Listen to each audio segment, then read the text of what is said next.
皆さんこんにちは。リアルな日本語のポッドキャストのお時間です。はじめまして、私はオンライン日本語コーチのしおんです。普段私は日本語を教えている先生なんですが、このチャンネルでは教科書にはあまり出てこないネイティブが普段使っているリアルな日本語をお届けしていきます。スピードもテンポも実際の日本人と同じです。ちょっと早いなと思うかもしれないんですが、ネイティブのスピードに慣れることがリスニング力アップの近道になります。もしちょっと早いなと思ったら、再生スピードは自由に変えられます。まだ聞き取れないという方は 0.75 倍速や 0.5 倍速に変えてみてください。慣れてきたら通常のスピードへ。上級者の方は 1.25 倍や 1.5 倍にして聞いてみてください。そうすると通常のスピードで話している日本語がとってもゆっくりに聞こえてきます。まずは自分のペースで少しずつステップアップしていきましょう。そして皆さんこんなことを感じたことないですか？知ってる単語やフレーズなのに会話が聞き取れない。ネイティブの話すスピードが速すぎて、今なんて言ったってなる。先生の日本語は聞き取れるけど、日本人同士の会話はスピードが速すぎて無理。実はこれ全部ネイティブのスピードに慣れていないだけなんです。そしてそれは私も英語で同じ経験をしました。英語を勉強している時、ネイティブが話す Vlog やポッドキャストをよく聞いていたんですけど、全然ついていけませんでした。でもそこからシャドーイングの練習を取り入れたら、だんだんスピードに慣れてきてリスニング力も上がりました。シャドーイングっていうのは聞こえてきたフレーズのすぐ後を追いかけて発音する練習方法です。リピートとはちょっと違くて、シャドーイングをすることでネイティブのスピードやイントネーション、ニュアンスをそのまま真似することができます。このポッドキャストもシャドーイングにぴったりなのでぜひ使ってみてくださいね。そして日本語字幕をつけているので YouTube で聞いてくれている方は CC を押すと自分の言語と日本語字幕の2つで確認することができます。そしてこのポッドキャストを聞いてくれている方限定でポッドキャストの中に出てきたフレーズや単語をまとめたノーションを無料で配布します。リンクは概要欄にあるので、チャンネル登録して受け取ってください。では早速エピソード1、自己紹介を今日はしていきたいと思います。なんですが、その前に私、カメラの前で一人で話すことに慣れていなくて、3本くらい実は動画をボツにしてしまいました。なので今度こそはちゃんと動画にしたいなと思ったので、インスタグラムで私をフォローしてくれている方に質問を募集しました。そしたら30個を超える質問が届いたので、その中から選んで質問に答えていきたいと思います。質問を送ってくれた方ありがとうございました。では今回のポッドキャストはその質問に答える形で自己紹介をしていきたいと思います。まず1つ目、名前は本名ですか？はい、私の名前はしおんで本名です。何歳ですか？はい、1997年の10月16日生まれ、27歳です。同じ年の方はいますか？もしいたらコメントで教えてください。出身はどこですか？はい、出身は北海道になります。今はどこに住んでるの？今は沖縄に住んでいます。そして今までどんな仕事をしてきましたか？はい、私はもういろんな仕事を実はしてきて、一番最初の仕事は地元の銀行で働いていました。銀行では受付窓口の方でお客さんの接客をしていました。その後実はオーストラリア留学に行くんですけど、そこで一度仕事を辞めて日本に帰ってきてからは次また留学したいと思っていたので、アルバイトをたくさん掛け持ちしてお金を貯めていました。アルバイトではお花屋さん、あとはカフェ、あとホテルの受付で働いていました。で、その後、あるご縁がきっかけでライブ配信のお仕事をすることになって2年ほどライブ配信のお仕事をしてました。その後フィリピンのセブ島というところに移住して日系の会社で働いていました。その時に日本語の先生のお仕事も同時にやっていたのでダブルワークしていました。ダブルワーク、日本語では副業と言ったりします。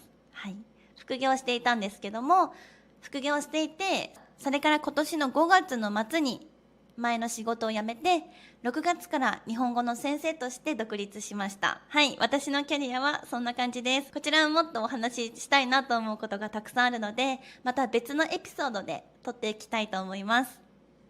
アニメや韓国ドラマは見ますか？お気に入りは何ですか？はい、アニメよく見ます。最近だと、怪獣8号とかダンダダンとかよく見てます。あとタコピーの現在っていうアニメも見ていました。韓国ドラマは昔よく見ていたんですけども、最近は見れていなくて、もし何かおすすめがあったら教えてください。ぜひコメント欄書いてくれると嬉しいです。はい、そしてお気に入りなんですけども、アニメで言うと私は宇宙兄弟というアニメがすごく好きです。宇宙兄弟は皆さん知ってますか？兄弟で宇宙に行くっていうお話なんですけど、弟が先に宇宙飛行士になって宇宙に行くんですけど、それを見ていたお兄ちゃんも、宇宙飛行士になって宇宙を目指すというお話です。すごく大好きなアニメで、皆さんもぜひ見てもらいたいなと思うので、ぜひチェックしてみてください。あなたの好きな動物は何ですか？はい、私は猫がとっても大好きです。生まれる前から私の家にはずっと猫がいました。大人になってからも保護猫を引き取って2匹の猫と一緒に生活していました。実は今は沖縄にいるので一緒に住んではいないんですけども、またいつか一緒に住みたいなと思っています。あと面白い質問があったので紹介したいんですが、恋愛で一番大切にしていることは何ですかっていう質問が来ました。私はそんなに恋愛経験いっぱいある方ではないんですけど、一番大切にしているのはお互い自立できる関係性でいられることですね。なんか友達の恋愛とか聞いているとちょっとお互い依存し合ったりとか、なんかちょっと辛そうな恋愛をしてる方多いんですけど、私はそうじゃなくて、お互い自立していることで依存し合わない関係性みたいなのが私はちょうど心地がいいなと思います。私は結構束縛が嫌いなタイプなので、そういう自由でいられる関係性がいいなと思います。自立しているっていうのは、恋愛だけにフォーカスするんじゃなくて、恋愛以外にも自分の楽しみがあったりとか趣味があったりとか頑張って打ち込んでることがある人に結構惹かれるかなと思います。私自身もお仕事だったりとか好きなことたくさんやりたい方なので、恋愛に縛られちゃうみたいなのはすごく嫌だなと思います。なので自立しているっていうことが私の中ではすごく大事なことだと思います。はい、あと趣味は何ですかって質問ですね。趣味はそうですね、私はコーヒーがとっても大好きで毎日飲むんですけど、コーヒーが好きなのでよくカフェに行きます。好きなお気に入りのカフェに行ってよくやっているのはジャーナリングですね。私はもういろんなやりたいことがたくさん実はあるんですけど、やっぱり優先順位をつけないとどれも手つかずになってしまって、プロジェクトがうまく進まないと思うんですよね。なのでジャーナリングをして自分の今思っていることを紙に書き出すことでよく整理をしたりしています。ぜひジャーナリングおすすめなので、ぜひ皆さんもやってみてほしいです。例えばなんで今日本語を勉強したいのかとか、日本語の勉強する目標とかも書くことで可視化されてすごくわかりやすくなります。それに書くことでなんか夢に近づく気がするんですよね。なんかそのために行動しようって思うし、自分が今何やるべきなのかがはっきり分かってくるので、すごくおすすめです。はい。あと日本語に関する質問たくさん来ていました。ありがとうございます。日本語学習者にどんなアドバイスをしますかって質問が届いてました。これに関してはもうレベルによって全然アドバイスが変わってくるので、一概には言えないんですけど、言語の学習ってなんか終わりがないじゃないですか。なので好きでいることがすごく大事なんじゃないかなと思います。好きでいることと日本語を話せている自分がどうなっていきたいのか、日本語を話している自分が日本語を使ってどうなりたいのかみたいなことを想像することが大事なのかなと思います。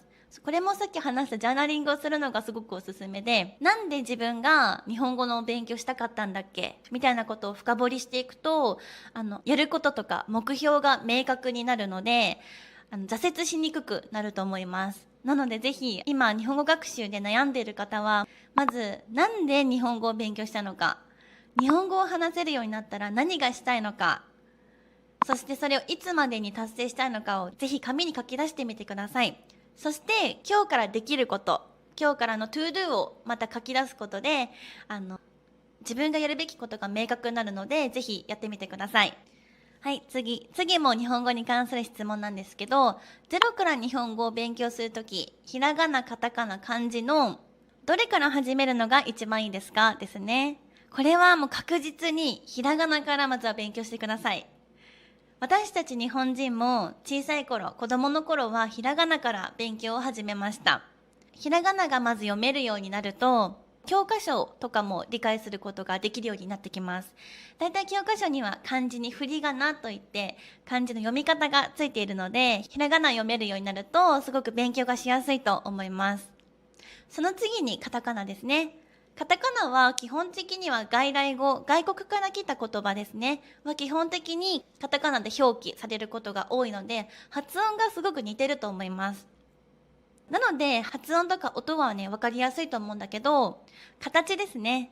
文字の形はひらがなと全然違ったりもするので、まずはその形と音を覚えていきましょう。そしてその後に漢字ですね。漢字も簡単な漢字からで大丈夫です。例えば山とか川とか、あとは森とか木とかですね。漢字の勉強についてもたくさんの質問が届いていたので、こちらまた別動画で1本撮ろうと思います。ぜひ楽しみにしていてください。はい、まず私も英語を勉強しているのですごく気持ちがわかるんですが、ネイティブのスピードって本当に速くて何言ってるかわかんないですよね。で、その時にまずやるべきこと2つあるなと思ってて、1つはまずは単語を知らないと聞き取れないものを全く聞き取れないので、単語をまずインプットしていきましょう。もうこれはもう地道な努力だと思うので、1日5個、1日10個からでもいいので、毎日積み重ねていってみてください。で、その次2つ目ですね。2つ目はスピードになれるっていうのがめちゃくちゃ大事だなと思ってます。本当にネイティブは速いので、この速い速度で聞き取れるのかどうかが重要になってきます。まずこの私のポッドキャストもまだ速いなと感じる方は、0.75 倍速とか 0.5 倍速に一度速度を下げてみてください。で、そこで聞き取れるようになってきたら、だんだんスピードを上げていくことをお勧めします。そうすることで耳から入ってきた単語や言葉やフレーズを頭で処理するスピードが上がってくるので、ネイティブが話す日本語もだんだん聞き取れるようになってきます。ぜひこのポッドキャストも何度も聞いてみてください。はい、ということで今回はたくさん皆さんの質問に答えてみました。動画いかがでしたでしょうか？カメラの前で話すことに全然慣れていなくって、めちゃくちゃ緊張しながら話してたんですけど、今回はたくさん皆さんからもらった質問に答えていく形で自己紹介してきました。今後は友達同士の会話だったりとか Vlog とかもね載せていきたいなと思っているので、ぜひ楽しみにしていてください。最後になるんですけど、ネイティブのスピードに慣れていれば聞こえる、わかる、話せる、この3つのステップが一気に近づきます。このポッドキャストではそういった学びのサポートができるように続けていきたいなと思います。よかったらぜひチャンネル登録して、ぜひ一緒にリアルな日本語を学んでいきましょう。そして概要欄に今回ポッドキャストで私が話した単語やフレーズ集をまとめて解説したノーションのリンクを無料で配布しています。よかったら次はフレーズ集の解説を見ながらもう一度この動画の最初から見てみてください。より理解が深まると思います。ではまた次回このポッドキャストでお会いしましょう。じゃあまたね。皆さんこんにちは。リアルな日本語ポッドキャストのお時間です。オンライン日本語コーチのしおんです。このポッドキャストでは教科書ではなかなか出てこないネイティブが日常で使っている自然な日本語でお届けしていきたいと思います。もしちょっと早いって思った方は再生スピードを自由に調節できるので、自分の聞き取れるスピードで聞いてみてください。今回のエピソード2のテーマは、どうして日本語の先生になったの？将来の夢は？についてです。ではエピソード2スタート。まずは日本語の先生になった理由からお話ししていきます。実は私は2024年の1月から2025年の6月まで仕事の関係でフィリピンに住んでいました。その時に結構びっくりしたのが、フィリピンの方には日本の文化がとても好きな方が多いことに気づいて、アニメや食べ物とかファッション、日本語そのものに興味を持っている方がたくさんいて、で、ある時フィリピン人のお友達から日本語教えてって言われたのが、私にとって初めて日本語を教えた瞬間でした。それまでは日本語を教えたこともなかったし、教えることに対して別に自信があったわけじゃ全然なかったから、どうやって教えようかなって思ってたんですけど、実際にやってみるとめっちゃ楽しくて、お友達もどんどん日本語が上手になるのを見て、そこから日本語教師に興味を持ちました。日本語を教える楽しさとかやりがいにその友達のおかげで気づいて、オンライン日本語教師としてまずはスタートしました。最初の生徒さんはひらがなからスタートだったんですけど、8ヶ月ほどで日本語だけでレッスンができるようになったりとか、簡単な会話は日本語だけでお話ができるようになってきました。その時に人の成長に関われる教育のお仕事がしたいなと思って、フィリピンで働いていた会社を辞めて、2025年の6月に日本語教師として独立しました。教育とか大人になってから学ぶスキルとかって、その人の今後の人生を変える可能性がすごくあるなと思っていて、私はその成長の瞬間に関われることがすごく嬉しいなと思ってます。でもレッスンで日本語をただ教えるだけじゃなくて、もっと深くサポートしたい、もっとみんながつながれる場を作りたいなと思って、ことむすびという日本語コミュニティと日本語のコーチングサービスを立ち上げました。ことむすびは言葉を通して人と人がつながるという意味が込められています。このお話もまた別のエピソードで深くお話できたらと思います。やっぱり日本語を勉強するのはもちろんなんだけど、同じ目標を持って大人になってからも言語を学んだり勉強している仲間とつながれる、そんなコミュニティを今作っています。で、あとは私はきっと何かに向かって頑張っている人がすごく好きなんだと思います。そしてその人の横で一緒に喜んだりとか、一緒に悩んだりとか、時には背中を押したりするのが私の日本語コーチとしてのやりがいになっています。生徒さんの中には日本のワーキングホリデーの制度を使って日本に移住してきてくれた生徒さんもいます。あとはやっぱり言語って終わりがない旅だなと思っていて、ゴールがない分目標を持って毎日続けていくこと、継続することが重要だと思っています。だけど継続するって一人だとなかなか難しいんですよね。なのでことむすびでは日本語のコミュニティを作っています。あとは私が日本語のコーチとして伴走して、みんなのモチベーションだったりとか学習の管理、あとは何ができてて何ができていないのかをしっかり見極めてサポートしています。なのでまとめると、私が最初に日本語教師としてやってみたいと思ったきっかけをくれたのはフィリピンにいた時のお友達でした。日本語が上手になっている彼女を見て、日本語を教える仕事もしかしたら面白いかもと思って飛び込んだのがきっかけです。今では会社員を辞めて独立して日本語コーチとしてみんなの日本語のサポートをしています。次に将来の夢についてなんですけど、いつか日本に来て直接学ぶことができるリアルな学校を作りたいなと思っています。もっと言うと、日本で暮らしたいとか日本で働きたいと本気で思っている人に向けて、移住サポートとかお仕事のサポートもできるような仕組みをこれから作っていきたいなと思っています。なんでそれをしたいかというと、私自身がフィリピンに移住して外国人としてそこで生活をしてお仕事をしていたからなんですね。その時にフィリピン人の方に優しくしてもらって、人と人って国を越えてつながれるんだなって心から思って、だから今度は日本に来たいとか日本で働いてみたい、日本にいつか行ってみたいと思う方の味方になりたいなと思っています。なので将来の夢は日本語を学べる場所を作ること、学校を作ることです。ただそれは学校になるのかちょっと場所になるのかまだ決まってはいないんですけど、それを形にしていけるように日々頑張っていきたいなと思っています。はい、ということで今日はどうして日本語の先生になったの？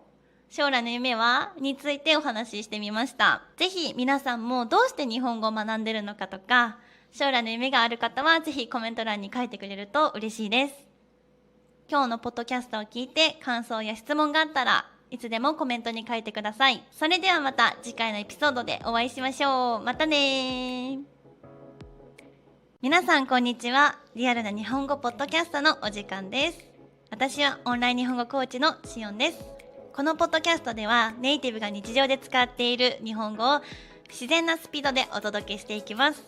ちょっと早いかなと思った方は速度の調整ができるので、自分の聞き取れる速度にして調整してみてください。そして YouTube で見てくれている方は CC を押すとご自身の好きな言語に設定ができるので、ご自身の好きな言語と日本語の2つの言語で確認することができます。はい、では早速今回のテーマは私のキャリアと働くということの価値観についてお話ししていきたいと思います。ではエピソード3スタート。皆さんは働くということについてどう考えていますか？ご飯を食べるため、生活のため、それとも生きがいを感じるため、働かなくちゃいけないから仕方なく働いてる、それとも社会に大きなインパクトを残すため。もちろん私も食べるために、生活をするために仕事をしてきたこともあります。そしてこれまで実は私をたくさんいろんな仕事をしてきました。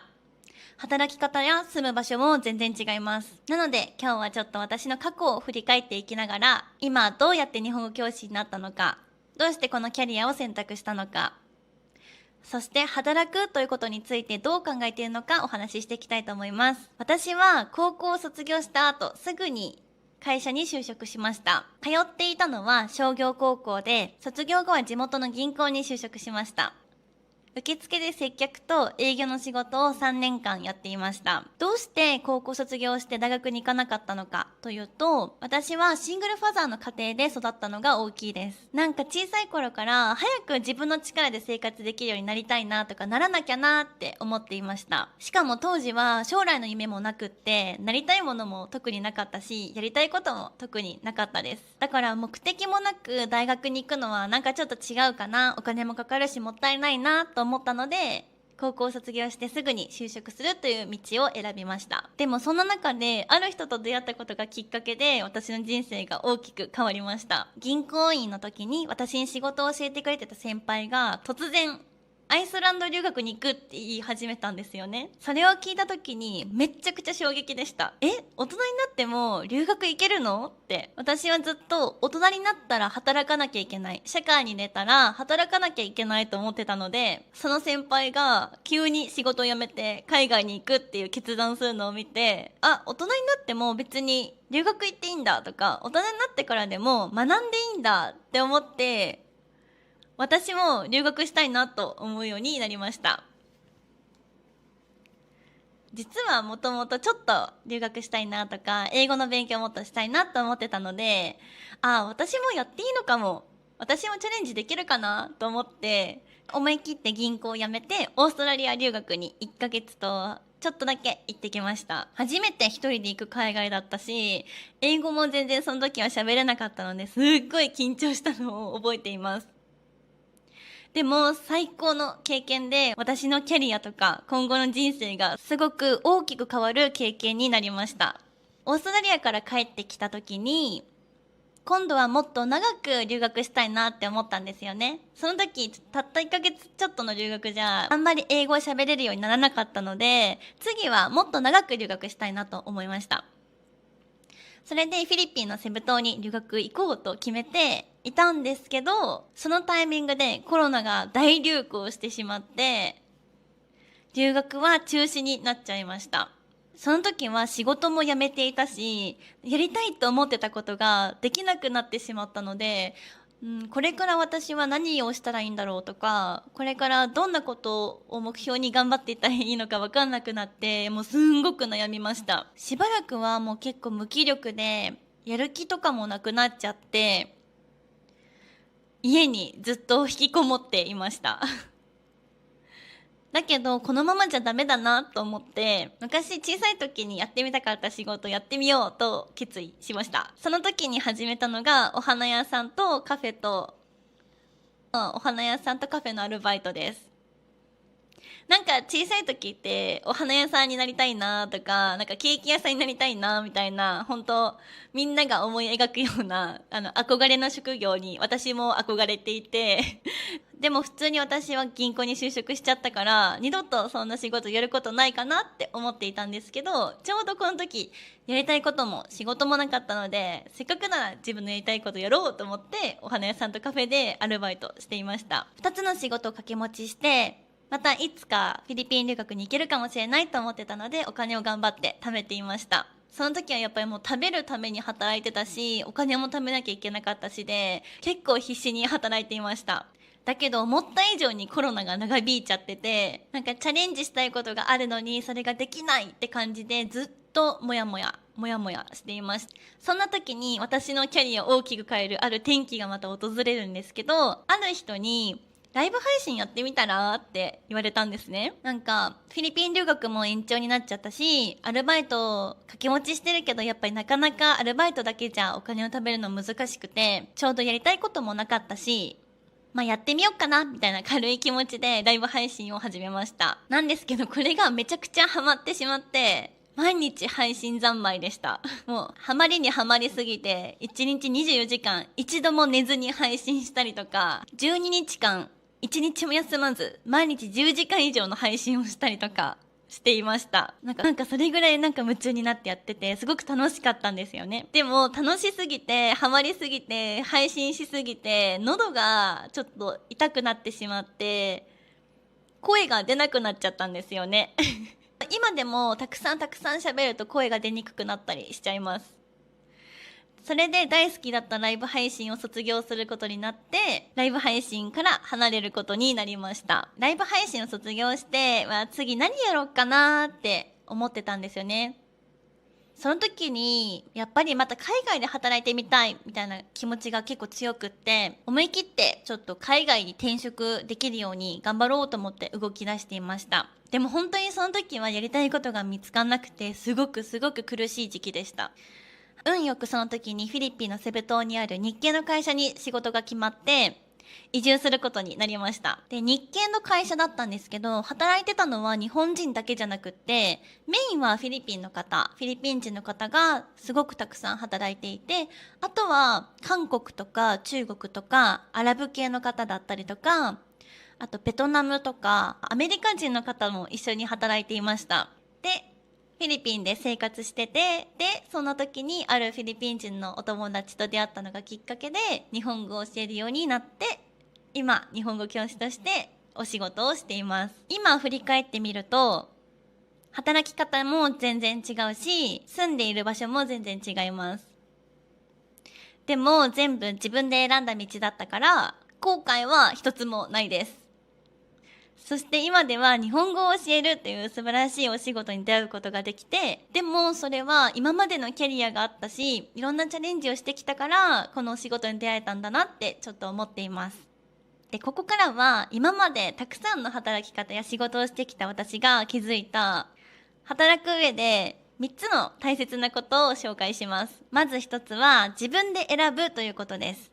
もちろん最初のキャリアとかは社会に出たこともないし、働くことが初めてな場合は、例えば親だったりとか学校の先生だったりにアドバイスされて仕事を選ぶこともあると思います。そこで素敵な仕事に出会ってずっと続けている方もいらっしゃると思うんですけど、もしキャリアに悩むことがあるんだったら、まずは自分で調べて情報を集めてみたり、いろんなことにチャレンジするみたいなことは自分の意思で決めることがすごく大事だなと思っています。もちろん仕事を選べるっていう状況はとてもラッキーなことだと思います。だけどそのチャンスをつかむためにも私は今までたくさん努力してきました。昔から平凡で普通な人生は私にとっては刺激が少ないな、楽しくないな、つまんないなと思っていたので、自分で選択してキャリアを変えて勇気を出して挑戦してきて、今はすごく良かったなと思っています。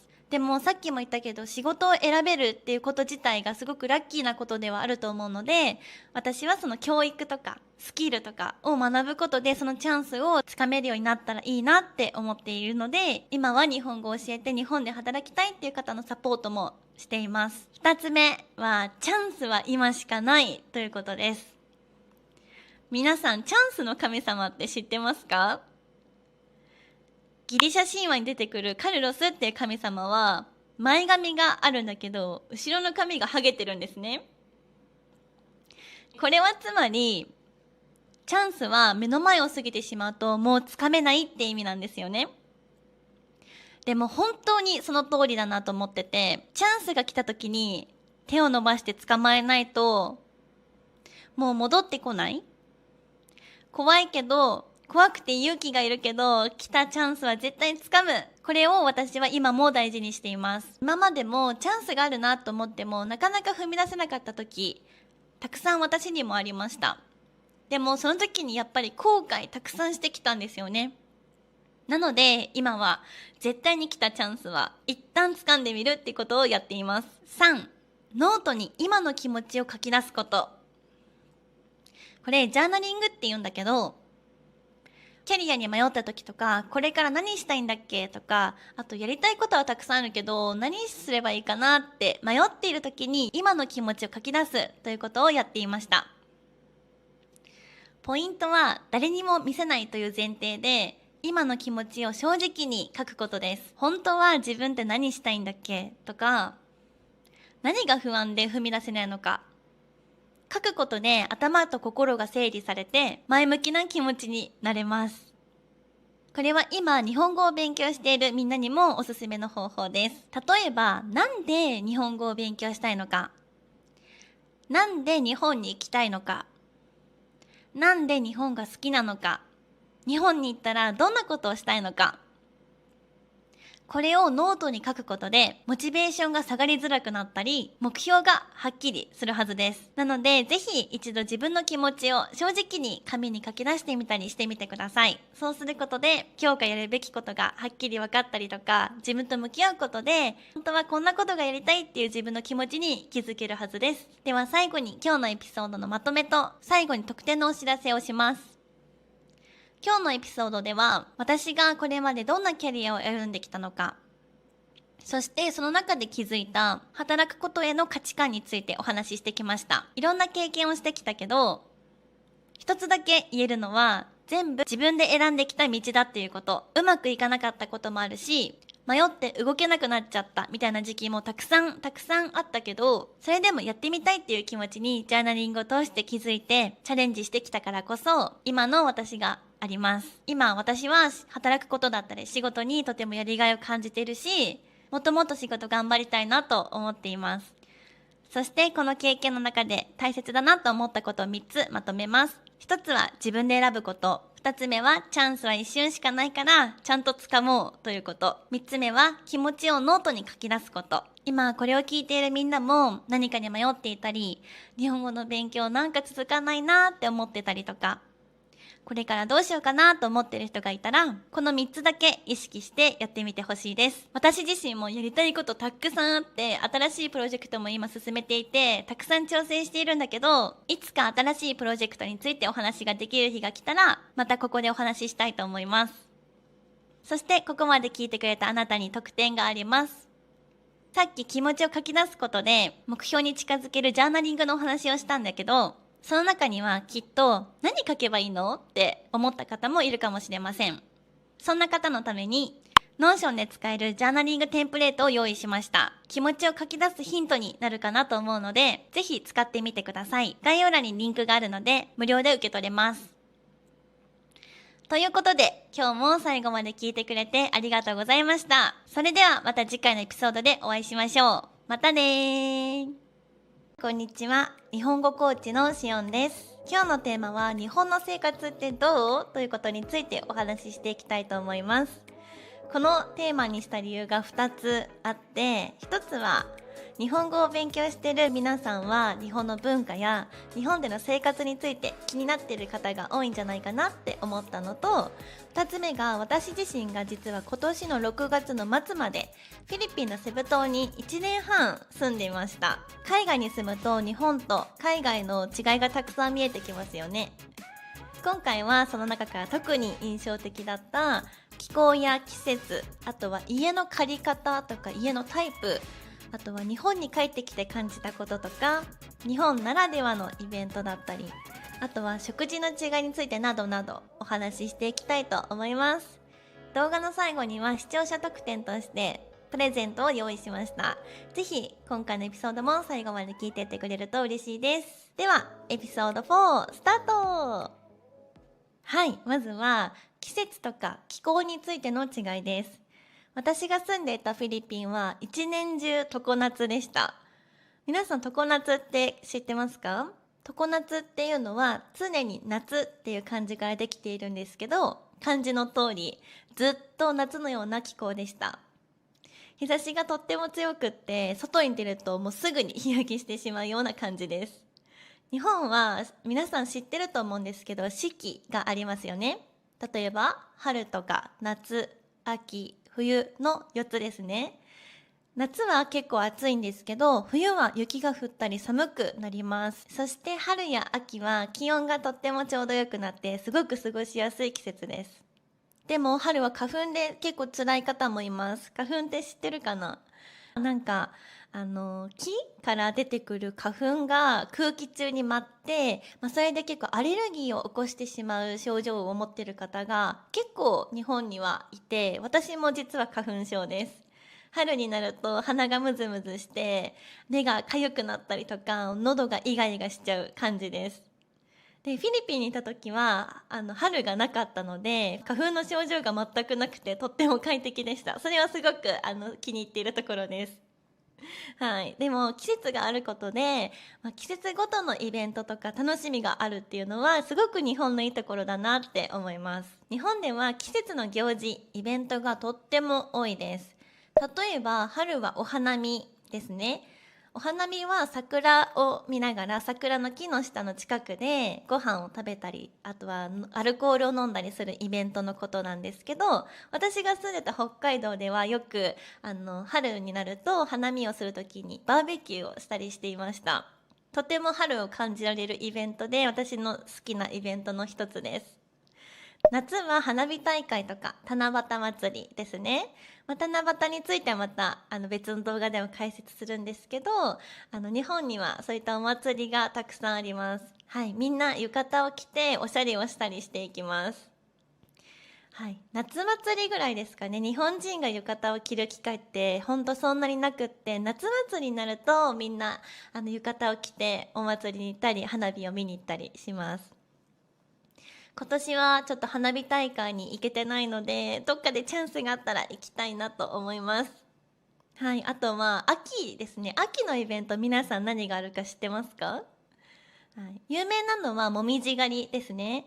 もみじって知ってるかな？日本にはもみじの木っていう木があって、その葉っぱが夏は緑なんですけど、秋になってくるとだんだん緑から黄色になって、黄色からオレンジになって、オレンジがちょっと赤っぽくなっていくっていうのが紅葉っていうんですけど、それがすっごく綺麗な景色になって、春でいうお花見みたいな感じで景色を見ながら楽しむイベントです。そのもみじ狩りっていうのは紅葉して落ちた葉っぱなんですけど、それを拾ったりとかして楽しむことをもみじ狩りって言います。よくハイキングをするイメージですね。山をハイキングしたりとかもみじを拾って楽しむようなイベントです。はい、あと冬ですね。冬はいろいろありますよね。日本でもクリスマスを祝ったりしたりもするんですけど、お正月はみんな家族で集まって、おせちっていうすごい豪華なお弁当みたいなのをみんなで食べたりとか、お餅を食べたりとか、あとは年越しそばって言って31日の日にそばを食べる風習があったりとか、あとは1月1日には初詣って言って、新しい年になった時に、神社とかお寺に新年のご挨拶みたいな感じで行くことです。例えば1年健康でありますようにとか、怪我なく過ごせますようにっていう風にお参りしたりします。こちらについてもまた詳しく別の動画で1本撮っていきたいと思います。はい、そういった感じで春夏秋冬って結構いろんなイベントが日本にはあります。フィリピンは季節がほとんど変わらないので、こういった行事は結構少なめだったかなと思います。あとフィリピンに住んでた時に一番びっくりしたのがクリスマスが9月から始まるんですよね。で9月を過ぎるともうクリスマスツリーが街で飾られたりとか、街の装飾とかもどんどんクリスマス仕様になっていきます。最初フィリピンに来た時にとってもクリスマスが長いことにびっくりしました。あと季節で言うと、日本では季節が変わるたびに食べ物とか服装とかも変わります。皆さん衣替えって聞いたことありますか？はい、衣替えっていうのは例えば冬になったらタンスとかクローゼットの中を夏服から冬服に変えることを言います。季節によって結構ファッションが違うのも日本らしさの一つかなと思います。はい、あとは家の借り方ですね。家の借り方と家のタイプが結構全然違うなと思っていて、私が住んでたフィリピンでは家具とか家電、テレビとか冷蔵庫とか電子レンジなどがもう最初からついている、アパートとかコンドミニアムが多いなと思いました。契約も結構シンプルで、日本の場合はほとんど家具家電がついていないお家がまだまだ多いです。もちろんコンドミニアムみたいに家具家電がついてるお家も最近は増えてきたんですけど、ほとんどの場合は家具家電はついていなくって、新しい家に引っ越して自分で揃えたりとかしていきます。あとはそうですね、日本だと契約の時に敷金、礼金、あと保証人というものが必要になってきます。ちょっと手続きが複雑で、それに比べてフィリピンでの家の契約はとってもシンプルでした。これはオーナーにもよるかもしれないんですけど、私が住んでたところのオーナーと普通にやり取りをしながら家賃を払っていくだけのシステムですごくシンプルでした。あとフィリピンに行って一番驚いたことなんですけど、バイクがめちゃくちゃ多いんですよね。道を走ってるとバイクがとにかく多くて、最初びっくりしました。日本ではもちろんバイク走ってるんですけど、フィリピンとはもう圧倒的に数が違いましたね。フィリピンは本当にバイクの量が多くて、初めて私もフィリピンでバイクに乗りました。私が乗ったのはバイクタクシー、いわゆるバイタクって呼ばれるやつで、タクシーですね。タクシーと同じように行きたい目的地を伝えるとバイクで連れてってくれるっていうサービスがありまして、ヘルメットをかぶって後ろに乗るんですけど、風を切ってこう走っていく感覚が結構初めてで、最初の方はちょっとだけ怖かったです。でも1年半も住んでいたのでバイタクをよく使っていて、後半はすごく乗りこなしてました。あともう一つ印象的だったのがジプニーっていうバスですね。これは多分フィリピンにしかないのかな、他の国にもあるかもしれないんですけど、はい、これはなんか乗り合いバスみたいな感じで、結構カラフルなデザインでめちゃくちゃ可愛いんですけど、はい、それが街中にたくさん走ってました。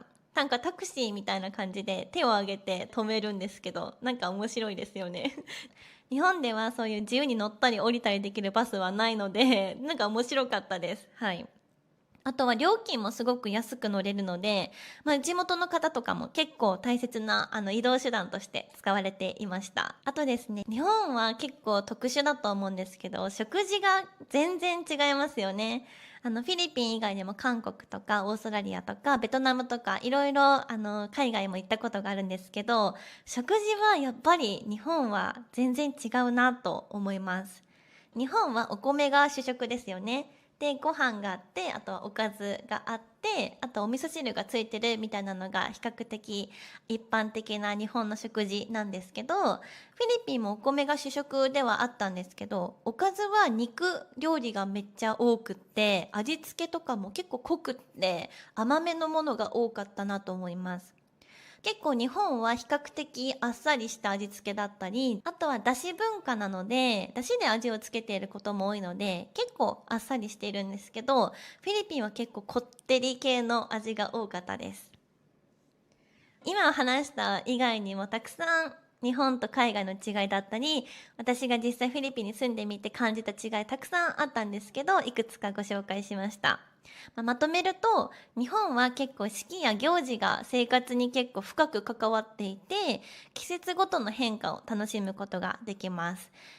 一方でフィリピンは一年中温暖で結構暖かくて、人の移動手段とかも、あと食事の文化とかも全然違うなと感じました。それぞれに魅力があって、私はどっちも好きだし楽しいなと思います。あと海外に住んでみたからこそ日本のいいところにも改めて気づいたし、もっとこうなったらいいのになって思うことも、改善できそうだなって思うところもたくさん感じました。こちらについてもまた別のエピソードでいろいろ撮っていきたいなと思います。日本のいいところと日本の直した方がいいところですね。はい。について私の価値観にはなるんですけど、また別のエピソードでお話ししていきたいと思います。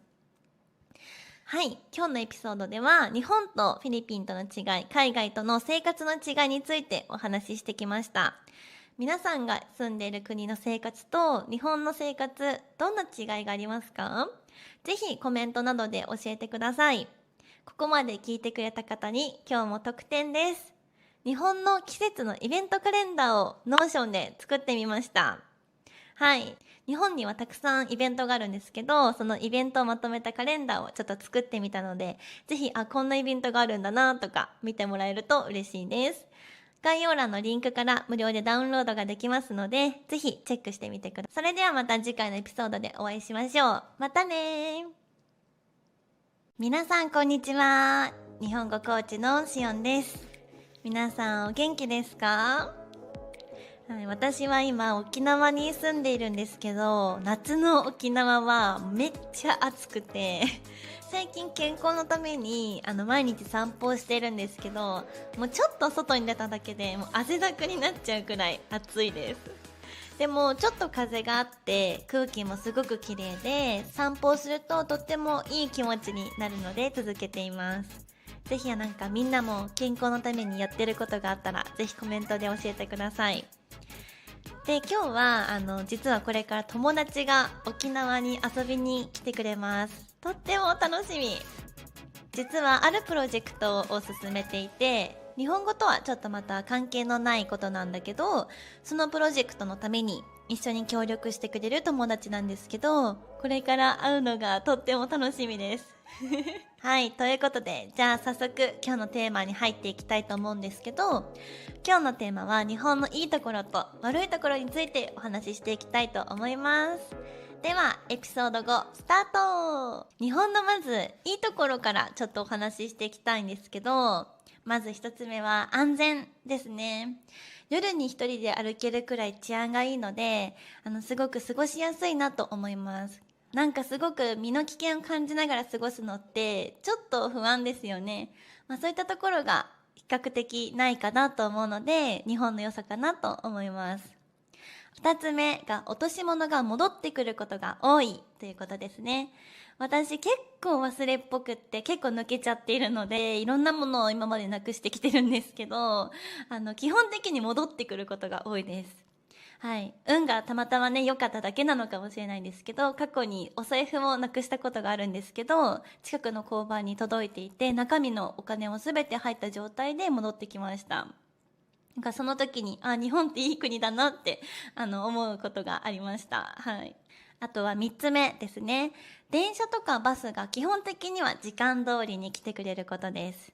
もちろんね、遅れちゃう場合もあります。なんですけど、例えば電車とかだと、遅れてしまう時にはアナウンスがあったりとかしますよね。それも結構日本らしいかなと思います。フィリピンに住んでた時はバスの時間とか、そもそもバス停がなかったりして時間がわからなかったので、その場所に通ってくるバスに手を挙げて乗るみたいなシステムだったので、いつ来るかなみたいな感じだったんですけど、日本は時刻表がちゃんとあってバス停もあるので、予定が立てやすいかなと思います。もちろんフィリピンの時もジップニーっていうちっちゃいバスがあるんですけど、それは結構走っているので間に合わない時間が間に合わないってことは特になかったんですけど、日本とかだと予定が立てやすいですね。次は4つ目ですね。四季があることです。日本には皆さん知ってると思うんですけど、春、夏、秋、冬の4つの季節があります。季節ならではのイベントとかもたくさんあることがすごく日本のいいところかなと思います。あとは季節に関連して食べ物とかも春夏秋冬によって結構変わってきます。はい、例えば日本だと秋は食欲の秋って言って美味しいものがたくさん食べれる時期なんですけど、例えばさつまいもだったりとか、あとは鮭が旬になったりとか、旬っていうのはその季節ごとで一番美味しく食べられる時期みたいなことを日本語では旬って言ったりします。はいですね。日本にはそういった旬の食べ物が季節ごとにたくさんあるので、それを楽しめるのは日本のいいところかなと思います。なので私の日本語の生徒さんも日本は季節が全然春夏秋冬で違うから、春夏秋冬の4回行ってみたいですっていう声をよく聞きますはい。私も結構春夏秋冬、どれも大好きな季節なので、ぜひ皆さんも春夏秋冬の4つの四季をね、ぜひ感じに来てもらいたいなと思います。はい。で、次。5つ目かな。はい、次5つ目が、コンビニがめっちゃ便利なことです。コンビニってもちろんいろんな国にあって、それぞれ便利だと思うんですけど、日本のコンビニは品揃えがすごくって、例えばセブンイレブンだと、今ダイソーとコラボしているので、100均のダイソーですね。なので、ダイソーの商品が、買えたりとか、あとは食べ物とか飲み物とかお菓子とかだけじゃなくって、結構化粧品とかもたくさんあって、例えば旅行に行った時とかに、ちょっとクレンジング忘れちゃったなとか、メイク道具ちょっと忘れてきちゃったのあるなって思っても、コンビニに行けばとりあえず揃うっていうのが、すごく便利だなと思います。次、7個目ですね。丁寧な接客ですね。日本の接客は素晴らしいなと本当に感じます。海外から帰ってきて日本の空港に帰ってきた瞬間に出迎えてくれるスタッフさんがいたりとか、あとコンビニとかでも袋いりますかって聞いてくれたり、お箸つけますかって聞いてくれたりとか、おしぼりはいりますかって聞いてくれたりとか、すごく丁寧な接客をしてくれる方が多いなと感じます。ホスピタリティがすごいなって思います。皆さんも日本に来たことがある方は感じたことあるかな。はいですね。次、8個目は街が綺麗ということですね。基本的に街にあんまりゴミが落ちてることはなくって、もちろんエリアとかによってはすごいゴミが落ちてるエリアももちろんあるんですけど、基本的にはどの場所もすごく綺麗にされているかなと思います。結構ポイ捨てとかはしちゃダメなことって結構みんな共通認識があるので、あんまりする方もいないですし、すごく街をきれいにしながら生活してるなと思います。ここまでが日本のいいところかなって私が思っているところです。他にもね、たくさんあるんだけど紹介させてもらいました。では次に日本の悪いところちょっと紹介していきたいと思います。私が思う悪いところですね。はい、一つ目は働き方がちょっと厳しいかなと思います。なんか日本だと聞いたことがあるかもしれないんですけど、結構長時間労働が当たり前だったりとか、お休みが取りづらいとか結構あります。はい。私自身も経験してきました。なんかワークライフバランスみたいなものも結構取りにくいかなってちょっと感じることがあります。もちろん今それを変えようとしている意識があるっちゃあるんですけど、まだまだ結構長時間労働だったりとか、休暇が取りづらいみたいなことはあります。はい。で、2つ目が自然災害が多いことですね。日本は地震とか、あとは大雨がよく降ったりとかしますね。あと沖縄だと台風もよく来たりします。なので、海外の人からするとちょっと怖いかなと思うかもしれないんですけど、結構日本人は日常の中で結構防災を意識して生活している方も多いので、結構自然災害慣れはしてるのかなと思うんですけど、やっぱり来てしまう時はすごく大変な被害に遭ってしまうこともありますね。次は3つ目。なんかルールが多いですよね。日本のいいところでもあると思うんですけど、なんかマニュアル重視で結構変化することが結構嫌いな方が多いかなと思います。はい。あとは空気を読まなきゃいけないとか、なんかちょっと独特のルールがあるかなと思います。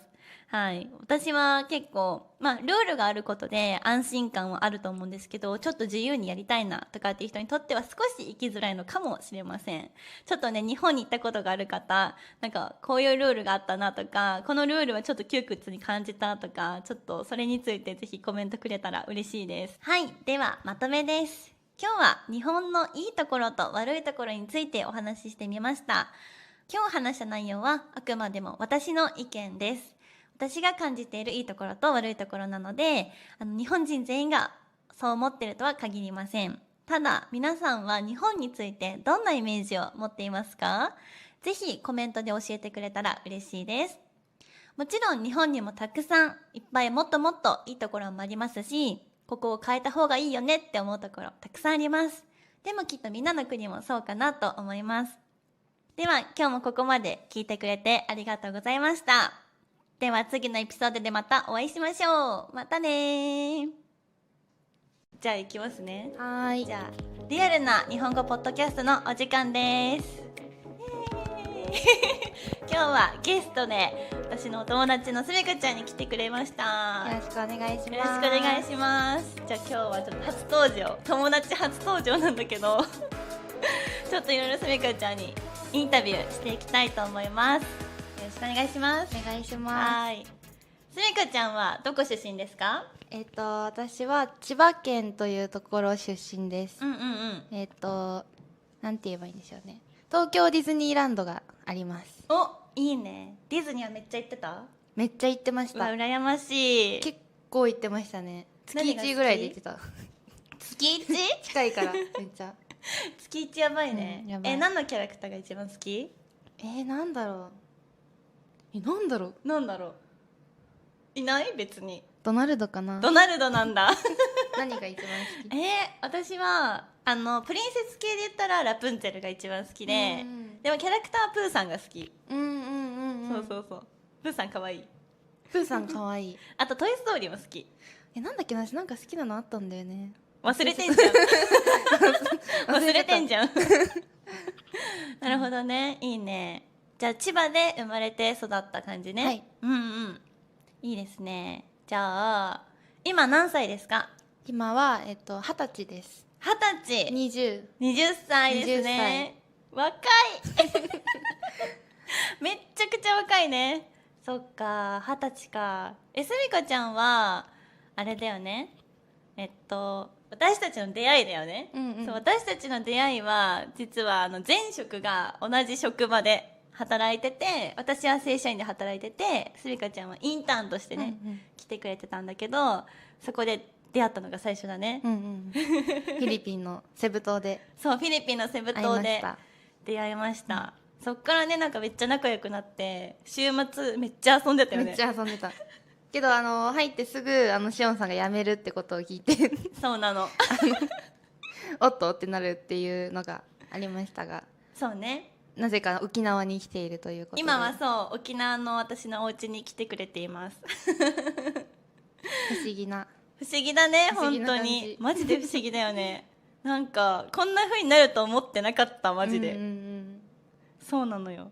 そうそうそう、そんな感じなんですよ。そんな感じ。あれだよね、海外も結構いろいろ行ってるよね。そうですね、結構海外旅行も好きだし留学も好きなので、うんうん、なんか今まで行ったところで言うとなんかオーストラリアとか、うん、台湾とかタイとか、うん、あとマレーシアうん、とかシンガポールとか行ったりしました。韓国とか結構行ってるね行ったりしました。あとフィリピンも。フィリピンもそうだね。初めてさ海外行ったのは何歳の時？初めて行ったのはうん19です。待って、そっからめっちゃ詰め込まれてるってこと？今何カ国行ってたスパンがおかしい。そうね、スパンがおかしい。あ、そうなんだ。確かさオーストラリアに留学してたんだっけ？旅行？オーストラリアが初めての海外で旅行でしたね。そっかそっか。でどこに行ったんだっけ？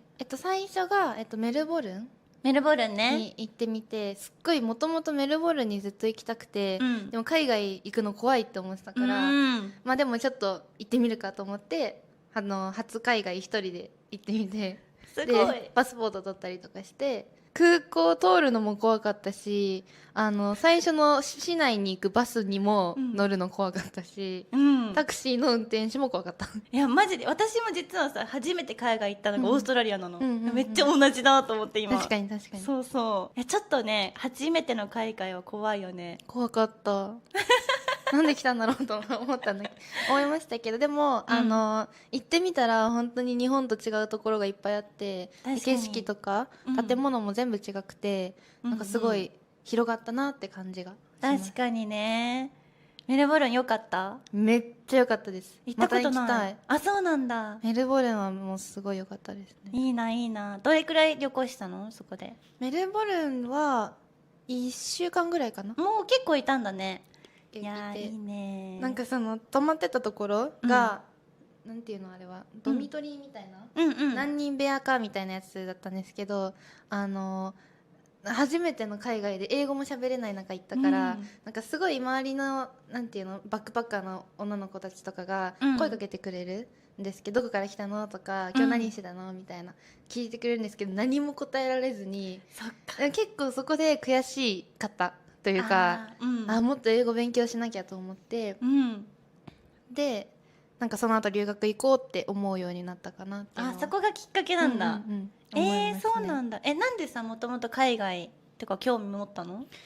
海外に興味持ったで言うと、なんか国内しか全然行ったことなくて、こう小さい頃から結構海外旅行行ってたっていう人もいるじゃないですか。いるね。けどもう飛行機とかも乗ったことないかったので、なんかすごいドキドキな海外旅行だったんですけど、もう大冒険じゃん。大冒険すぎる今までも国内で飛行機すら乗ったことなかったのに、いきなりオーストラリアに7時間ぐらいかけて飛ぶっていう、恐ろしいことを体験してよく頑張ったね。もう本当に大変でしたね、あれは。そっか。でも無事に旅行できたの？行きました。でその時に英語ちょっともうちょっとできたらいいなと思ってから留学したのか。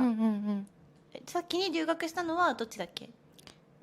一番最初の留学はそれこそフィリピンです。そっか、フィリピンだ。オーストラリア行って、その次の月に、てかオーストラリアから帰国した時にもう申し込んで、フィリピンの、留学に申し込んで、アジアだし近いし、安いからセブ島で留学しようかなと思って、申し込んで、でその次の月には飛んでみたいな感じで1ヶ月かな、1ヶ月留学して。そうなんだ。それで結構英語力伸びた？なんかでも伸びました、伸びましたっていうのはペラペラになったんじゃなくて、伸び率がすごかったっていう、この最初がね。そう結構もう何も英語喋れない赤ちゃん状態で行ったんで、吸収するものが多すぎて、ガッと上がりましたね。なるほどね。日常会話ぐらいまでガッと上がって、もちろんそこからどんどんペラペラになるまでは道長いと思うんですけど、その最初のなんか英語怖くなくなったとか、そういう一番最初の一歩目みたいなのはすごくグッと伸びて、何もなかったからこそ、だからなんかそれはすごく良かったなって思います。いいね。そっか。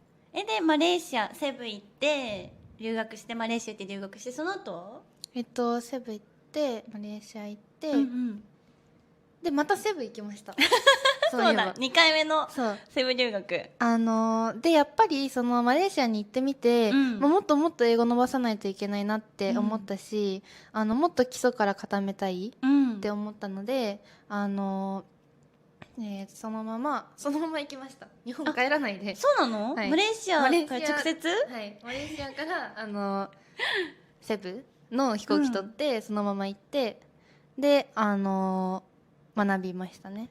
それは何ヶ月ぐらいいたの？それが2ヶ月半ぐらい。結構いたんだね。そう結構いて、そうなんだ。そこでそのフィリピンのクリスマスとフィリピンのお正月を体験して、なんかそういうのも面白かったなと思って。全然違った？もう全然違う。なんか、フィリピンのお正月かな、フィリピンのお正月はカオス日本ってこたつとかでゆっくり朝を迎えて、そのお雑煮を食べるみたいな、お雑煮っていうなんかスープ、お餅が入ってるスープと、なんかそういう伝統的な感じと、なんか厳かな、静かな厳かそんな感じなんですけど、フィリピンは花火バーン打ち上げてカジノの前でボンボンみたいなやってたわ。パーティーだったよね。もうパーティーすぎて、もう本当にそれが面白くて、な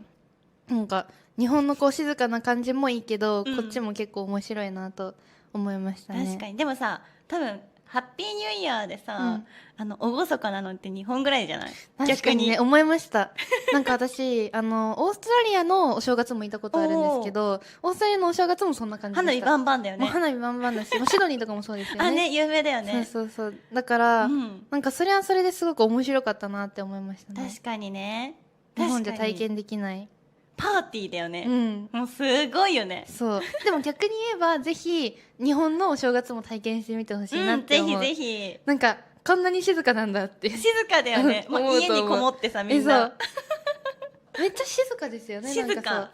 で、おじいちゃんとかおじいちゃんおばあちゃん家とかに行って過ごすみたいなのが結構主流ですよね。確かに。海外でいうそのクリスマスが日本でお正月みたいな感じだよね。確かに確かに。クリスマスはね。確かに。なんか逆に言えば日本のクリスマスは結構も家族と過ごすとかじゃなくて、うんうんいかに彼氏彼女と過ごすかっていう日になってるそうカップルの日になってるから、これは結構また違うところですよね。確かに全然違うよね。なんか友達とクリスマスパーティーするとか、うんうん彼氏彼女ととかっていう方が主流、うんで家族で過ごすっていうのはほとんどない。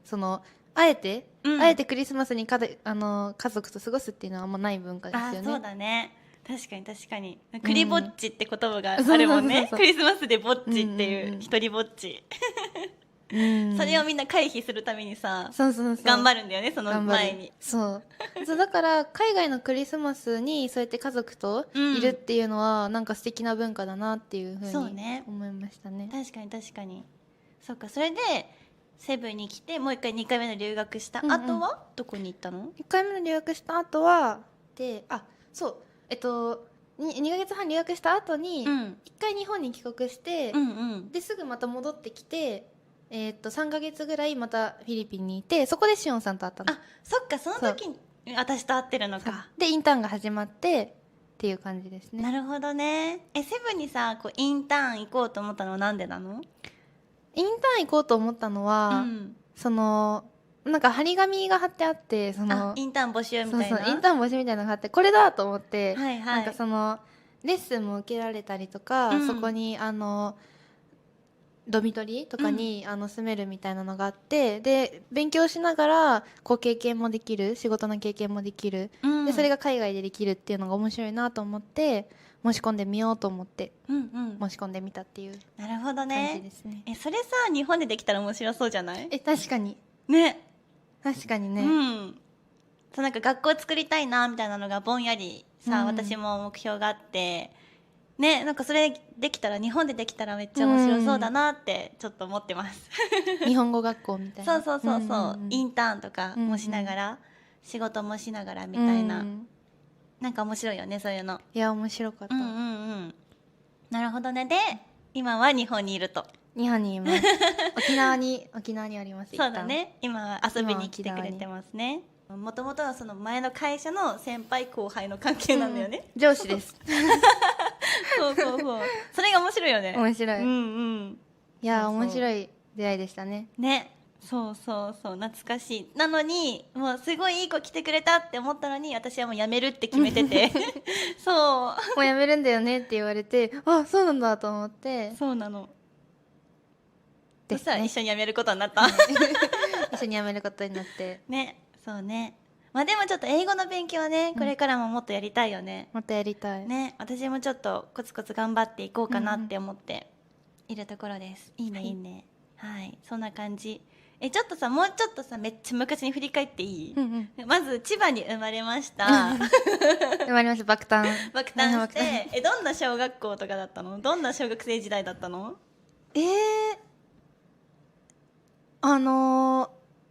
結構兄がいて、その影響とか、父の影響とかで、サッカーやってて、サッカーやってたの？そうサッカーやってました。なんか小学校の時はもうサッカー部に入ってて、で途中でやめちゃったんですけど、なんか結構スポーツとかは好きな方でしたね。あとはなんか皆さん知ってるかもわからないですけど、なんか百人一首っていうのがカルタみたいなやつあっね。て、百人一首にすごいハマって小学校の時で、それで百人一首を極めてましたね。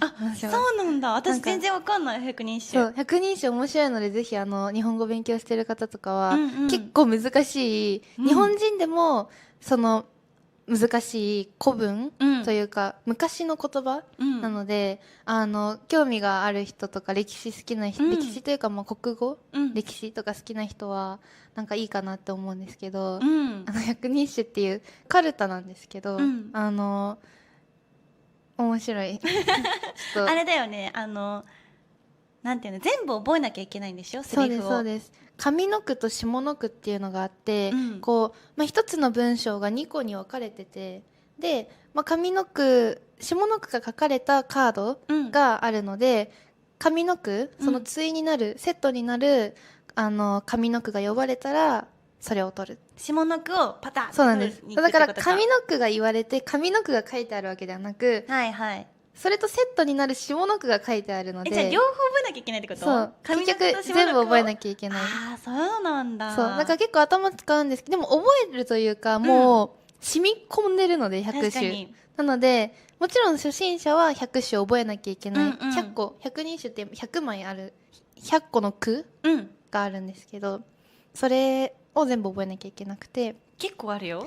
単語帳とか使ったりとかして、はいはい。必死に覚えたんですけど、もうあとは染み込んでくるので、あ、そうなんだ。もう忘れるとかね、まあ、それこそ今はもう、うん。忘れてきちゃってますけど、うんうんうん。上の句が言われたら、上の句の最初の1音の、うんうんこの、くっていう音、うんくの空気のこの、なんて言うんだろう、うんこのブレスのこの感じだけで取るやばっていう世界線なんで、こう本当に耳が大事で、あ、そうなんだ。耳がいい人とかが結構、耳をすごく大切にしてる。耳と反射神経もめっちゃいるそうです、よね。そうです。だからずっと素振りです。あ、そうなんだ。練習とかは。で、もう本当に早く取る。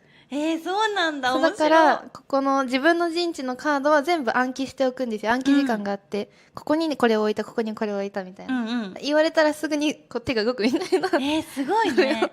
本当に面白いので、ちょっとぜひ結構外国人の方の、海外の方で競技カルタプレイヤーの方とかもあ、いいて、るんだ。すごく面白いので、ぜひおすす。め何の紹介って感じですけど。あ、でもちはやふるって映画があったじゃん。そうあれで知った私もちゃんと。なんか私も結構ちはやふるで知ったというか、うんうん。ちはやふるでより好きになった。うんうん。で、漫画とかも全巻持ってたりとかするんですけど、うんうんそう、最初にちょっとちはやふる見てもらった方がいいかもしれない。そうだね。そっちちはやふるおすそう、すめかも。ちはやふるっていう、どこかに出るかわかんないけど、あ出るここにポッここに出るかそうちはやふるっていう漫画、アニメとかもあるんですけど、うんうんがあるので、すごく日本の文化とかも知れるので、面白いので、ぜひ見てみるといいかな、あれは、ね、面白いなって思った。いやもう本見た時当に面白い。面白かった。もう本当に。確かにスポーツだね、あれは。そうなんです。じゃあ中学校は何してたの？中学校は、部活はバレーボール部に入って、うんうん。バレーボールをしていた中学生でしたね。なるほどね。で、塾も通ってたんだっけ？塾も通ってました。じゃあ勉強も頑張ってたんだ、結構。そうですね。結構だから、まあ、忙しいうん。感じでしたね。ね、塾行ってバレーして、うんうんみたいな感じだもんね。そうです、そうです。へえ、そっか。じゃあ高校は？高校が、高校はちょっと特殊なんですけど、ね、そう、すみかちゃん特殊なの。高校がちょっと特殊で、通信制のオンラインでの、うん。こうスクールだったんですけど、まあ、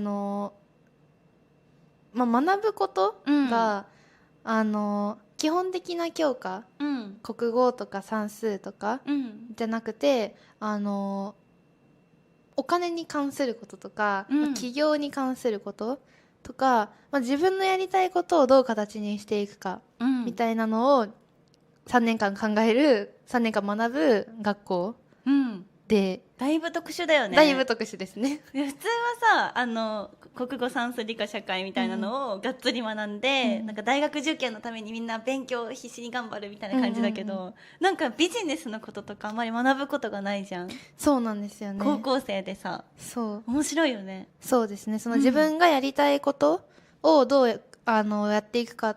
例えばその友達は、それこそダンサーやりたい、ダンサーになりたいみたいな子もいたし、パティシエになりたいとかもいたし、っていうのをもう高1の時からどう形にしていくか、うんどうやっていくかっていうのを、それに高校の3年間を費やす。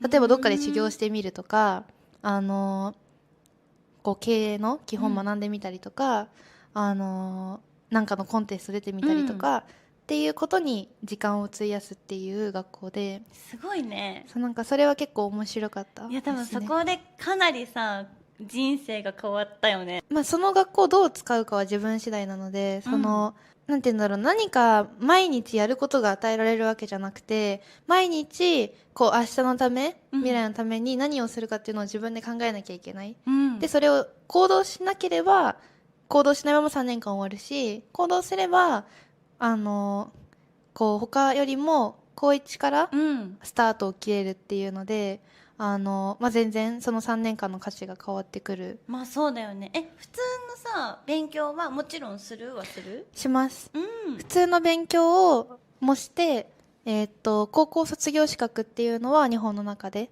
取れる仕組みにはなっていて、でももちろんその授業があるわけじゃないので、例えばその1時間目が算数とか算数というかまあ数学、1時間目が数学とか2時間目が国語とかはないので、全部 YouTube で勉強しました。なるほどね。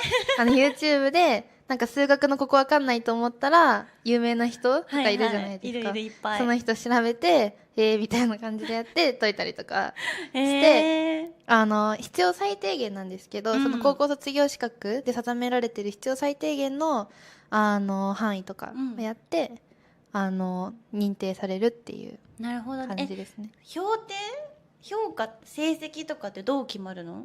評定はその提出した国語とか数学とかの評価になります。テストみたいな？そうです。それも全部オンラインなんでしょ？オンラインで。すごいよね。なんかそうですね、結構穴埋め問題だったりとか、まあ、普通にレポートが結構どっさりと4月に来るので、これを12月までに終わらせてくださいねっていう、そうなんだ、1年間分配られて、終わった人からオンラインで提出していくみたいな感じになって、本当夏休みの宿題みたいな一生やってるみたいな感じか。そうです。なるほどね。でも早く終わる人本当2ヶ月とかで終わるので、一応学校とかが推奨してるのはその課題を全部2ヶ月とかで終わらせて、456月に終わるから、もう6月から12月までは好きなことやればいいとか、コツコツやる人は本当1日1ページとか進めて、その間自分のやりたいことやるとか、もう本当それすらも自己管理能力というか、すごいね。そう、自分でどう終わらせていくかっていうのをやっている。それさ、ちゃんとやらない人もいるんじゃない？います。でも卒業できない。そっか。それはじゃあ必死にやるんだね、みんな。そうで、まあ留年してる人とかも、まあいなくはないですけど、まあでもシステム的にはやらなかったらもちろん卒業できない。なるほどね。だからそれで言うと普通の高校っていうのはそんなのがあんまり起きないじゃないですか。起きない。そう、生徒たちに委ねてないので、1時間目はこれやってね、2時間目はこれやってね、って言われてそれ通りにやればちゃんと高校は卒業できるっていうシステム、それもそれですごくいいなと思うんですけど、その私の高校は自分で管理してその日までに提出できなかったら単純に留年なんでまあ、自己管理能力はつきますね。そうだね、すごいわ本当に。なかなか出会えない人かもしれない、結構特殊な学校なんですけど、そうだね、そこでいろいろスキルとかもね実際身についてるしさ、今も活かせてるしすごいよね。そうですね、けどなんかまあ難しいなって思うのは、まあ、しっかり高校行って大学行ってでちゃんと就職してでやる道っていうのがここの高校に行くと、なんていうんだろうな、それがある種保証されるわけじゃないので。そうだね、自分でやんなさいだもんね。そうなんですよね。そうだから例えばそこで大学行かないっていう選択肢を選んだりだったりとか、何かスキルを身につけておいたりしないともちろん生きていけないので、結構こうなんか険しい道というか。それはそうだね。そう、確かに。その分自分でやれることも増えるし、視野も広がるしスキルも身につけられるんですけど、大変っちゃ大変というか、でも大変だからこそ面白いっていうのはあるんですけど、まあ、なんかそれは難しいなっていうのは結構思ってますね。確かに。その大学進学を選ばなかったのはなんでなの？大学進学を選ばなかったのはなんか自分の中でこう大学に行く意味っていうのがまだ分からなかったんですね。分かんないよね、その時期にさ。そう、私もそうだもん。なんか大学に行くべき、大学って行くべきだみたいなのが日本の中ではあるんですけど、その時は高3の時かはあんまり行く意味っていうのが分かってなくて、自分でその時仕事とかもしてたので、もっともっと仕事頑張りたいと思って、っていう選択だったんですけど、今になると結構大学に行く意味っていうのは分かってきたりもしてて、どういう認識で大学に行くのかっていうのが大事だなと思ってて、目的がね、大事だよね。それこそその大学で学びたいことがあるんだったらすごくいいと思うし、何かこう大学を卒業した先に例えばこの会社に就職したいと思ってるとか、まあ、そういうなんて言うんだろう、何かその先に目的があっていくんだったらもうすごくいいなって思ってマジでそうだし、やっぱ今の日本の社会っていうのは大学っていうのは結構やっぱり一つ大事な部分だし、確かに人の評価って一旦はそこでしか測れない。そうだね、学歴がね、そうそうどれだけ頑張ってきたかのそうそうそう成績みたいな感じだもんね。あとはまあスキルで勝負することももちろんできる。例えばフォロワーが何人いるとか、こういう実績を出しましたっていうのもできるんですけど、まあそれがなかったりする場合は大学に行った方がいいなって思うし、こう大学行くべきか行くべきじゃないかみたいなのは、なんか私的には結構、なんか行くのも面白い。し、行かなくても、行かないなりに、何かスキルを持ってたりとか、自分で何かできるんだったらいいなって思うし。そうね。そうだからなんか、高3の時はなんで行くんだろうなって思ってたんですけど、なんか今はすごくわかるというか、行くのも面白いなって思ってる。でもさ、そう思ったタイミングで行くのがいいよね。なんか高3の時にさ、次は大学ってなんか決められたものじゃなくて、無理やり行くとかじゃなくて、なんかやりたいことが見つかってからそのための手段として行くみたいなのはめっちゃありだよね。思いました。あとなんか大学で出会える人っていうのも結構また面白いなと思うので、確かに結構どの大学に行くかにもよると思うんですけど、それもすごく、なんかそこで出会える人とかにも会ってみたいなっていうのがあって、っていう感じですね。だからもしかしたらこれからね、また大学に行くかもしれないしね。でした。そんな感じのすみかちゃんの20歳までの人生を少し振り返ってみました。ありがとう。めっちゃありがとうございます。じゃあちょっとまた他のテーマもね、2人で撮っていきたいと思いますので、一旦ここまでになります。ありがとうございました。ありがとうございました。またね。皆さんこんにちは。リアルな日本語ポッドキャストのお時間です。私は日本語コーチのしおんです。このポッドキャストでは、教科書ではなかなか学べないネイティブが実際に使っている日本語を自然なスピードでお届けしています。話すスピードもテンポも実際の日本人の会話と同じです。ちょっと速いなって思ったら再生スピードは自由に変えることができます。まだ聞き取れないなっていう方は 0.75 倍速や 0.5 倍速から聞いてみてください。慣れてきたら通常のスピードへ。上級者の方は 1.25 倍速や 1.5 倍速にも挑戦してみてください。そしたら普通のスピードがとってもゆっくりに聞こえてくるはずです。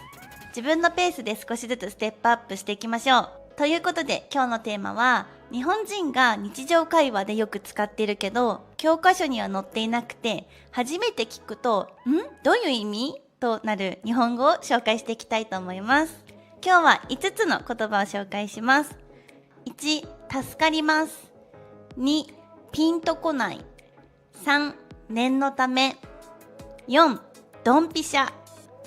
5、なんとなく。この5つの言葉を今日は紹介していきたいと思います。今から紹介する言葉はどれも日本人が日常会話でよく使う表現なんですが、翻訳ソフトとかで訳すとちょっと不自然になったり意味が正しく伝わらなかったりするんですよね。だから実際に日本人がどういう気持ちで使っているのかちょっと分かりづらいので、このポッドキャストではそんなリアルな言葉のニュアンスや使い方を例文と一緒に分かりやすく解説してみようと思います。リスニングの練習をしながら日本人のリアルな感覚も学べるような内容になっているので、通勤中とか休憩中、寝る前など気軽に聞いてもらえると嬉しいです。ではエピソード7スタート。はい、まず一つ目に助かりますですね。助かりますは翻訳ソフトとかで直訳すると It helps とか It saves me になることが多いんですが、実はこの言葉ありがとうとか感謝してますという意味で使われることが多いです。例えば、これコピーしておきましたよ。わー、助かりますって言ったりします。あとは代わりにこれやっときますね。本当に助かりました。ありがとうございます。みたいな感じです。ポイントは手伝ってくれてありがとうとか気遣ってくれて嬉しいみたいな時に柔らかく自然に伝える表現になります。ぜひね、ありがとう以外にも感謝を伝える表現、日本語にもたくさんありますので、助かりますもぜひ感謝の言葉として覚えて、ぜひ使ってみてください。次、2つ目はピンとこないです。ピンとこないは翻訳だと I don't get it とか It doesn't click と出てくることが多いんですけど、日本人のネイティブの感覚で言うと、このピンとこないという言葉は、なんかよくわかんないみたいな意味で使うことが多いんですよね。なので、例えば、この名前どっかで聞いたことがある気がするんだけど、ピンとこないなとか、あとは、説明されてもピンとこなかったけど、図を見たらわかったみたいな感じなんですよね。なので、ポイントは、理解とかイメージがすぐ頭に浮かばないときにピンとこないをよく使います。逆にピンとくるという言葉もあります。ピンときたとか思い出したとか、なんかわかんなかったけど今わかったみたいなときにピンときた、ピンとくるみたいな感じで使います。はい。ぜひこちらも、なんかよくわかんないなーって思ったとき、ピンとこないなーってぜひ使ってみてください。じゃあ次に3番目、念のためですね。はい。念のためは聞いたことあると思うんですけど、翻訳だと just in case と出てきますね。これ、まあまああってはいると思うんですけど、実際の会話ではもっとなんかやんわりした確認とか気遣いとして使います。例えば、明日休みですよね。念のため確認です。とかですね。あとは、念のため明日傘持ってこうかなみたいな感じです。ポイントは心配しすぎるほどじゃないんだけど、なんか安心したいのでやっておくみたいな感じです。念のためという言葉は日本人の会話ではよく聞く言葉だと思います。私も多分ね、しょっちゅう使っていて、念のためさ、明日これ持ってくとか、念のためこれ準備しておいた方がいいかなみたいな感じでよく使っています。さっきも言ったんですけど、なんか確認したいことがあった時によく使ったりします。はい。ぜひ念のためみんなも使ってみてください。次は4つ目、ドンピシャですね。皆さんドンピシャって聞いたことありますか？もしかしたらこの言葉は初めて聞く人が多いかもしれないんですけど、ドンピシャをね、ちょっと Google で翻訳してみたら、exactly とか right on みたいな感じだったんだけど、なんかちょっと日本人が使ってるニュアンスとちょっと違うんだよね。で、これをちょっと解説すると、ドンピシャは日本人はよく、なんかね、もっと勢いがある感じで使います。なんかわかりづらいよね。例えば、完全に正解みたいな。もうまさにそれみたいな感じで、なんかちょっと強調したい時とか、めっちゃぴったり合ってたみたいな時によく使います。はい。例えば、例文で言うと、それ、ドンピシャな答えだね。とか、あとは、この服めっちゃドンピシャかわいいみたいな。私のこうストライクゾーン、なんかその、自分が大好きなジャンルだったりとか、大好きな好みにぴったり合ってるみたいな時に、よくドンピシャ、これめっちゃドンピシャって使います。なんとなく伝わったかな？そう。なので、ポイントは、なんか音のインパクトも強いじゃん。ドンピシャ。ピシャーみたいな感じで、音のインパクトもね、ちょっと強いと思うんですけど、ちょっとテンションが上がった時によく使います。はい。ドンピシャと、ちょっとさっきからもね、言ってると思うんだけど、ぴったり合ってたとか、ぴったり合ってると、ドンピシャは同じような意味で使います。でも、ドンピシャを使う時は、もうほんと感動しちゃったみたいな。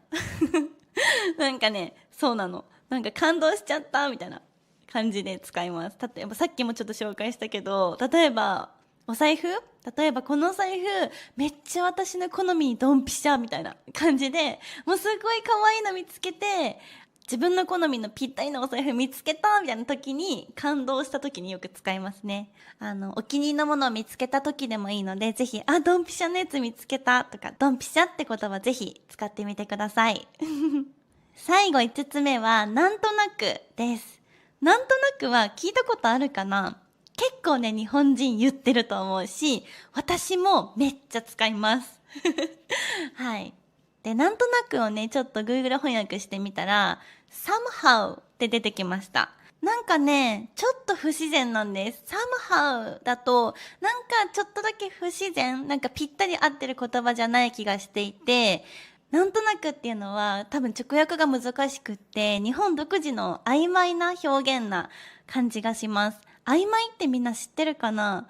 曖昧っていうのはなんかクリアじゃない感じ、はっきりしてない感じのことを曖昧って言ったりするんだけど、曖昧と似たような感じですね、なんとなくは。はい。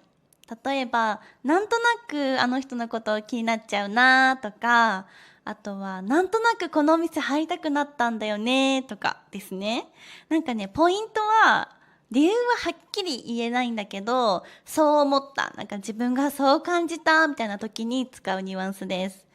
なんかね、英語にね、完全に一致する言葉がなくって、すごい日本語らしい表現なのかなと思います。なんとなくを使うときは、例えば今日なんとなく、なんかケーキ食べたい気分だなとか、なんか理由は別にないんだけど、なんとなく思ってるんですよね。そう。こういう時にも使いますね。なんでって聞かれても、なんとなくなんだよね。例えば私もレッスン中とかにね、日本語を解説してる時に、これなんとなくわかったみたいな感じで使ったりもします。なんとなくは、なんか100%は分かってないかもしれないけど、全体的な意味は分かってくれたかなみたいな時に、なんとなく分かったかなって使います。だから曖昧とか、はっきり理由はないんだけどそう感じたみたいな時に使います。じゃあ今日は5つの日本人っぽい日本語の表現について解説しました。覚えてるかな？ 1 つ目は助かりますですね。助かりますは簡単に言うと感謝を伝える言葉でしたね。ありがとうと似ています。ありがとうの他に助かりました。ぜひ使ってみてください。2つ目はピンとこないでした。ピンとこないはみんな覚えてるかな？意味はなんかすぐには理解できないって感じですね。なんか思い出しそうなんだけど思い出せないみたいな時に使います。あとはしっくりこない、なんかぴったり合わないとか、しっくり合わないっていう時に使います。はい、次が3つ目が念のためでしたね。念のためは簡単に言うと安心とか確認のために念のためを使います。次、4つ目、ドンピシャですね。ドンピシャは完全に一致してる感じですね。まさにそれっていう時に使います。はい、次はなんとなくですね。なんとなくははっきり理由は言えないけどそう感じている時に使います。今日紹介した5つの言葉はどれもネイティブが毎日のように使う日本語だけど、翻訳機ではなかなかね、ちょっと表現しにくい、独特な表現をするリアルな日本語でした。多分日本語を勉強している皆さんは、こういう日本人っぽい表現っていうのがなかなかね、教科書からだと学びにくいのかなと思います。なんですけど、こういう感じで、ポッドキャストでね、お話ししていると、私がいつも自然に使っている日本語がね、自然と出てくるので、私はあえてこのスピードで、日本人が話すスピードで話しています。はい。これからもね、日本人がよく使うリアルな日本語を皆さんに紹介していきたいと思いますので、チャンネル登録まだの方はチャンネル登録してもらえると嬉しいです。そしてね、リクエストとかテーマに関するリクエストがあったらいつでもコメントに書いてくれたら嬉しいです。じゃあね、今日も聞いてくれてありがとうございました。また次回のエピソードでお会いしましょう。日本語コーチのしおんでした。またねー。ドキドキ、キラキラ、ピカピカ、ニコニコ。みんなは日本語のオノマトペ何個知ってますか？こんにちは。リアルな日本語ポッドキャストのお時間です。私は日本語コーチのしおんです。皆さんはオノマトペ知ってますか？よく日本のアニメとかドラマを見ているとオノマトペよく聞くと思います。日本語には音や気持ち、雰囲気をオノマトペで表現することがたくさんあります。今日は日本人がよく日常で使うオノマトペを10個紹介していきたいと思います。これも教科書にはあまり載っていないけど、知ってるとね、結構会話がナチュラルになります。はい、ということでエピソード8スタート。では1つ目、ドキドキ知ってますか？ドキドキはね、結構有名なオノマトペだから知ってる人が多いかもしれないですね。意味はね、緊張してる時とか、すごく楽しみなことが待っている時に、もう心臓が速くなって、心臓の音を表してるんですよね、このドキドキっていうのは。なので、緊張してる時とか、すごく楽しみな時、ちょっと興奮してる時に、ドキドキを使います。例えば、明日は好きな人とデートだからドキドキするとかですね。あとは今日はめっちゃ楽しみにしてたライブがあるからめっちゃドキドキするみたいな感じですね。ドキドキはね、多分みんな聞いたことがあるかもしれない。ぜひね、知ってたら知ってるよってコメントに書いてくれると嬉しいです。はい、ぜひね、皆さんもドキドキ使いこなしてみてください。使うタイミングはなんか緊張してる時とかですね。緊張してる時が一番わかりやすいと思うので、ぜひなんか明日は例えば JLPT のテストがあるから緊張するドキドキするみたいな感じで使ってみてください。はい、次は2つ目はペラペラですね。ペラペラはね、実は意味が2つあります。1つ目は多分みんな聞いたことあると思う。例えば日本語ペラペラになりたいとかですね。これ聞いたことあるかな？そう、意味は言語がスムーズに話せること、スムーズに話すことをペラペラですね。よく喋れることをペラペラって言います。だから、私全然英語ペラペラじゃないのとか、日本語がまだペラペラじゃないですっていう風に使います。はい。ペラペラ聞いたことあるかな？多分ね。はい。もう一つのペラペラの意味は、なんか薄いものですね。例えば紙とかもペラペラですね。紙とかもペラペラって言います。薄くて、こう、例えば紙とかがしなる音、しなるっていうのはこう曲がった時に出る音ですね。が、ペラペラっていうので、ペラペラっていうオノマトペを使って表現します。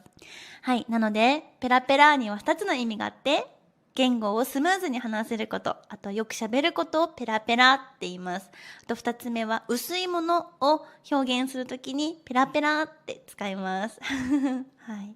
ペラペラ使いやすいのは多分ね、スムーズに話せる方はすごく使いやすいと思うから、例えば日本語をペラペラになりたいとかみんなもね、ぜひ使ってみてください。次、3つ目は、もやもやですね。これ聞いたことあるかな？もやもや。なんか音のニュアンス通りな気がするんだけど、もやもやって聞いてみんなはどう思いますか？どんなイメージしますか？これはね、私音のイメージそのまんまだなって思うんだけど、気持ちがね、なんかすっきりしないときに、なんかもやもやするって使います。あとはなんか気になるなっていうとき。例えば、昨日友達にこんなこと言われて、なんかちょっともやもやする。なんか心に引っかかってるみたいな時に、もやもやするって使います。もやもやは、なんかイメージ通り、なんか、もやもやなんか雲みたいな、なんか、もやって知ってるかな？もやっていうのがあって、霧みたいな感じなんだけど、霧とかのことをね、もやって言ったりするんだけど、もやがかかってる、霧がかかってるとかも、もやがかかってるってね、言い方をするんだけど、そうなんか、もやもやってしてることをね、もやもやするって言います。はい。もう見たまんまですね。その、気持ちがもやもやするとかも、心の中にそのもやがかかってるみたいな感じで、そう、もやもやするを使うときはね、私は結構忘れ物しちゃったときとかによく使います。例えば今日外が暑いのに日焼け止めを塗り忘れちゃったときとかに、どうしようかな、家に戻ろうかな、どうしようかな、コンビニで日焼け止め買おうかな、どうしようかな、もうなんかもやもやする気になっちゃうな、もやもやするな、みたいな感じで使います。はい。ぜひ皆さんもなんか気になっちゃうなとか、気持ちがすっきりしないときになんかモヤモヤするって使ってみてください。OK、じゃあ次。4つ目はぐっすりですね。ぐっすりはね、聞いたことあるかな？どうかな？初めて聞いたかな？はい、ぐっすりはね、深くよく眠るときに使います。例えば、昨日ぐっすり寝たからめっちゃ元気みたいな風に使います。皆さんは最近ぐっすり寝れてますか？どうかな？私はね、結構ぐっすり寝れてないことが多くって、最近なんか眠りが浅いんだよね。だから全然ぐっすり寝れてなくて、日中とかすごい眠気に襲われちゃいます。はい、こんな感じで自然とね、使っています。ぐっすり。ぜひね、友達とかに今日はぐっすり寝れたとか、日本語を教えてもらってる先生とかにもぜひ聞いてみてください。昨日はぐっすり眠れましたかってぜひね、使ってみてね。はい。じゃあ次、5つ目はキラキラですね。キラキラは聞いたことあるかな？アニメとかでね、よく出てきますね。キラキラはね、なんか輝いてるって感じですね。なんか光ってて綺麗みたいな感じですね。例えば、夜景がキラキラしてて感動したみたいな時に使います。もうキラキラはなんか光ってる時とかに使いますね。人に対しても使ったりします。あの人すごいキラキラだよねみたいな。なんか目立ってる感じですね。実際に光を放ってるわけではなくて、なんか存在がキラキラしてるみたいな時に使います。例えば、人にキラキラを使う時は、なんかこの人はいつも笑顔で、元気はつらつで、なんかすごいキラキラしてる人だよね、みたいな風に使います。物理的にね、その人から光が出てるわけではないんですけど、なんか輝いてるオーラが見えるときに、キラキラっていうオノマトペを使います。次、6つ目は、イライラですね。イライラは聞いたことある？どうかな？音のイメージで言うと、なんかね、イライラって感じなんだけど、これは怒りとか、ストレスでめっちゃ落ち着かないって感じ。例えば今日はもうめっちゃ寝不足でなんか全然寝れてないからイライラするみたいな感じですね。はい。あとは、渋滞？道がね、渋滞してて全然進まないからイライラするみたいな時に使います。イライラするはね、結構ね、多分日常で日本人よく使ってると思います。ぜひみんなもなんか、ストレスで落ち着かないなって時にイライラする使ってみてください。はい、次。7個目はニコニコですね。ニコニコは聞いたことある？どうかな？はい、ニコニコはね、笑顔でいることですね。笑顔でいたりとか、あとは機嫌がいいことですね。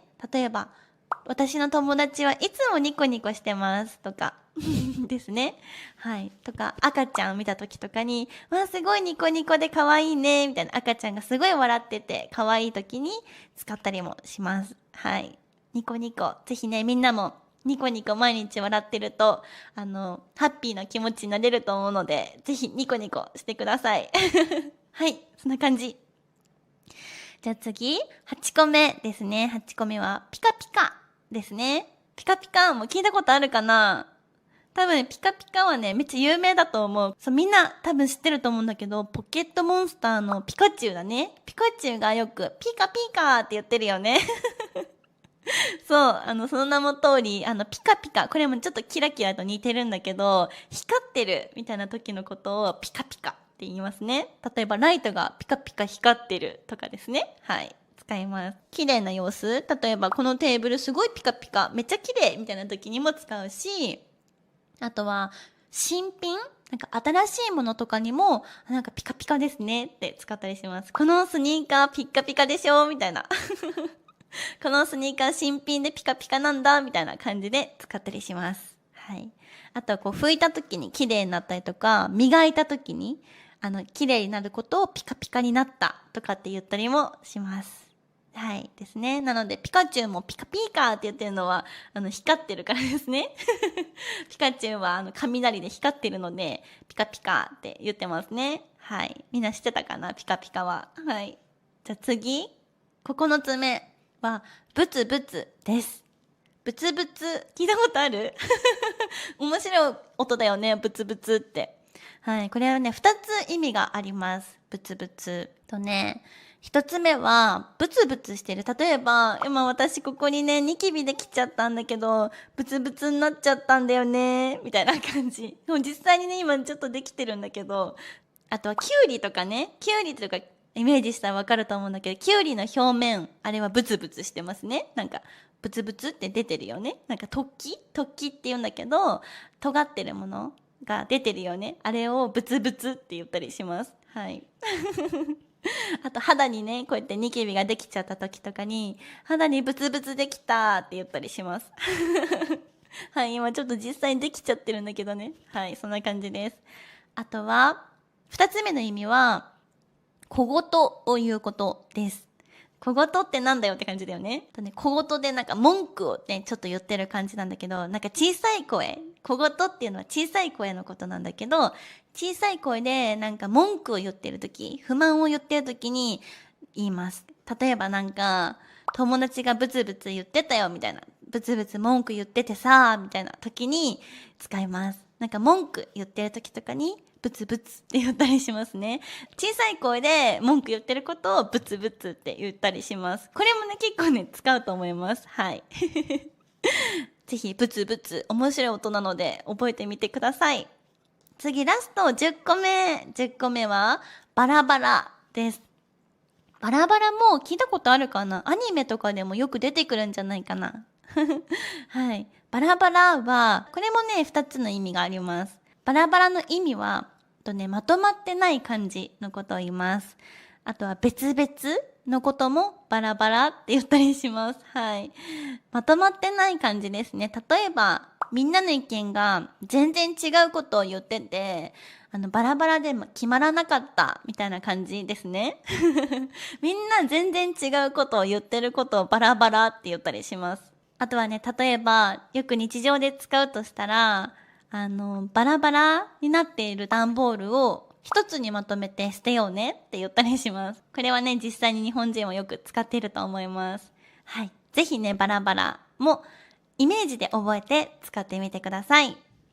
はい。じゃあ今日紹介したオノマトペ、いくつ知ってましたか？今日紹介したのは一つ目、時々。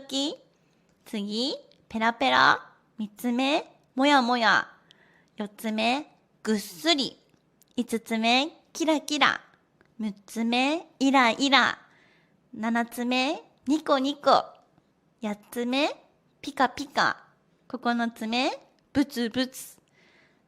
10個目がバラバラでしたね。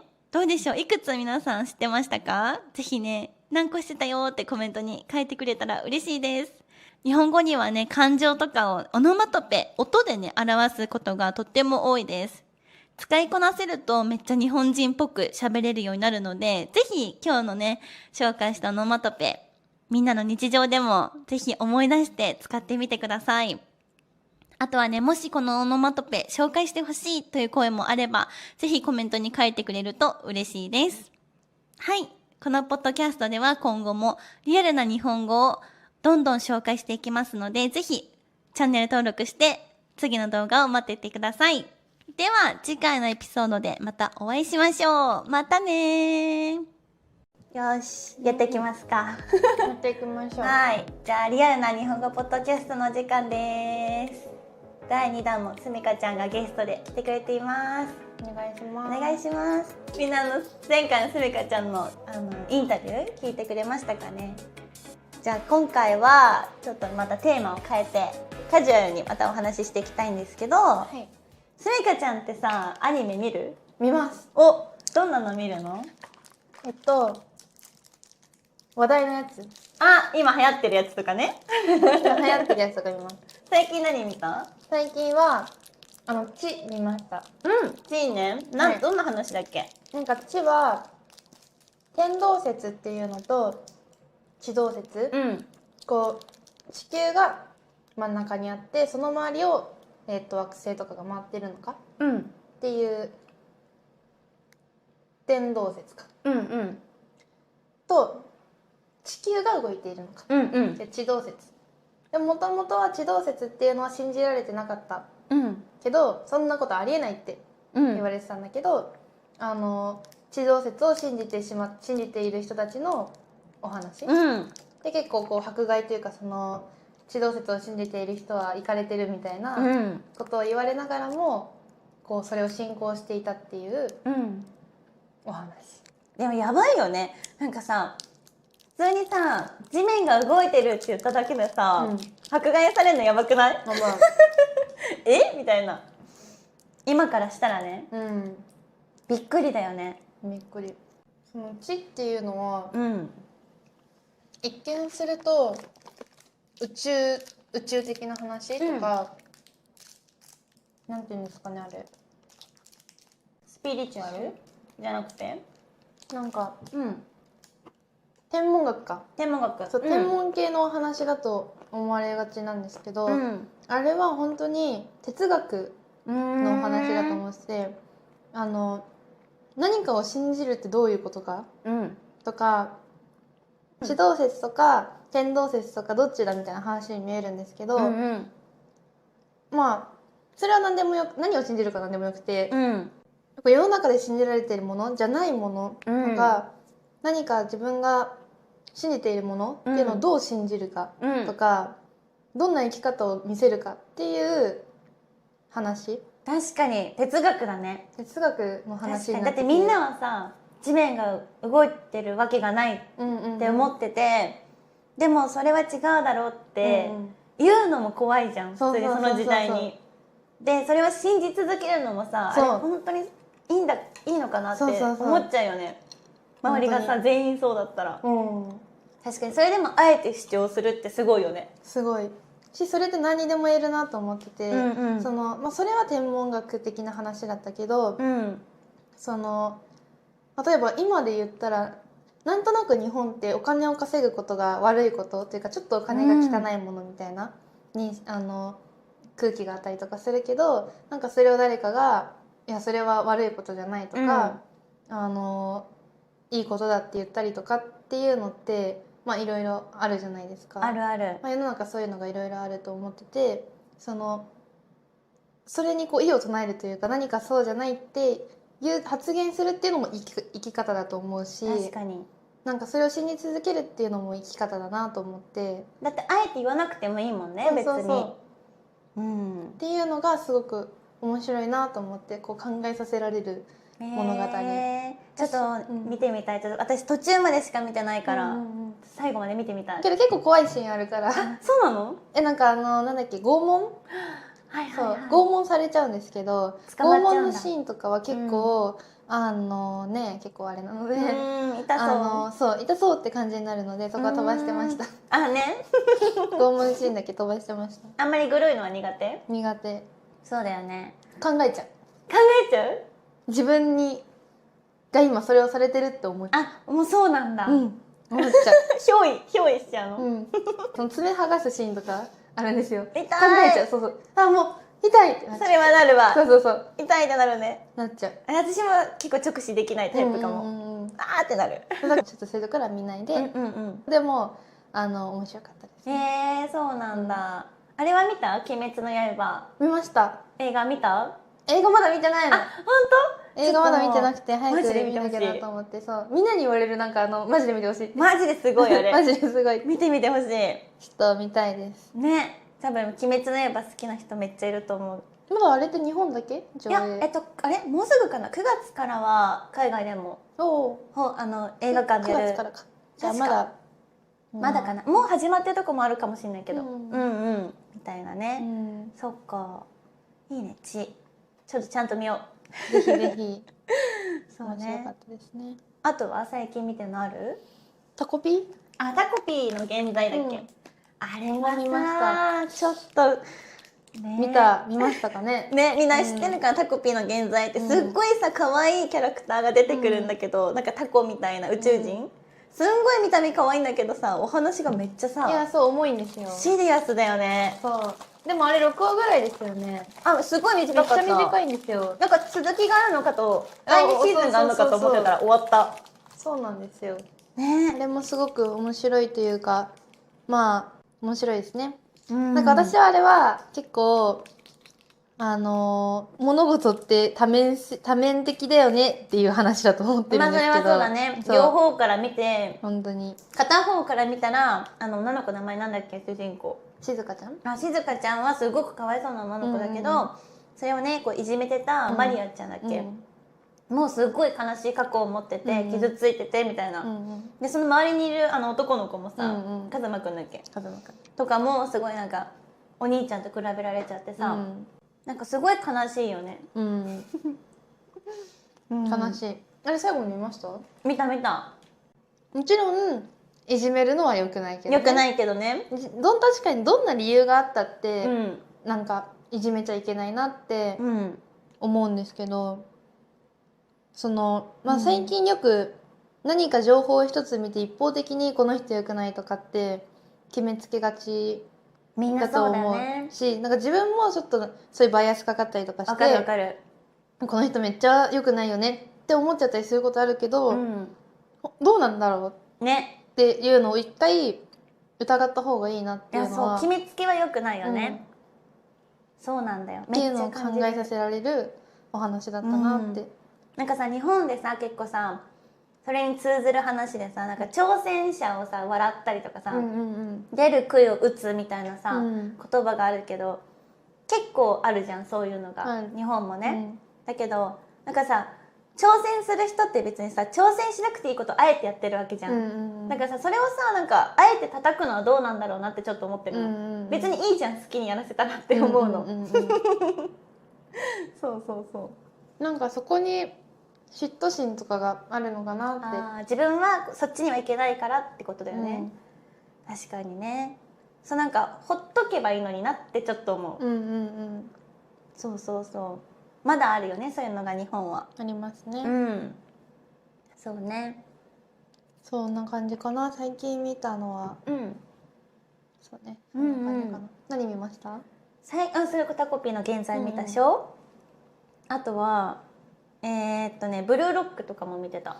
私ブルーロック見てなくておすすめ。めっちゃ面白いって言いますよね。めっちゃ面白いよブルーロック。見たことあるかな。サッカーの高校生のサッカーのお話なんだけど、エゴイストの話ですね。エゴそうそうそう、エゴってその自分のなんて言うんだろうね自分の考えみたいなものを主張することとかなんだけど、そう面白いめっちゃ。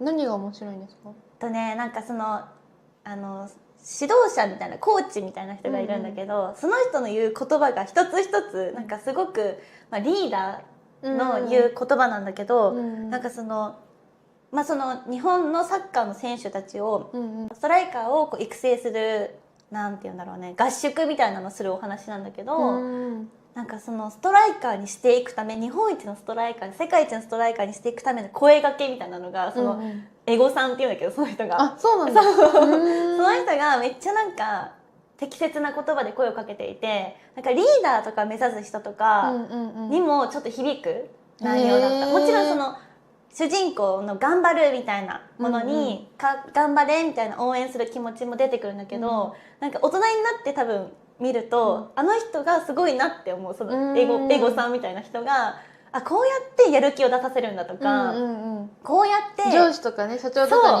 に見せてあげたいぐらい、なんかこうやって言葉をかけてあげることで気づいたりとか自分の足りないことに気づいたりとかなんかやっていくタイプで、でもなんかお前ら行くぞみたいな感じじゃないのよエゴさんは。すごく淡々と必要なことを言ってるタイプの人で、それできる人すごいですよね。そうなんかブルーロックはそういう目線で見てた私は。ぜひ見てほしい。いやちょっと見てみます。誰推しとかあります？私ナギっていうのが好きなんだけど、なんか結構みんなナギって言いますよね。そうアニメを見たらわかる。そうなんだ。ナギはかっこいいってなるのよ。見てほしい。それこそ日本の代表の、ユースみたいな、アンダーなんとかみたいなと戦うのが、こうなんか一番最後らへんにお話出てくるんだけど、もうめっちゃ強いわけよ、もう相手が。だってもうね選手として選ばれて世界で活躍するような人と戦うわけだよ高校生がね、なんだけど、そこでナギがめっちゃかっこいいのよ。そうナギは選手ってことだよね。そうナギはそう、ブルーロックのメンバーなんだけど、めちゃくちゃかっこいい。これはねもうぜひ見てほしい。私そこだけ何回も巻き戻して見てるもん。そうなんだ。そうそうとかかな。あとキングダムもめっちゃいいよ。見てないんですよキングダム。めっちゃおすすめキングダム。中国のねお話なんだけど、その田舎に生まれた男の子が、大将軍になるっていうお話なんだけど、もうめっちゃめちゃ面白い。長い結構。割と長いね。割と長い。そのキングダムもさそれこそ大将みたいなその将軍みたいな人が、何人かいるんだけど、タイプがみんな違うのね。その頭脳で戦うタイプなのかもうめちゃくちゃもう強いかみたいな、とかその部下の采配の仕方とか、そうなんかねめっちゃ面白い。そうそうそう。キングダムよくなんかキングダムで例えてくる人いますもんね。いるね。だいたいワンピースかキングダムで例えてくるいるね。からちょっと見た方がいいなとは思う。ちょっとね私ワンピースだけはまだ手を出せてないんだよね。ちっちゃい頃見てたんだけど、もう忘れてる。私は今1話をちょっと見てます。1話だけまだ何者にもなってない。そうだよね。多分これを見てるみんなの方が詳しいかもしれない。いや本当に絶対そう。海外留学した時とかもナルトとかワンピースとかは海外の人に説明されて、へーってこっちが知らないみたいなねっていうのがあったんで、いやわかる、めっちゃ人気だよね、ナルトも。面白いんだろうなとは思っている。そうそうそうだね。最近見た。あ、そうだね。あと薬屋の独り言、見た見た。私すっごい好きで、毎週金曜日に日本では放送されてたので、毎週見てましたね。あ、ちゃんとリアタイしてたんだ。リアタイしました。もうすっごい楽しみで。面白いね、あれね。あれめちゃめちゃ面白いですね。なんかなかなかない主人公のタイプじゃない？いや確かに。確かにちょっとクールだし、頭がいいみたいなね。絵も可愛いよね、すごい。絵も可愛い。いやすごい面白いですね、あれは。いいね。あとなんだっけな。あ、でもなんか人生のバイブルみたいな。なんかさ、みんなあるじゃん。いろんな人さ、自分の人生のバイブルのアニメとか漫画とかあると思うんだけど、私は宇宙兄弟めっちゃいいなって思って。私もシオンさんに宇宙兄弟おすすめされて全部見て、面白かったです。面白いよね。やっぱなんかあれも挑戦する人の話じゃん。すごいよね。宇宙だよ。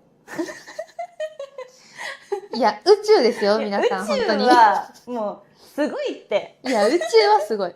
宇宙はすごいし、なんか私宇宙兄弟で好きなのはムッタ、お兄ちゃんの人間臭い葛藤とか嫉妬みたいな部分がすごい好きで、弟がすごくね天才というか、弟がすごくて、努力家でもあり、先に弟が宇宙に行くんですけど、兄としてはさやっぱりさこう不甲斐ないというか悔しいというかさ、悔しいよね。弟ばっかりって思うっていうのをちゃんと描写してるのがすごいこう人間らしくていいなと思って。確かに。なんかねただのサクセスストーリーじゃないというか、そうだね。なんかそれがすごく見てて面白いなって応援したくなるし、なんか自分も頑張ろうって思う。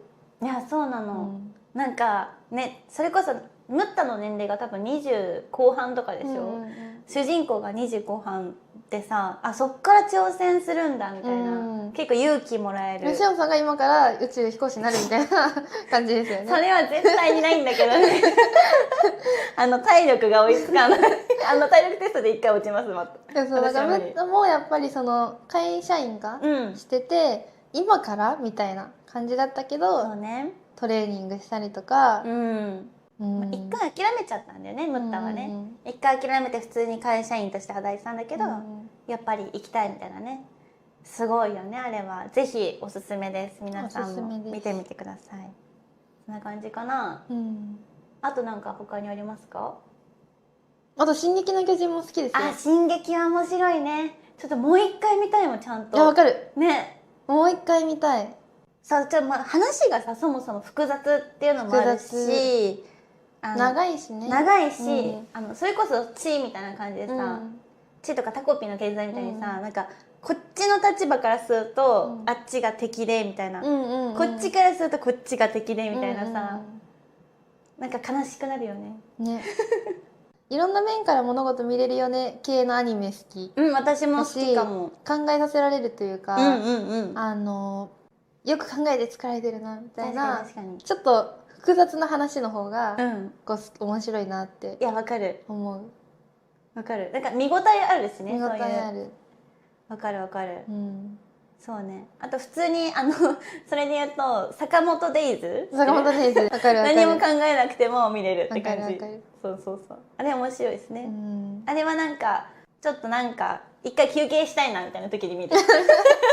わかるわかる。なんかインプットしようとかじゃなくて、一旦見とこうかなみたいな。結構ねそういうシリアスなアニメとかはね、体力使うからね。みたいな感じかな。いいですね。じゃあ皆さんもぜひお好きなアニメもコメントにぜひ書いてください。教えてください。はい、ぜひ。今日はありがとうございました。ありがとうございました。すみかちゃんでした。またね。突然ですが皆さん、日本語には体の一部が入った表現がたくさんあるの知っていましたか？こんにちは。リアルな日本語ポッドキャストのお時間です。私は日本語コーチのしおんです。今日はですね、日本語には結構ね、体の一部が入った表現がたくさんあるんだけど、それをね、ちょっと紹介していきたいと思います。例えば、目が点になるとか、耳が痛いみたいな体のパーツを使った表現っていうのが日本語にはたくさんあります。それは感情とか状況をリアルにね、相手に伝えることができます。ちなみにみんなも目が点になるってどういう意味か知ってるかな？そう、目が点になるってどういう状況って思うよね。はい、これはびっくりした時に目が点ってなんかね、目が点になるって言うんだよね。そう、びっくりした時に日本人はよく使います。あとは耳が痛い。これね、普通に耳が痛いっていうわけじゃなくって、なんか例えば嫌なことを言われた時とか、あとは例えば言われて欲しくないことを言われた時に、うわ、耳が痛いっていう表現をします。はい。物理的に痛いわけじゃなくて、なんか言われたくないことを言われたから耳が痛いっていう感じで使います。こんな感じで耳が痛いみたいな感じで、耳が痛いのは物理的な痛さじゃなくて、気持ち的な感情的な表現をしたい時によく使うんだけど、そういったね、ちょっと意味が変わる日本語を今日は紹介していきたいと思います。その中でも今日は手がつく日本語の表現を10個紹介していきたいと思います。ぜひね、知ってるものがあるかどうか、ぜひチェックしながら聞いてみてください。それではエピソード10スタート。はい、まず一つ目、手を貸すです。これ意味知ってるかな？手を貸す、その通りなんだけど、助けるとかサポートするという意味でよく使います。例えば友達が重い荷物を持って大変そうだから手を貸してあげたとかですね。手を貸してあげたっていうのは荷物を持ってあげたみたいな時の表現ですね。あとは手を貸しますか？手貸しましょうか？って、手伝いましょうか？みたいな時に手貸しましょうか？って使うこともあります。はい、そんな感じで使います。あとは今日のテーマからちょっとずれちゃうんだけど、よく日本語の表現として、すっごい忙しい時とか、すっごい大変な時に、猫の手も借りたいっていう言葉があります。はい。聞いたことあるかな？そう。もう猫の手すらも借りたいぐらい、めっちゃ忙しい状況みたいな時に、もう今猫の手も借りたいぐらい大変なのって使います。ね、猫の手を借りてもね、きっと猫ちゃんは何もできないんだけど、猫ちゃんが仮に何かができないとしても、それでも猫の手が借りたい。それぐらい忙しいっていう時に猫の手も借りたいという表現を使います。はい。ですね。じゃあ、そんな感じです。次に、二つ目紹介していきます。二つ目は、手が開くです。これ、手が開く、どういう意味かわかるかな？開くっていうのは、空という漢字を書きますね。そう、これ、訓読みすると、開くという風に読みます。はい。開くっていうのは基本的に時間ができるみたいな感じなんですね。あとは暇になるみたいな感じです。なので、手が開くっていうのは、今は忙しくないよ。手が開いたよ。という時に使いますね。なので、例えば例文で言うと、3時以降なら今日は手が空いてます。これは3時以降なら予定がないですっていう意味なんですね。はい。よくね、これも日本人使ってます。何時になったら手開くからちょっと待っててとか、例えば今手空いてますか？ちょっと助けてほしい時とかに、例えば今って手空いてますか？みたいな感じですね。あとはね、もっとフォーマルな言い方もあります。聞いたことあるかな？ちょっとね、聞いたことないかもしれないんだけど、お手すきですか？っていう表現もあります。これも同じく、手空いてますか？っていう意味、同じ意味で使っています。はい。結構ね、お手すきですかは年上の方だったりとか、ビジネスの時によく使う表現です。今手が空いてますか？今暇ですか？っていう表現ですね。はい。ぜひね、これも日本人めっちゃ使ってるので、暇ですか？とか、時間いつになったらできますか？って聞きたい時に、いつになったら手空きますか？とか、そういった表現覚えてみてください。はい。では次に3つ目ですね。3つ目は手を出すです。これ手を出すですね。これ意味わかるかな？これちょっとね、なんか、2つね、意味があります。ネガティブな意味とポジティブな意味2つあります。ちょっとね、ネガティブな意味から紹介すると、暴力を振るっている時によく使ったりします。なんか例えば、喧嘩で手出しちゃダメだよとか、先に手出した方が負けだよってよくね、使います。手を出すっていうのは、例えば相手のことを殴っちゃったりとか、叩いちゃったりとか、するときって手が出てますよね。そこの状況をね、手を出す。そのまんまの意味です。はい。手を出すっていう風に使います。はい。あと、二つ目はポジティブな意味ですね。ポジティブな意味は、新しいことを始めるときに手を出すという表現を使います。例えば、いろんな趣味に手を出してみてるみたいな感じですね。そう、私最近料理にハマってたりとか、あとね、編み物してみたいなってちょっと思ってるんだけど、まだね、実行はできてないんだけど、これからちょっと編み物に手を出そうと思っています。みたいな感じで使います。はい。手を出すっていうのは、ネガティブな意味、暴力を振るうっていう意味と、ポジティブな意味、新しいことにチャレンジするみたいな時に使います。ぜひね、状況に応じてみんなも使ってみてください。使いやすいのはきっと2つ目のポジティブな意味ですね。新しいことに挑戦するときに、例えば手を出してみるっていうのを使ってみてください。はい、次。4つ目です。4つ目はね、聞いたことあるかな。手に入る、手に入れるです。これは知ってるかな？これは手に入れる、そのまんまなんだけど、欲しいものを得ること、欲しいものをゲットした時に手に入れるって使います。そうそうそう。例えば、ずっと欲しかったカメラを手に入れたとかですね。そうそうそう。とか、ずっと欲しかったタンブラーやっと手に入ったのみたいな感じで使います。はい。手に入れるはね、なんとなくイメージしやすいと思います。ゲットするみたいな意味ですね。はい。ぜひね、みんなもなんかずっと欲しかったものが買えた時とか、ゲットした時に手に入れたって表現使ってみてください。じゃあ次いきます。5つ目は手がかかるです。これは聞いたことある？どうかな？手がかかる。これはね、お世話するのが大変みたいな意味です。例えばお世話が必要だったり、大変みたいな時に手がかかるって言います。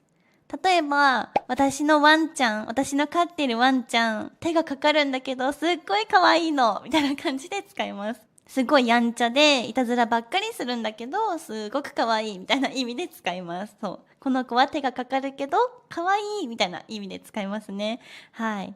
あとは手をかけるっていう表現もあります。例えば、最近私料理にハマっていて、料理にはね、結構手をかけてます。みたいな感じで、こだわってますみたいな意味でも使ったりしますね。はい。ぜひ手がかかる使ってみてね。次、6個目。手を抜くという表現です。聞いたことあるかな？手を抜く。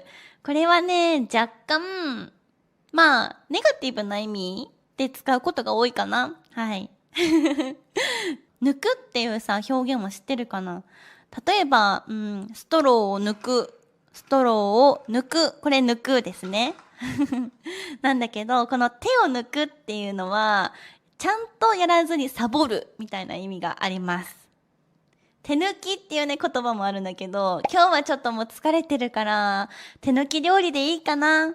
これ簡単な料理でいいかな？みたいな時に手抜きとか手を抜いていいかなって使います。あとはテスト勉強、手抜いたらやばいかもみたいな時にも使いますね。そうなので手を抜くっていうのはちゃんとやらずにサボることです。みんなはね、日本語の勉強手抜かないように頑張っていきましょうね。はい、こんな感じで使いましょう。はい、次は7個目ですね。7個目は手が離せないです。手が離せない、聞いたことあるかな？結構日本人使ってると思います。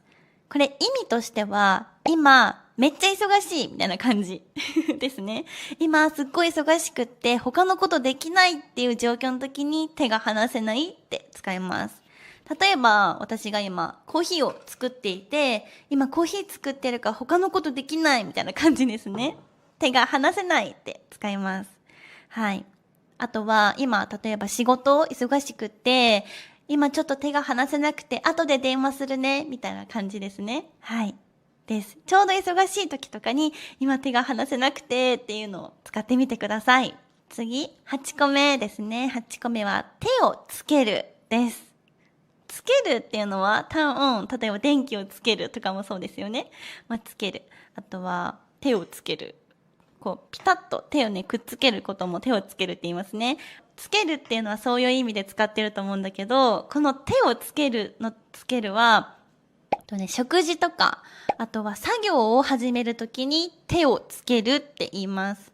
例えばね、レポートをまだ手つけてないんだよね。これまだやっていないんだよね。作業を開始していないっていう時に、まだ手をつけてないんですとかって言ったりします。手をつける、手をつけられない、手をつけていないっていう表現よくね、日本人使ってますね。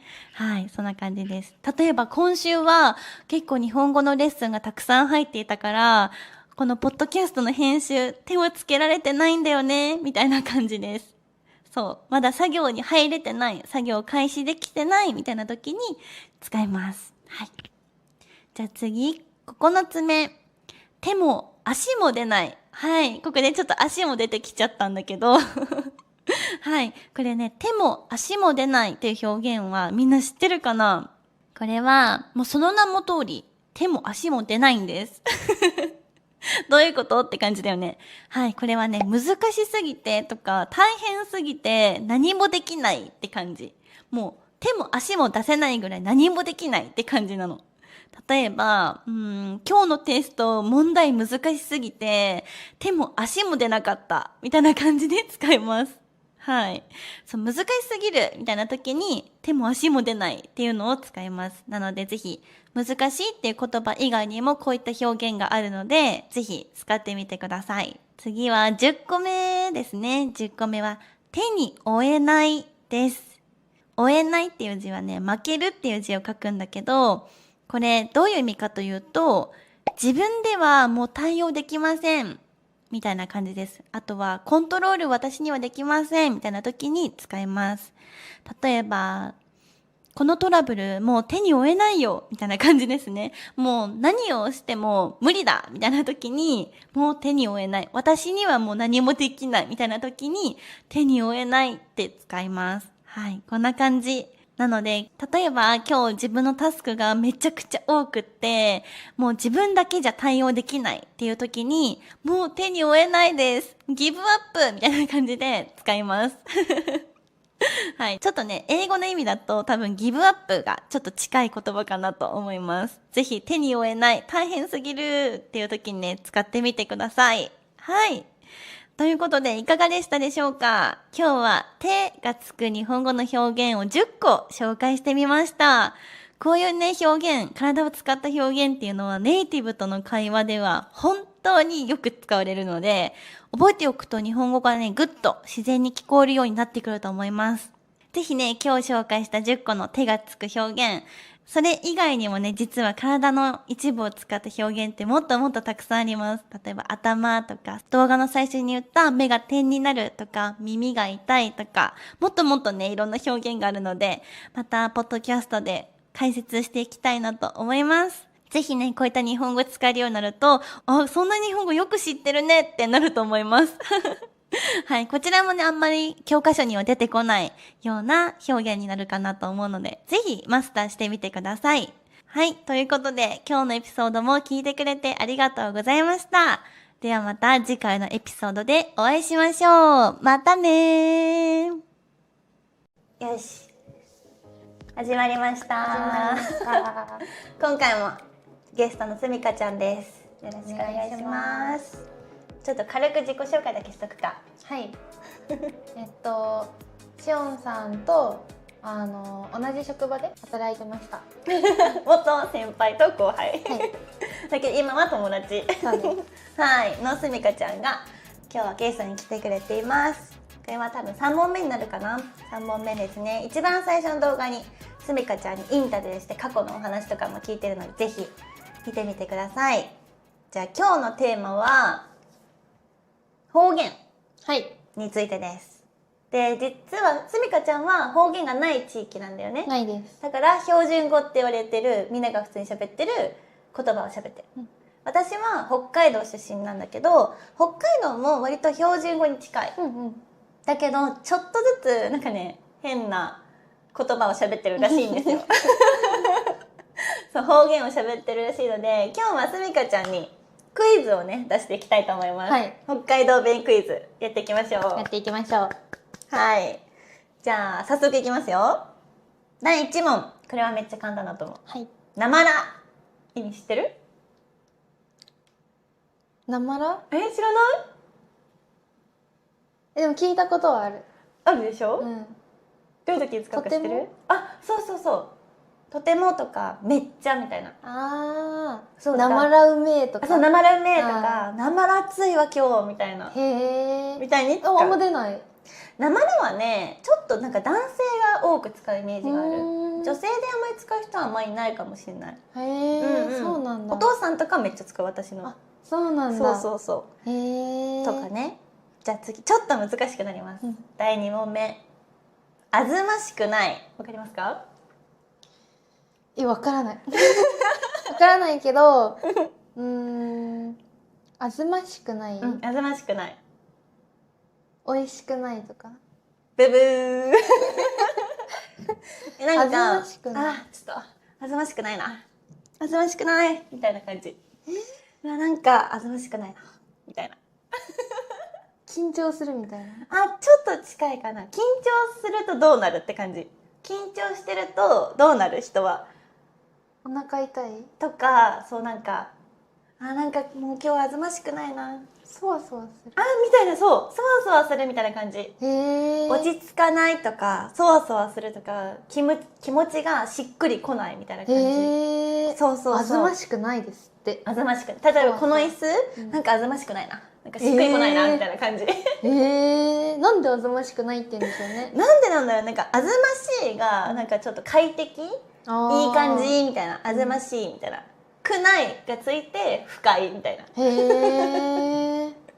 みたいな意味がね、あります。同じ日本なのに。全然違うね。わかんないよね。わからないの面白い。あずましくないとかよくね、おじいちゃんおばあちゃんとかめっちゃ言ってるイメージある。へえ。とかですね。じゃあ次。3問目は、わや。わやわや。わや聞いたことあるかな？俺的な？自分一人称ってこと？俺的なね。わし的な？ブブー、違います。わや。そう、わや。これ、わやだとかっていう言い方もある。めっちゃわやだ、どうしようとか、わやだみたいな。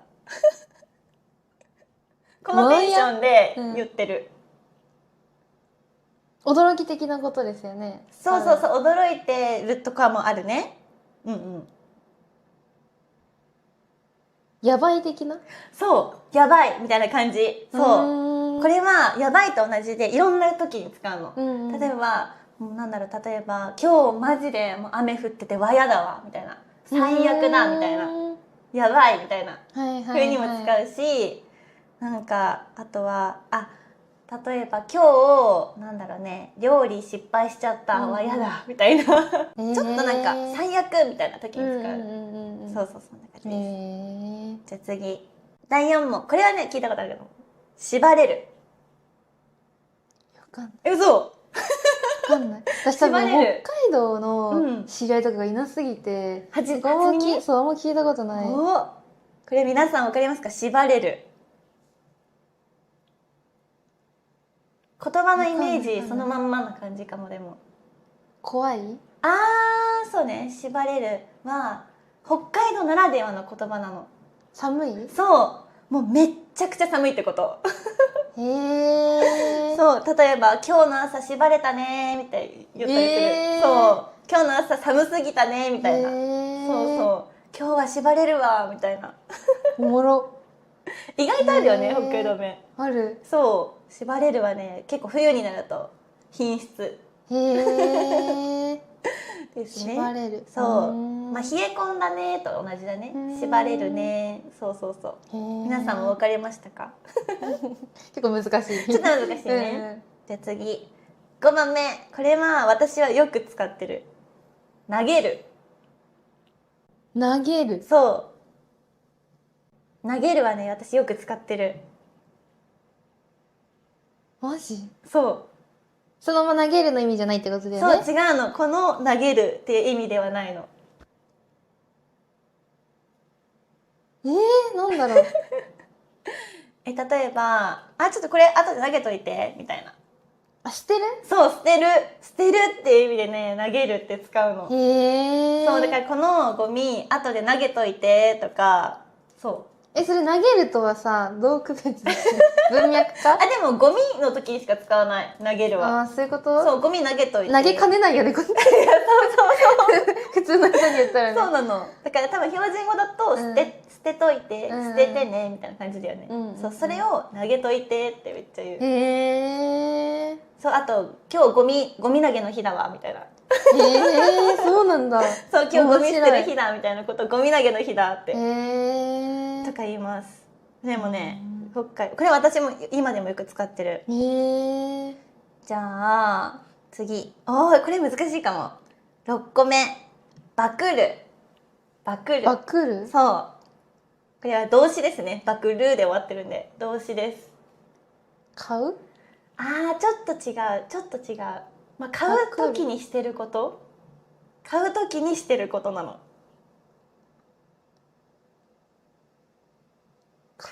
そう例えばめっちゃヒント出すね。お金と買いたいものを何してますか？交換？そう交換することをバクるっていうの。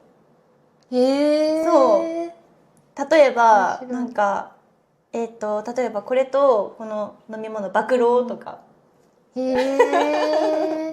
そうなんででしょうね。わかんないけどバクるって言うんだよね。不思議。それバクってよとか。不思議。そうなのバクる。意外とわかんないよね。わかんない。じゃあ次7個目。これは怖い。わかりますか？怖いじゃないってことだよね。そうこの怖いスキャリーの怖いじゃないです。怖い。そうよくねおばあちゃんとかおじいちゃんが言ってる。小さいみたいな。ちょっと違うね。怖い。そう今日怖いわって言ってる。とかまあ若い人も使う時はあるんだけどおじいちゃんおばあちゃんがよく使ってるかな。暑いとか。そう暑くてどうなる？例えば暑い時にどうなるって感じ。暑い時に汗かく？汗かいてどうなる？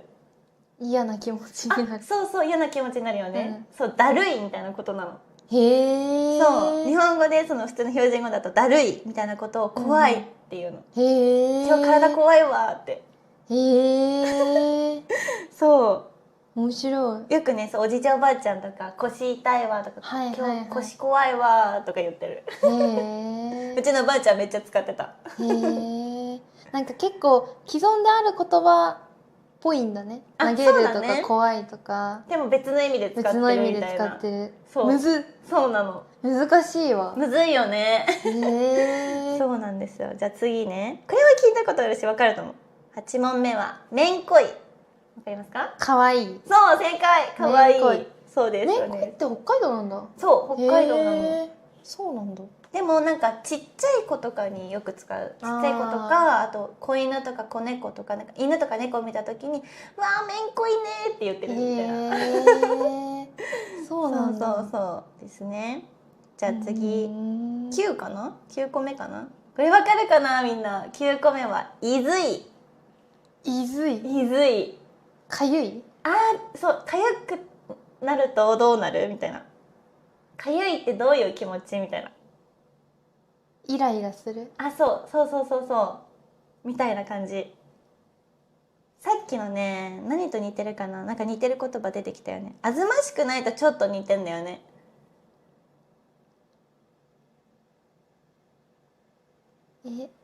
落ち着かない？そう落ち着かない。そうなんとなく違和感があるとか気持ち悪い感じ。あとしっくりこない、ちょっとあずましくないと似てるんだけど、例えばこの靴いずいわみたいな、ぴったりフィットしないって感じなの。そういう時に使う。いずい。そうなんかいつもみたいじゃなくてなんか嫌だなみたいな。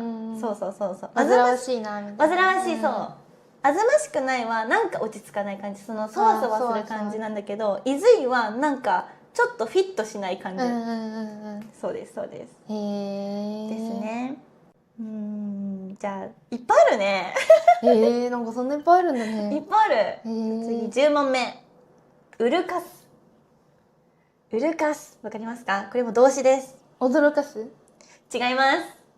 ウルカス。そう、ヒントは料理してる時とかに使います。茹でる？でも文脈は似てる。その水を使ってる感じは似てる。お湯を沸かす？いや違う。洗う？洗って、例えば野菜とかを洗って、例えばサラダとか。乾かす？違う。それとは全く逆だね。水につける？そう、水につけること、水につけてふやかしたりとか、水につけておくことをウルカスっていうの。そう、だからうちのお父さんも言ってたかもしれないんだけど、なんか例えばこのお米は、30分ぐらいうるかしといてみたいな。そうなんかお米炊く前に30分ぐらいうるかしておくと水を吸って美味しくなるよみたいな。ウルカス。そう、ウルカスとか、あとお茶碗洗う時、ご飯食べた時のお茶碗洗う時もお茶碗水にうるかしといてって言ったりする。ウルカス。ウルカスです。これはね、私も多分今でも言っちゃうと思う。じゃあ次、結構あるんだよ。結構ある。じゃあ11個目、おだつ。これも動詞ですね。おだつ。おだつとか、おだってるって言い方もある。それはネガティブ系？ちょっとネガティブ入ってるかな。ちょっとネガティブだね。おだつ。プラスの意味で使うことはないかな。怖い？いや違う。おだつ。そう、おだつ。例えば子供とかによく使うかも。落ち着きなくて子供とかに、そんなおだたないでみたいな。騒がないで。そう、騒がないでとか、調子に乗ってるみたいな感じ。ふざけんなみたいな感じで、おだつなっていう。言われたことあります？多分言われてたと思う。そうおだたないでとか、おだつなってそう言ったりするですね。そうじゃあラストいきます。12個目かな。12個目はチョス。チョス。超若者言葉っぽくなってきた。若者。そう、チョス。チョス、みんなわかるかな。片付ける？違う。ちょっと違う。干す？ちょっと違いますね。じゃあちょっとヒント出します。で、今チョしてます。触る？そう、触るみたいな意味があるの。そう、触るとか触れるとか、いじる、物をいじる、チョスっていうの。で、そんなチョさないのとか？そう、だから友達とかにべったりくっついている、そんなチョさないでみたいな。韓国語みたいになってる。そうだね。そうとか言います。それ触らないでとかも、チョさないでみたいな。まだチョさないでとか。面白。チョスはね、結構使えます。そう皆さんもぜひ使ってみてください。はい、北海道弁講座でした。千葉は全くない？あります。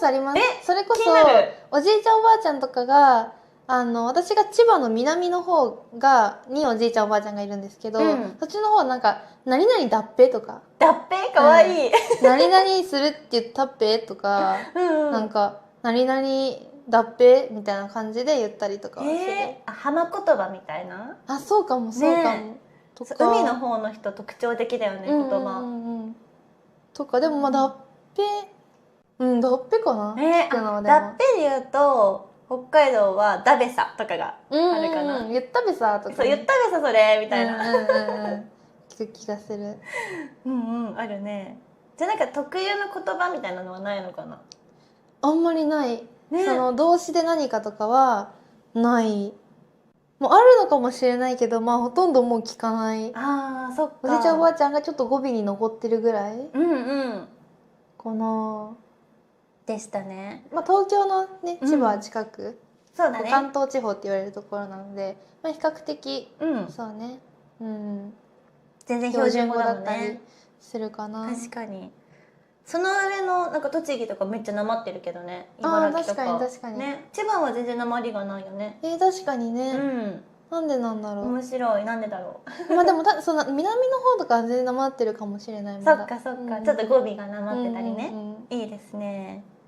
じゃあ今日の復習いきますよ。はい覚えてますかね、皆さん。覚えてますか？じゃあ1、なまら、どういう意味でしたか？とてもそう、とても、めっちゃみたいな意味ですね。じゃあ2番目、あずましくない、覚えてますか？快適じゃない、そうそわそわする、そうそうする、オッケー。じゃあ3番目のわや、覚えてる？やばみたいな、あ、そうそう、最悪とかやばですね。とか、じゃあ4番目、縛れる、覚えてる？縛れる、寒い、そう、めっちゃ寒い。めっちゃ冷え込むオッケー。みたいな、じゃあ5番目、投げる、覚えてますか？捨てる、そう、捨てるです。物を捨てることですね。じゃあ6個目、バクる、覚えてる？交換する、そう、そうです。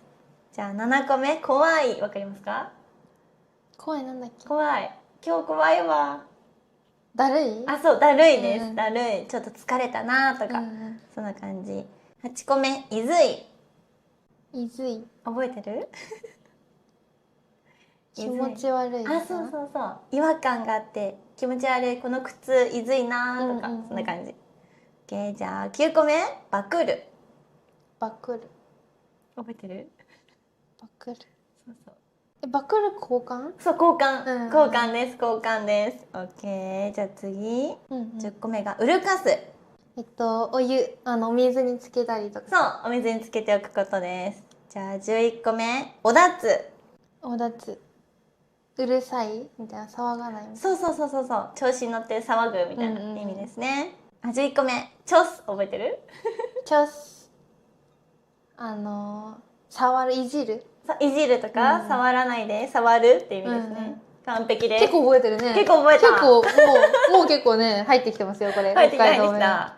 北海道弁っていうの？うん、北海道弁。北海道弁。そうね、そうね。北海道生まれの人のことをどさんこって言うんだけど、そそう北海道生まれの子供って書いてどさんこなんだけど、そうみんなどさんこはみんな北海道でも喋ります。なんか他にもね、関西弁とか博多弁とか、もう沖縄の方もねいろいろあったりとかして、うん、方言ってすごい面白いなってめっちゃ面白いよね。思うから、なんかぜひぜひはい。上級者の方とか、上級者の方はぜひ日本語の関西弁とか他の方言とかも面白いので勉強してみてください。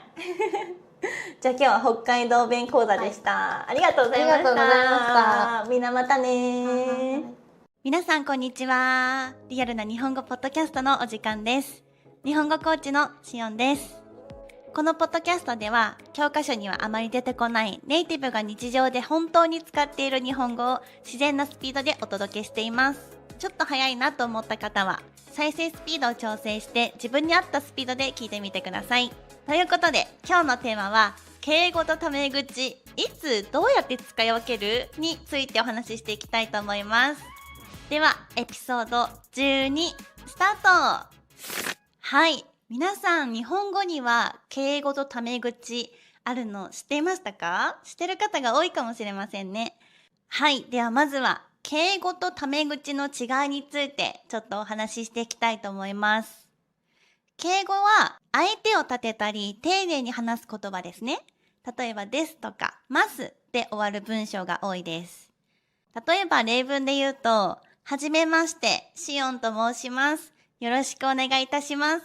これが敬語になります。じゃあ、タメ口はというと、タメ口は友達とか家族とかに使うカジュアルな言葉です。だよとかするのように砕けた言い方になります。さっきの例文で言うと、やっほーしおんだよ、よろしくねみたいな感じです。さっきの敬語とタメ口、全然違いますよね。そして敬語には3種類の言葉があります。皆さん知ってましたか？はい、1つ目は尊敬語です。尊敬語は相手の行動を高めて言う言葉です。ちょっとわかりづらいですよね。ちょっと例文を言いたいと思います。まずは普通の言い方。例えば、先生が来ます。先生が来ます。これは普通の言い方です。で、尊敬語の場合は、先生がいらっしゃいます。先生がいらっしゃいますになります。いらっしゃいます。これは来るという意味なんですけど、これが尊敬語になると、いらっしゃいますになります。他には、例えば普通の言い方だと、先生はこの本を読みます。先生はこの本を読みます。これ普通の言い方です。これを尊敬語にすると、先生はこの本をお読みになりますという言い方になります。はい。とかですね。あとは、ご飯を食べます。これは普通の言い方ですね。ご飯を食べますを尊敬語にすると、ご飯を召し上がります。召し上がりますという言い方になります。はい。これは相手の行動をちょっと特別な言い方に変えるイメージです。はい。では次に2つ目。謙譲語です。ちょっと難しそうですよね。謙譲語皆さんイメージできるかな？はい。これ簡単に言うと、自分を下げて相手を立てる言い方になります。これでもね、ちょっとまだイメージしづらいと思うので、ちょっと例文を言っていきますね。例えば、まずは普通に言うと、今から先生の家に行きます。これは普通の言い方ですね。これを謙譲語、自分を下げて相手を立てる言い方をすると、今から先生のお宅にお伺いしますという言い方になります。はい、これ、行きますの謙譲語は、お伺いしますになります。ちょっと難しいですよね。全然単語が変わってきます。はい。他の例文で言うと、先生にこの本をあげます。あげるはプレゼントしますって意味ですね。先生にこの本をあげます。これを謙譲語に直すと、先生にこの本を差し上げますになります。はい。これ、あげると差し上げる。同じ意味なんですけど、自分の行動をへりくだる。へりくだるっていうのは少し下に下げるという意味なんですけど、自分の行動を下に下げる言い方をすることで相手を立てるというイメージになります。日本人でもさっき話した尊敬語と謙譲語、ちょっとね、苦手な方多いと思います。私も日本語の先生になる前までは全然違いがよく分かってなかったし、間違った使い方をね、してたと思います。今はたくさん勉強して違いが分かってきたんですが、日本人でもちゃんと勉強しないと、間違った使い方をね、してる方、かなり多いと思います。はい、では最後に3つ目ですね。3つ目は丁寧語です。丁寧語はね、一番簡単だと思います。皆さんがよくいつも聞いているような文の最後にです、ますをつける言い方です。はい。例えば、ご飯を食べる？これは普通の言い方です。はい。これを丁寧語にすると、ご飯を食べますか？になりますね。はい。ちなみにご飯を食べますか？の丁寧語は、ご飯を召し上がりますか？になります。あとは、ご飯を食べます。食べます。これの謙譲語はいただきますになります。皆さんこれは聞いたことありますか？いただきます。はい。これは実は謙譲語でした。ご飯を食べる前に日本人はみんないただきますということが多いんですけど、ご飯を食べる前の挨拶みたいなものですね。はい。これ実は謙譲語でした。はい。いただきますと言いますね。はい。普通に言うとご飯を食べる。丁寧語で言うと食べます。あとは、謙譲語で言うと、いただきますになります。はい。はい。使うね、ちょっと単語が変わってくるので、ちょっとね、上級者編になるかなと思うんですけども、ぜひ日本の文化をね、理解する上でも、敬語というのはとても重要なトピックになってくると思うので、ぜひこのポッドキャストで使えるようになるのはね、難しいかもしれないけど、このポッドキャストで、日本語って敬語とタメ口とか尊敬語、謙譲語、いろいろあるんだなっていうのをね、覚えておいてほしいです。さっきのお話をまとめると、尊敬語は相手を上げる言い方です。で、謙譲語は自分を下げる言い方です。丁寧語は言葉を丁寧に伝える言い方です。役割がね、ちょっと違います。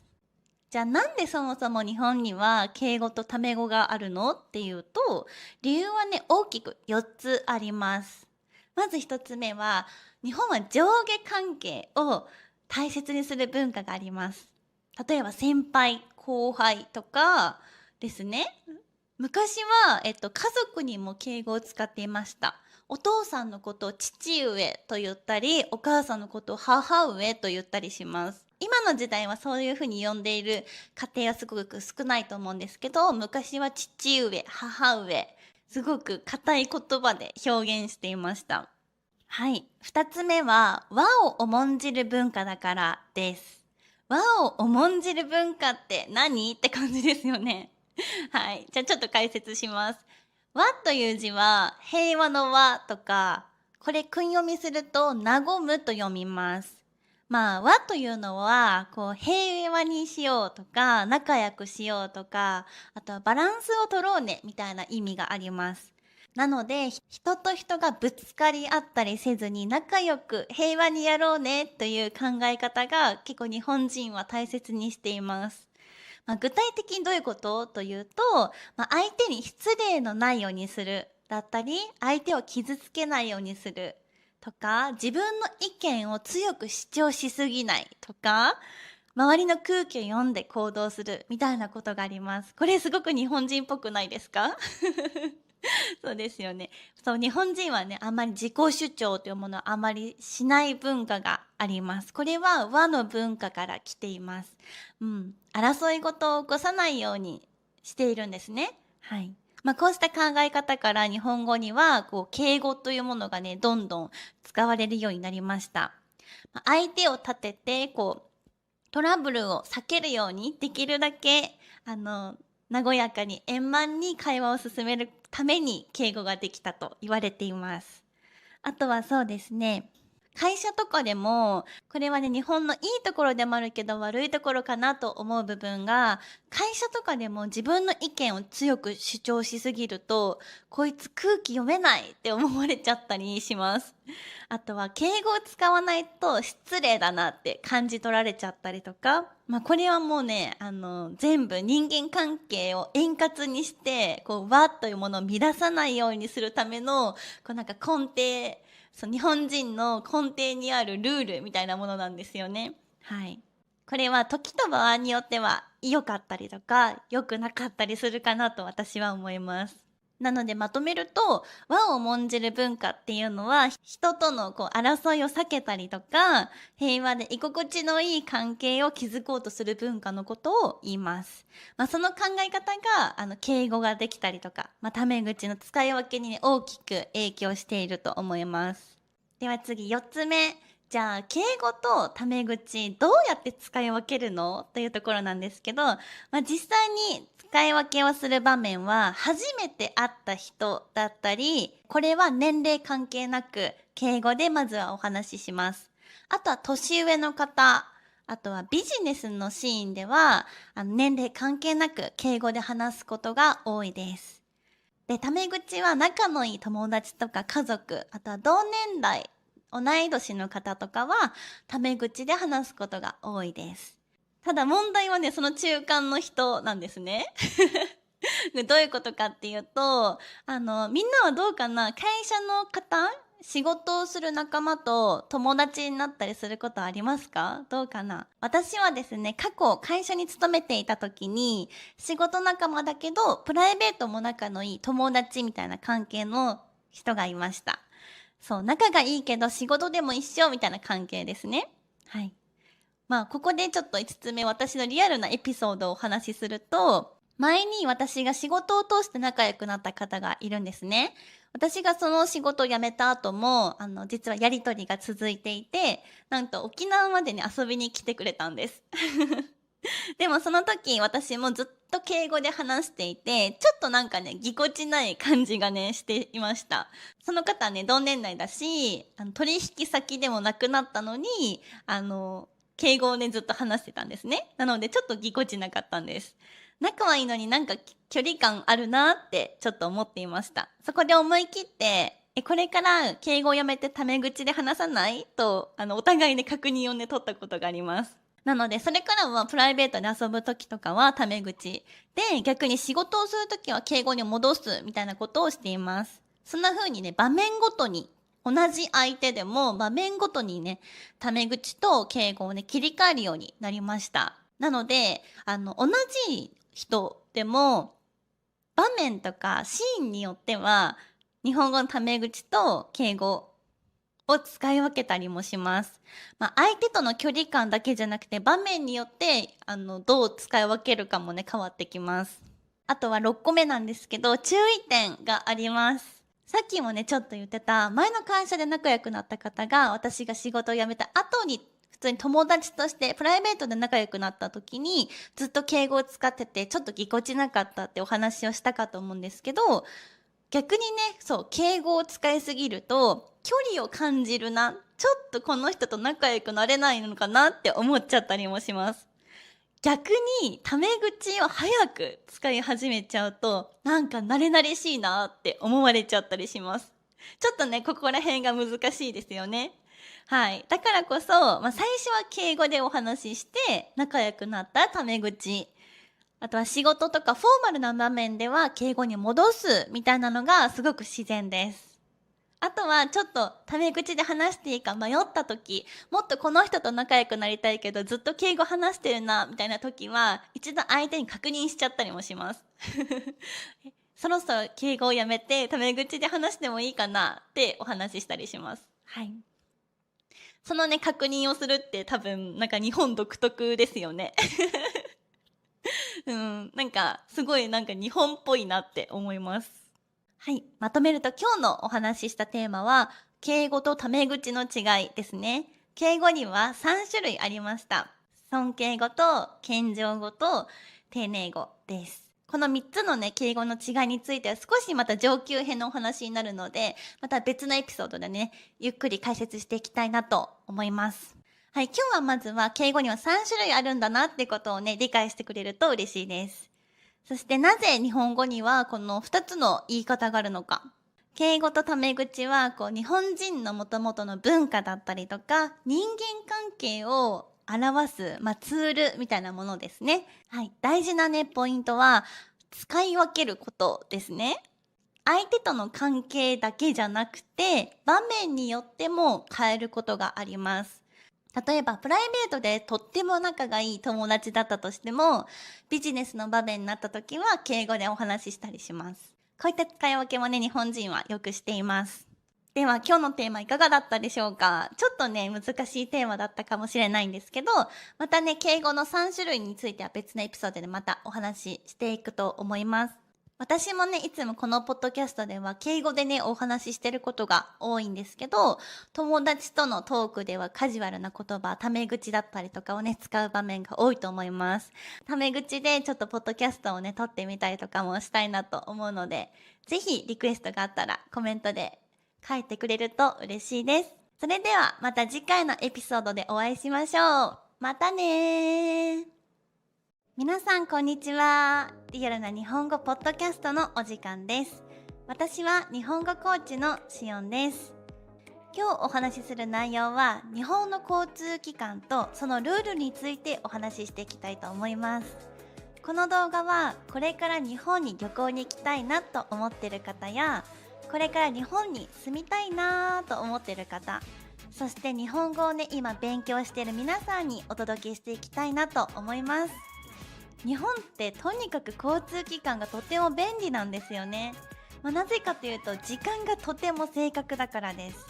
でも実はルールとかマナーがちょっと独特で、知らないともしかしたらトラブルになってしまったりとか、知らない間に他の人に嫌なね思いをさせてしまうかもしれないということがあります。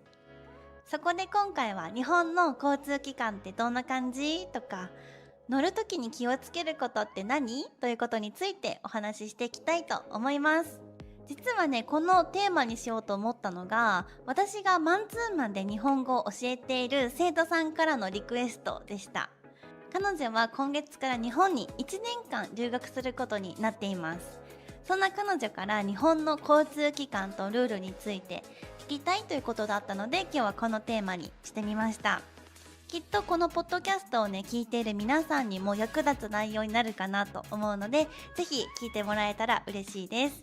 そしてこの動画の最後には日本の交通機関とそのルールについての内容をまとめて解説したプレゼントもありますので、ぜひ最後まで聞いていってください。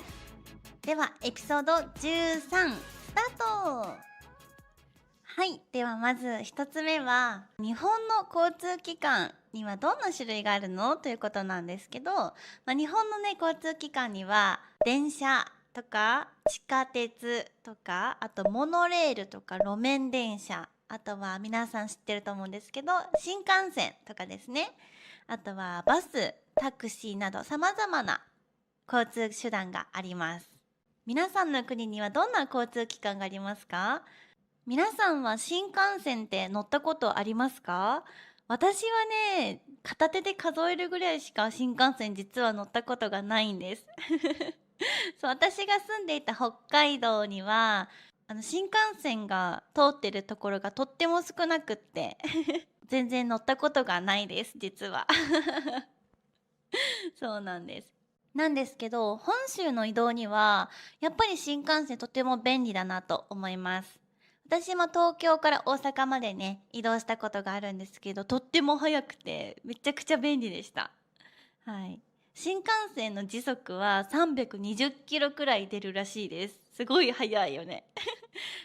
東京から大阪までは約2時間半で移動できちゃいます。新幹線の中には Wi-Fi とかトイレとか、あとは電源とかも全部揃っているので、とてもね、便利だなと思います。あとは揺れがとても少ないので、とってもね、快適に乗っていくことができます。で、ここで座席の種類なんですけど、最初ね、私も初めて自分でチケットを買うときによくわからなかったんですけど、日本の新幹線の座席の種類がね、3つあります。1つ目は自由席ですね。そして指定席。そしてグリーン車になります。これ聞いて、なんかよくわかんないですね。そもそもグリーン車ってなんだろうみたいな感じですよね。はい。自由席はなんか漢字見たらちょっとイメージにぴったりだと思うんですけど、安いんだけど、こう自由に座ることができます。なんですけど、これ自由席なので、とてもね、安くて人気の車両なので、席がね、空いてないこともよくあります。自由席でね、席を取ってしまうと、もしかしたら席が空いていなくて、ずっと立ちっぱなしになっちゃうかもしれません。はい、そんな席になっています。で、2つ目の指定席なんですけど、指定席はね、予約ができます。席の予約ができるので、確実に座ることができます。なんですけど、少し高いですね。自由席に比べて少し料金が高くなります。はい。で、グリーン車なんですけど、これがね、よく最初わからなかったんですけど、簡単に言うと、ファーストクラスのことです。もう静かで広くて快適で、結構しっかりとした座席、そしてテーブルもあったりするような車両のことをグリーン車と言います。で、料金で言うと、東京から大阪までの片道の料金で、だいたい自由席が1万3000か1万4000くらいですね。そして指定席がだいたい1万4000か1万5000円くらいかな。はい。で、グリーン車がだいたい2万円くらいとなっています。料金が全然違いますよね。で、これ飛行機とね、比べるとどうなんだろうって多分ね、皆さん気になってる方もいらっしゃると思うし、私もよく生徒さんに聞かれることがあります。東京から大阪まで、新幹線で行った方がいいそれとも飛行機で行った方がいいって聞かれるんですけど、ちょっとこれ比べてみたいと思います。まず時間ですね。時間、新幹線の場合、2時間半で東京から大阪まで着きます。飛行機に関しては、飛行機での移動時間に空港の移動とか、搭乗手続きまで全部の時間を含めると、だいたい4時間ぐらいかかるかなと思います。はい。で、料金で言うと、新幹線、一番安い自由席だと1万3000円くらいから、一番高くてグリーン車でだいたい2万円くらいですね。はい。で、飛行機だととっても安いんですけど、LCC と呼ばれる格安航空を使うと、だいたい安い時だと6000円とか、もっと安い時もね、あります。だいたい6000円から1万5000円くらいで移動ができます。はい。で、荷物ですね。荷物に関して、ほぼ制限は、新幹線の場合はないですね。なんですけど、飛行機は制限がありますね。例えば、機内持ち込みは7キロまでとか、一つの荷物につき、だいたい20キロくらいまでですよとかっていうものがあったり、荷物が多いと追加料金がかかる場合もありますね。はい。なので私はもう予定をねいっぱい詰めていて時間を無駄にしたくないっていう時は新幹線をね使ったりとかします。新幹線の場合だと駅から駅までなのでとても便利なんですよね。空港とかになると空港からまず駅に向かうまでが時間かかったりとか、到着しても空港からまた駅に向かうまでがね時間かかっちゃいますよね。なので結構タイムロスしちゃうので、スムーズに移動したいなっていう時とかは新幹線を使います。はい、じゃあ次に電車に乗る時のマナーについてねお話ししていきたいと思います。日本のね電車では基本的にまず静かに乗ることと周りに迷惑をかけないことが、基本的なルールになっています。主なマナーをちょっと紹介しておくと、まずは列にしっかり並びましょうということですね。日本だとしっかり順番を守って並んでる方が多いので、皆さんもね、列に並んで電車を待ちましょう。そして、電車の中では静かにが基本です。はい。日本の電車の中では、電話はね、してはいけないことになっています。マナー違反みたいな感じになっちゃいますね。なので、TikTok とか YouTube とか Instagram とかをヘッドホンで聞かないで、そのままスマホのスピーカーからね、流す。しかも大音量で流すっていうのは、ちょっと迷惑になっちゃうので、やめておきましょう。はい。あとはリュックですね。リュックは前に持つとか足元に置くっていうのが、基本的なルールですね。特に日本のね、電車は時間によってはすごく混んだりもします。例えば朝8時とか夕方の5時、6時っていうのはね、通勤、通学ラッシュになっているので、すごく電車が混むことがあります。そんな時はリュックをそのまま背中に背負ったままじゃなくて、前に持ってきて、ちょっとコンパクトにね、することをおすすめします。はい。あとは優先席ですね。優先席については配慮しましょうということなんですけど、高齢の方だったり、妊婦さんだったりね、小さい子供を持つお母さんなどに席を譲るようにしてあげましょう。結構ね、日本の電車とかだと、優先席だけね、空いていることがよくあります。はい。皆さん座らずにね、優先席の前は立つようにね、したりとかしていますね。もちろん座ってもいいんですけど、さっき言ったように高齢の方とか妊婦さんが来た時には代わってあげるようにしましょう。次はね、降りる人は先に出ます。自分が電車待っていて電車が来た時には、まずは中から降りる人が優先になります。自分がね、乗りたいんだけど、まずは急がずに降りる人から優先的に出てもらうようにしましょう。はい。あと、飲食なんですけど、電車に関しては飲食はしない方がいいですね。新幹線とかはね、全然しても OK だし、駅弁って呼ばれるお弁当とかもね、たくさん日本には売られているので、それも楽しみの一つになっているかと思うんですけど、日本の電車や地下鉄では、飲食はあまりしない方がいいかなと思います。はい。あとは駆け込み乗車ですね。これはとても危険なので、やめておきましょう。どの国でもね、そうだと思います。はい。あと、ちょっとプラスでなんですけど、地下鉄とかね、デパートのエスカレーターについてなんですけど、エスカレーターをね、実は地域ごとになんか暗黙のルールが実はあるんです。はい。立ち位置なんですけど、上り、下りってね、2つあると思うんですけど、東京とか関東エリアと大阪とか関西エリアでね、実は立ち位置がね、変わってきます。東京とか関東のエリアだと、左側に立って右側を開けます。右側をね、開けるのは急ぐための人のためにね、右側を開けて、一列にね、左側に立つことが多いです。一方で大阪とか関西のエリアは逆で右側に一列に立って急ぐ人のために左側をね開けていることが多いです。基本的にエスカレーターは一列で使うことが多いです。たまにねエスカレーターに2列で並んでくださいって書いてあるところもあるんですけど、なんか日本人の暗黙のルールでエスカレーターはどちらか一方にね一列に並ぶことが多いです。はい。では次、バスとかタクシーの乗り方についてお話ししていきたいと思います。まずバスなんですけど、これは結構ね、乗り方がね、違ったり、地域ごとで違ったりします。結構都市部、都会の方では前から乗って後ろに降りるパターンが多かったりするんですけど、私が住んでた北海道とか地方とかだと、後ろから乗って前に降りるパターンとかもね、あったりします。これはね、私もたまに混乱します。私はね、田舎育ち、地方出身なので、バスの後ろの方から乗車券を取って座って降りるときは前から降りるっていう感じだったんですけど、東京とかに来ると逆だったりするのでね、ちょっと、あ、そうだったんだってなることがね、あります。次に高速バスなんですけど、とってもね、便利なので紹介したいなと思います。はい、大阪から東京までさっき、あの、新幹線と飛行機のお話をしたんですけど、実はもう一つ高速バスという移動手段もあります。これは東京からいろんなところにね、行けるんですけど、東京から埼玉、東京から千葉とかいろんな場所にね、行くことができます。これはね、メリットの一つはとっても値段が安いです。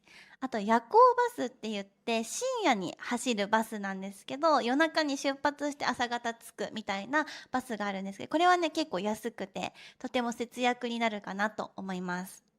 安さ重視の人はね、高速バスもおすすめです。最近の高速バスはとても快適なので、全然寝てたらついてたみたいな感じになると思います。まあね、とはいえ乗車時間は新幹線とか、飛行機に比べて長くなっちゃうことがあると思うので、体がね、疲れやすくなってしまうかなとは思うんですけど、安さ重視の人はね、高速バスとても便利だし、おすすめです。はい。はい、では次にタクシーですね。タクシーは、日本のタクシーは実は自動で開きます。なので自分で開けようとしない方がいいです。はい、私もね、フィリピンに住んでた時は、タクシーをよく使っていたんですけど、基本的には自分でドアを開けて自分で乗りますね。そして自分でドアを閉めますね。なんですけど、日本のタクシーは自動で開けてくれるので、そのまま待っていたらドアが開きます。はい、ということで、今日のテーマ皆さんいかがでしたでしょうか？日本でね、旅行したりとか生活する上では欠かせない交通機関とルールについてね、お話ししてみました。日本の電車とかバス、タクシーってどうなってるのとか、どんなマナーやルールを守ればいいのとか、気をつけないと失礼になるポイントなどをね、紹介しました。はい。じゃあ、ここまでね、聞いてくれた皆さんにプレゼントがあります。今回のエピソードに出てきた日本の交通機関のルールについてなどをまとめたチェックリストと電車やタクシーで使う日本語フレーズをまとめたノーションをね、皆さんにプレゼントしていきたいと思います。はい。内容はよく使う交通系のフレーズ集だったりとか、マナーのイエス、ノーのチェック、あとは旅行前に読んでおきたい注意点のまとめなどをね、解説しました。概要欄のリンクからノーション無料でダウンロードすることができます。ぜひ日本の旅行の前だったりとか、会話の練習したい方、ぜひ活用してみてください。それではまた次回のエピソードでお会いしましょう。またねー。皆さんこんにちは。お久しぶりです。リアルな日本語ポッドキャストのお時間です。皆さんお待たせしました。もうね、すごく更新が止まってしまって、このポッドキャストを出すのがめちゃくちゃ久しぶりになってしまったんですけど、皆さんはお元気でしたか？どうかな？私はとっても元気でした。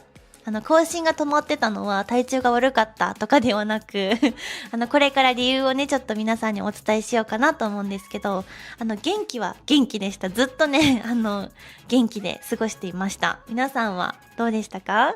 あっという間に2025年も終わっちゃって、2026年もあっという間に1月が終わってしまって、もう2月。もう時間が経つのが本当にあっという間だなって思っています。はい。更新がね、止まってしまっていた間も、インスタグラムの DM で、ポッドキャスト更新待ってますとか、YouTube のコメント欄でも、ポッドキャストの更新待ってますって言ってくれる方もたくさんいて、たくさん、メッセージが届いていました。本当にね、それを見ながら、ごめんねって思いながら、なかなか、ポッドキャスト更新できていなかったので、すごく申し訳ない気持ちでね、いっぱいでした。なんですけども、これから今年ですね、ポッドキャストまた更新頑張っていきたいなと思います。まずはお待たせしました。そして待っていてくださった方、本当にありがとうございます。ちょっと今日はですね、ポッドキャストをなかなか出せなかった理由についてちょっとお話、皆さんにも共有したいなと思います。言い訳っぽくなっちゃうかもしれないんですけど、現状こういう理由があってできませんでしたっていうのも、一つ視聴者さんにとって大切なことかなって説明した方がいいかなと思ったので、この動画を撮っています。で、去年のですね、2025年の11月、12月、そして2026年の1月の間にですね、私の日本語を教えてる生徒さんが約40人ぐらいに増えていたんですね。で、私がこのポッドキャストをね、やっていた頃は、生徒さんが20名くらいでした。そこからですね、一気に倍に増えてですね、生徒さんに日本語を教える時間がたくさん増えました。はい。それに伴って、ちょっとね、ポッドキャストの更新とか撮影自体もなかなか難しくって、お休みをしてしまいました。はい。今はですね、40名ですね、生徒さん抱えておりまして、今、日本語のレッスンを毎日しています。このね、ポッドキャストがきっかけで私のレッスンに来てくれた方もいて、本当にね、ありがとうございます。素敵なご縁をいただけたなって思っています。私、ポッドキャストを始めてね、本当に良かったなと思っています。ありがとうございます。そして更新がね、止まってる間、ポッドキャストの更新は止まっていたんですけど、ショート動画の方はね、結構頑張って更新をしていました。その中で、ショート動画の方もね、見ていただけた方たくさんいて、本当に嬉しいです。ありがとうございます。はい。で、ショート動画の方にもですね、コメントとかもいただけたり、いいねを押してくれたり、まずは見てくれたり、そして、ショート動画の方もね、投稿し始めてから、かなりフォロワーさんが増えて、私がこの長いロングのこのポッドキャストを出せていない間にも500名くらい登録者がね、増えていました。本当にありがとうございます。でも多分私のこのポッドキャストを聞いてくれてる、この私のチャンネルに登録してくれてる方っていうのはきっと日本語を勉強したい方だし、日本の文化について知りたい方だったりする方が多いんじゃないかなと思っています。なので、私も、ポッドキャストで出せないことがすごく心苦しかったんですけど、今年はちょっと頑張っていきたいなと思っています。そんな風に日本の文化知りたいとか、日本語をもっと勉強したいと思ってくれてる、私のことを見てくれてる視聴者さんにもっともっと新しいコンテンツを届けていきたいなと思います。はい。それに加えてもう一つ、ポッドキャストを出せなかった大きな理由が一個あって、それが日本語の先生になりたい日本人の先生を育成するっていう新しい事業を始めたんですね。それが、2025年の11月からスタートしたんですけど、それのコンテンツ作りだったりとか、先生たちへの勉強会資料の作成だったりとか、あとは、個別でサポートもしているので、先生たちの悩みを聞いたりとか、そんなことにね、時間をね、使わせていただいていました。はい。なので、生徒さんが2倍に増えたのと、新しい事業を始めた、この2つがね、ちょっと、ポッドキャストを出せない大きな理由となっていました。あとはですね、もう一つ、実は、これは私の問題なんですけど、もう一つ、大きな問題、ポッドキャスト出せなかった大きな理由があって、そう、私もね、これ直さなきゃいけないなって思っていることなんですけど、多分ね、完璧主義なんですよね、私。なんか、いい意味でも悪い意味でも。完璧主義で、やっぱ、クリエイターとしていろいろ動画をたくさん今まで作ってきたからこそ、低クオリティな、動画は出したくないってちょっと思っていたんですよね。なので、すごくコンディションが整っていない時じゃないとなかなかコンテンツを撮れない、撮影できないってことが多くって、なかなかポッドキャストに撮れずにいました。それもね、良くないなと思って、その2025年の目標と2025年にやったことの振り返りをした時に、来年どんな自分になりたいかなとか、来年の目標を考えていた時に、この完璧主義っていうのが結構自分の中でいろいろ邪魔をしてるなと思ってなので今年2026年はちょっと完璧主義だった私の殻を少し破ってもっといっぱい失敗してもいいから挑戦しようかなと思っていますそう、このポッドキャストを撮るのも私あんまりカメラの前で一人で誰もいない状態で話すのがすごくまだ慣れていなくって苦手なんですね。なので、テーマを事前に考えたりとか、少し台本をね、作ったりとか、いつもしてるんですけど、そう、ちょっとね、準備に時間がかかっちゃったりとか、よし、撮るぞって思っても、なかなかね、いい撮影ができなくて、何度もボツにしてきました。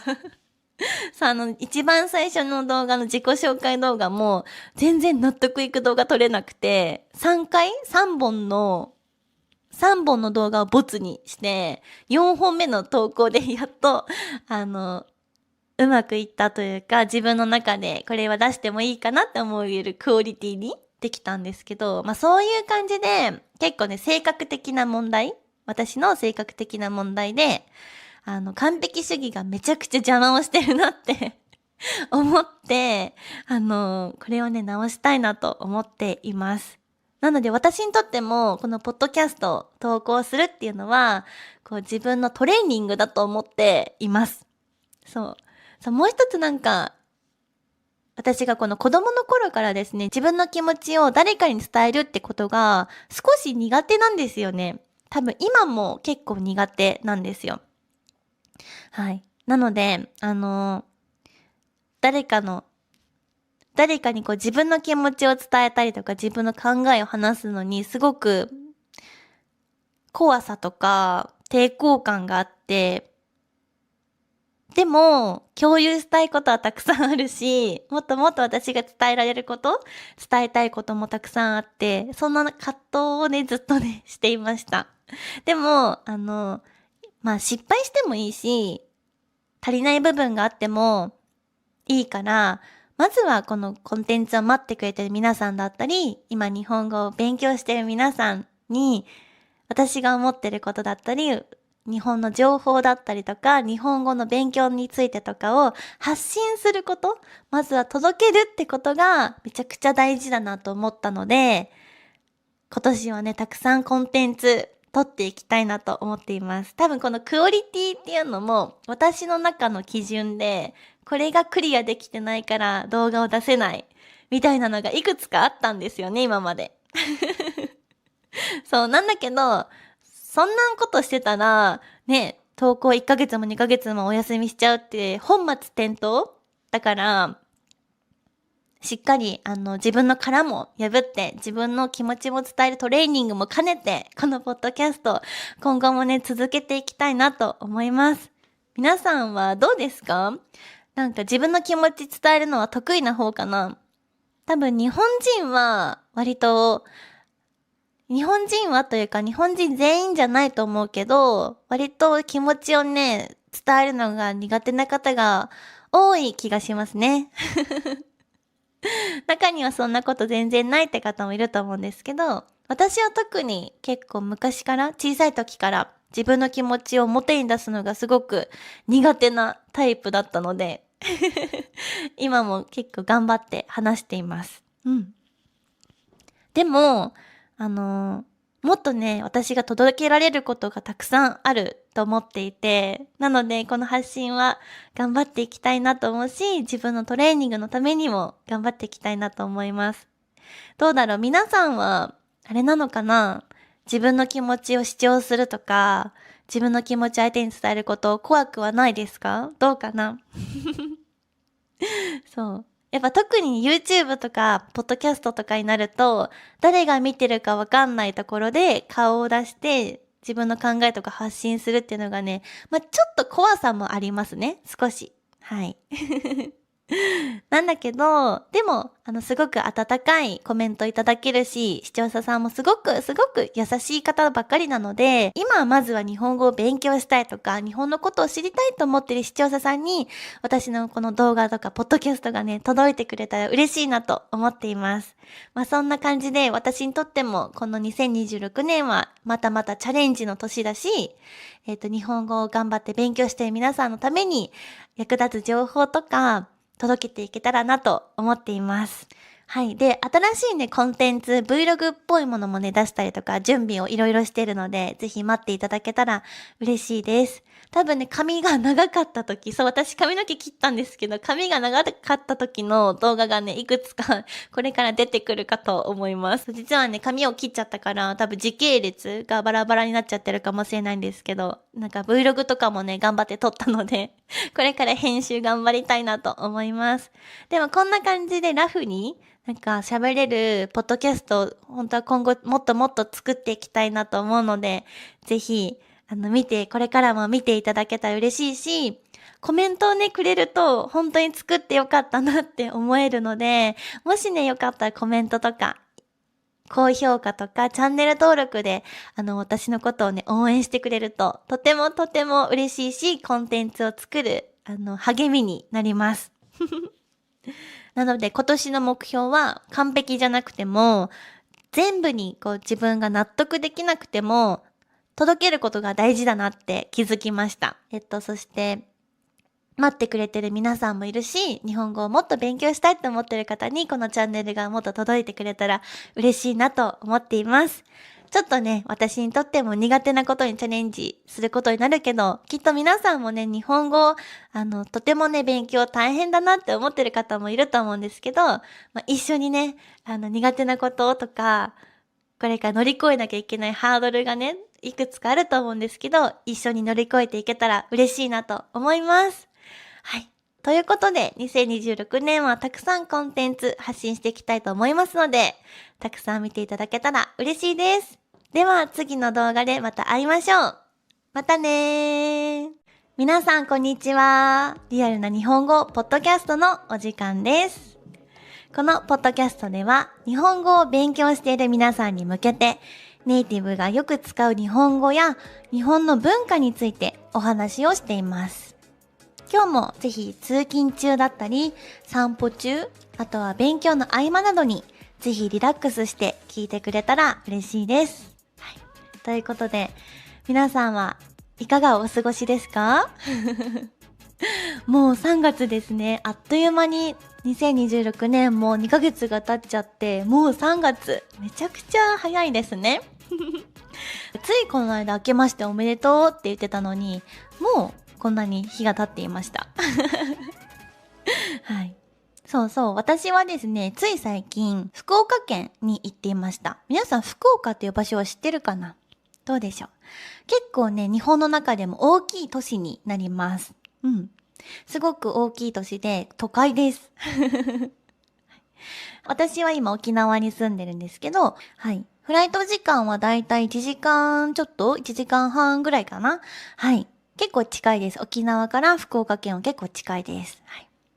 で、福岡のね、とっても便利なところが、博多空港から、博多駅っていう場所があるんですけど、福岡の結構一番大きな駅ですね、が、多分、20分とか ?30 分そんなにかかんないかな？すごい近いんですよ。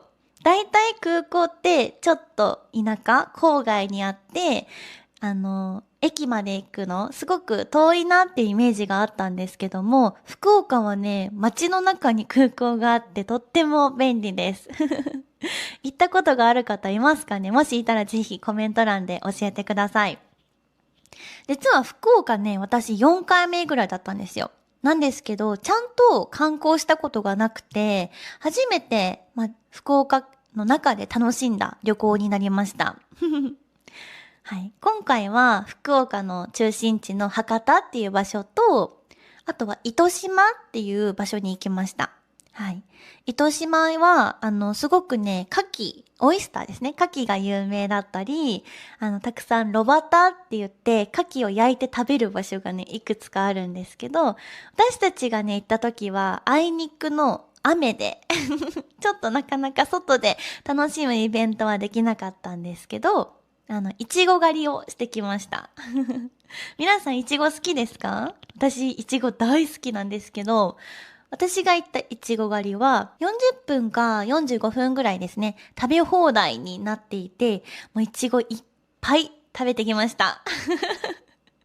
はい。日本でもね、いちごが有名なブランドがいくつかあって、私がでも知っていたのは、栃木県、東京から近いところにある栃木県のとちおとめっていういちごと、福岡で有名なあまおうっていういちごがあるんですけど、これ以外にあまり知らなくって、この二つがとっても有名ないちごなんですけど、私が行ったいちご狩りの場所では、10種類のいちごを食べることができました。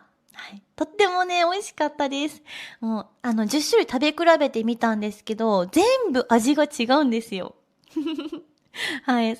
すごくね、言葉で表現するのは難しいんですけど、すっごい甘いイチゴだったり、ちょっと酸味の酸っぱいイチゴがあったり、あとは、すごいフルーツ感がすごいイチゴだったりとか、ちょっとね、表現するのは難しいんですけど、イチゴをたくさん食べれてとっても幸せでした。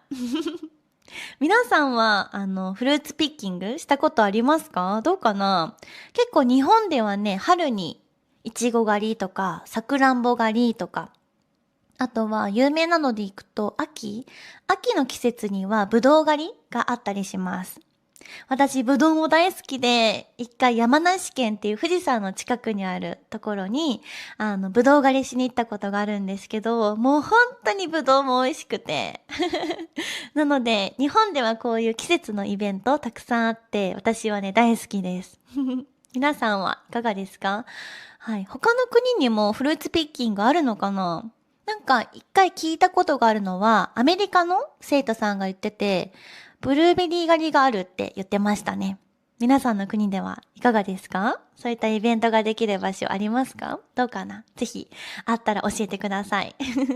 日本はね、ほんと美味しい果物たくさんあって、その季節ごとに違う旬のフルーツを食べるのが私は大好きです。旬ってわかるかな？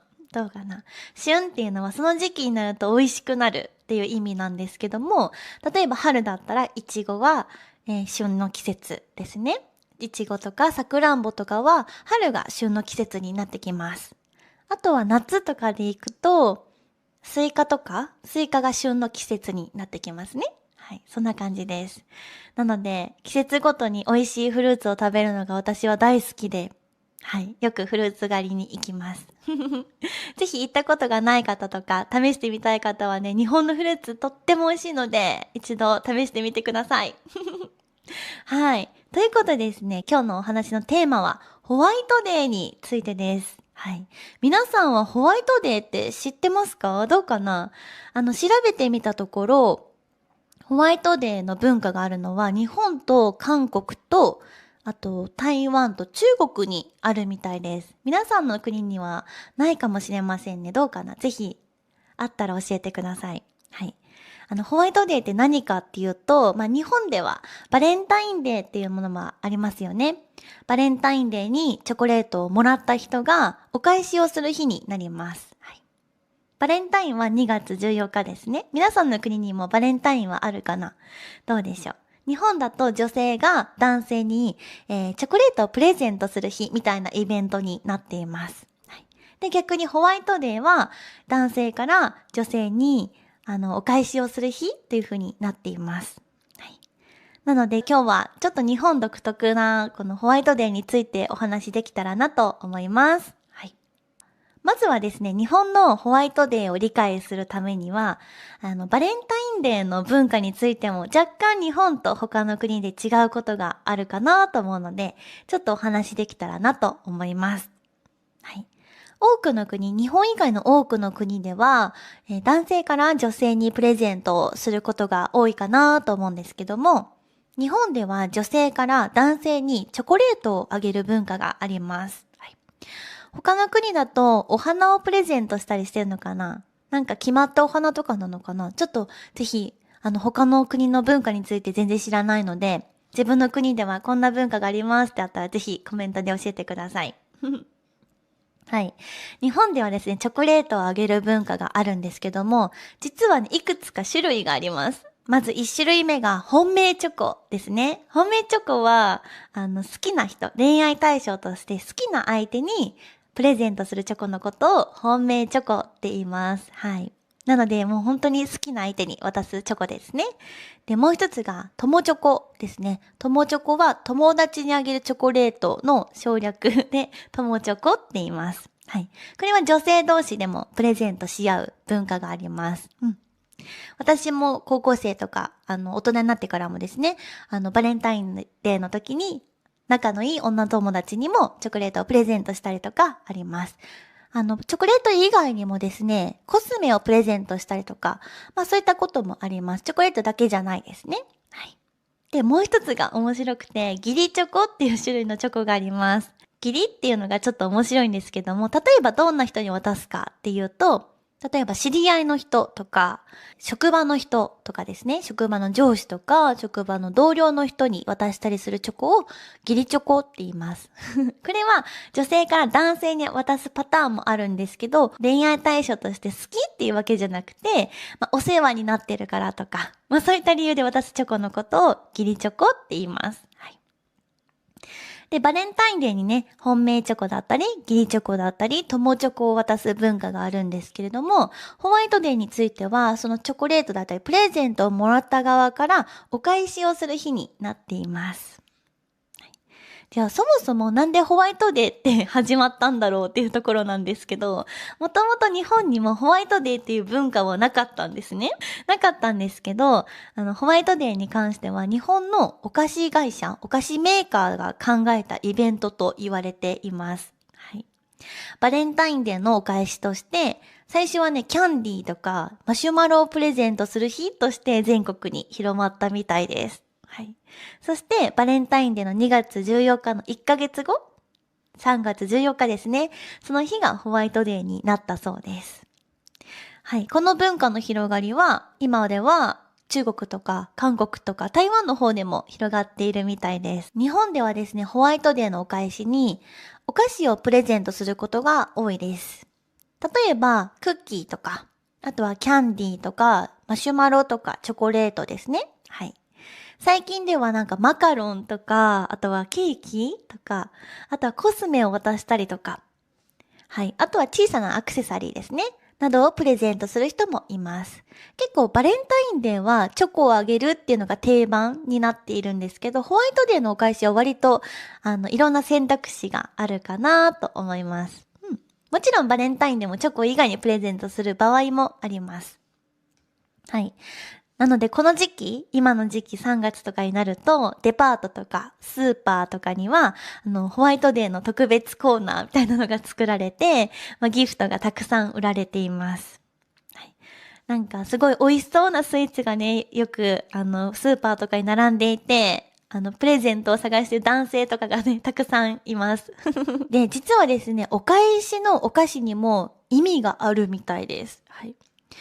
学生時代とかはですね、自分が高校生とか中学生とかの時は、好きな男の子にチョコをあげて、お返しのお菓子をドキドキしながらもらったりするのが、一大イベントだったりします。結構ね、学校ではね、本当は日本の学校って、お菓子とか持って行っちゃダメな学校がほとんどだと思うんですけど、多分先生たちも、バレンタインデーとかホワイトデーの時、本当は持ってきちゃダメなんだけど、多分目をつむってくれて生徒さん同士で、プレゼントしてることを知ってはいると思うんだけど、多分ね、注意してないパターンが多いんじゃないかなと思います。本当はね、ダメだからみんなこそこそ隠れてプレゼントし合ったりするんだけど、本当に好きな男の子に、チョコをプレゼントするのはめっちゃ緊張しますよね。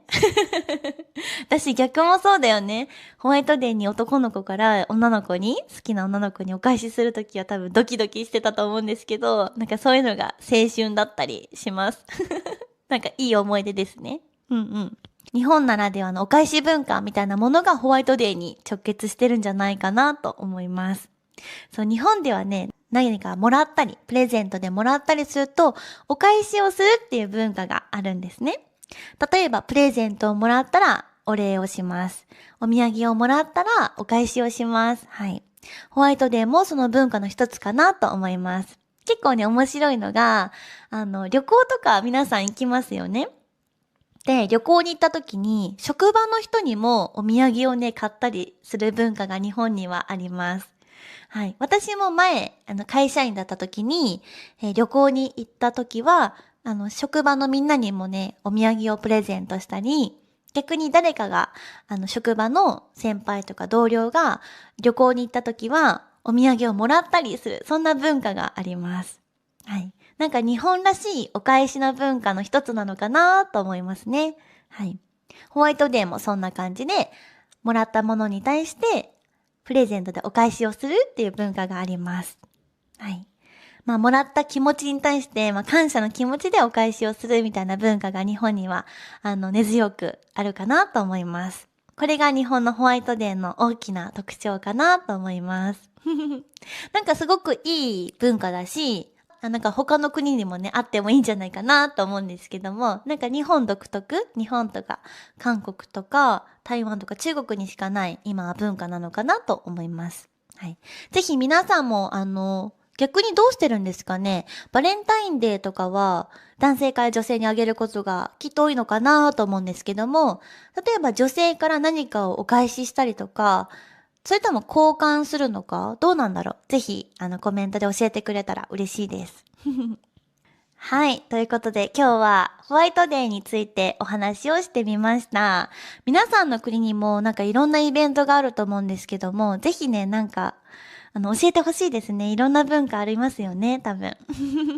結構日本では母の日とかあったりします。5月かな。はい。5月に母の日っていう日があって、自分のお母さんだったりに、カーネーションっていうお花をね、プレゼントする、イベントがあったりします。他の国にもあるのかな？ぜひあったら教えてください。うん。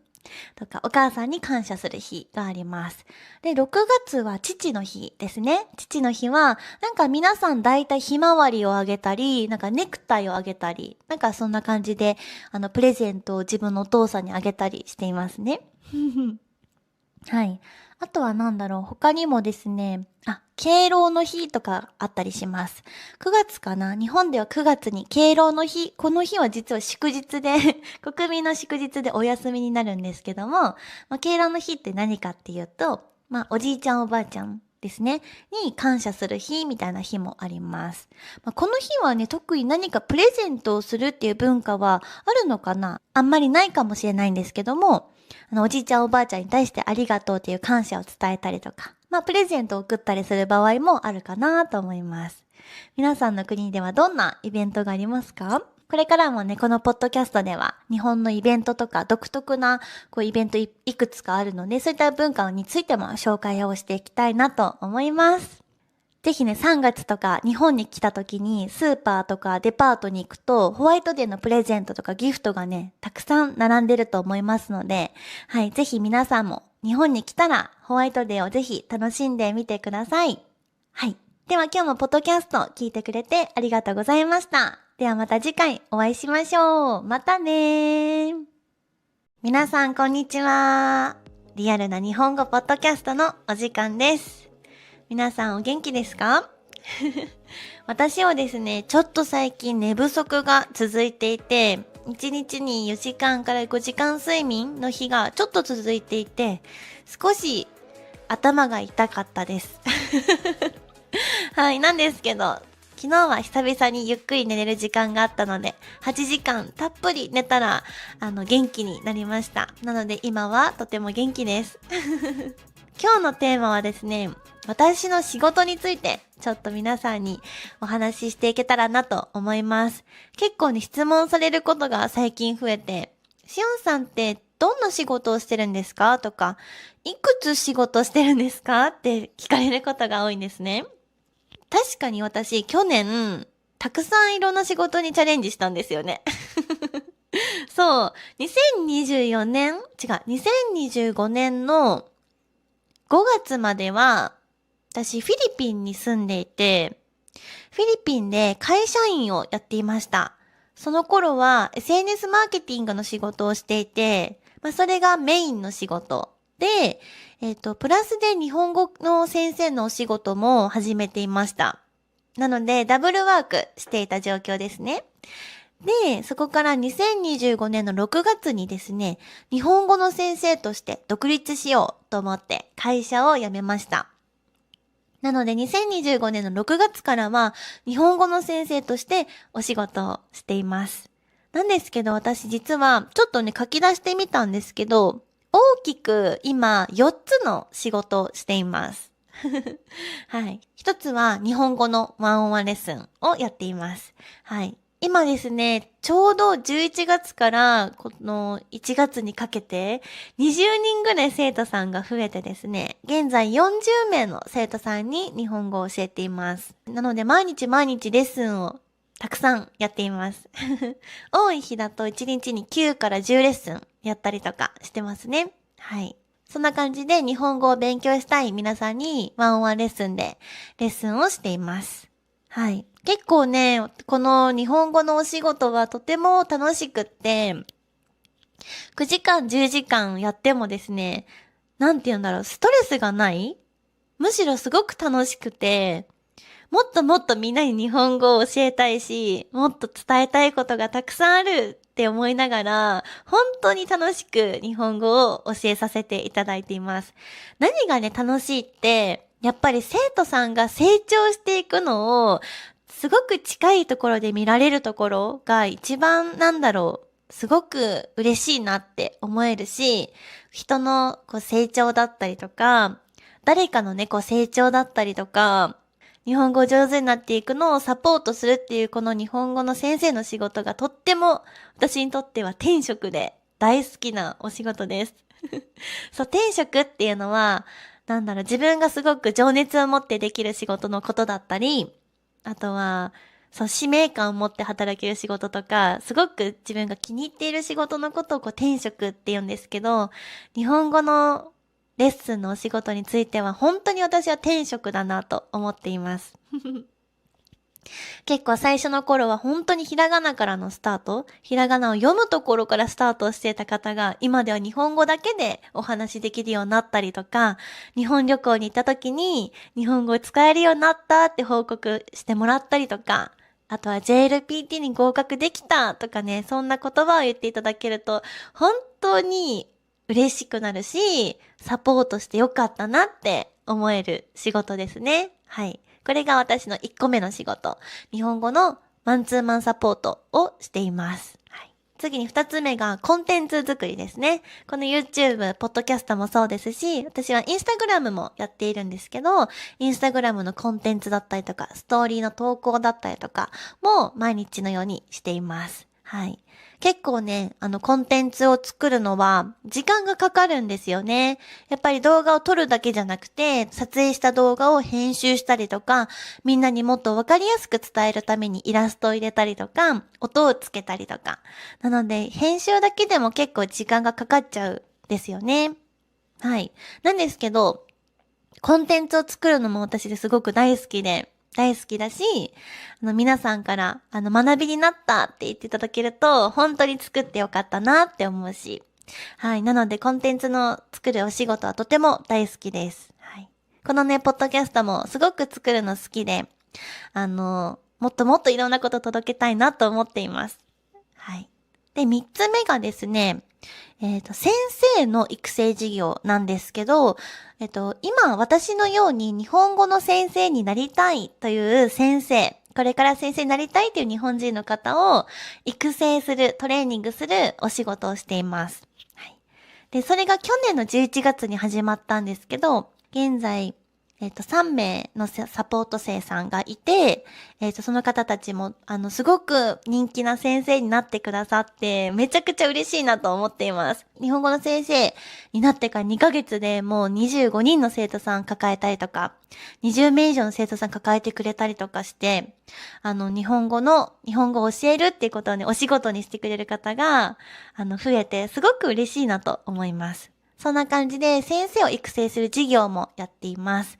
で、今はですね、サポート生の方がかなり増えてですね、これから日本語の先生になりたいっていう先生たちがたくさん今私のところに学びに来てくださっているような感じです。はい。そこもですね、個別でサポートとかもしているので、レッスンやりながら日本語の先生になりたい先生にサポートをするってことを今はやっています。これがメインのお仕事になってきますね。はい。で、今はですね、もう一つ実は4つ目ありまして、4つ目が、日本語の教科書を今作っています。はい。全部オリジナルで作っていて、皆さん教科書を持っている方もいらっしゃると思うし、持っていない方もいらっしゃるかもしれないんですけど、日本語の教科書って、文法解説されていたりとか、会話例文が載っていたりとか、あとは単語がね、たくさん載っていたりすると思うんですけど、もっともっと勉強しやすくしたいなと思って、もちろん単語も勉強できるし、文法についても勉強できるし、あとは練習問題とか会話練習ができるものももちろんあるんですけど、音声で確認したりとか、あとはディスカッションする練習がやっぱり言語って大事じゃないですか。インプットだけしても、覚えた文法を使うっていう練習をしないとなかなか上手にならないですよね。なのでそのアウトプットをするためのパートをたくさん入れたりとか、あとは文法のレッスンだけじゃなくてトピックトークといって好きなトピックを生徒さんに決めてもらって、そのトピックについて先生とディスカッションしながら、アウトプットの練習をしていくみたいなカリキュラムもたくさん作っていたり、あとはアニメで学べる教材とかもね、実は作っていて、そんな感じでオリジナル教材をね、ずっと開発していました。これはね、もう1年ぐらいかかってます。はい。ちょっとね、みんなにまだお届けするのには、もう少し時間がかかっちゃうんですけど、すごくいい教科書ができました。はい。それを使って実はワンオンワンの生徒さんにもレッスンをしているんですけど、とてもですね、学習しやすくって、生徒さんの成長の記録とかも管理できるようになっているので、とてもね、日本語学習をこれからする方にとって、いい教材ができたんじゃないかなと思っています。はい。リリースするまでにちょっともっと修正しなきゃいけない部分がたくさんあるので、たくさん修正これからかけて、いいクオリティで皆さんにお届けできたらなと思っています。やっぱり、あとは、言語ってイメージで覚えたりとか、皆さん母国語があると思うんですけど、母国語を介して日本語を覚えたりもすると思うんですけど、やっぱり何かイメージで覚えたりとかするっていうトレーニングも結構必要だなと思っているので、たくさんイラストを入れて、日本語の学習ができるようにしたりとか、あとは漢字のテキストブックも今作ってるんですけど、漢字も全部イメージで覚えられるように、工夫してテキストをね、作ったりもしています。なので私の教材は、文法だけが学べる教科書ではなく、アウトプットを前提としたたくさんいろんな練習ができるように設計されています。そんな感じで今は4つの授業を進めています。そう、だから去年の2025年の6月から日本語教師として独立して、そこから教材の開発も進めていたし、で、新しく先生の育成、日本語の先生になりたいって方の育成とかも始めて、すごく忙しくさせていただいた2025年でした。きっと2026年もね、また実は新しいチャレンジをしたいなと思っているので、たくさんね、お仕事が増えるかなと思うんですけど、それも楽しみながら、そして日本語のレッスンもね、楽しみながら、そしてこのポッドキャストも新しいコンテンツが出せるようにね、たくさん頑張っていきたいなと思います。本当に1日が24時間じゃ足りないくらいの毎日を過ごしてるんだけど、でもこうやって何かに没頭したりとか、何かに情熱を持ってこうやってお仕事をさせてもらえてるってすごく幸せなことだなと思っていて、私さっき日本語教師のお仕事が転職って言ったと思うんですけど、この日本語教師のお仕事に出会うまでに、私7年ぐらいかかってるんですね。で、その間もたくさんいろんなことに挑戦して、いろんなことも学んできたし、いろんなお仕事、本当にいろんなお仕事してきたんだけど、なんかこれっていう仕事に出会えなくて、情熱を持って働けるような仕事になかなか出会えてなかったんですよね。なんですけど、一昨年、2年前ですね。日本語教師というお仕事に出会って、もうこれは、初めて見てすぐに分かったんですけども、これは転職だなって。私が一生かけてこの仕事をしていきたいと思う仕事にやっと出会えたのが、ちょうど2年前なんですよね。はい。そうなんです。そう、だから日本語を教えるって仕事は本当心から大好きだし、皆さんの日本語が上手になっていくのを見届けることはもうこれからもずっとしていきたいなと思っています。あとはこれからね、やっていきたいと思っているのは学習者さん、日本語を学んでいる皆さんのコミュニティを作ったりとか、あとは留学企画をしたりとか、体験しながら日本語を勉強するみたいな企画をしたりとか、あとは日本語のツアーとかですね。そんな企画も、みんなと会えるような企画とかもね、考えているので、もし旅行のタイミングが合う方とか、なんか普通の旅行じゃなくて、体験したりとか、あとは日本人と交流したりとか、日本語をアウトプットできるような旅行の企画とかも考えていたりします。これはちょっとね、今年中にできるかな、ちょっと頑張ってやりたいんですけど、そんな感じでいろいろアイディアもあるので、それを一つずつ形にしていきたいなと思っています。はい。そんな感じで4つの仕事を今やっています。今紹介したのは4つのメインの仕事なんだけど、他にもね、いろいろお仕事はさせていただいていて、実は。なので、ここでは紹介しきれなかったんですけど、多分今年もいろんなことにチャレンジすると思います。そんな過程とかもね、このポッドキャストでぜひ共有したいなと思っています。今の現状だったりとか、こんなことにチャレンジしてるようだったり、多分チャレンジするってことはたくさん多分悩むと思うんですね、私も。こんなことに今悩んでたりするんだよねっていうのを共有、皆さんとしながら、一つずつ形にできるようにしていきたいなと思っています。実はですね、最終的な大きな目標は、ちょっとね、日本語の学校みたいなものをね、作れたらいいなと思っています。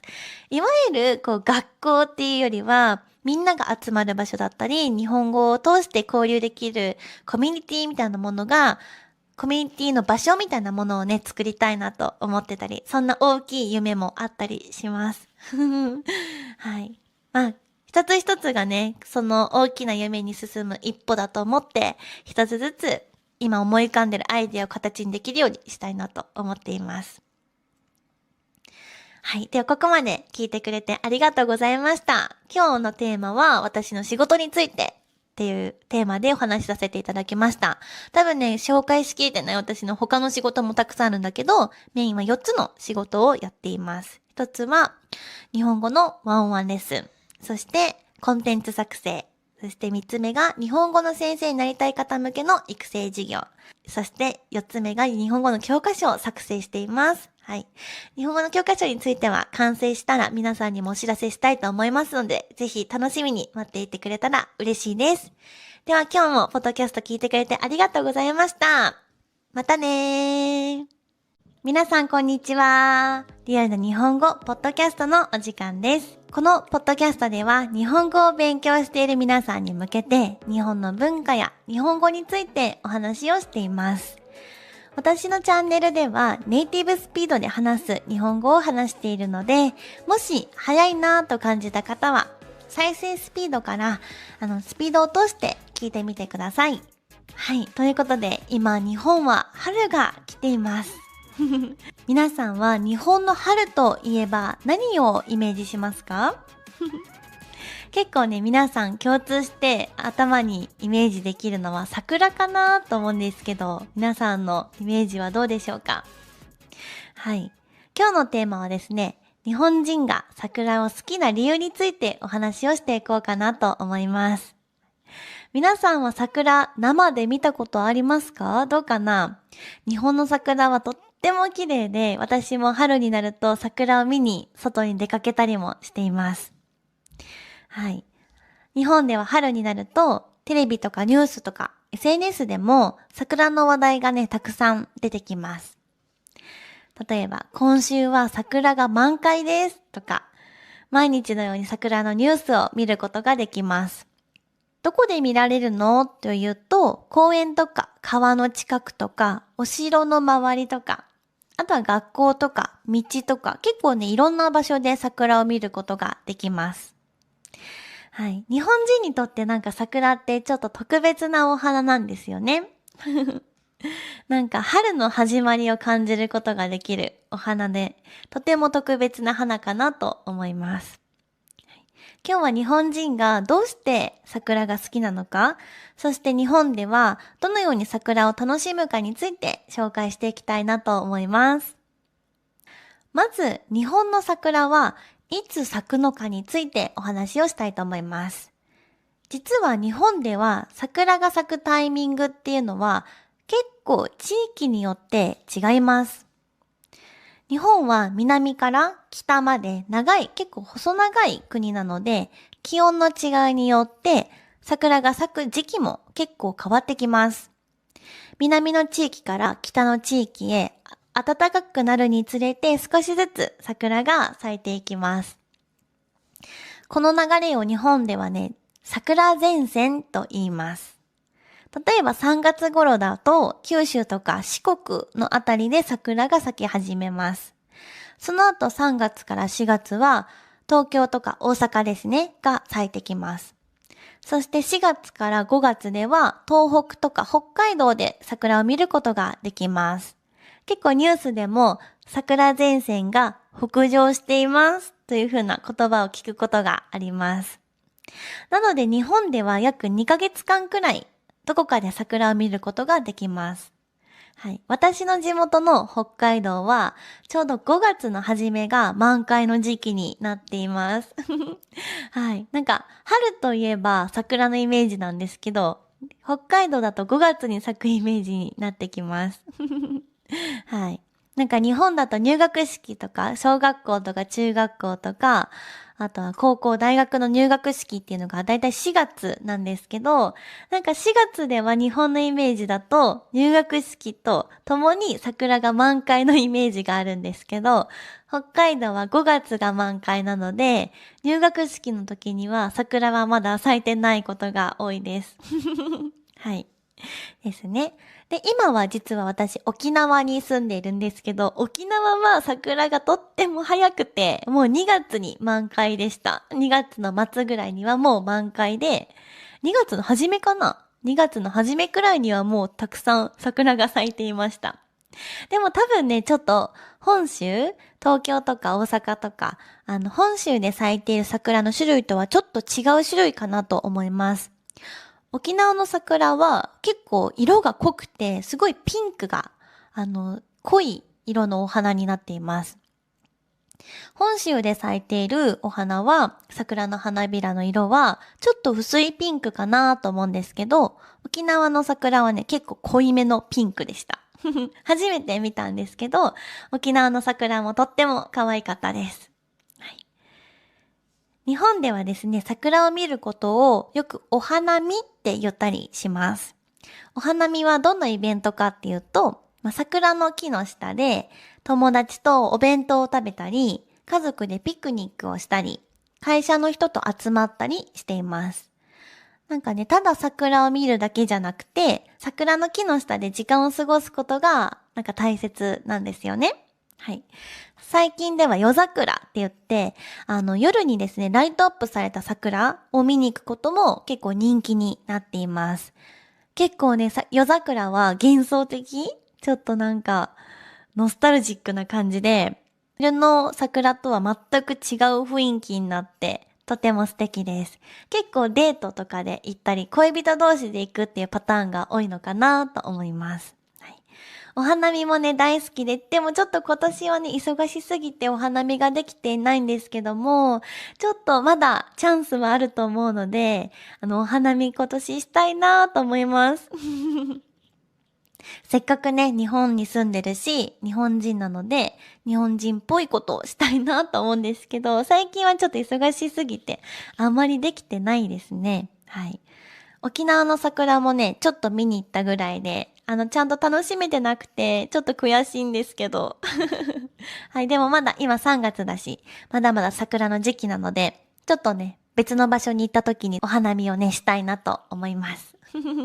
皆さんはお花見したことあるかな？日本の桜は本当にすごいボリューミーで、感動する本当に桜が満開の場所に行くと、綺麗って本当に感動します。多分桜を見に行きたいって思っている方もね、いるんじゃないかなと思うんですけども、ぜひね、見に来てほしいです。はい、実はね、桜を楽しむ文化は結構昔からありました。はい。江戸時代、今から200年とか250年前ぐらいかな。江戸時代っていう時代の時に、有名な、画家の方がいるんですけども、多分皆さんも聞いたことあるかな。葛飾北斎っていう、すっごく有名な画家の方がいるんですけれども、皆さん知ってる方もいるかもしれませんね。はい。日本でとても有名な画家の方がいて、この方の作品にも桜が描かれています。はい。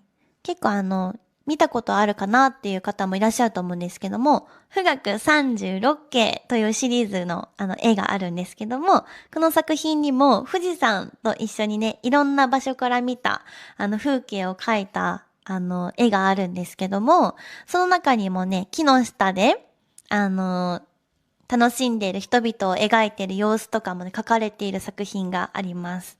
なので、江戸時代の人たちも、今の私たちと同じように、桜を見て春をね、楽しんでたということがわかりますね。はい。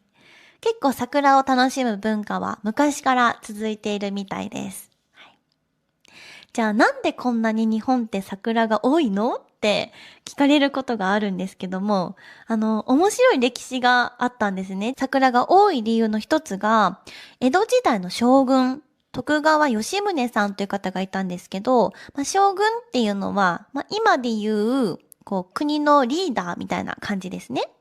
はい。今日本には総理大臣という国のリーダーがいますけども、江戸時代では将軍と呼ばれる人が、政治のトップの人でした。将軍は幕府っていう政府、今でいう政府を作って、日本を治めていたんですけども、江戸時代の将軍は徳川家っていう徳川っていう人たちが代々受け継いでいました。はい。その中の一人の8代目の将軍の徳川吉宗さんという方が、人々の生活を良くするために、いろんなね、改革を行ってきたことで有名な将軍です。当時の江戸ですね。江戸っていうのは今の東京のことなんですけども、その頃から東京、江戸の時代はとても大きな町でした。はい。なんですけども、今みたいに結構東京にもたくさん公園とか、いろいろ自然を楽しむ場所もあるんですけども、当時はですね、あまりなかったみたいです。なので、徳川吉宗さんは、人々が春を楽しめるように、たくさんのね、桜をね、植えることを決めたみたいです。例えば、東京で言うと隅田川って言って、隅田川の川の近くはすごくね、桜の時期になると満開になるんですけども、その桜を植えたのは、徳川吉宗さんが指示したからだそうです。私もね、調べていて初めて知りました。はい。あとは上野っていう場所にもね、たくさん桜を植えたみたいです。はい。ですね。あとは飛鳥山って言って山があるんですけども、そこにもたくさん桜を植えたことで有名みたいです。はい。なので飛鳥山っていうのは当時から桜の名所になっていたみたいです。はい。なので日本のお花見の文化は江戸時代からずーっと続いている文化になります。じゃあなんでこんなに日本人って桜好きなんだろうって思いますよね。なんかその理由の一つが、桜って咲く期間がとっても短いんですね。多分桜がもう全部咲いて満開になった状態から、だいたい1週間ちょっとで桜が全部散ってしまうんですね。はい。花びらが全部落ちてしまうことを散るって言うんですけども、だいたい1週間ちょっとで花びらが散ってしまいます。なので日本人は今しか見られないって感じるんですね。なのでこの短い時間が春を楽しむ上ですごく特別に感じられるからだと思います。はい。で、桜はですね、咲いてる時ももちろん綺麗なんですけど、桜の花びらが落ちる瞬間、散る瞬間もとても美しいと言われています。はい。例えば、花びらがね、風で舞うって言うんですけども、バーっと風が吹いて、桜がひらひらってなっている風景のことを、よく日本語では桜吹雪って言ったりもします。はい。すっごく綺麗なので、ぜひ一度ね、皆さんにも見ていただきたいんですけども、結構タイミングがね、難しいかもしれないんですけど、桜が満開になった後、桜が散る時に、そして春はちょっと風が強いので、風がビューっと吹いた時に、桜の花びらがふわーっとね、空気に、流されていく風景が、桜吹雪って言うんですけど、めっちゃ綺麗なんですよね。そう。でもやっぱり確かにこの瞬間を毎年見るの楽しみになっていますね。はい。で、その散った花びらが川に流れていって、川がね、桜の花びらでいっぱいになってピンク色になるんですね。それもめちゃくちゃ綺麗なんですけど、実はね、この風景のことを花いかだと言われるみたいです。はい。私もこれね、調べていて初めて知ったんですけど、花いかだっていうらしいです。はい。これはね、実は私もまだ見たことがなくて、川にね、イメージはできるんですけど、川にたくさんの花びらが落ちている様子のことを花いかだというみたいです。はい、私もいつか見に行きたいなと思います。皆さん見に行ったことあるかな？どうかな？はい。ということで今日は桜についてお話をしてみたんですけども、皆さんは桜見てみたいかな？どうでしょうか？見たことあるよっていう方もいるかな？本当にね、迫力満点でもう満開になった桜を見るのは、とってもね、すごいなって感動したりもします。私は実は北海道なので、北海道ってね、あんまり桜がブワーって咲いてる地域少なくって、私の地元はそんなにたくさんなかったんですけど、北海道で言うと函館っていう場所は結構桜で有名な場所なんですけど、そういったところに行ってね、見てみたいなと思います。結構日本には桜の名所がいくつかあって、北海道で言うとさっき言った函館とか、あと青森の方もすごく有名な場所があります。私もまだ行ったことがないところたくさんあるので、ぜひね、桜、見に行きたいなと思います。うん。はい。日本人にとってね、桜はとっても特別なお花かなと思います。はい。桜前線ってさっきも言ったんですけど、南から北に、桜の咲いていく順番があるんですけども、それを見ながらね、例えば3月ではこの地域が桜咲いてるかなとか、あとは5月にね、行くとしたら北海道だったら桜咲いてるかなってチェックすることができます。はい、もしね、日本に来る機会があれば、ぜひ桜の時期にもね、来てみてください。ちょっとね、混んでる時期かもしれないんですけども、穴場の場所もたくさんあるので、ぜひ桜を見に来てみてほしいですね。すごく桜っていうのは日本っぽい、日本を感じられるイベントのね、一つかなと思うので、ぜひ皆さんもお花見してみてください。はい。ということで、今日はここまでとなります。今日もポッドキャスト聞いてくれてありがとうございました。ぜひ次回のエピソードでもお会いしましょう。またねー。皆さんこんにちは。リアルな日本語ポッドキャストのお時間です。突然ですが、皆さんに質問があります。日本語を話しているときに、あれ、今不自然な日本語喋っちゃったかなとか、今の日本語相手に伝わってるかなとか、今話してる日本語に自信が持てない。そんな風に思ったことありませんか？そしてもっと本当は自然な日本語を話したいとか、不自然な日本語を話すのちょっと恥ずかしい。そんな風に思ったことがある方も多いんじゃないかなと思います。私自身も英語を話すときに相手に伝わらなかったらどうしようとか、相手に何ってもう一回言ってって聞き直されたときに、今の英語全然伝わってなかったってちょっと自信をなくすこともあったりします。でも実はこれ言語を勉強してる方とか、日本語をね勉強してるほとんどの人が同じことを思ってるんじゃないかなと思います。でも最初にね、私から皆さんに伝えたいことがあります。それはもう最初は不自然な日本語で全然 OK だし、むしろ当たり前です。不自然な日本語を話してしまうのはもう当たり前、大丈夫です。むしろ不自然な日本語を話す経験がないと自然な日本語には近づけないと思っています。はい、なので今日のテーマは不自然な日本語と自然な日本語についてお話をしていきたいと思います。皆さんも日本語を勉強し始めたばかりの時だったり、今から日本語を勉強しようかなと思ってる方もいるんじゃないかなと思うんですけど、最初から自然な日本語を話せる人なんてほとんどいません。そうですよね。普通に考えてそうだと思うんですよ。なんで、例えばね、最初、私欲しいみたいな日本語になることありますよね。でもそこから少しずつ、私これ欲しいとか、私はこれが欲しいとか、私はこれが欲しいんです。みたいに、だんだん自然な日本語になっていきます。つまり最初のちょっと不自然な日本語、私欲しい。こういった日本語も、日本語を上達する上で大事な最初のステップなんですね。だから不自然な日本語を話すことは全然悪いことじゃないです。そして恥ずかしいことでもないです。むしろ自然な日本語に近づくための必要なことだと思います。でもそれでもやっぱり頭でそれを分かっていても、実際ネイティブと話すときとか、日本語を話すときに、やっぱり恥ずかしいって思うことありますよね。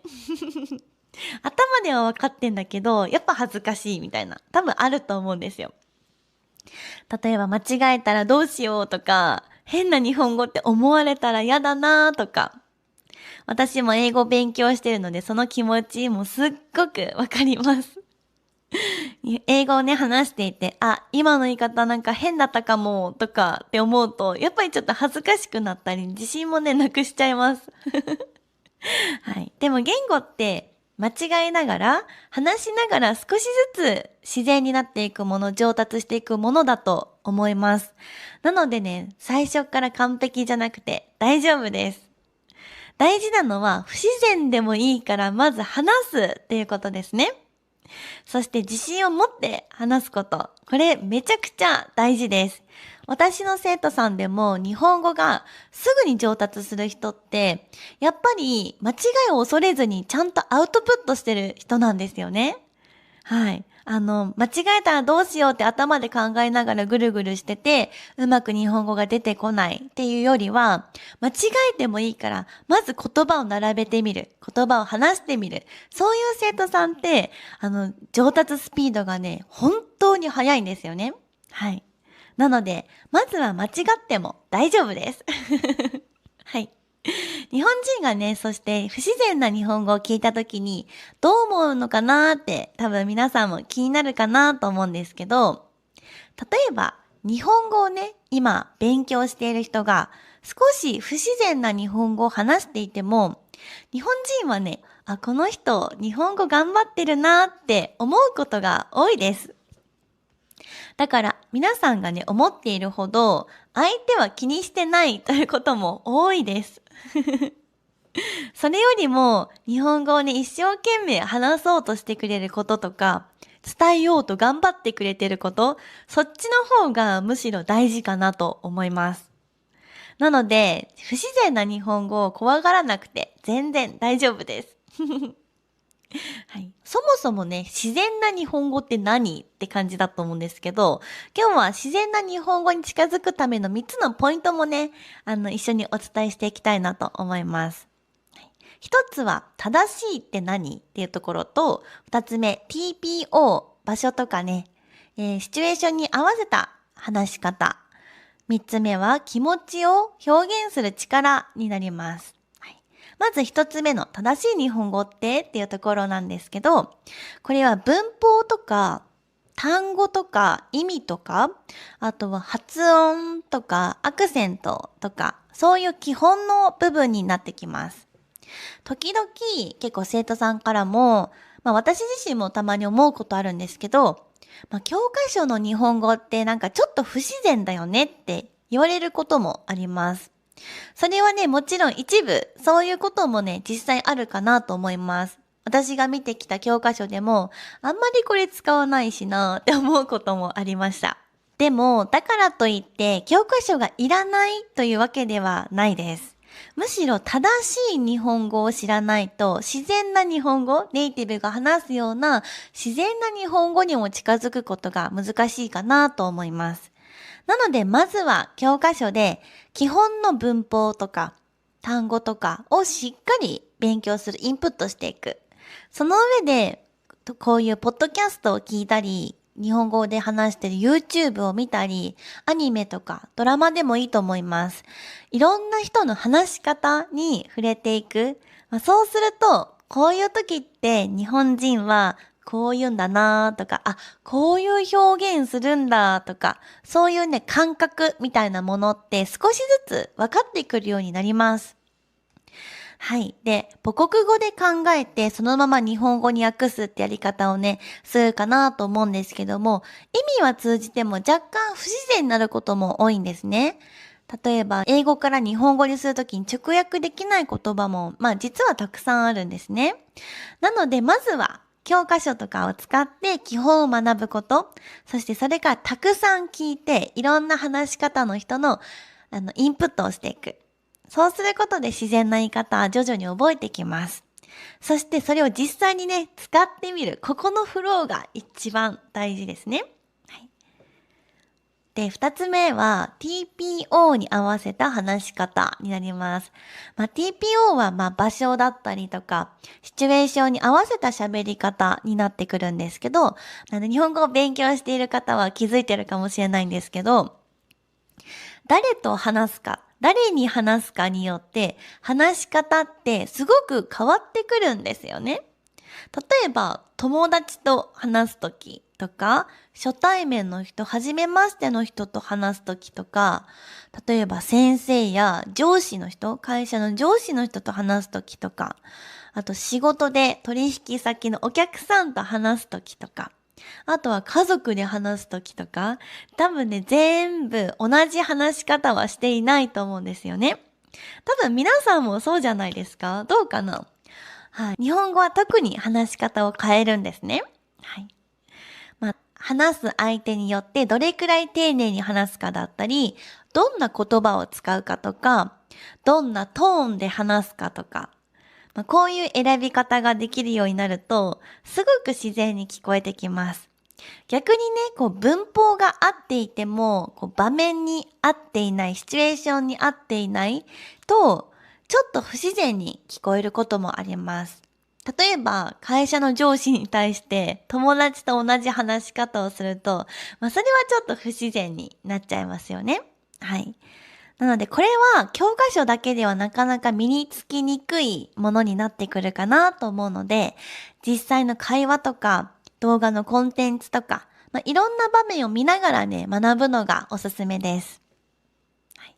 そして三つ目は気持ちを表現する力です。自然な日本語って、ただ正しい文法で話せるだけじゃないんですよね。例えば気持ちが入るとぐっと自然になってきます。例えば、そうなんですか？とかは、ちょっとびっくりした感じですよね。でも、そうなんですか？って言われると、ちょっとなんか心配してる感じとか、疑ってる感じとか、あまりいい意味じゃないように聞こえたりもします。同じ言葉でも言い方とかトーンとか、あとは表情、顔の表情によって伝わり方がすごく変わってきます。だから嬉しいとか悲しいとか、びっくりしたとか、あとは困ったとか、ちょっと怒っているとか、こういう気持ちを言葉だけじゃなく表情だったり声のトーンで表現できるようになると、日本語ってもっとね自然になってきます。言葉だけじゃなくて表情とか顔とか、声の出し方もね、ぜひネイティブの日本人の真似をねしてみるとすごく感覚がつかめるんじゃないかなと思います。今までのお話で自然な日本語に近づくためのtips みたいなのを伝えたんですけど、でもこの動画でね、私が一番伝えたいのは、間違いをね、恐れずに話してほしいっていうことなんです。やっぱり正しい日本語を話そう。例えば声のトーン変えなきゃとか、年上の人と話すからこうしなきゃとかって思っていると、やっぱり間違いを恐れてチャレンジしなくなっちゃうんですよね。一番ね、上達するというか、自然な日本語に近づくためには、まずは間違えること。これ一番大事です。そして間違いを恐れて話せなくなっちゃうっていうのが逆に言うと、一番上達から遠のいてしまいます。はい。なので今日一番伝えたいこと、最後にね、もう一度言いたいなと思います。まずは不自然な日本語でも大丈夫です。最初はそれが普通です。むしろその不自然な日本語を話すっていう経験があるからこそ、自然な日本語にちょっとずつ近づいていきます。だから分からなくても大丈夫だし、間違えても大丈夫です。ちょっと変でも大丈夫です。大切なのはインプット。ちゃんとしたらちゃんとアウトプットするということですね。そして自信を持って話してみるということがとても大切です。この一つ一つの積み重ねで自然な日本語っていうのは少しずつ身についていきます。はい、ここまで私は間違えてもいいからたくさん話してみようって話をしてきたと思うんですけど、とはいえやっぱりアウトプットが大事なの分かってるけど、実際にネイティブと話すと緊張するって思う方もね、いるんじゃないかなと思っています。さっきも言ったように多くのね、日本人は外国の方が日本語を話してくれることはとても嬉しいと感じています。日本語自体はやっぱり英語とかスペイン語みたいに世界中で話されている言語じゃないので、ほとんど日本でしか使われてない言語ですよね。だからこそ、外国の方が日本語を勉強して一生懸命話してくれるととても嬉しいです。日本に興味あるのかなとか、日本語を勉強してくれて嬉しいなと思っている方が多いんじゃないかなと思います。でもね、やっぱり日本語今勉強してる方は、それでもね、ネイティブと話すのやっぱりまだ自信ないなとか、ちょっと怖いなって、そう感じる方も多いんじゃないかなと思います。もしね、そういう方は、まずは日本語の先生とお話をしてみるのも、すごくいい方法だと思います。日本語の先生なら、不自然な日本語でもちゃんと聞いてくれるし、安心して話すことができますよね。例えば、私、昨日映画見ると言ったとします。先生なら、いいですね、昨日映画を見ましたって言うと、もっと自然ですよというふうに優しくね、直してくれます。そして昨日どんな映画を見ましたかと会話をね、続けてくれるので、安心して日本語を話す練習ができるんじゃないかなと思います。そうやって少しずつ慣れていくと、ネイティブと話すときも自然とだんだんね、自信がついてきて、自然な日本語を話せるようになってきます。ということで、今日は不自然な日本語と自然な日本語についてお話をしてみました。皆さんは日本語を話していて、伝わらなかったかもとか、恥ずかしかったなとか、逆に伝わって嬉しかったなみたいな経験はありますか？もしね、そういう経験をしたことがある方がいたら、ぜひコメントにそのエピソード書いてみてください。コメントの方は私が一つ一つ見てお返事も書かせていただいております。では今日も最後まで聞いてくれてありがとうございました。また次回のエピソードでお会いしましょう。またねー。皆さんこんにちは。リアルな日本語ポッドキャストのお時間です。日本語コーチのしおんです。今日もポッドキャストを聞きに来てくれてありがとうございます。実はですね、じゃじゃーん今日から新しいマイクを使って収録をしています。どうでしょうか？音質は変わりましたか？今までポッドキャストを聞いてくれた皆さん、どうでしょうか？変化はありますでしょうか？はい。今までもね、このワイヤレスマイクを使って収録をしてたので、そんなに音声悪くなかったんじゃないかなと思うんですけれども、この新しいマイクを使って今日は収録してみたいなと思ってやってみております。どうかな？変わりましたか？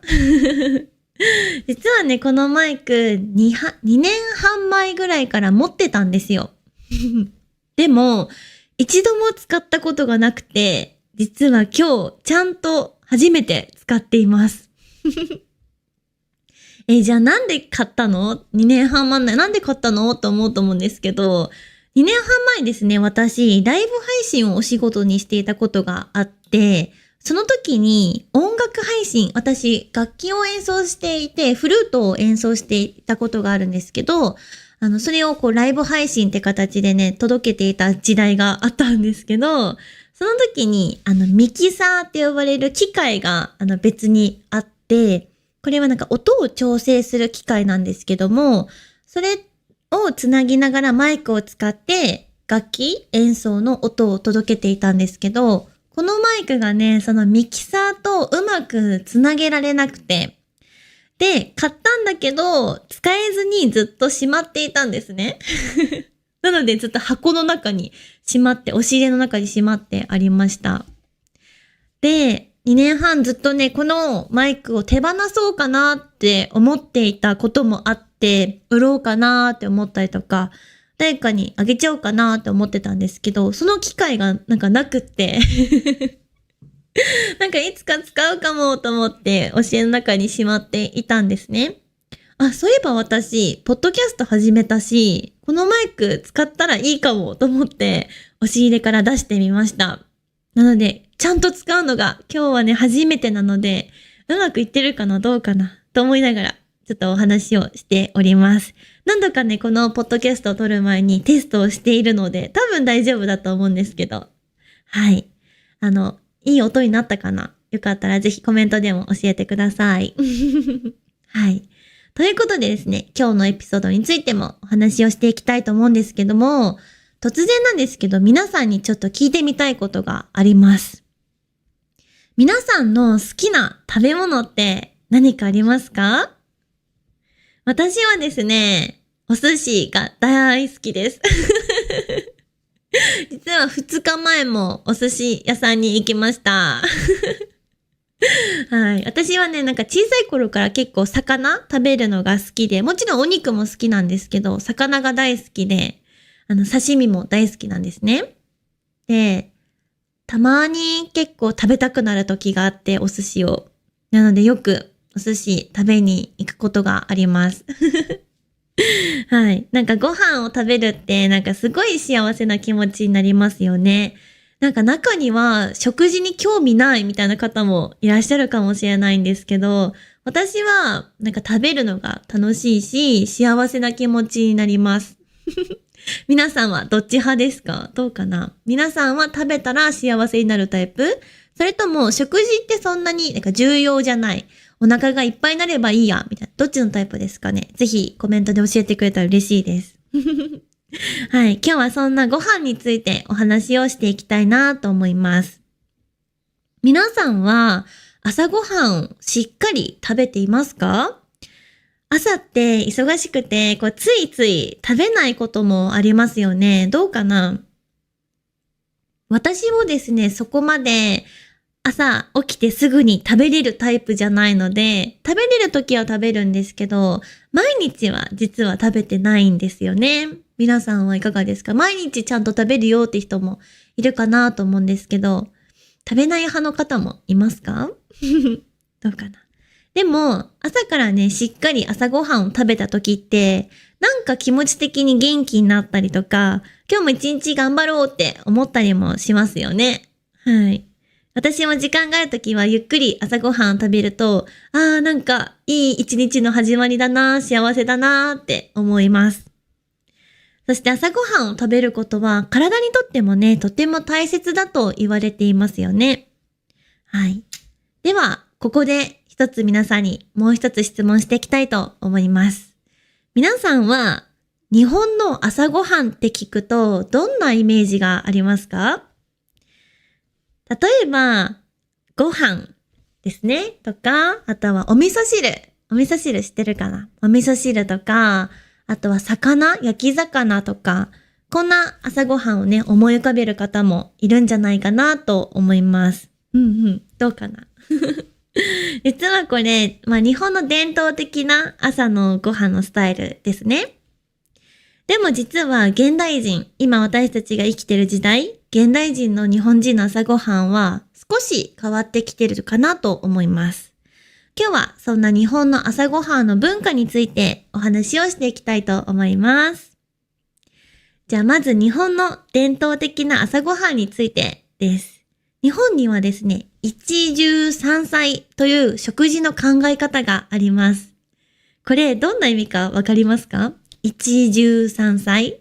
漢字をね、ちょっと見ると漢字を勉強している人はわかるかもしれないんですけども、これは汁物が一つ。汁物っていうのは、スープですね。日本で言うとお味噌汁みたいなものです。それとおかずが3つになります。こういう食事のスタイルのことを一汁三菜と言います。そして、そこにご飯。一つの汁物、スープと3つのおかず。そしてご飯というのが、日本の伝統的なご飯のスタイルかなと思います。例えば日本の朝ごはんで行くと、ご飯があって、お味噌汁があって、焼き魚があって、卵焼きがあって、あとは野菜、お漬物とかがあったり、そんな感じです。皆さんはどうですか？朝から魚食べたりする方いますでしょうか？どうかな？そして朝からこんなにたくさんって思う方もいるかもしれないですね。はい。でも日本では朝に魚を食べたりとか、いろいろな種類のおかずを食べたりすることは割と普通なことです。そしてこの一汁三菜というのは栄養のバランスがとてもいいと言われています。ご飯でエネルギーですね。エネルギーをとって、お魚と卵でタンパク質をとって、お味噌汁とか野菜でビタミンを取る、とてもバランスのいい食事になっています。なので日本では和食は結構健康的って言われることが多いですよね。皆さんも聞いたことありますか？ここでちょっと海外との日本と別の海外との違いについても少しお話をしてみたいなと思います。海外の朝ごはんを比べると日本の朝ごはんにはいくつか特徴があるかなと思います。例えば朝から魚を食べるとか、味噌汁を飲むとか、そしてご飯が主食ですね。はい。例えばアメリカとかヨーロッパではパンだったり、卵とか、ベーコンとか、あとはシリアルとか、ヨーグルトとか、そんな朝ごはんが多いんじゃないかなと思います。日本ではパンではなくご飯という方も多いです。もちろんパン派の人もいるかなと思います。私もやっぱり時間がない時とかはパンを食べることがありますね。結構さっき言った一汁三菜みたいな食事、朝ごはんってちょっと準備するのが大変なんですよね。朝から魚焼いて、卵焼き焼いて、お味噌汁作って、ご飯炊いてってやってると、やっぱりちょっと忙しくて時間がないですよね。なので、私も一汁三菜のお食事は完璧にできてるわけじゃなくて、忙しい日とか時間がない時はパンを食べたりもします。ぜひね、皆さんの朝ごはんについても教えてください。多分海外いろんな国によっていろんな朝ごはんがあるんじゃないかなと思うので、ぜひ教えてください。はい。実は現代のね、日本では毎朝こんな感じで一汁三菜の伝統的な朝ごはん食べてる人はね、あんまり多くないんじゃないかなと思います。なんでだと思いますか？理由はね、とってもシンプルで、さっき言ったように朝は忙しいからなんですね。時間ないですよね。仕事に行くとかだったら、ギリギリまで寝てたいし、女性だったらメイクをしたりとか、あとは着替えたりとか、そんなことをしてたら、時間ないですよね。はい。なので、学生さんとかだったら学校に行く準備とか、仕事の準備とか、電車に乗るための準備だったりとか、朝って本当に時間なくて忙しいんですよね。なので、ご飯を炊いて、お味噌汁を作って、魚焼いてってなると、やっぱり時間がかかっちゃいます。なので現代の日本ではもっとシンプルな朝ごはん食べる方も増えています。はい、私みたいにパンを食べたり、あとはヨーグルトにフルーツを乗せて食べたりとか、あとはコーヒーだけって方もいますね。私も本当に忙しい時はもうコーヒーだけの時もあります。本当はね、ちゃんと食べた方がいいのは分かってるんだけど、今日はもう時間ないからもうコーヒーでいいや、みたいな時もあります。はい。あとシリアルとかも日本人もね、食べたりすることがあります。はい。あとはコンビニとかですかね。コンビニのおにぎりとか菓子パンって皆さんわかりますか？菓子パン。私のね、好きな菓子パンはメロンパンですね。ちょっとお菓子みたいなパンのことを菓子パンって言うんですけど、菓子パンとか、もう一つ日本ではお惣菜系のパンですね。例えば、みんな見たことあるかな？焼きそばパンって知ってますか？どうかな？焼きそばがね、パンの中に入って、パンの中に焼きそばが入っていて、とっても美味しいとっても美味しいパンなんですけど、そういったのがコンビニなどに売っています。はい。日本にはコンビニがね、たくさんあるので、通勤とか通学の途中でおにぎりとかパンを買って朝ごはんをパッと済ませてしまう方も多いかなと思います。特に学生さんとか会社員さんとか忙しい人は簡単な朝ごはんが多いかなと思います。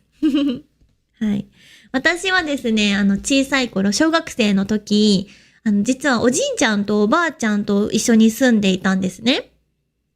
なので、おじいちゃんとかおばあちゃんは、ちゃんと朝ごはんを食べなさいって、教えてくれる、教育されていたので、本当はね、私全然お腹空いてない、朝から食べれないタイプなんですけど、頑張って毎日食べてました。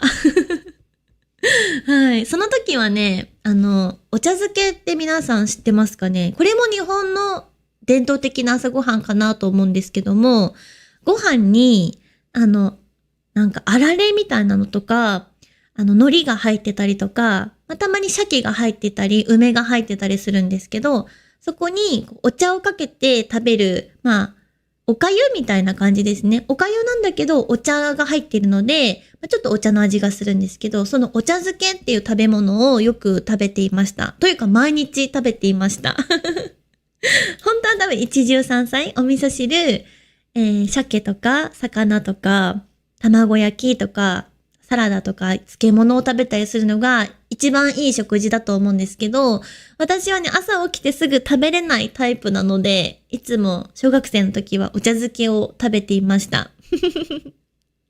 はい。皆さんは小学生の頃と学生の頃どんな朝ごはんを食べていましたか？そして今はどんな朝ごはんを食べていますか？結構日本の、親たち、子育てをしているお母さんとかお父さんとかはちゃんと朝ごはんを食べなさいって教育する方が多いんじゃないかなと思います。私の時代の時は結構そんな感じでした。朝ごはんちゃんと食べないとダメだよってよく言われていました。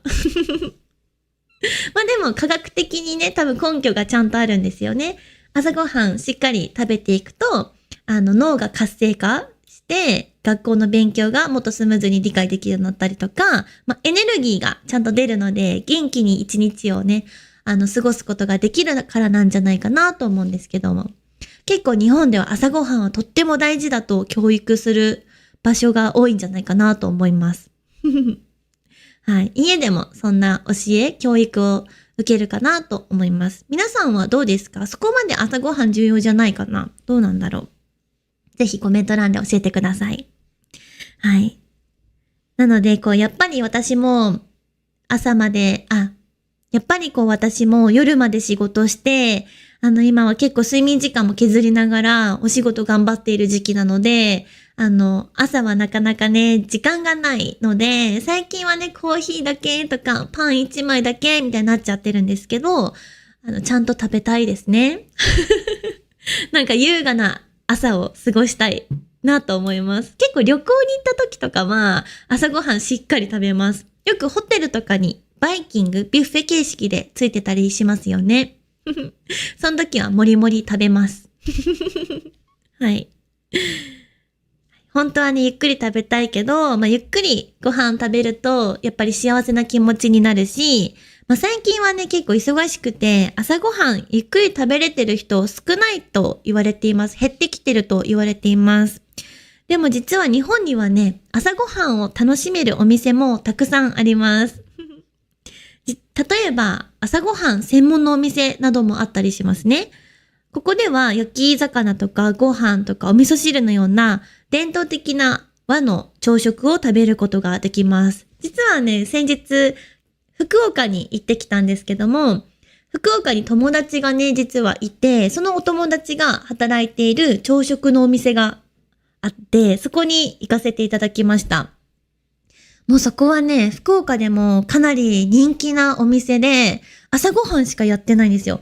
朝の8時から、お昼の2時ぐらいまでしかやってないんですけども、満員で、私が8時にね、行かせていただいたんですけども、8時にはもう全部の席が埋まってるくらいすっごい人気のお店だったんですけど、そこの朝ごはんは焼き魚、鮭ですね。鮭と私が頼んだのはうなぎですね。うなぎってわかるかな？うなぎって結構日本人好きな方多いんですけど、はい。うなぎの、焼き物とか、ああとご飯とお味噌汁と、あとなんかいちごの、あれはスイーツじゃなくておかずなのかな。はい。どんな料理の名前かは忘れちゃったんですけど、とっても美味しかったです。多分今までで食べた朝食の中で一番美味しかったんじゃないかな。そう、ご飯もね、土鍋で炊かれているご飯で、すっごい美味しいご飯でした。もう一回食べに行きたい。はい。すっごく大好きなお店です。はい。そんな感じで、そのお店もね、朝ごはん専門でやっているお店なんですけど、そういったお店もいくつかあります。皆さんの住んでる地域にもありますか？どうかな？朝ごはん専門店。結構台湾とかは、屋台とかで朝ごはんを食べる方が多いって聞いたことがあるんですけど、どうでしょうか？台湾のリスナーさんいるかな？ぜひ教えてください。そして日本の喫茶店ですね。はい。喫茶店、カフェのことですね。喫茶店ではトーストとかコーヒーとかゆで卵などがあって、結構洋食っぽい感じ、洋風の朝ごはんを楽しむことができます。名古屋っていうね、愛知県の町、結構大きな町なんですけど、そこにはコーヒーを注文すると、無料でトーストと卵がついてくるようなモーニング文化というものもあります。はい、名古屋では結構有名な文化ですね。はい。皆さんもコメダっていう喫茶店が、結構日本ではね、有名なんですけど、聞いたことありますか？はい。コメダコーヒーっていうお店なんですけども、ここに行くとコーヒーを注文するとトーストが無料で食べれたりもします。はい。私もね、前地元に米田コーヒーっていうお店があったので、たまに行ってました。はい。コーヒー飲むついでにトーストも食べて仕事に行くみたいなこともやっていました。皆さんはお家で朝ごはん食べますか？それともカフェとか喫茶店だったり、あとはコンビニで外で食べたりしますかね？どうかな？ぜひ教えてください。そしてもう一つ、日本らしい朝ごはんのお店があります。それは、立ち食いそばですね。立ち食いそばのお店ですね。これ、駅とか駅の近くによくあるんですけども、そこではそばとかうどんを、めっちゃ早く食べることができます。立ち食いっていう、名前なので、名前の通り、立って食べます。座らないで椅子に座ってゆっくり食べるんじゃなくて、もうその場で食べてすぐ行くみたいな感じですね。はい。面白いですよね。皆さんの住んでいる町とか国には立ち食いのお店はありますか？どうかな？結構、私も実はね、立ち食いって行ったことなくて、今度行ってみたいなと思います。よく東京とかで富士そばっていうお店だったりとか、立って食べるような専門の蕎麦屋さんとかうどん屋さんがあるので、行ってみたいなと思います。はい。なんか電車を多分待つ時間の間に、お腹空いた時にさっと食べれるような、そんな感じで作られたお店になっているんじゃないかなと思います。安いし、結構早いし、美味しいということで、会社員の方にも人気ですね。そうやって忙しい中でも朝ごはんが食べられるように日本にはたくさんいろんなお店があります。ということで今日は日本の朝ごはん文化についてお話をしてみました。日本の伝統的な朝ごはんは一汁三菜と呼ばれるスタイルになっています。まとめるとご飯、そしてお味噌汁、そしておかずが3つですね。はい。そんな感じでとてもバランスのいい食事になっています。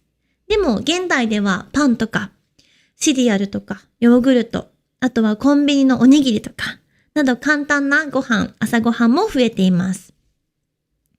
はい。日本の朝ごはん文化は結構伝統と今の現代の忙しさだったり、そんなものが混ざった食文化になっているのかなと思います。もし皆さんが日本に来る機会があればですね、ぜひ和食の朝ごはんもぜひ体験してみてほしいなと思います。きっと日本の食文化の面白さとか感じることできるんじゃないかなと思います。皆さんの国ではどんな朝ごはんを食べますか？パンですか？それともシリアルとか？ご飯を食べる方いますか？どうかな？それともそもそも朝ごはん食べませんという方はいますか？ぜひコメントで教えてくれたら嬉しいです。今日も最後まで聞いてくれてありがとうございました。ではまた次のエピソードでお会いしましょう。またねー。皆さんこんにちは。リアルな日本語ポッドキャストのお時間です。日本語コーチのしおんです。今日もポッドキャストを聞きに来てくれてありがとうございます。ということで、とうとう4月になりましたね。早い。なんか、よくルーティンワークなことをしていると、一日が早く感じたり、一年があっという間に感じるって聞いたことがあるんですけど、私は結構毎年新しいことに挑戦をしていて、ここ数年で住む場所がいくつか変わったりとか、仕事も結構変わっていて、なんかルーティンをずっと繰り返してるわけじゃなくて、どんどん新しいことをチャレンジしているのに、なんか1年が経つのが早いし、1日は24時間じゃ足りないなって思っています。あれ？今日ももう1日終わっちゃったみたいに毎日なっています。皆さんはどうですか？結構1日が早く感じる方はいますか？はいですね。日本はですね、4月になったので、春ということで、結構毎日ポカポカと暖かい季節になってきました。皆さんの国ではどうですか？まだすごく暑かったりとか、まだすごく寒かったりする国もありますよね。私も北海道に住んでたし、生まれも育ちも北海道なので、北海道は4月もまだ雪があったと思います。雪が降る季節ではないんですけど、寒くて雪が溶けない、そんな感じだったなと思います。本州とか沖縄ですね、とかはもうどんどん暖かくなっていて、春の季節になってきています。皆さんの国ではどうですか？ぜひ教えてください。はい。ということで、突然なんですけれども、皆さん、質問です。皆さんの国では、1年の始まりはいつですか？多くの国では、おそらく1月1日が1年の始まりかなと思います。日本でももちろん1月1日は新しい1年の始まりです。新年ですね。新年は1月1日になります。でも実は日本人の多くは4月も新しい1年のスタートと感じている方がいます。どういうことって思う方もいるかもしれないんですけど、日本ではですね、カレンダーの1年と自分の生活に関わる1年間が違う方が多いです。なぜならですね、日本では仕事や学校の多くが4月から1年をスタートするからなんですね。なので日本人にとって4月は新しい生活が始まる特別な時期になっています。はい、早速ですね、今日のポッドキャストのテーマとして日本人にとっての4月ということについてお話をしていきたいなと思います。まず、新しい生活が始まる時期って何だろうって思いますよね。例えば、日本の学校についてなんですけど、日本の学校はほとんどが4月に新学期が始まります。小学校、中学校、高校、大学、すべて4月から新しい学年がスタートします。入学式も4月にあります。他にも日本の学校では4月になると新しいクラスが発表されたり、新しい先生に出会ったりとか、初めて会うクラスメートがいたりします。なので4月はとても特別な雰囲気があります。例えばこの1年、どんな友達ができるかなとか、新しいクラスにはどんな人がいるかな、そんなワクワクした気持ちになる方も多いんじゃないかなと思います。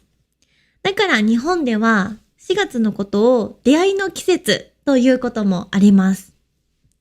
はい。そしてね、4月は学生だけではありません。社会人にとっても大きなスタートの時期になります。日本では多くの会社が4月に新入社員を迎えます。つまり大学を卒業した人たちは4月から新社会人として生活をスタートします。例えば入社式というイベントがあります。これは新しく会社に入る人たちを迎える、イベント式ですね。そこから新しい新人の研修が始まったりとか、新しい職場で働き始めたり、そんな人生の大きな変化が起きる時期かなと思います。昨日までね、学生だった人が今日から社会人になる、そんな大きな変化が起こるのも日本では4月になっています。ここで海外とのね、違いについても少しお話をしたいと思います。実はこの4月スタートは日本の特徴の一つです。多くの国では学校は9月スタートが多いですよね。皆さんの地域、国ではいかがですか？ヨーロッパとかアメリカの方では9月から新しい新学期が始まる国も多いと聞きます。なので、日本の4月スタートと聞くと、どうして4月なのと思う方も多いと思います。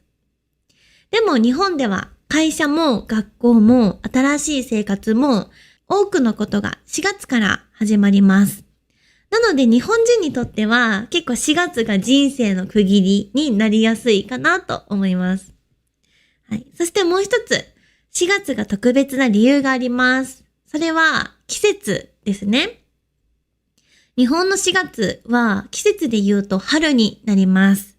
例えば桜が咲いたりとか、冬が終わって暖かくなったりとか、新しい生活が始まったり、こういうイメージが全部重なって、日本では春イコールスタートという形、そういう感覚を持っているかなと思います。よく見てみると、日本のアニメとかドラマでも、新しい学校生活が始まるシーンっていうのは、桜が咲いてることが多いですね。皆さんも見たことあると思います。新しい制服を着て、歩く道に満開の桜が並んでる。そんなシーン見たことあるんじゃないかなと思います。ここで少し私の話もね、してみたいなと思います。日本ではですね、4月になると新年度という感覚があります。年度っていうのはカレンダー上の1年とはまた別に4月から新しく始まる1年のことになります。私もこの時期になると今年はこんなことを頑張りたいなと新しい目標をね、考えることがあります。例えば新しいことにちょっとチャレンジしてみようかなとか、挑戦してみようかなだったりとか、去年達成できなかったことを今年は絶対に達成するぞとか、いろいろですね。ちなみに私も4月なので、今年の目標をね、考えてみました。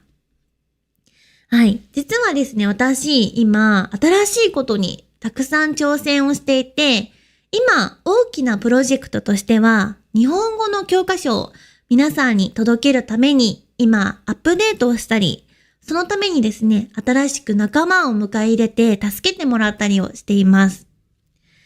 日本語レッスンがね、私も毎日日本語の先生なので毎日やりながら、5から多い時で9レッスン入ってたりとかもしていて、かなりね、忙しくさせてもらっているんですけれども、なんとかこの教科書をね、皆さんに届けたいなと思って、今、たくさん準備をしています。なので、そんな新しいことにも挑戦をしているので、しっかりそのプロジェクトが前に進むようにしていきたいなと4月は考えています。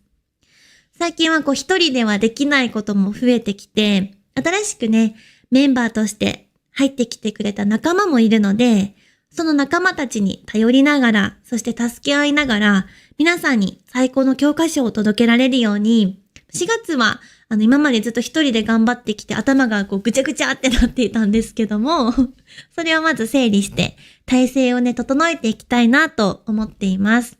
なので4月は基盤を作る、ベースを作る、そんな月にしていきたいなと思います。そんな感じで4月はですね、気持ちをリセットして新しくスタートする時期でもあります。皆さんの国ではどうですか？新しい目標を立てるのはやっぱり1月が多いですか？もちろん1月もね、目標を立てたりもしました。それとも学校とか何かが始まるタイミングでしょうか？ぜひ皆さんの国でもスタートの季節とかもぜひコメントで教えてくれたら嬉しいです。はい。ということで、今日はですね、日本人にとっての4月というテーマについてお話をさせていただきました。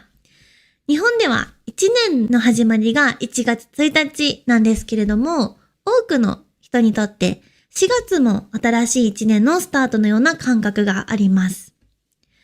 会社もね、学校も4月から始まるところが多くて、新しい出会いもたくさんあります。そして桜がね、咲く春のタイミングとも重なって、4月イコール新しいスタートというイメージがね、日本にはあります。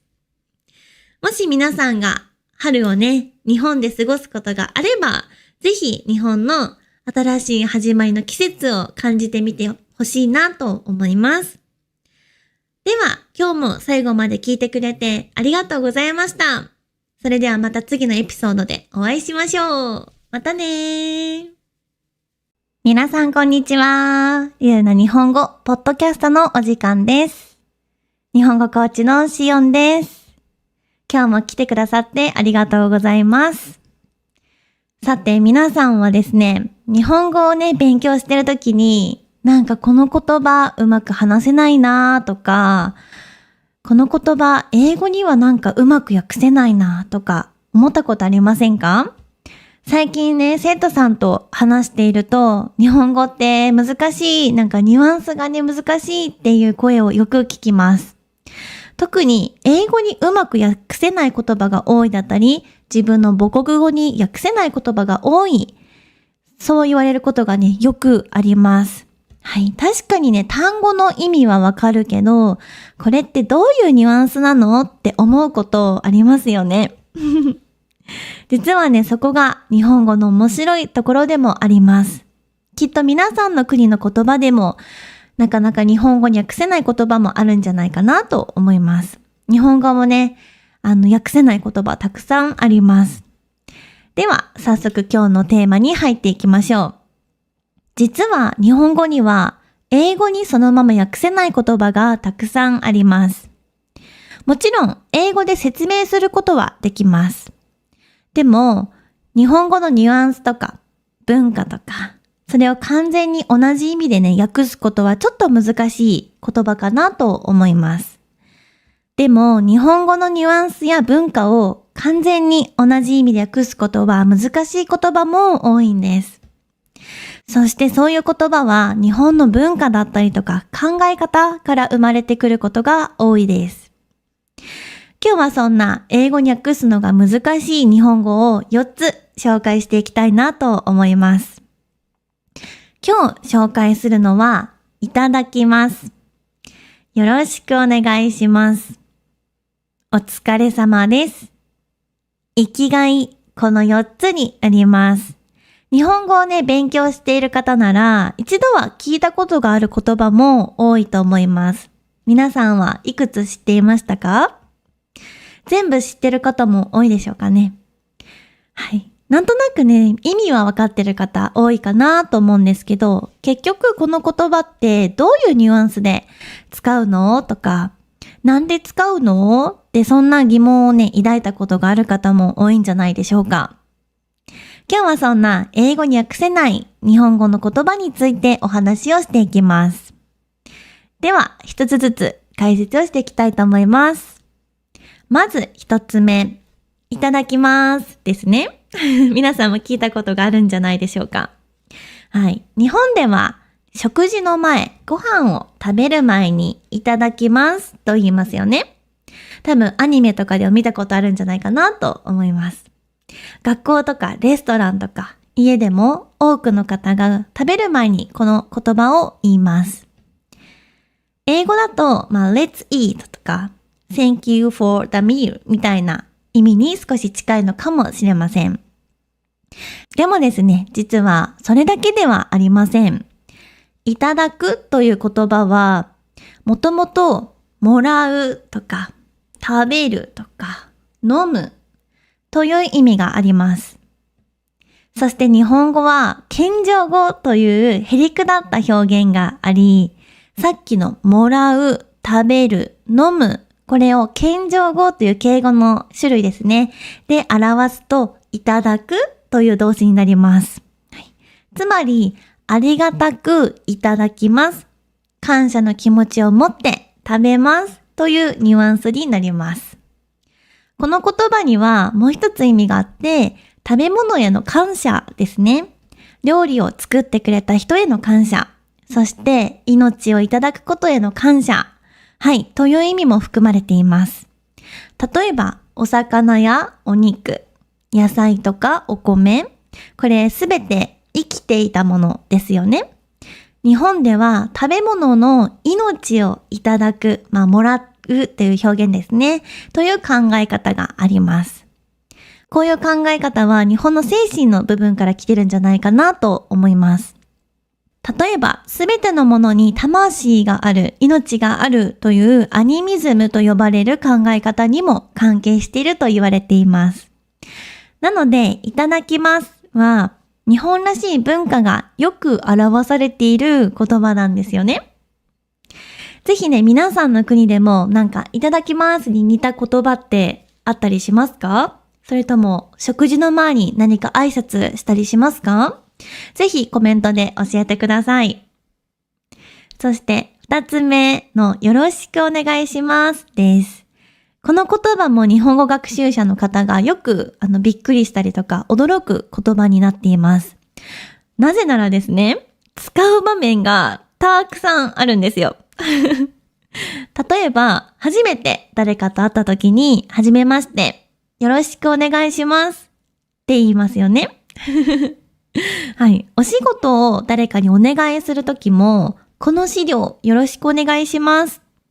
誰かと一緒に何かするときもですね、これから一緒に頑張りましょう。よろしくお願いします。と言ったりします。英語で、よろしくお願いしますを訳すと、nice to meet you だったりとか、please take care of this だったり、Thank you in advance など場面によって変わってきます。でも日本語では全部よろしくお願いしますって言えることが多いんですね。とっても便利な言葉です。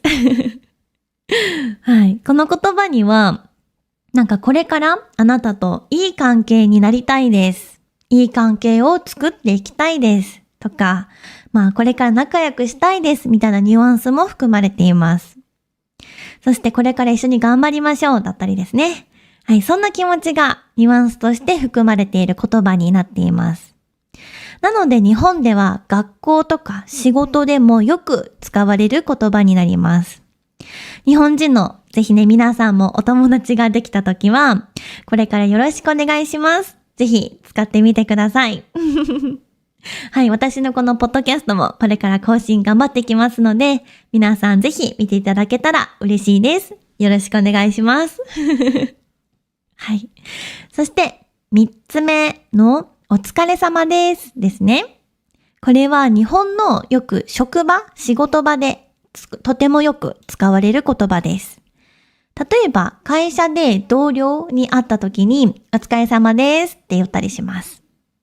そして仕事が終わった時に今日もお疲れ様でしたと言ったりします。チャットで送るメッセージの最初、チャットだったりメールとかで送る最初のメッセージにもお疲れ様です。何々をお願いしたいんですがよろしいですかみたいな感じでお疲れ様ですを一番最初に書くことがよくあります。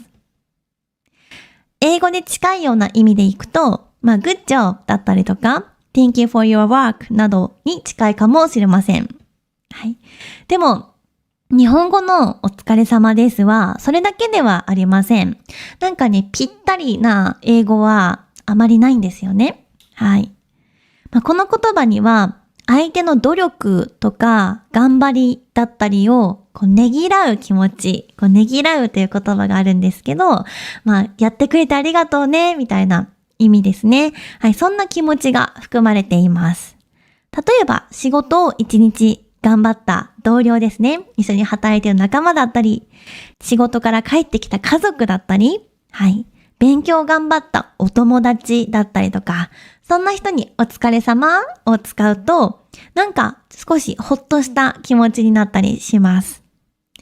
日本ではこの一言で今日も頑張ったねみたいな、そんな気持ちを伝えることもできます。なので一緒に頑張った仲間だったりとか疲れている人にそっとかけてあげたい言葉でもあります。はい、よく別れの挨拶の時にも仕事場で別れる時、家に帰る時もお疲れ様でしたって言ったりもします。はい、そんな言葉になっています。そして最後は生きがいです。皆さん生きがいって聞いたことありますか？どうかな？はい。この言葉はね、結構日本語らしい言葉かなと思います。英語では purpose in life だったりとか reason to live などと説明されることがあるかなと思います。結構直訳調べてみるとそういう英語が出てきますね。でも、生きがいはそれだけではありません。例えば、人生の楽しみだったりとか、人生の意味、生きる理由など、こういういろいろな意味が含まれています。日本では、生きがいって人によって違います。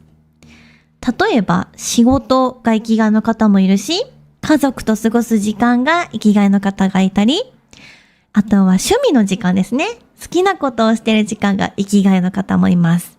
そして、旅行とかスポーツとか人によってなんかこれがあるからいつも頑張れるみたいなそういうものが皆さんもあるんじゃないかなと思います。ぜひ皆さんのね生きがいも教えてほしいですね。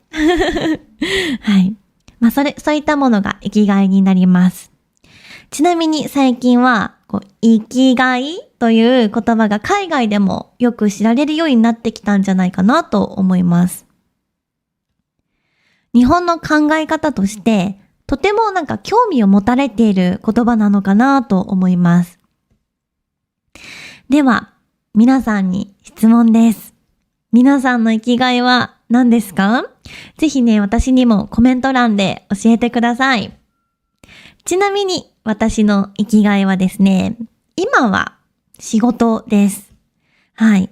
私は今、オンラインで日本語を教えている仕事をしていたり、こうやってポッドキャストだったり、インスタグラムなどで日本語についてだったり、日本の文化について発信をしています。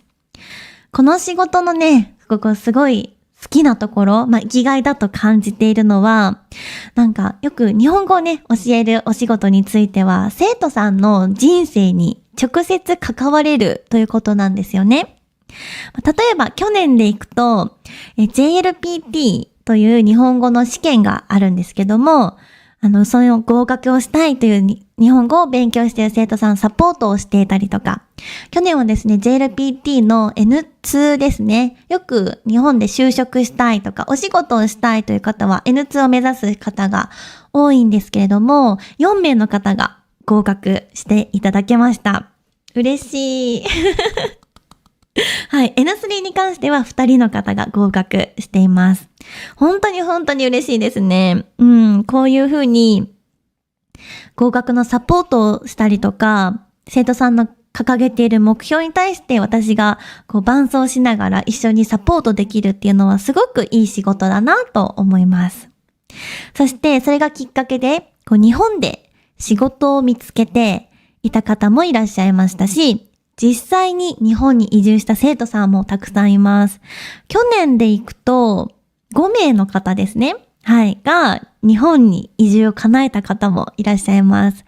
それはワーキングホリデーだったりとか、あとは就職ですね。日本でのお仕事が決まって、日本に今住んでる方などもいらっしゃいます。はい。すごく嬉しいですね。はい。あとはずっと夢だった日本旅行に行って、日本人と日本語で話したっていう報告もね、くれた生徒さんもたくさんいて、なんかそういう言葉を聞いたときに、なんかこの仕事やってよかったなってすごく思います。誰かの夢や目標に関わることができて、その成長を近くで見られることが私にとってとっても大きな生きがいになっています。はい、もう2年くらいかな経つんですけども、この仕事を始めて、もう本当にね、ずっとやっていきたい仕事だなと思っています。はい。それが私にとって大きな生きがいかなと思います。そしてこのね、ポッドキャストを通して、もっとより多くの人に、日本語や日本の文化について伝えられることもすごく生きがいになっているし、嬉しいなと思っています。いつもポッドキャストを聞きに来てくれて本当に皆さんありがとうございます。はい、新しくね、この動画を見てる方もぜひね、これからもたくさん日本について、日本語について発信していくので、ぜひね、チャンネル登録して、次のエピソードも楽しみに待っていただけると嬉しいです。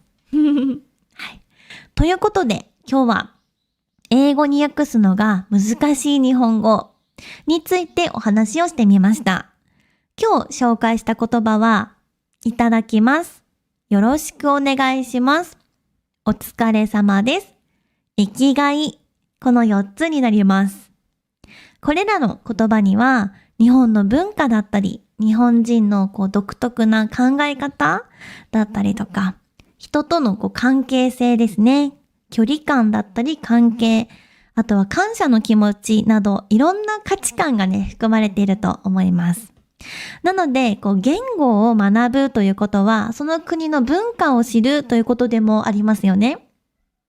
日本語をね、今勉強している皆さんは、ぜひ言葉だけじゃなく、その言葉の後ろにある文化だったりバックボーンにもぜひね、注目をして、ぜひ日本語を勉強してみてください。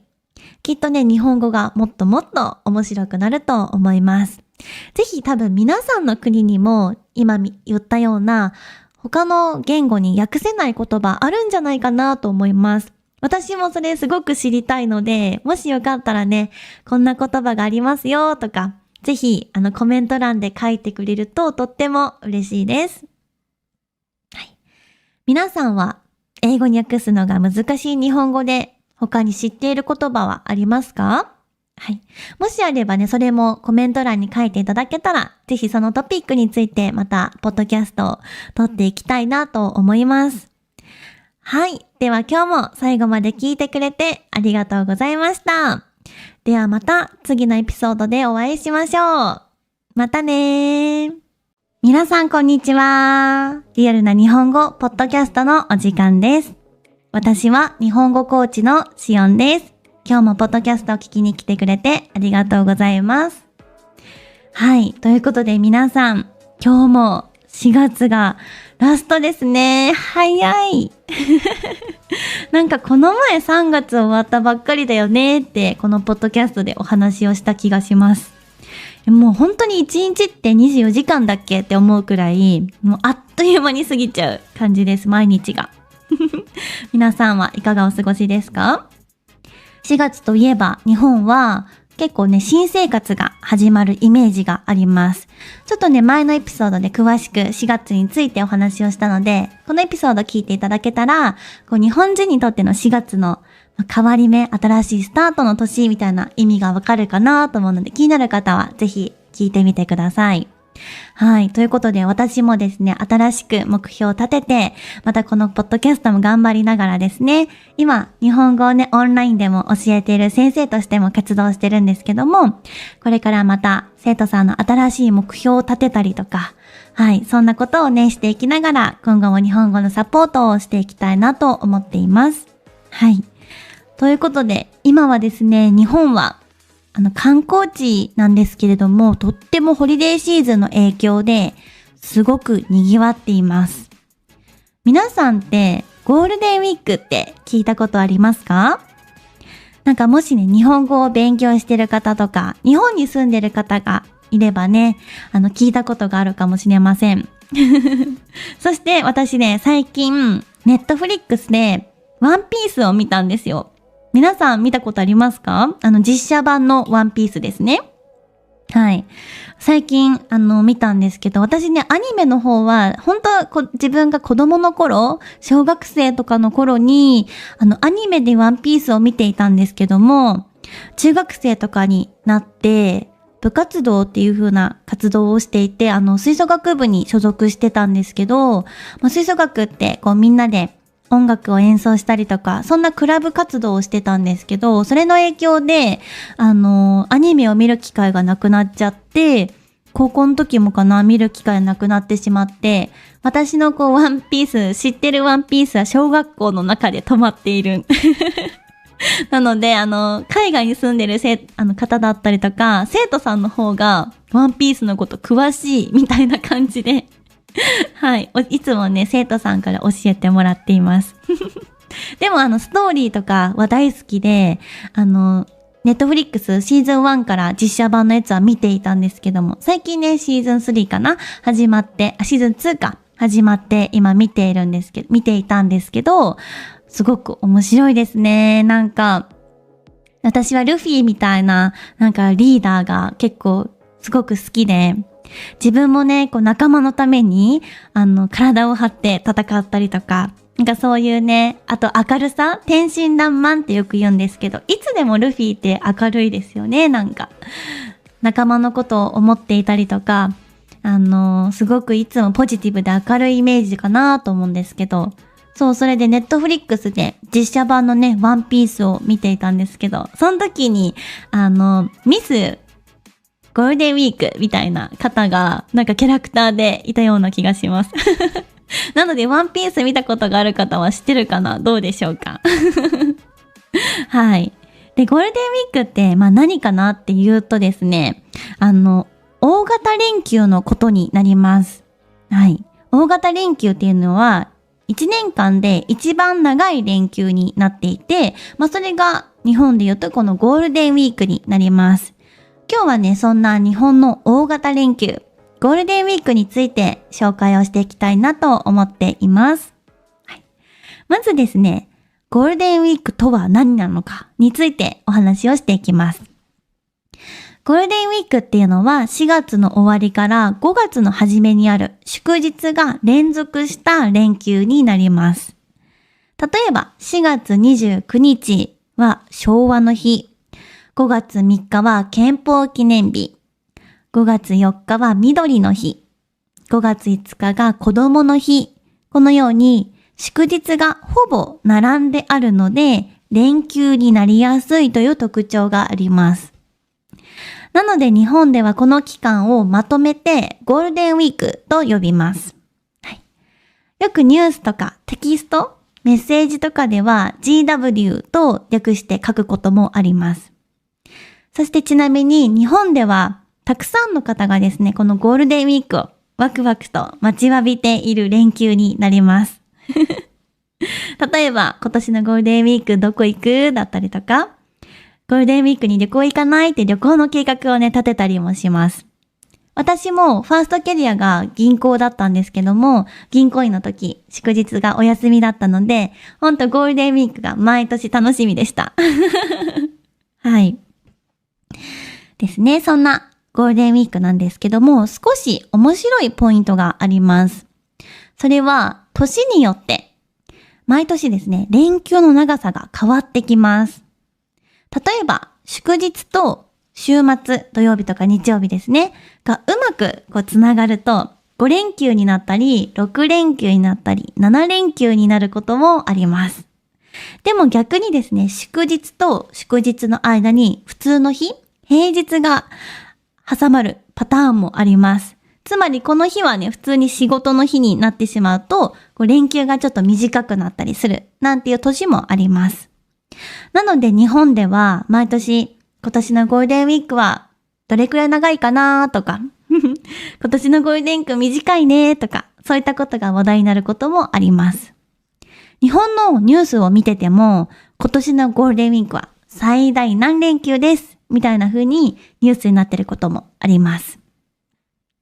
そしてもう一つ日本らしいポイントがあります。それは有給休暇を使って連休を長くする方もいます。例えば祝日と祝日の間に1日だけ普通の日、平日があるとします。そうするとその日に有給休暇、略して有給ってよく言うんですけど、有給を取る方もいます。で、有給休暇っていうのは何かというと、会社を休んでもお給料が出るお休みになります。きっと皆さんの国にも有給休暇あるんじゃないかなと思います。同じ仕組みがありますよね、きっと。この有給休暇を使うと5連休が10連休になる、そんなこともあります。そうすると海外に行く方、旅行に行く方だったり、遠くに旅行にする方が増えます。なのでゴールデンウィークは日本では旅行のシーズンになります。はい。そしてゴールデンウィークになるとですね、日本ではあることが起こります。はい。それはですね、日本中がとっても混みます。はい。とても混みます。例えばですね、観光地、例えば東京とか京都とかですね。はい。とか、テーマパーク、そしてショッピングモールなどはとっても人が多くなります。はい。テーマパークに行くと、東京ディズニーランドとか USJ、ユニバーサルスタジオですね。とか、などのテーマパークはもちろん、観光地で行くと京都とか大阪とか、私がもともと住んでいた北海道とか、今住んでいる沖縄とかですね。結構人気の観光地になるんですけど、たくさんの人が集まります。なので結構この時期はホテルが高くなったりとか、人気のご飯屋さんとかも予約でいっぱいみたいな、なんてこともあります。そしてですね、交通機関もとても混みます。交通機関っていうのはですね、例えば新幹線だったりとか、空港とか高速道路ですね。旅行の利用が増えることで、とっても混みます。はい。あとこれが増える原因がもう一つあって、日本では帰省ラッシュという言葉があります。これはですね、連休を利用して実家ですね、に帰る人が多いことを意味しています。実家っていうのは自分が生まれて育った場所だったりとか、お父さんやお母さんがいるお家のことを実家と言いますね。はい。ゴールデンウィークは旅行ラッシュ、帰省ラッシュになるので、交通機関がとても混んでしまいます。結構ニュースで毎年、高速道路が40キロの渋滞ですみたいなニュースもあります。40キロってすごいですよね。40キロ車がバーっといて、もう渋滞みたいな感じになっちゃう。これは毎年起こっています。はい。そしてこの時期には、観光地とかお店にとってはもう書き入れ時ってよく言うんですけど、お客さんがたくさん来ることを書き入れ時って言うんですけど、とっても忙しい時期になります。例えばホテルとかレストラン、観光地、テーマパークなどは繁忙期と呼ばれる時期になってきます。繁忙期っていうのはとても忙しい時期のことを意味しています。なのでゴールデンウィークの期間は観光地でね、働いている方たちはもうとっても忙しいと思います。なのでゴールデンウィークが連休の人たちもいれば、ゴールデンウィークが連勤、連続でお仕事しなきゃいけないという方もいらっしゃいます。これは仕事によって変わってきます。はい。私はもともと銀行員だったので、カレンダー通りにお休みがあったので、祝日はお休みでした。はい。でも私のお友達とかは、観光地で働いてる方とか、テーマパークで働いてる友達もいたので、その子たちはもう普通に仕事、もう、なんならいつもより忙しいっていう時期でしたね。はい。そういうね、働いてくれている方たちのおかげで、私が休みの時、みんなが休みの時は、そういった施設を楽しめるっていうのは本当にありがたいことだなと思いますね。はい。そして旅行する人たちはとてもね、楽しい時間を過ごします。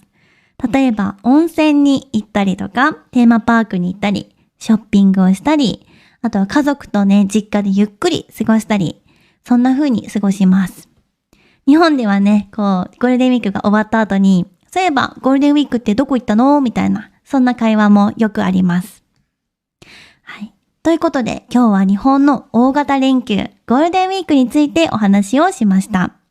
皆さんの国にはこういった連続した大型の連休あったりしますか？どうかな？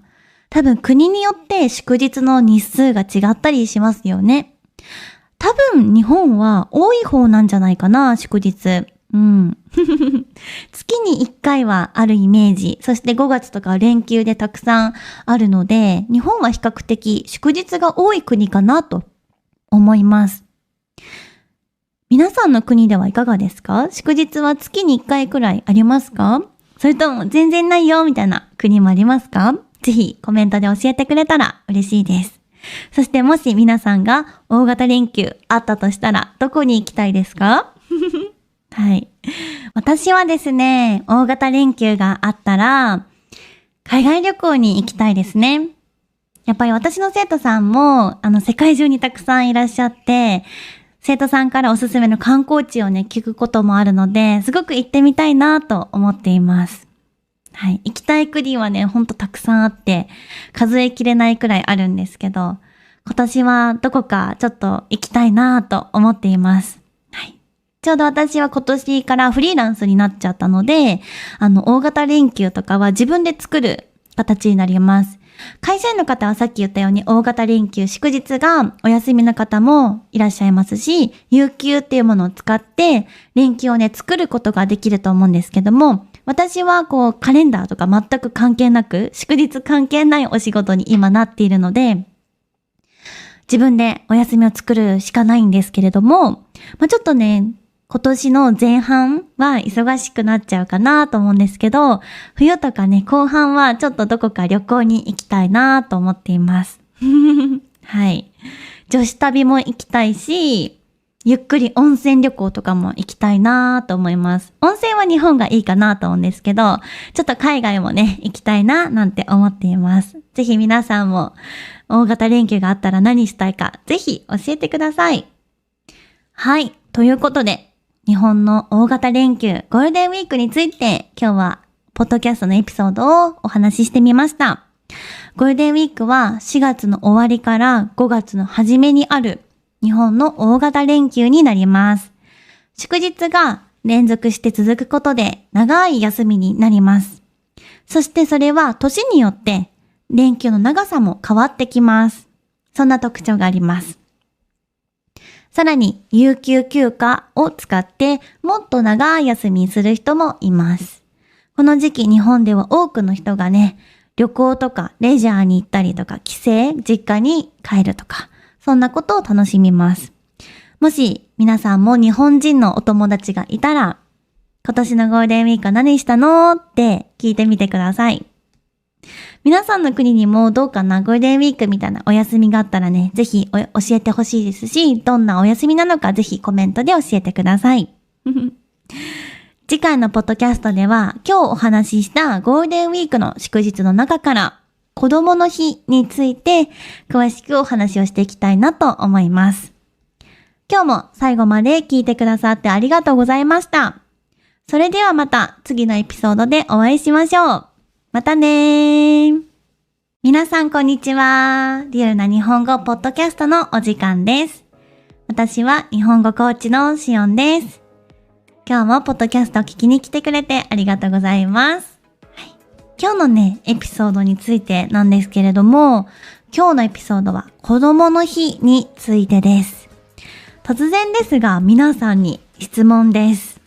皆さんの国には子供のために特別な祝日ってありますか？どうかな？例えば子供の成長をお祝いする日だったり、家族で子供と過ごす日だったりですね。実は日本には子供の日っていう祝日があります。子供の日は5月5日です。この日は子供が元気に成長することを願う日本の大切な日になります。そして実はこの日は以前のエピソードで紹介したゴールデンウィークの期間にも入っています。はい、なので日本では連休の中のイベントの一つでもあります。今日はそんな日本の子供の日について紹介をしていきたいなと思います。ぜひゴールデンウィークについてもっと詳しく聞きたいという方は以前のエピソードをぜひ見てみてください。ではまず子供の日の由来についてなんですけれども、子供の日はもともと端午の節句という行事から始まりました。これは日本の伝統的な季節の行事になります。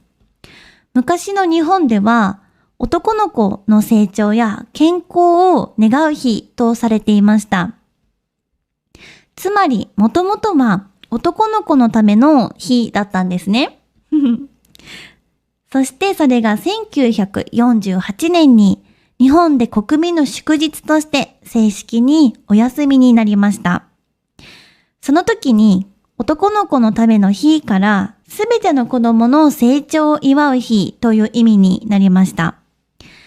今では子供の幸せ、そして子供の健康、そして家族への感謝などを大切にする日になっています。次に子供の日に何をするのかについてお話をしていきたいなと思います。日本ではですね、この日にいくつかの伝統的な習慣があります。まず有名なのが鯉のぼりです。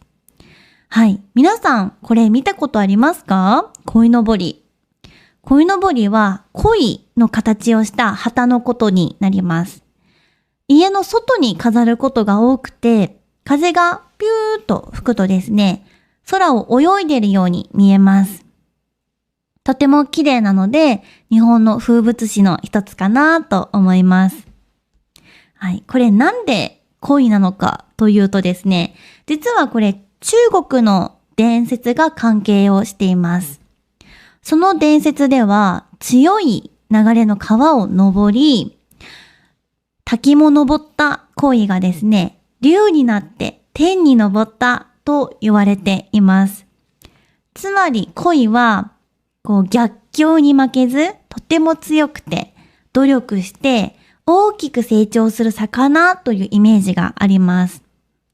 そこから日本では子供が困難だったり辛いことがあっても負けずにたくましく強く育つようにという願いを込めて鯉のぼりを飾るようになりました。はい。そしてもう一つ、子供の日に飾るものがあります。それが5月人形です。はい。これは家の中に飾る人形です。例えば侍とか武士の兜、そして鎧ですね、などの形をしています。日本の昔の武士のイメージですね。侍とか武士のイメージになります。これには子供を守るお守りの意味があります。昔のね、日本では病気とか事故とかなど子供に悪いことが起こらないように、人形が身代わりって言って子供の代わりになってくれるという意味で飾られていました。つまり子供の健康や幸せを願う、人形はお守りのような存在になっています。はい。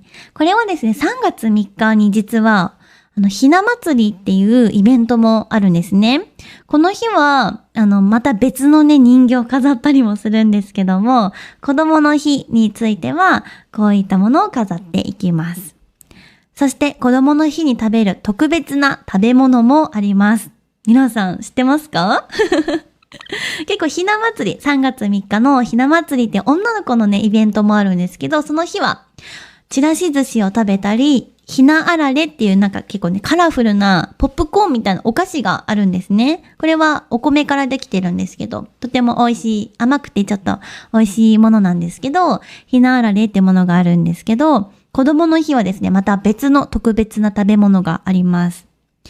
例えば、かしわ餅とか、ちまきというものです。かしわ餅はお餅の中にあんこが入っていて、それをかしわっていう葉っぱですね。で、包んだ食べ物、お菓子になっています。はい、こんな感じですね。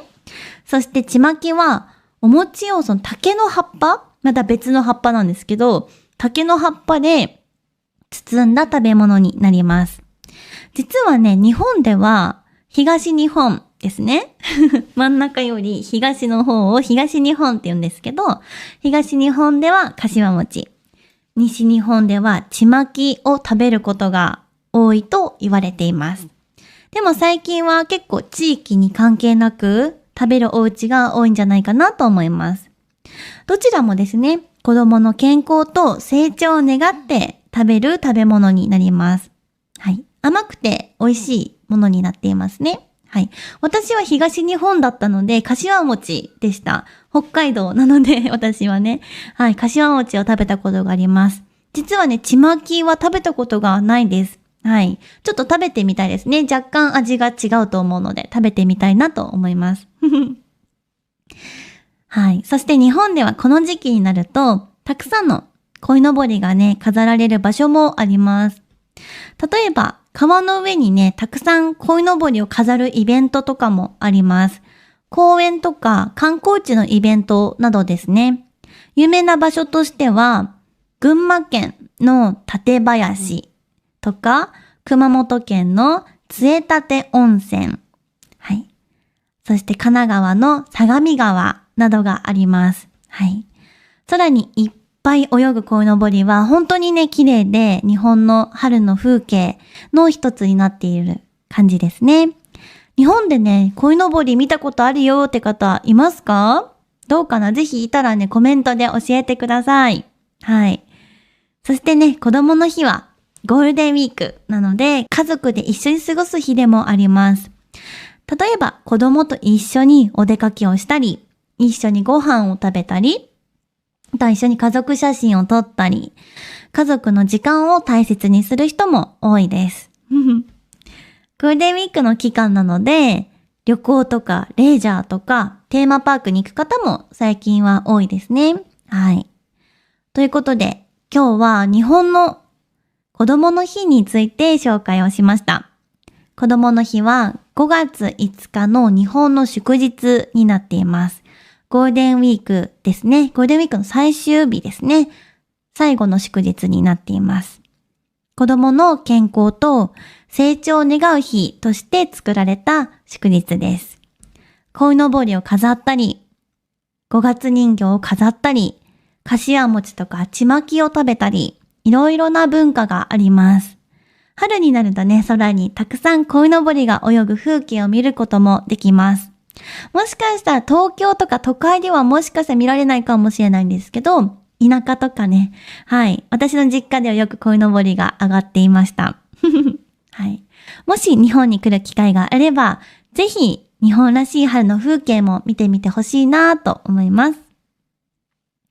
ちなみに皆さんの国では子供のための特別な日あったりしますか？はい。もしあれば、それはどんなお祝いなのかとか、どんなことをするのか、ぜひコメントで教えてください。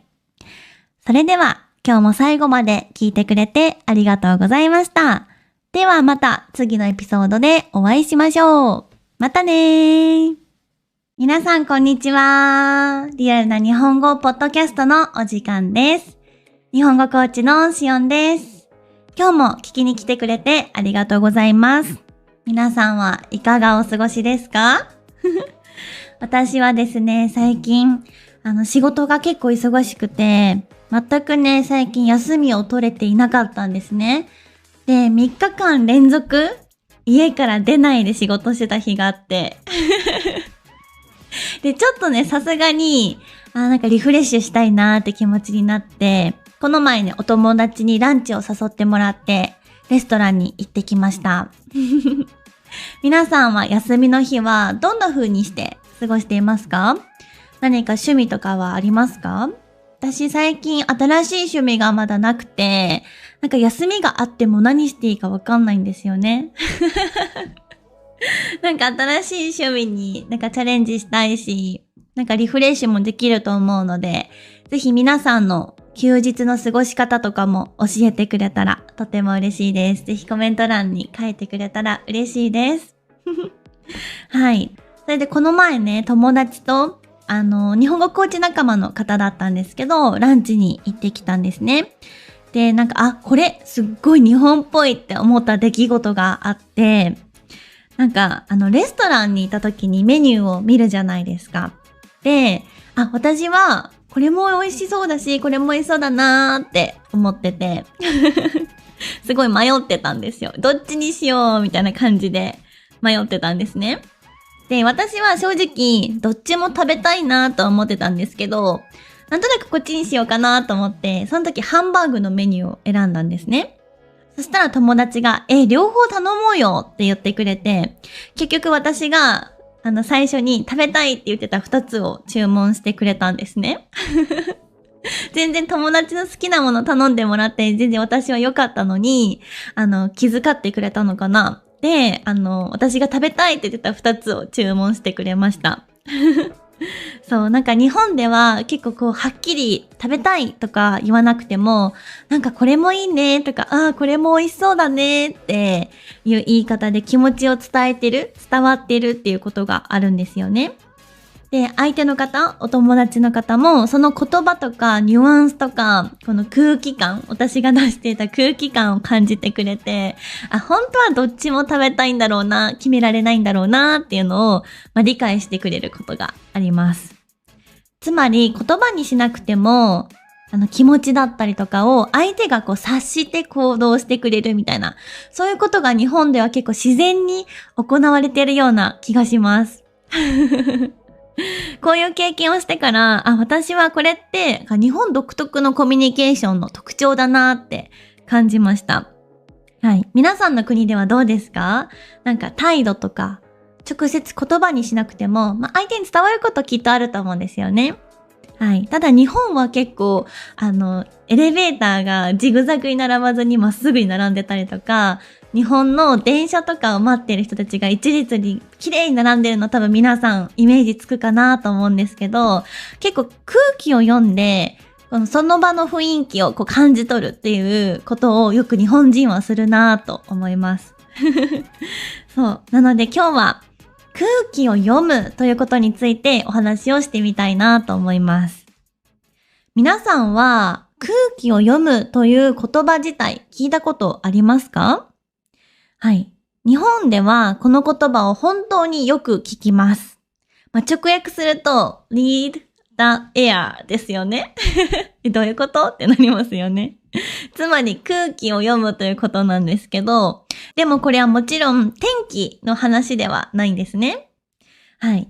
日本語で空気を読むというのは、その場の雰囲気とか相手の気持ちを感じ取ることを意味しています。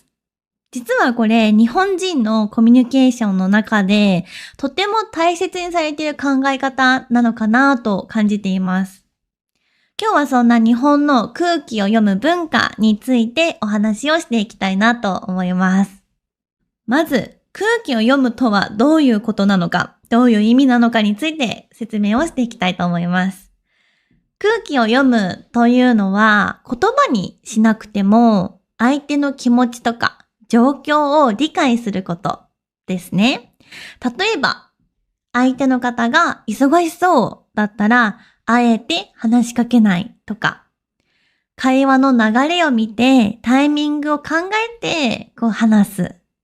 誰かが困っていそうだったら、言われる前に手伝うとかですね。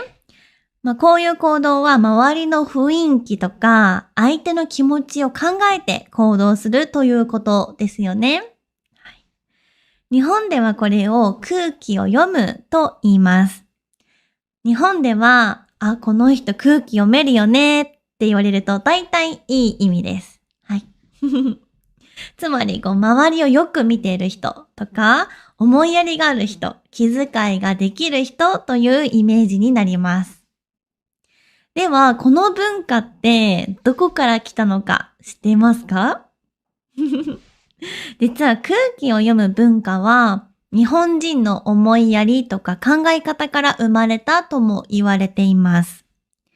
はい。皆さんも知ってるかもしれないんですけど、日本では相手に迷惑をかけないとか、周りと調和するとか、相手の気持ちを考える、こうした価値観がとても大切になっています。例えば日本では、すみませんっていう言葉よく聞きますよね。これは謝るときだけじゃなくって、誰かに何かをお願いするときとか、誰かに何かをしてもらったときに使ったりもします。すいません、ちょっとこの仕事手伝ってもらえますかとかですね。例えば、服を畳んでくれた人がいたとして、あ、すいません、服を畳んでくれてありがとうございますって、すみませんを使って言ったりもします。それは、相手に負担をかけているかもしれない。自分がやるはずだった仕事を相手にお願いするということになるので、もしかしたらこの人にとってとっても負担かもしれないみたいな、そんな気持ちがあるからになります。はい。なので、相手の気持ちを考える文化がとても日本では強いんですよね。はい。そしてこの文化があるからこそ、日本では、はっきり言い過ぎない表現がよく使われます。日本ではできるだけ相手を傷つけないように、直接的な言葉じゃなくて、遠回しにって言うんですけど、遠回しに伝えることもあります。例えば、相手を傷つけない、強く断らない、角が立たない、相手に嫌な気持ちにさせない言い方をする、こういう話し方になります。これは相手を思いやるコミュニケーションでもあります。はい。でも実はこの文化は海外の方にとっては少し難しく感じるんじゃないかなとも思います。なぜかというと、日本でははっきり言わない表現がよく使われるんですね。例えば、こんな会話があります。A さん、今度ご飯行きませんか？ B さん、そうですね。また今度行きましょう。この場合、本当に行きたい時もあります。なんですけど、実はやんわり断っている場合もあります。これすごい難しいですよね、ニュアンス。はい。今度行きましょうは、もう行かないっていう風に捉えることが多いですね。はい。他にもこんな表現があります。大丈夫ですとか、また今度とか、行けたら行きますみたいな表現ですね。はい。例えば A さん、このケーキ食べますか？ B さん、あ、大丈夫です。この場合、本当に大丈夫という意味ではなく、いりませんという意味になることもあります。多分生徒さんからもね、結構大丈夫って言葉のニュアンス難しいって言われることあるんですけど、今の場合は大丈夫ですは、表情も大事になってきます。はい。表情でも大丈夫ですっていう風に伝えると、いりませんっていう表現の方法になります。あとは、行けたら行きますですね。これもね、日本でよく使われる言葉になります。英語に直訳すると、If I can go, I will go だと思うんですけど、実際には多分行けないかもしれない。そんなニュアンスもあります。なので、日本語を勉強している海外の皆さんにとって、言葉の裏側の意味を理解するのを少し難しく感じることもあるんじゃないかなと思います。はい。皆さんの国にはそういう表現方法はありますか？あんまりしないよっていう国もありますかね？それとも日本と同じように相手に直接的な言葉では伝えないですよっていう表現もあったりしますか？ぜひそういうね、言語の違いも知りたいので、ぜひそんな言葉があるよっていう方はぜひコメントに書いてくれたら嬉しいです。はい。でもね、こういうやんわり断るとか、直接言わないとかっていうのは、日本人にとっては、相手を思いやるコミュニケーションでもあるんですね。もしストレートに、行きませんって言っちゃうと、相手はね、悲しくなっちゃう、寂しい気持ちになるかもしれません。だからまた今度ねっていう優しい言い方をすることが多いです。もちろん最近ははっきり言う人も増えてると思いますし、人によるとは思います。でもこういう文化があるということを知っておくと、日本人とのこのコミュニケーションがもっと理解しやすくなるんじゃないかなと思います。ということで、今日は日本の空気を読むという文化についてお話をしてみました。空気を読むは日本人のコミュニケーションの特徴の一つかなと思います。相手の気持ちとか場所の雰囲気を考える文化がもともとあったので、そこから生まれたものになります。なので、はっきり言わない表現だったり、遠回しの言い方があります。海外の方にとっては少し難しく感じるかもしれないんですけど、これは相手のことを思いやる文化とも言えます。日本語を学ぶときは、その言葉だけではなく、後ろにある文化も一緒に知ると、もっと日本語が使いやすくなるし、もっと面白くなると思います。はい。皆さんの国ではこういった空気を読むという文化はありますか？それともはっきりストレートに言う文化の方が多いですか？ぜひコメントで教えてくれたら嬉しいです。はい。では今日も最後まで聞いてくれてありがとうございました。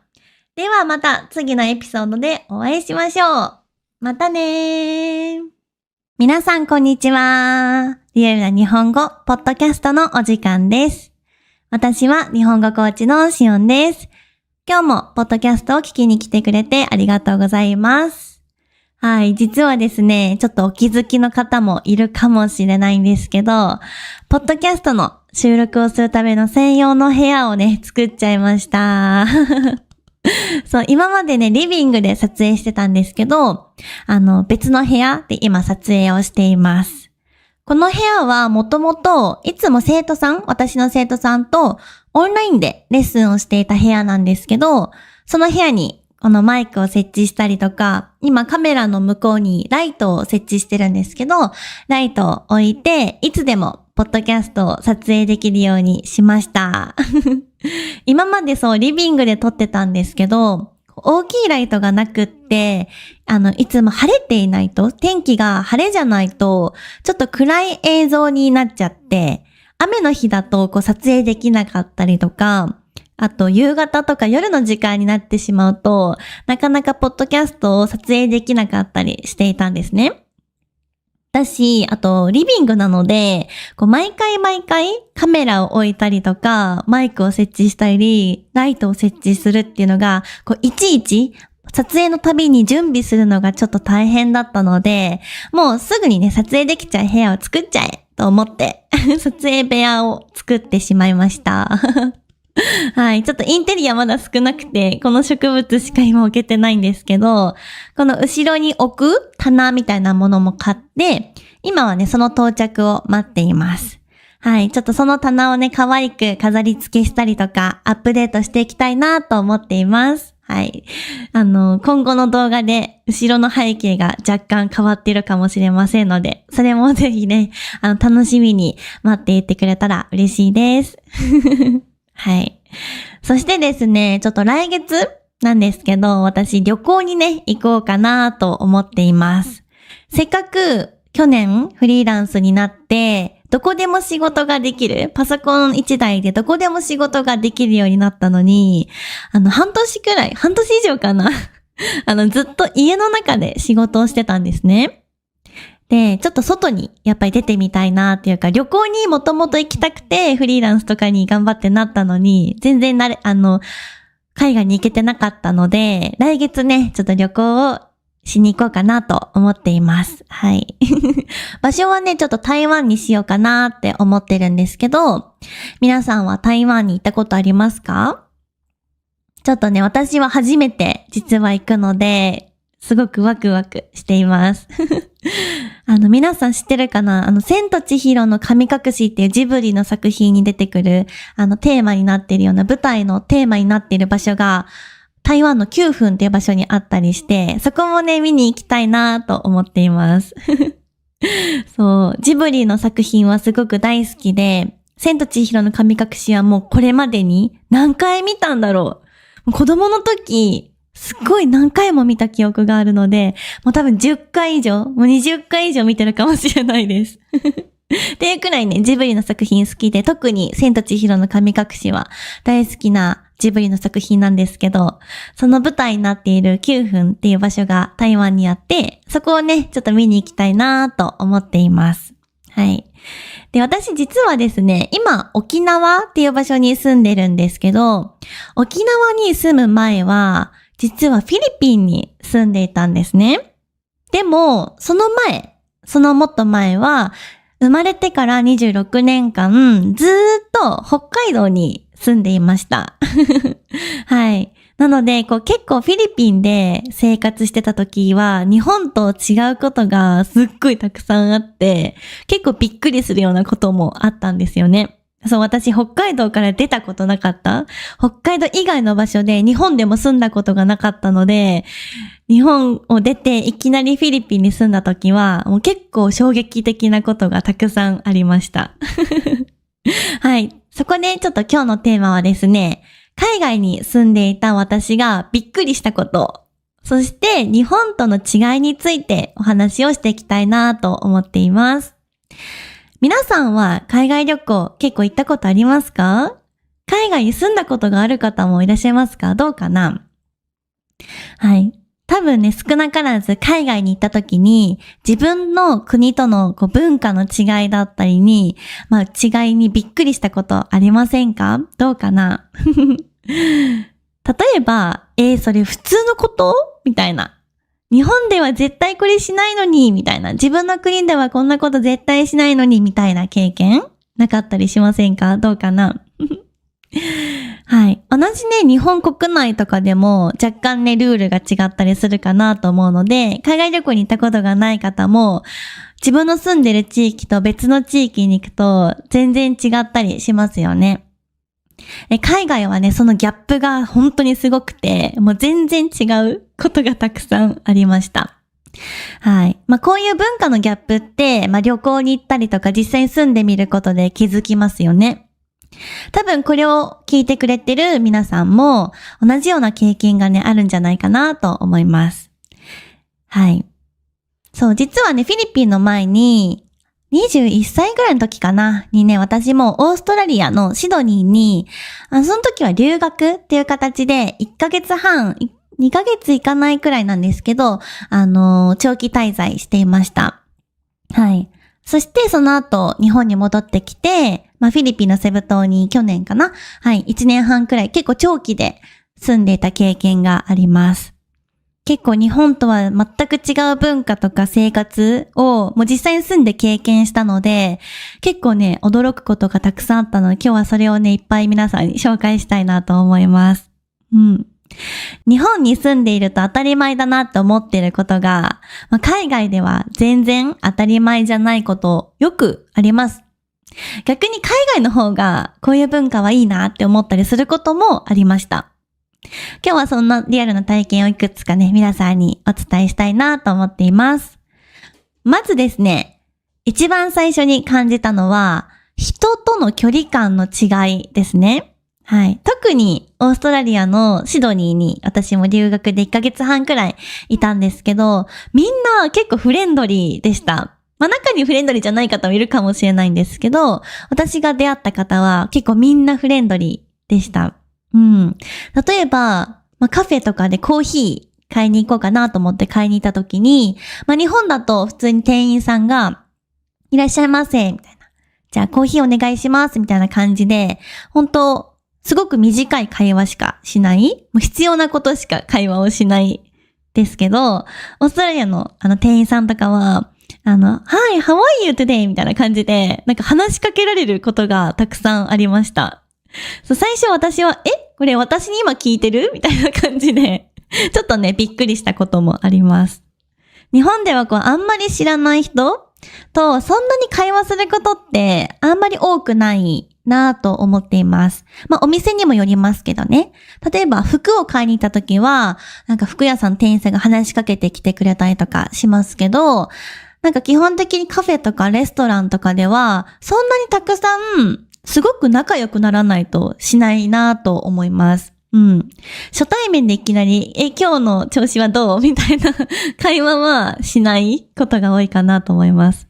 すごく仲良くなって、店員さんと仲良くなって友達みたいになったら全然聞くことあると思うんですけど、それも何回も何回もいて友達になってから話す会話をするイメージですね。はい。なので、海外では知らない人にも、気軽に話す文化があるんだなーって、21歳の時の私はすごく感じました。びっくりしました。はい。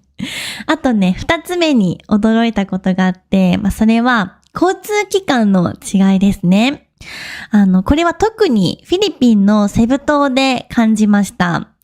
はい。セブにはね、ジップニーっていう乗り物があるんですけど、多分これ自体も珍しいのかな。こういうバスみたいなのもちょっと珍しいかもしれないんですけど、このジップニーっていうバスがすごく面白くって、バスなんだけど、半分タクシーみたいな感じでもあるんですね。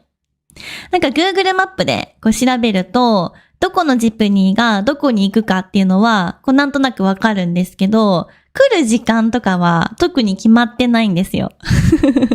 一応時刻表みたいなの Google マップに出てくるんですけど、あんまり合ってないことが多いです。なので、自分が行きたい場所に行く番号のジップニーを覚えておいて、それが来たら乗るみたいな感じでした。しかも日本みたいにちゃんとしたバス停があまりないんですよね。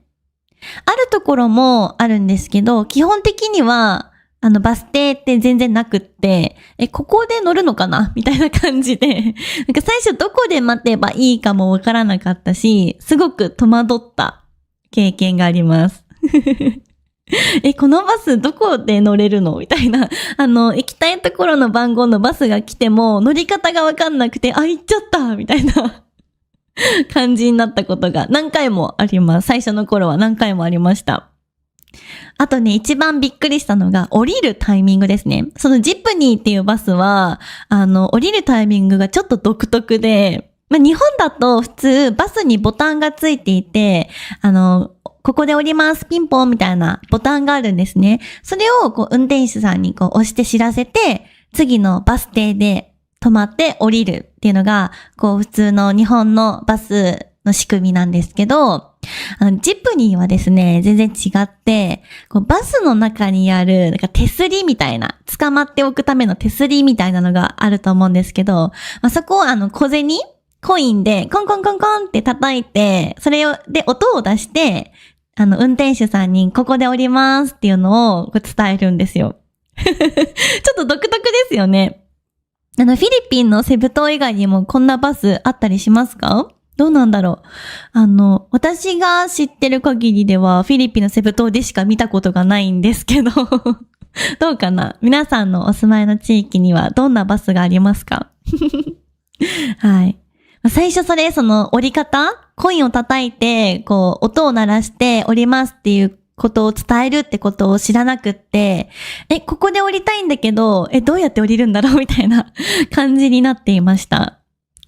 はい。日本はね、結構バスの時間も決まってるし、降りる場所も乗る場所も、バス停っていうね、ところがあって、そこに行けばバスの時間も書いてあるし、どこで乗るとかどこで降りるとかもちゃんと書いてあるんですね。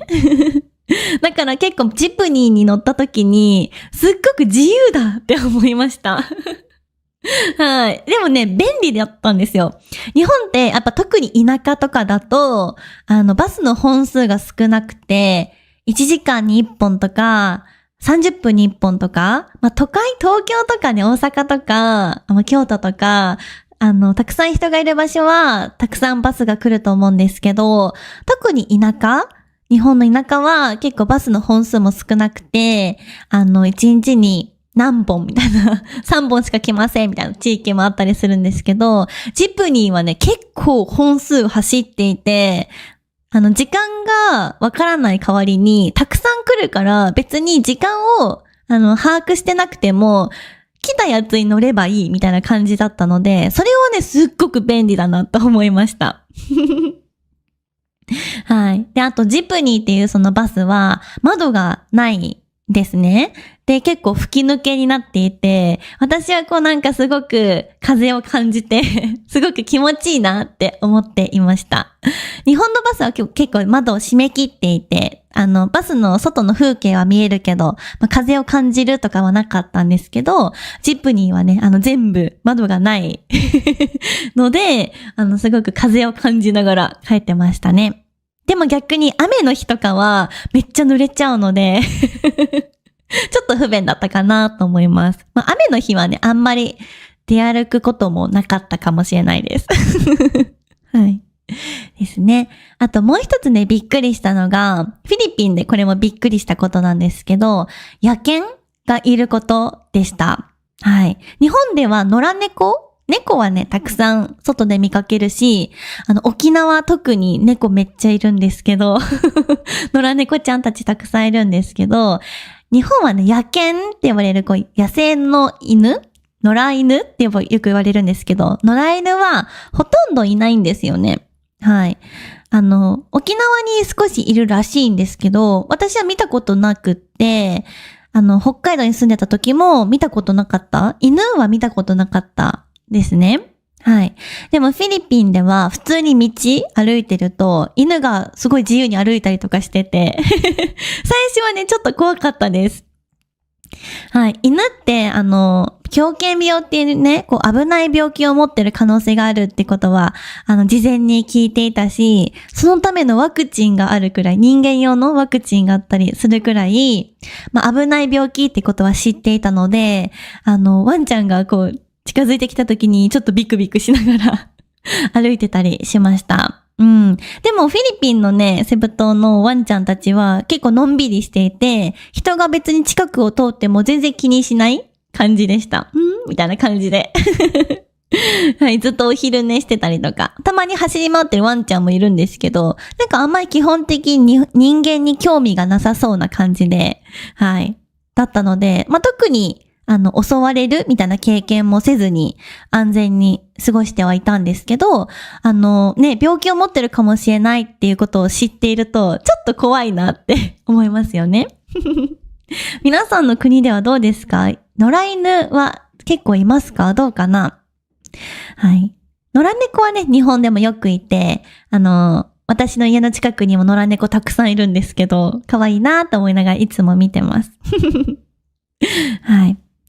日本は多分犬に対しては結構厳しくて、多分野良犬とかを見つけると誰かが保健所っていう場所に電話をして確保されちゃったりとか、保健所に連れてかれちゃうみたいな多分感じだと思います。多分昔の日本は野良犬がたくさんいたんだと思います。なんか私が小さい頃も野良犬いたんじゃないかな？いなかったかな？多分ここ数年でほぼいなくなったみたいな感じなんじゃないかなと思います。はい。っていう感じですね。でも逆に、海外のいいところもたくさんあるなと思っていて、日本も日本でね、こういう、危険な野良犬があんまりいなかったりとか、安全に過ごせるっていうのはあるんですけど、海外は海外ですごくいいところたくさんあるなってすごく思っています。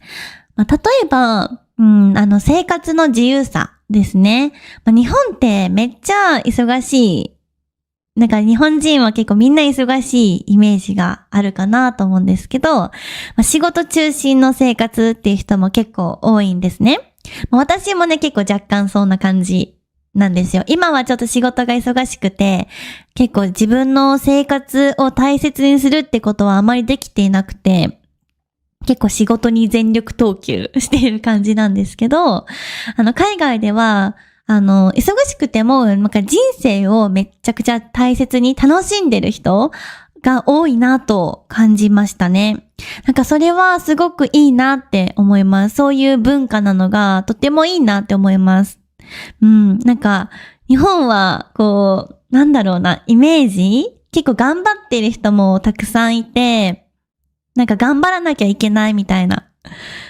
そういうね、気持ちにさせられる。コミュニティにもよりますね。コミュニティとか、今いる会社だったり、それによるとは思いますけど、よく同調圧力っていう言葉が日本語にはあるんですけど、なんかみんな頑張ってるから、なんか私も頑張んなきゃみたいな。みんながやってるから私も頑張んなきゃみたいな、考え方がちょっと多い気がしますね。私も、その考え方をしてしまう時がね、あるかなと思います。もちろんね、自分の人生を楽しむ時間っていうのも大切にしていきたいし、これからね、大切にしたりとか。まあ、そのために、ちょっと忙しくても海外に行ってみたり、新しいインプットをこう手に入れたりとかしたくって、それは仕事だけじゃなくて、自分のこう人生においても、知らないところに行ったりとか、初めての場所に行くっていうのは、こう人生を豊かにしてくれるものだと思うので、まあ、そういうことをね、ちょっと今年は大切にしていきたいなと思っています。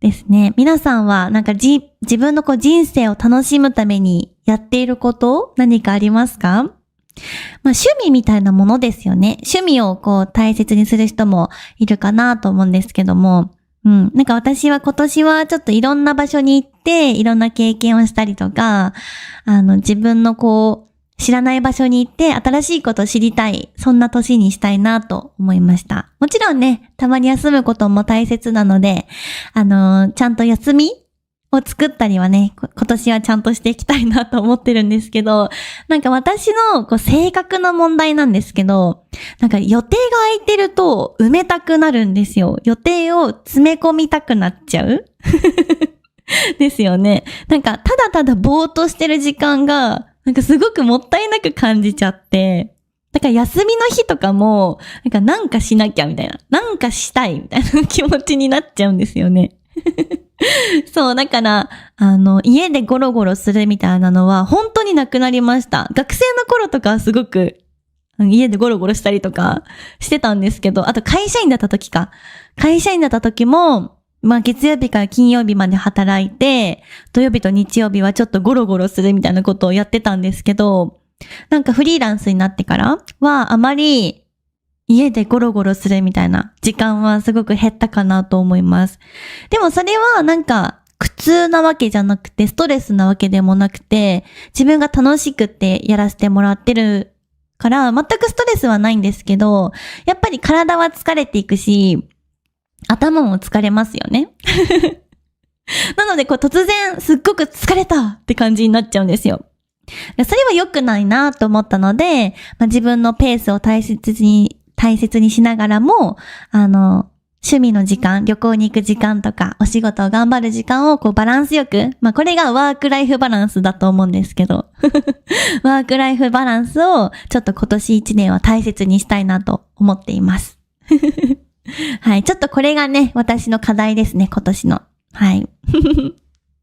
はい。なので、ちょっとお話を前に戻すと、海外に住んでいると、日本の良さとか、海外の良さ、両方に気づくことができるかなと思います。例えば日本だとね、治安が良かったり、安全だったりとか、日本のサービスとかも充実していますね。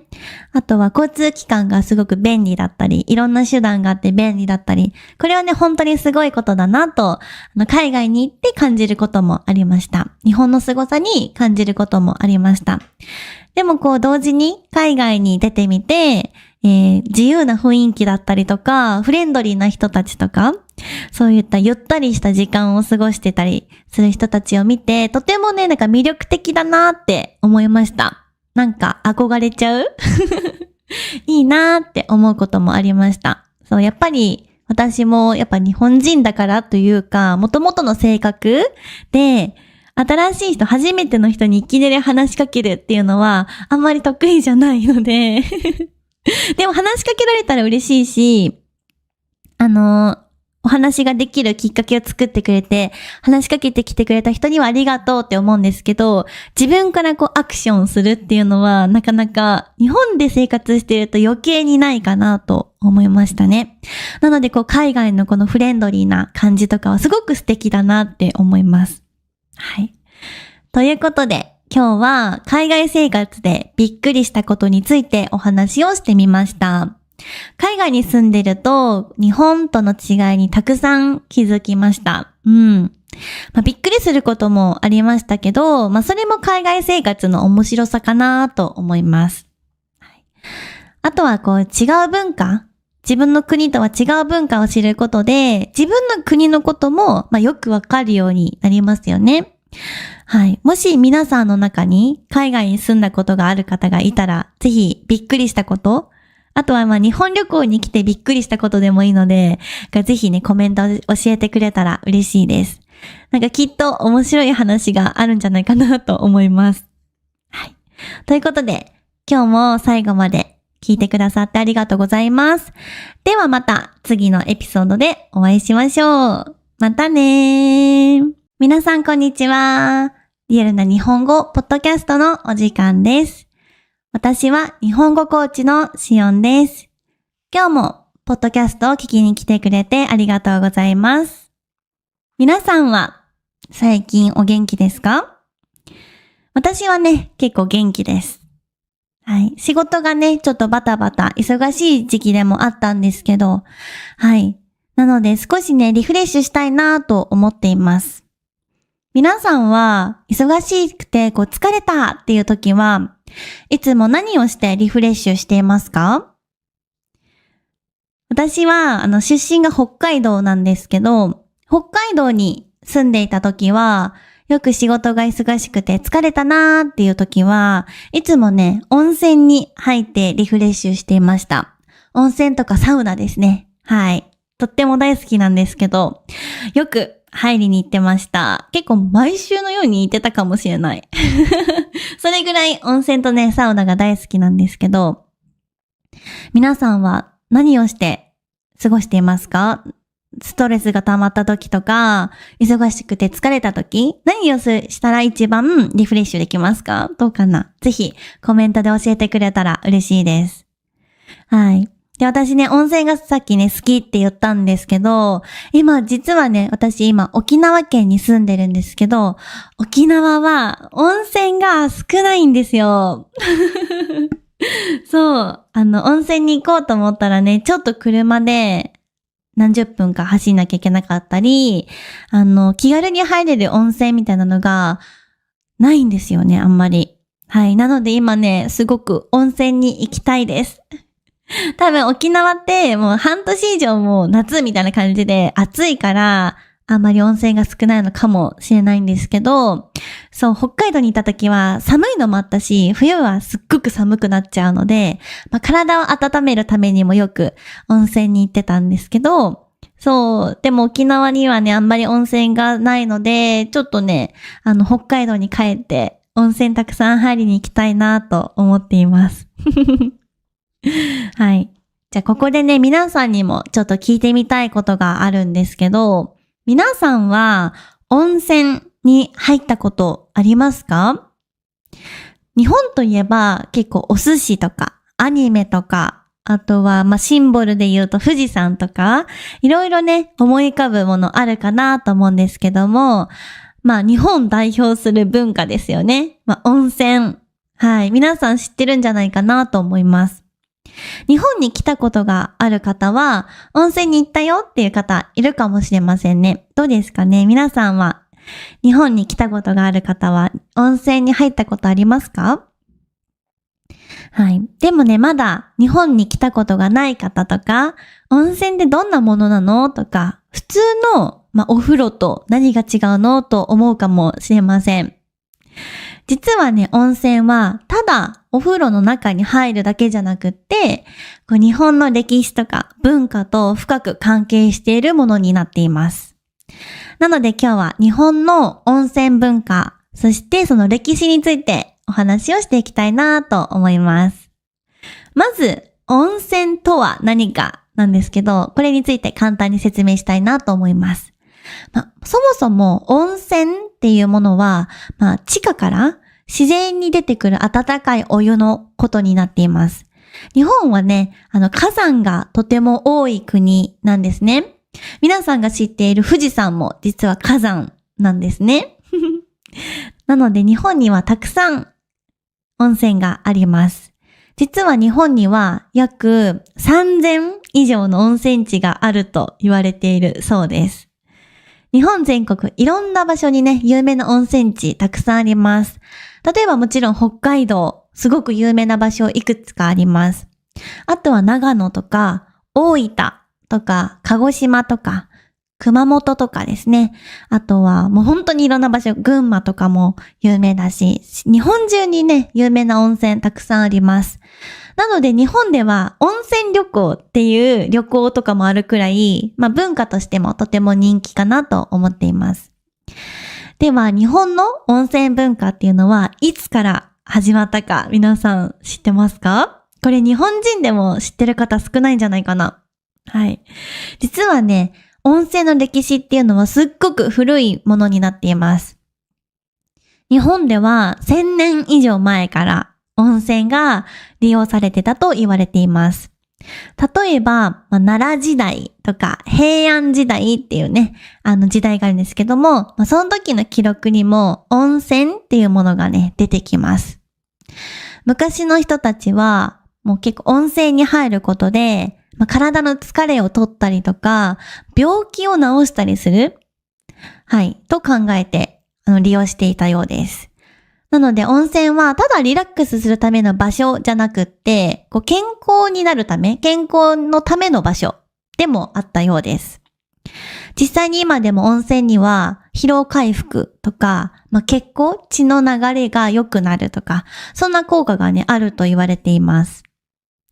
はい。なので温泉とかに行くと、温泉の中にですね、効能って言って、この温泉の効果みたいなのが、わーっと書かれてるような、看板があったりします。はい。あとは、皮膚に良かったり、美肌の温泉とか、はい。いろんなね、タイプの温泉がありますね。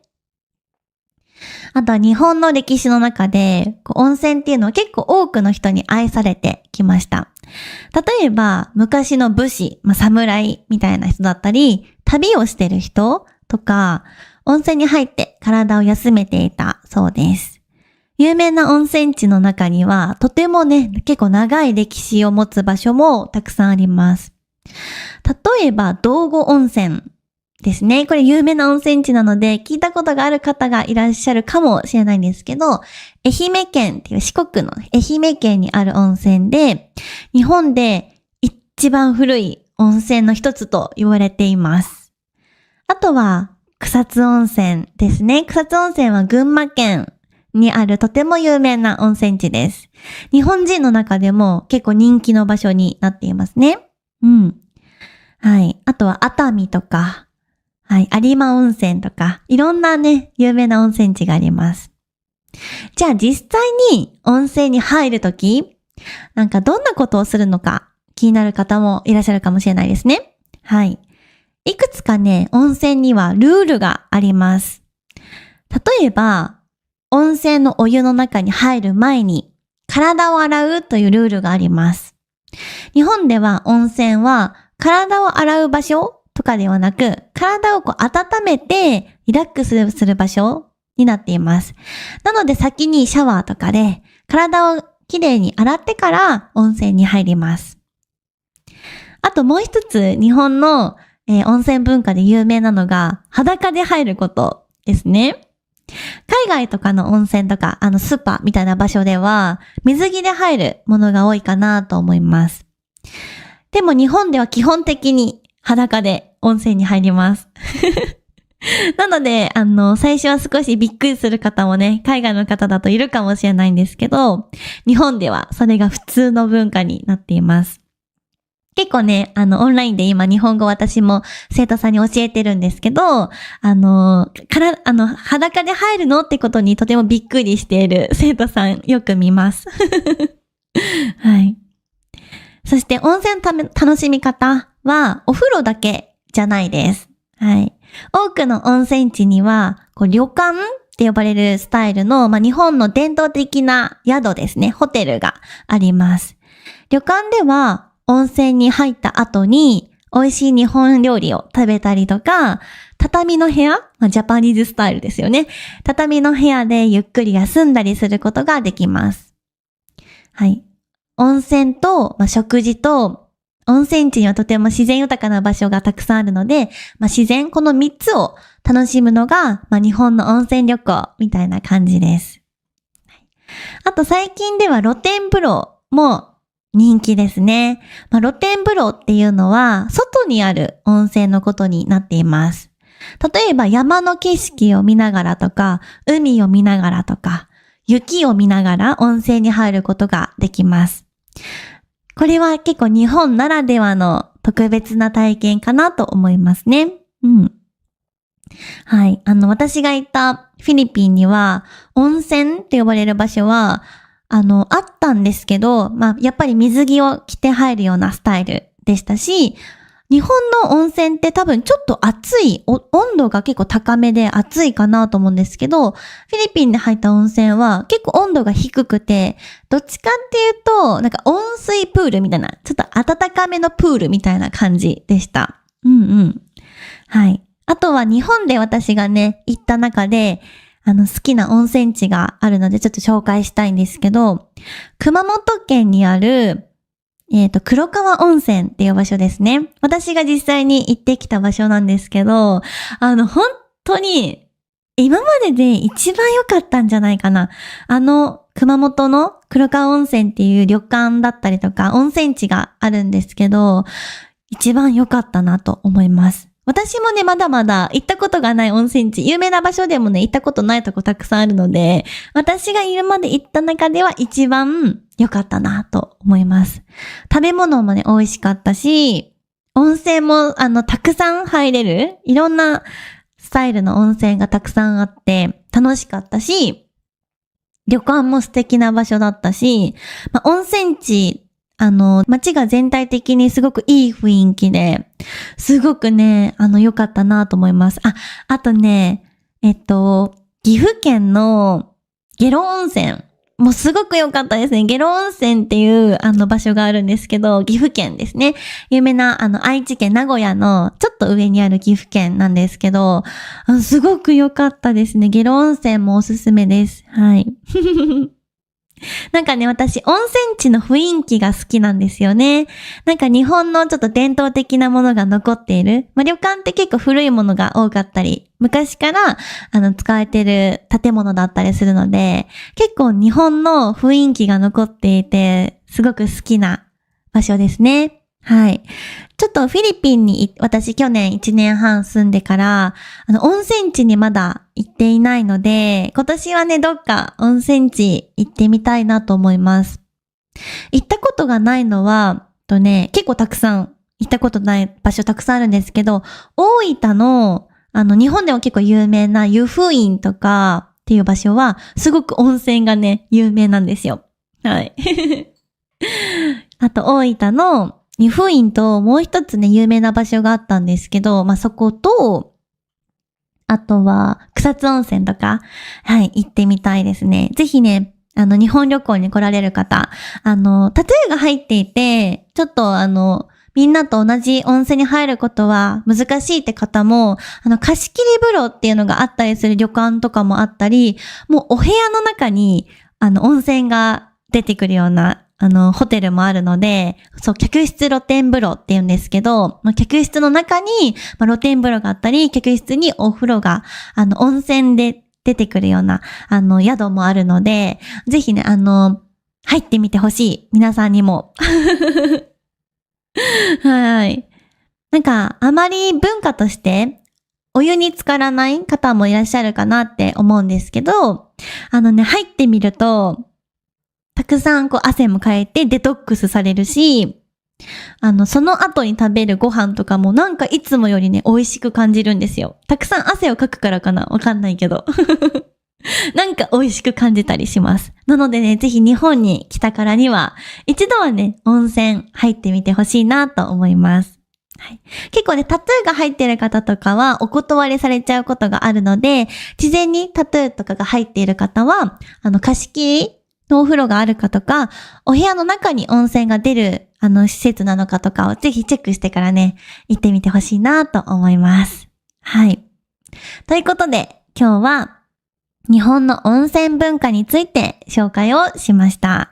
日本にはね、たくさんの温泉があって、昔から多くの人に愛されてきていて、今でもたくさんの人に愛されていますね。はい。で、温泉はただ体を温めるだけではなく、結構心もリラックスできたりとか、リフレッシュできる場所になっています。はい、そして日本の自然とかね、文化をゆっくり感じることができる場所でもあるかなと思います。もし皆さんが日本に来る機会があれば、ぜひ日本の温泉体験してみてほしいなと思います。きっと日本の文化はね、もっと深く感じることがね、できるんじゃないかなと思います。皆さんは温泉に入ったことありますか？それとも入ってみたいと思いますか？ぜひコメントで教えてくれたら嬉しいです。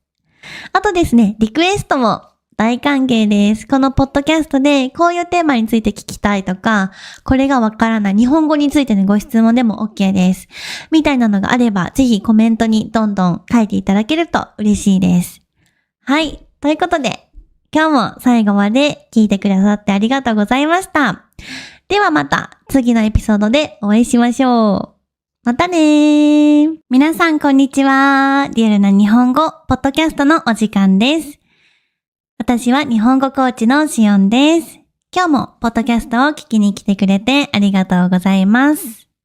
はい。ということで、皆さんね、私のこと知ってる方もいらっしゃるかもしれないんですけど、実は今私、沖縄に住んでいます。もともとはね、北海道出身で、26年間北海道に住んでいました。ということで、今日のテーマは、沖縄 vs 北海道ということで、この2つの県についてお話をしていきたいなと思います。皆さんは日本といえばどこを思い浮かべますか？東京とか京都とかですかね？大阪とか？でも日本にはね、全然違う魅力を持った地域がたくさんあります。その代表が北海道と沖縄かなと思います。日本の一番北にある北海道と一番南にある沖縄。日本はね、結構縦に長い国なので、この2つの箇所には大きな違いがたくさんあります。そう、実は日本人の人気国内旅行先ランキングみたいなのが毎年ね、出てるんですけど、1位が沖縄、2位が北海道なんですよ。で、毎年ランキング出たりするんですけど、たまに1位が北海道になったり、2位が沖縄になったり、それくらいこの2つの県は、日本人の中でも旅行先としてとても人気な場所になっています。で、その両方に住んだことがある私が、実際に住んでみて分かったことをベースに、北海道と沖縄、それぞれのいいところをね、皆さんに紹介をしていきたいなと思います。どっちがいいのというよりは、どっちも良さが全然違うので、そんな感じで聞いてくれたら嬉しいです。はい。まずはですね、一つ目。気候が全然違います。はい。北海道はイメージしている通り、めちゃくちゃ寒いです。冬とかは普通にマイナス20度とか、本当にめっちゃ寒い時はマイナス30度とかまで行っちゃったりします。で、私が特に住んでた地域は寒くなりやすい場所だったので、冬はもうマイナス25度とか、全然普通です。もう寒すぎて、水道のパイプの中にあるお水が凍ってしまって、そのね、膨張して破裂してしまって、パイプが壊れたりとか。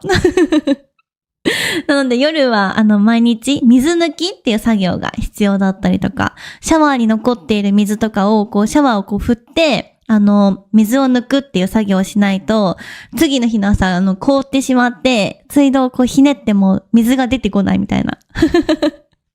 それくらいね、寒くなりますね。雪ももちろんたくさん降ります。はい。もう雪は本当に、もう災害レベルで降る。もう学校に行けなくなって、学校がお休みになっちゃうくらい。あと、会社に行くときも、本当いつもより30分も前に出ないと、もう雪がたくさんあって、全然たどり着かないみたいな。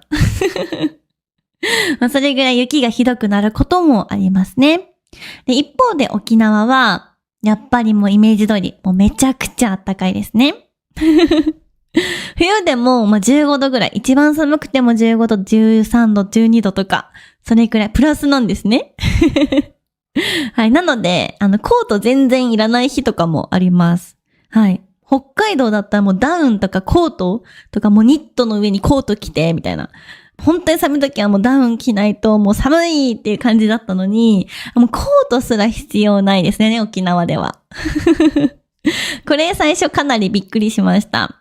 沖縄はもともと暖かいってイメージはあったけど、さすがに冬は寒くなるかなと思ってコートをね、北海道から持ってきてたんですけど、一度も着ることがなかったです。はい、今年の冬一度もコートを着なかったですね。全然あったかいスウェットとかパーカーとか、厚めのカーディガンとかあれば全然十分でした。はい。もともとね、私が寒いのにちょっと耐性があって強いからかもしれませんけど、全然コート必要なかったです。はい。もちろん寒くなるんですけどね。全然寒くなるけど、コートを着るほどではないっていう感じです。はい。北海道だと冬になったらもう雪も降るし、外に出たらめっちゃ寒いし、だから外にね、出たくなくなるんですよ。冬は家の中に引きこもって、家の中はね、結構あったかい。ストーブとかも焚くので、あったかいし、家にいればね、全然大丈夫なんですけど、沖縄はね、全然外行けますね。冬でも全然外で過ごせるなと思いました。なので、ライフスタイルも全然違いますよね。うん。北海道だと結構大きめのストーブ、あったかい暖房器具がね、家には必ずあるかなと思うんですけど、沖縄にはストーブなんてないし。あと、北海道のちょっと古めの家とかは、エアコン、クーラーがない家とかも全然あります。うん。最近は結構異常気象とかで、もう暑くなってきてる。北海道も結構暑くなってきてるから、最近の家とかにはエアコンついてたり、クーラーついてたりするんですけど、多分、私が子供の頃とかは、全然暑くなかった。もちろん暑くなる時もあるんだけど、暑い期間がすごい短いんですよね。もう1週間とかすっごい暑くなる時あるんだけど、もうそれ過ぎちゃったら割ともう暑くない。で、8月の中旬を過ぎたら、もうカーディガンちょっと必要かなっていうぐらい、夜はもうカーディガンが必要なのかなっていうぐらい、ちょっと肌寒くなったりするんですよ。はい。なのでエアコンとか、私の実家ちょっと今もう、事情があって実家は今もうないんですけど、実家にはクーラーがなかったですね。はい。なので小さい頃とかは扇風機で過ごしてました。はい。私が一人暮らししていた家にはエアコンとかクーラーはついてたんですけど、結構昔の家とかにはついてない、クーラーがない家とかもね、北海道は全然あります。うん。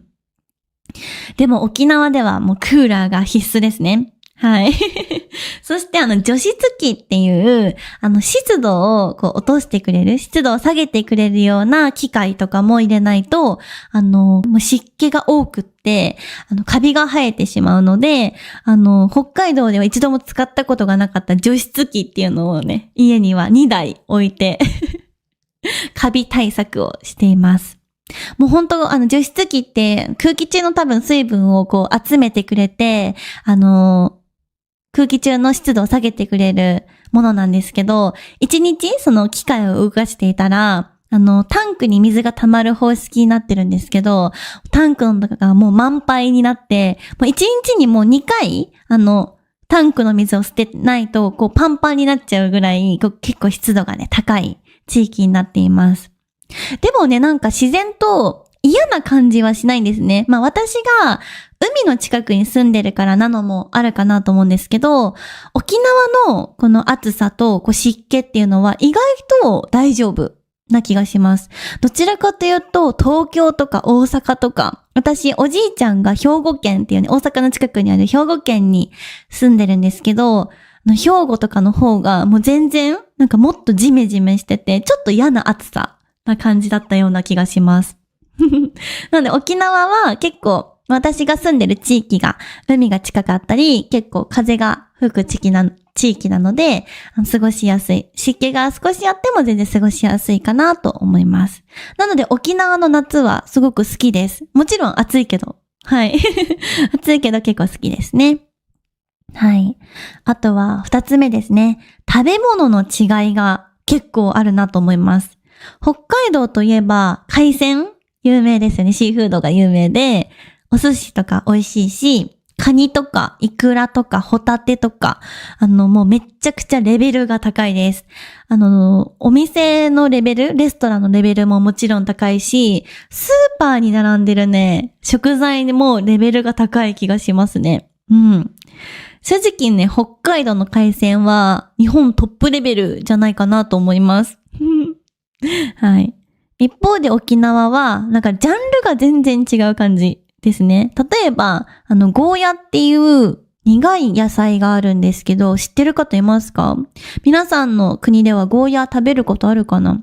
私は北海道に住んでた時は全然食べたことがなかったんですけど、沖縄にはゴーヤっていう野菜が結構よく取れるみたいで、スーパーとかにもよく並んでいます。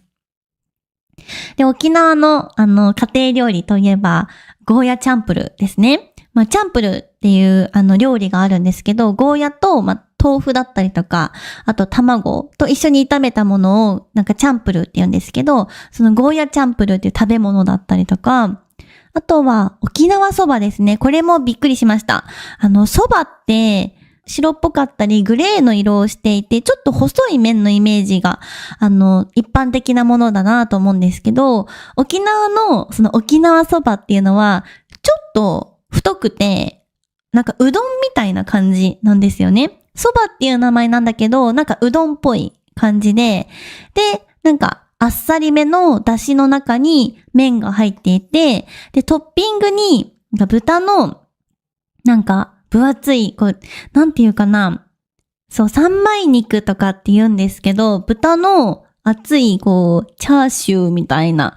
チャーシューとはまたちょっと違うんですけど、角煮っぽい、すごいね、豚の骨付き肉だったり、骨がついてない肉もあるんですけど、それが乗っていて、それと一緒に食べるようなものが沖縄そばって言うんですけど、それとかも結構独特な食文化だなと思いましたね。うん。はい。あとはラフテーって言って、北海道とか、他の地域では豚の角煮って呼ばれるものなんですけど、沖縄の角煮、ラフテーっていう名前なんですけど、それは沖縄の泡盛っていうお酒があるんですけど、そのお酒を入れて作るみたいで、はい。ラフテーっていう豚の角煮なんですけど、すっごい美味しくて、私は大好きです。もちろん普通のね、豚の角煮も好きなんですけど、沖縄のその泡盛っていうお酒で作られた、煮込まれた、ラフテーは、ちょっとね、大人の味がする。ちょっと、おしゃれな味がする感じですね。でも、すごく美味しいです。はい。なので、ちょっと南国っぽい料理だったりとか、独特な食べ物が多いかなと思いますね。はい。あと、面白いのが、味付けの違いがあるなと思います。結構北海道は、濃い味が多いですね。うん。寒い地域だからかな。なんかしょっぱくて、結構濃い味が多いかなと思うんですけど、沖縄は逆にシンプルな結構薄味が多いかなと思います。うん。はい。ここもね、ちょっと味付けの文化の違いを感じたりしますね。あと、お醤油が、北海道とかは結構しょっぱいお醤油を使うんですけど、九州とか南の日本の地域は結構甘めの醤油を使うみたいで、醤油の味も全然違うのが、なんか面白いなって思いますね。うん。はい。あと3つ目。これが、人の性格とか人の雰囲気、ちょっと違うかなと思いますね。うん。なんか、北海道の人、優しい人結構多いんですけど、なんか若干最初クールに感じる人もいるかもしれないなと思います。言われることもありますね。うん。一方で沖縄の方なんかフレンドリーなイメージがあります。うん。結構沖縄にはなんくるないさーっていう考え方があるんですけど、これ沖縄の方言で、なんくるないさーっていうのが、なんとかなるよーみたいな意味ですね。なんかこの感じとかはすごく沖縄っぽいなーって思います。うん。はい。ちょっと人の雰囲気も若干、なんか沖縄は南国の、なんか明るい方が多いイメージがありますね。うん。あと4つ目。が、時間の流れですね。これ、住んでいて一番感じたかなと思う部分になります。沖縄は結構、晴れの時期も多いし、夏が結構長かったりとか、一日の日が出てる時間も長いせいか、時間がゆっくりに感じますね。うん。はい。あとウチナータイムって言われる言葉があるんですけど、結構沖縄の方は、ウチナータイム、その沖縄時間みたいなのがあって、結構ゆったりマイペースな方が多いと聞きますね。うん。私ね、まだ実は沖縄のお友達ちょっとまだ全然作れてなくって、私もこれは勝手なイメージなんですけど、はい、ウチナータイムっていう感じで、ゆっくりマイペースな方が多いイメージがあります。はい。でも私も、もともとフィリピンに1年半住んでて、フィリピンの方も結構マイペースでゆっくりな方が多いイメージでしたね。うん。はい。あとは、5つ目が自然の違い結構あるなと思います。北海道は結構平たい場所が多くって、畑とかもすっごい大規模なんですね。すっごく大きい畑がたくさんある、はい、イメージでスケールが大きい感じですね。広い大地みたいな、もうほんと広い大地があって、あと雪がね、たくさん降ったりとか、大自然みたいな、もう結構そういうダイナミックな自然があるみたいなイメージなんですけど、沖縄はやっぱり海が特徴的かなと思います。はい。エメラルドグリーンでもう透明度もすっごく高いし、リゾート感がすごくある場所だなと思います。うん。北海道はね、ビーチが実は小樽かなっていう場所にあるんですけど、私行ったことないんですけど、全然やっぱりレベルが違って、沖縄の海はすっごく綺麗ですね。私もよく疲れたなーっていう時は、自転車を漕いで、海に行ったりとかします。やっぱり綺麗な海を見ると癒されますよね。はい。あと6個目は、実際に住んでみて感じたことですね。ここはちょっとリアルな、住んでみての感想になるかなと思うんですけど、正直、どっちがいいか、北海道がいいかとか、沖縄がいいかとか、いろいろありますよね。都会がいいかとか、田舎がいいかとか、いろんなことがあると思うんですけど、正直、人によるますよね。皆さんはどっち派ですか？都会に住むのが好きですか？それとも田舎に住むのが好きですか？あとは寒い地域に住むのが好きですか？それとも暖かい地域に住むのが好きですか？どうかな、皆さんは。ぜひコメントで教えてくれたら嬉しいです。例えば静かに過ごしたいなって方は田舎が好きだったり、あとは自然を感じたいなっていう方はやっぱり北海道とかね、そういう場所がおすすめかなと思います。うん。あとは暖かい場所がいいなとか、のんびりした時間を過ごしたいなっていう方は沖縄おすすめかなと思いますね。今私は沖縄に住んでいるんですけど、私は沖縄が合っている、すごく好きな場所だなと感じています。うん。でもやっぱ時々北海道の冷たい冬の空気とか、食べ物とかは恋しくなりますね。沖縄はあんまり北海道でよく食べるような魚とかがあんまりなくって、うん、魚料理が結構少ないイメージがありますね。なので北海道に帰ったら美味しい食べ物と北海道の冬の空気を吸いに行きたいなと思います。はい。ということで、今日の話をまとめると、北海道は寒いけど、冬は寒いけど、自然と食べ物がもう最高です。あと、北海道にはたくさん温泉があります。うん。一方で沖縄は暖かくて、海があって、ビーチがあって、人も緩くて、結構住みやすい場所かなと思います。うん。北海道みたいに冬に、ストーブを焚かなきゃいけなかったりとか、灯油とかもすごく高いんですね。ストーブをつけるには燃料だったり必要なんですけど、それがめっちゃ高かったりとかするので、生活コストもかなり高いんじゃないかなと思います。逆に沖縄はクーラーとかエアコンをいっぱい使うので電気代が上がったりとかね、しちゃうんですけど、でもそれに比べてやっぱり灯油とかストーブに使う燃料はもっともっと高いかなと思います。全然1ヶ月に4万円ぐらい？はい。燃料代だけで4万円とか、もっと広いお家だともっと使うかもしれないですね。っていうぐらい結構ね、冬の生活コストは結構冬は、北海道はあるかなと、負担になるかなと思いますね。うん。沖縄は全然暖房がいらないくらいあったかいので、そういった意味ではコストが安い、低いかなと思います。うん。はい。ということで皆さん、北海道と沖縄、どっちに行ってみたいですか？行ったことがある方はどっちが好きですか？ぜひコメントで教えてくれたら嬉しいです。はい。私もね、どっちも大好き。だけど、やっぱ住むなら私は沖縄がいいなと思いますね。冬は寒くないし、海も近くにあってリフレッシュできるし、ちょっとね、温泉がないのは、ちょっと沖縄にはね、温泉があんまりないので、それだけかな。はい。温泉があったら完璧です。うん。どちらも好きですね。どちらも好きだけど、私は住むなら今は沖縄がいいかなと思っています。はい。ということで、はい。またね、いろんなテーマで、この日本語のポッドキャスト撮っていきたいなと思いますので、皆さんからもこんなの聞きたいっていうのがあったら、ぜひコメント欄に書いていただけると嬉しいです。コメントもね、全部チェックしていきます。ということで、今日も最後まで聞いてくれてありがとうございました。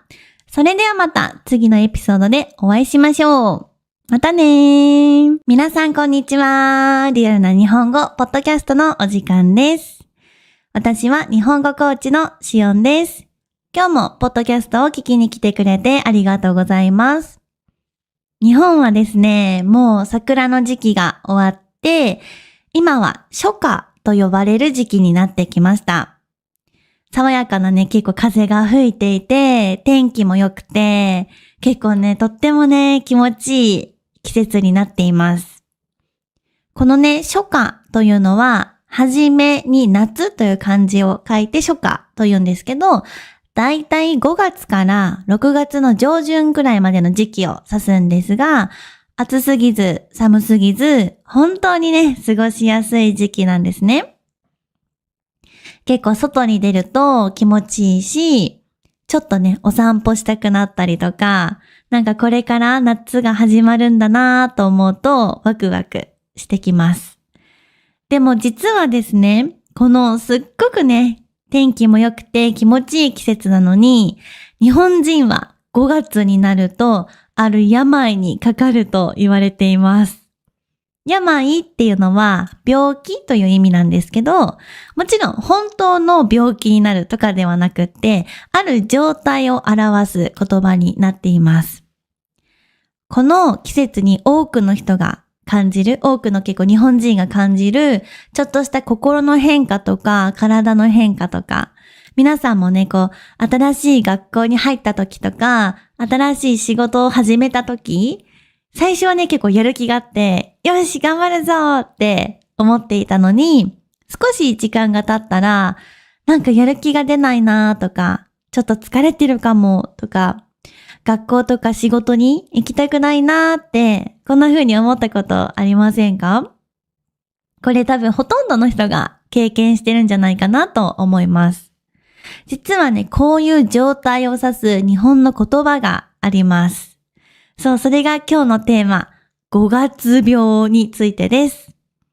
はい。今日はこの5月病について、このポッドキャストをね、聞いてくれている皆さんにもぜひ紹介していきたいなと思います。はい。5月病という言葉に、病というね、字が入っているので、ちょっと、病気みたいな、感じがするかもしれないんですけど、これはね、正式な病名ではありません。はい。でも日本でよく知られている言葉で、日常会話でもこの時期になるとね、普通に使われています。例えば、なんか最近ちょっと5月病っぽいかもとか、そんな感じで使ったりします。今日はね、この5月病について、日本の文化とか考え方と一緒にね、ゆっくりお話をしていきたいなと思います。まず、5月病って何っていうところからですよね。聞いたことがある方いますか？ 5 月病。そう、5月病っていうのが、4月にね、新しい生活が始まって、その疲れが5月頃にね、出てくる状態のことを言います。例えば、やる気が出ないとか、なんとなく疲れてる。なんかちゃんと寝れてるんだけど、なんか疲れが次の日にも残ってて、なんかうまく活動できないみたいな感じ。あとは朝起きるのが辛くなっちゃったりとか、学校とか仕事になんとなく行きたくないな、みたいな。気分が落ちてる。そういう状態になることがあります。ここでちょっとなんとなくっていう言葉とても大事なので、少しだけ説明しますね。なんとなくっていうのは、理由ははっきりわからないんだけど、なんかそんな感じがするっていう意味なんですけど、例えば、なんとなく元気が出ないとか、なんとなくやる気が出ないみたいにね、ちょっと表現することがあります。日本ではね、4月が新しいスタートの季節です。以前のね、動画で日本人にとっての特別な4月っていうね、エピソードでもお話をしたんですけども、4月は日本人にとって結構環境とか生活がね、変わる節目になっています。例えば中学校とか小学校、中学校、高校、大学、そして会社とかもですね、多くのことが4月からね、スタートします。つまり人生の大きな変化が、全部4月に集中してるんですね。で、これすごくね、日本人にとって大きな変化になっていて、例えばね、海外とかだと、9月スタートの会社だったりとか学校とかがね、そういった国が多いかなと思うんですけど、日本はね、全部一気に4月に変化をします。新しいクラスになったりとか、新しい先生だったりとか、新しい友達とか、新しい職場、新しい上司、そして新しい人間関係がスタートします。これって結構ね、楽しいし、なんか、いい変化なんですけど、同時に結構エネルギーを使いますよね。今までとガラッと変わってしまうので、無意識にエネルギーを使ってるんじゃないかなと思います。なので多くの人がね、4月になんかちゃんとしなきゃとか、いい印象をね、新しい人に持ってもらいたい。なんか失敗したくないとか、新しい仕事であまり失敗したくないみたいな。そんな気持ちでいつも以上にね、頑張ります。頑張ってしまうっていう感じですね。例えば、周りの空気を読んでみたりとか、新しい仕事で慣れていないので、ミスしないようにすごく気をつけたりとかですね。はい。結構ね、周りに気を使ったりするんですけど、ちょっとここでね、日本語の表現の気を使うについてもちょっと説明したいんですけど、これは結構相手のことを考えて行動するみたいな時に気を使うって言ったりします。例えば、新しい友達に気を使うとか、新しい上司に気を使うとか、あとは初対面の人に気を使う。そんな感じで使えます。日本ではね、この気を使う場面、なんか多い気がしますね。はい。だから気づかないうちに疲れてしまうっていう人が多い時期になっています。そしてその疲れがだいたい4月から始まって、1ヶ月くらい経った5月にね、出てきます。それが5月病になっています。そしてもう一つ、実は5月病になる大きな原因として、もう一つ大きな理由があります。それがね、ちょっと前の動画でも紹介したいんですけど、ゴールデンウィークになっています。で、ゴールデンウィークはね、4月の終わりから5月の頭ぐらい、初めぐらいにかけての長期のお休みなんですね。この時期って、ちょっと前の動画でも紹介したんですけど、旅行に行ったりとか、友達と遊んだりとか、例えば実家に帰って家族とゆっくりしたりとか、そんな感じでリラックスする人が多いんですね。でもその後がね、ちょっと大変なんですね。休みが終わってまた新しい環境だった学校とか職場に戻って仕事が始まると、あれ？なんか行きたくないなとか、また生活かとか、そういった気持ちになったりします。はい。ここでね、ちょっと皆さんもイメージしてみてほしいんですけど、4月になって新しい環境で頑張る。そして、ちょっとね、何週間かけてやっと慣れてきたやっと仕事とか新しい友達とか人間関係に慣れてきた。と思ったらすぐにゴールデンウィークでね、長い時は1週間とかお休みになったりとか、まあ短くても3日4日とか連続休暇になるんですけど、まあここで例えばめっちゃリラックスするじゃないですか。そしてまた新しい環境にまた戻る。ちょっと想像してみるとちょっと辛くないですか？結構ね、4月の初めは頑張って結構気を張って新しい仕事を覚えたり新しい友達を作ったりして、そしたら結構ね長いお休みが来て、なんかちょっと力が抜けちゃいますよね。なんかふーって力が抜けちゃう。まあ多分そんな感じなんですよね。はい。この流れがあるから5月はね気持ちが落ち込みやすいですよね。はい。これはまあ日本のカレンダーとかそれにもよるんじゃないかなと思います。じゃあこの5月病って、日本だけなのっていうお話なんですけども、どうなんですかね？皆さんの国には同じような表現というか、新しい環境に慣れてきて、そこからまた頑張ってたのにちょっと気分が落ち込んじゃうみたいな、なんか表現とかそういった言葉とかあったりしますか？どうかな？おそらく日本だけかもしれないですね。ちょっと他にもあったらぜひ教えてください。はい。多分そう、先ほども言ったように理由はね、すごくシンプルで、どうして5月に気分が落ち込んじゃうのかというと、4月スタートの、環境の変化が多いからなんですよね。だから5月に疲れが出やすい、みたいな感じだと思います。はい。私もね、新しい環境に入った時、最初やっぱりめちゃくちゃ頑張りますよね。高校卒業して、例えば別の新しい環境に入ったりとか、仕事を変えたりとかした時は、やっぱりめちゃくちゃ最初頑張りますよね。ちゃんとしなきゃとか、なんか失敗しないようにしなきゃとか、しっかりやらなきゃみたいな風に思って、やっぱ結構無理しちゃうことがありました、私も。でもやっぱだいたい1ヶ月ぐらいね、こうすると、あれなんかちょっと疲れてきてるかもって思ったりします。だからこの5月病ってね、私自身も感じたことがあるし、結構リアルな感覚だなと思います。そう。私もゴールデンウィークに、ふーってこう力が抜けて、ちょっと仕事が始まっちゃうみたいな気持ちにね、なったことがあります。はい。そうそうそう。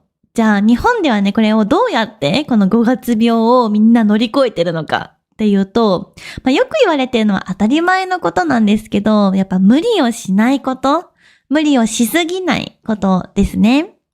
これすごくシンプルだけど、結構大事なことだなと思います。4月にね、頑張りすぎちゃった人ほど5月にどっとね、疲れが出やすいんじゃないかなと思います。なので、やっぱ少しずつね、スペースを落としていく、この緊張している状態を少しずつほぐしていくみたいなのが必要ですよね。例えばですけど、なんか趣味を楽しむ時間をあえてね、忙しくても作ったりとか、友達と話して今の現状を共有したりとか、それだけでもリフレッシュしますよね。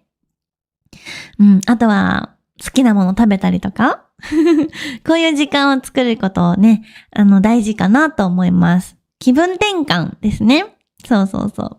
気分を変えたりとかすることが、この5月病を悪化させないというか、そういったことにつながるかなと思います。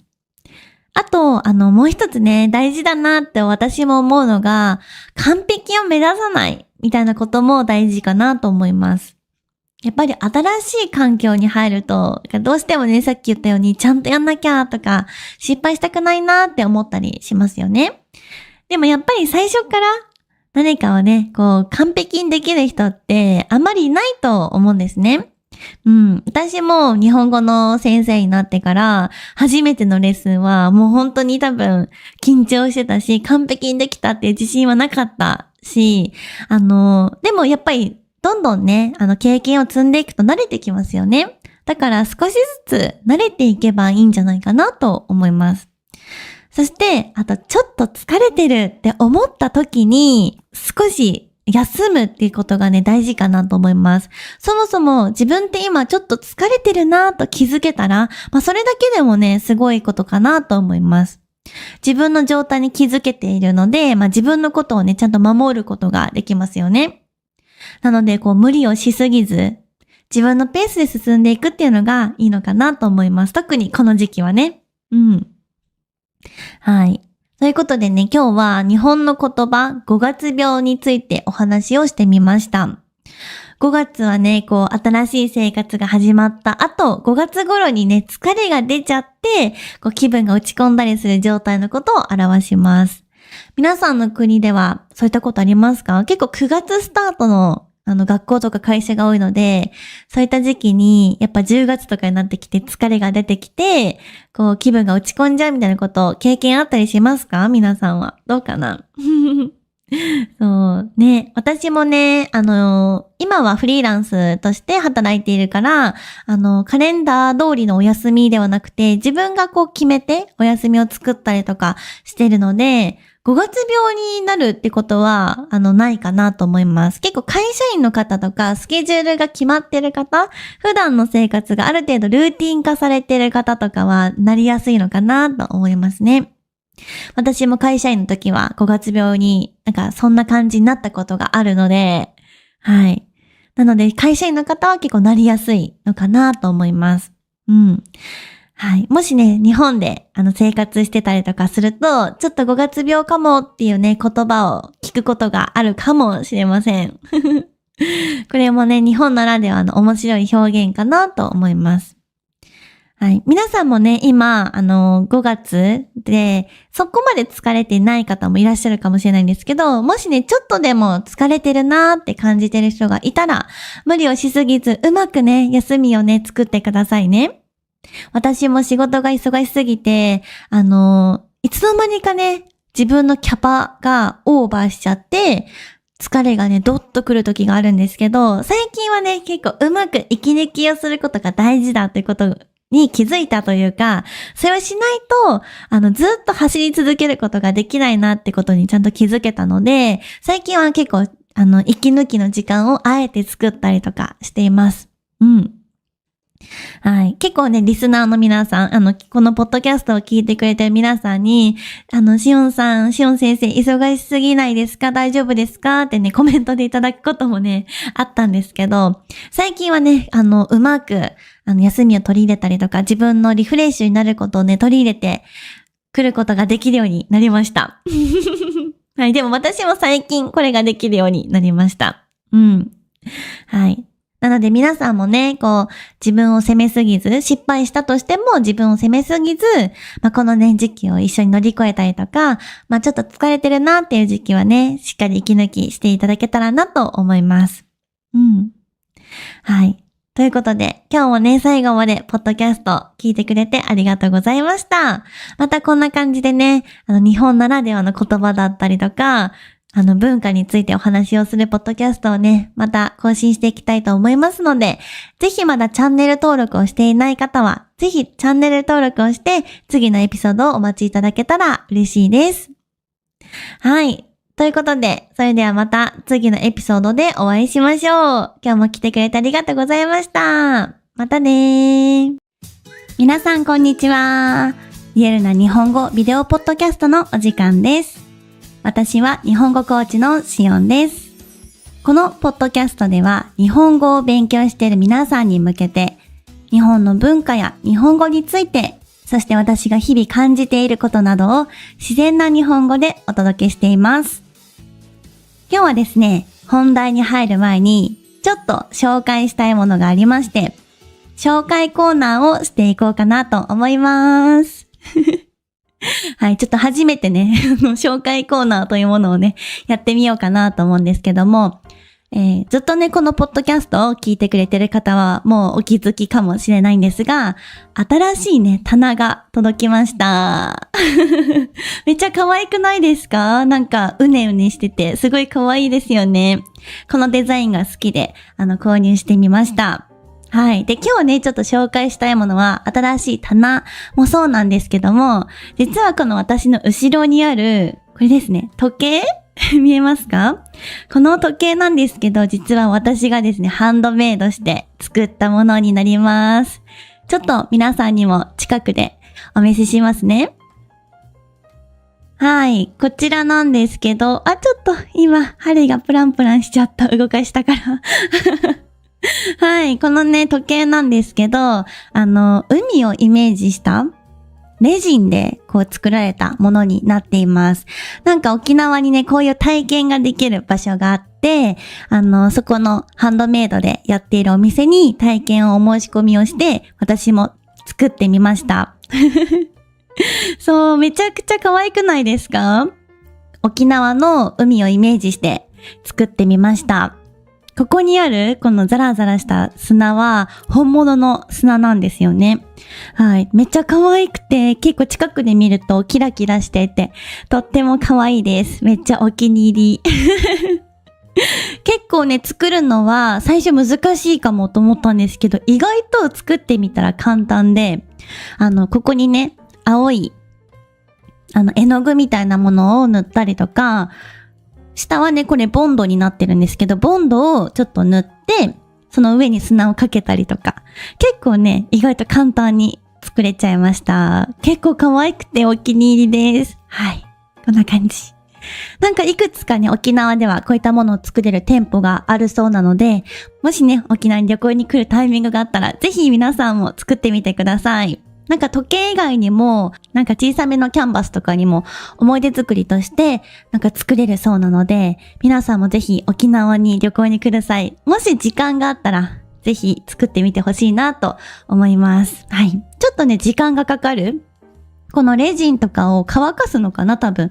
乾かすのに少しお時間がかかって、作った後1日2日後にお店に取りに行ってきたので、もし沖縄旅行長期でに行かれる方がいたら、こういった体験とかもね、楽しいと思うので、やってみてほしいなと思います。そう、めっちゃお気に入り。可愛いですよね。はい。そんな感じで、はい、今日はね、紹介コーナー第1弾ということで、私が作った時計を紹介してみました。はい。ちょっとこんな感じでね、ちゃんと時計としてもね、動いてくれています。可愛いですよね。めっちゃお気に入りです。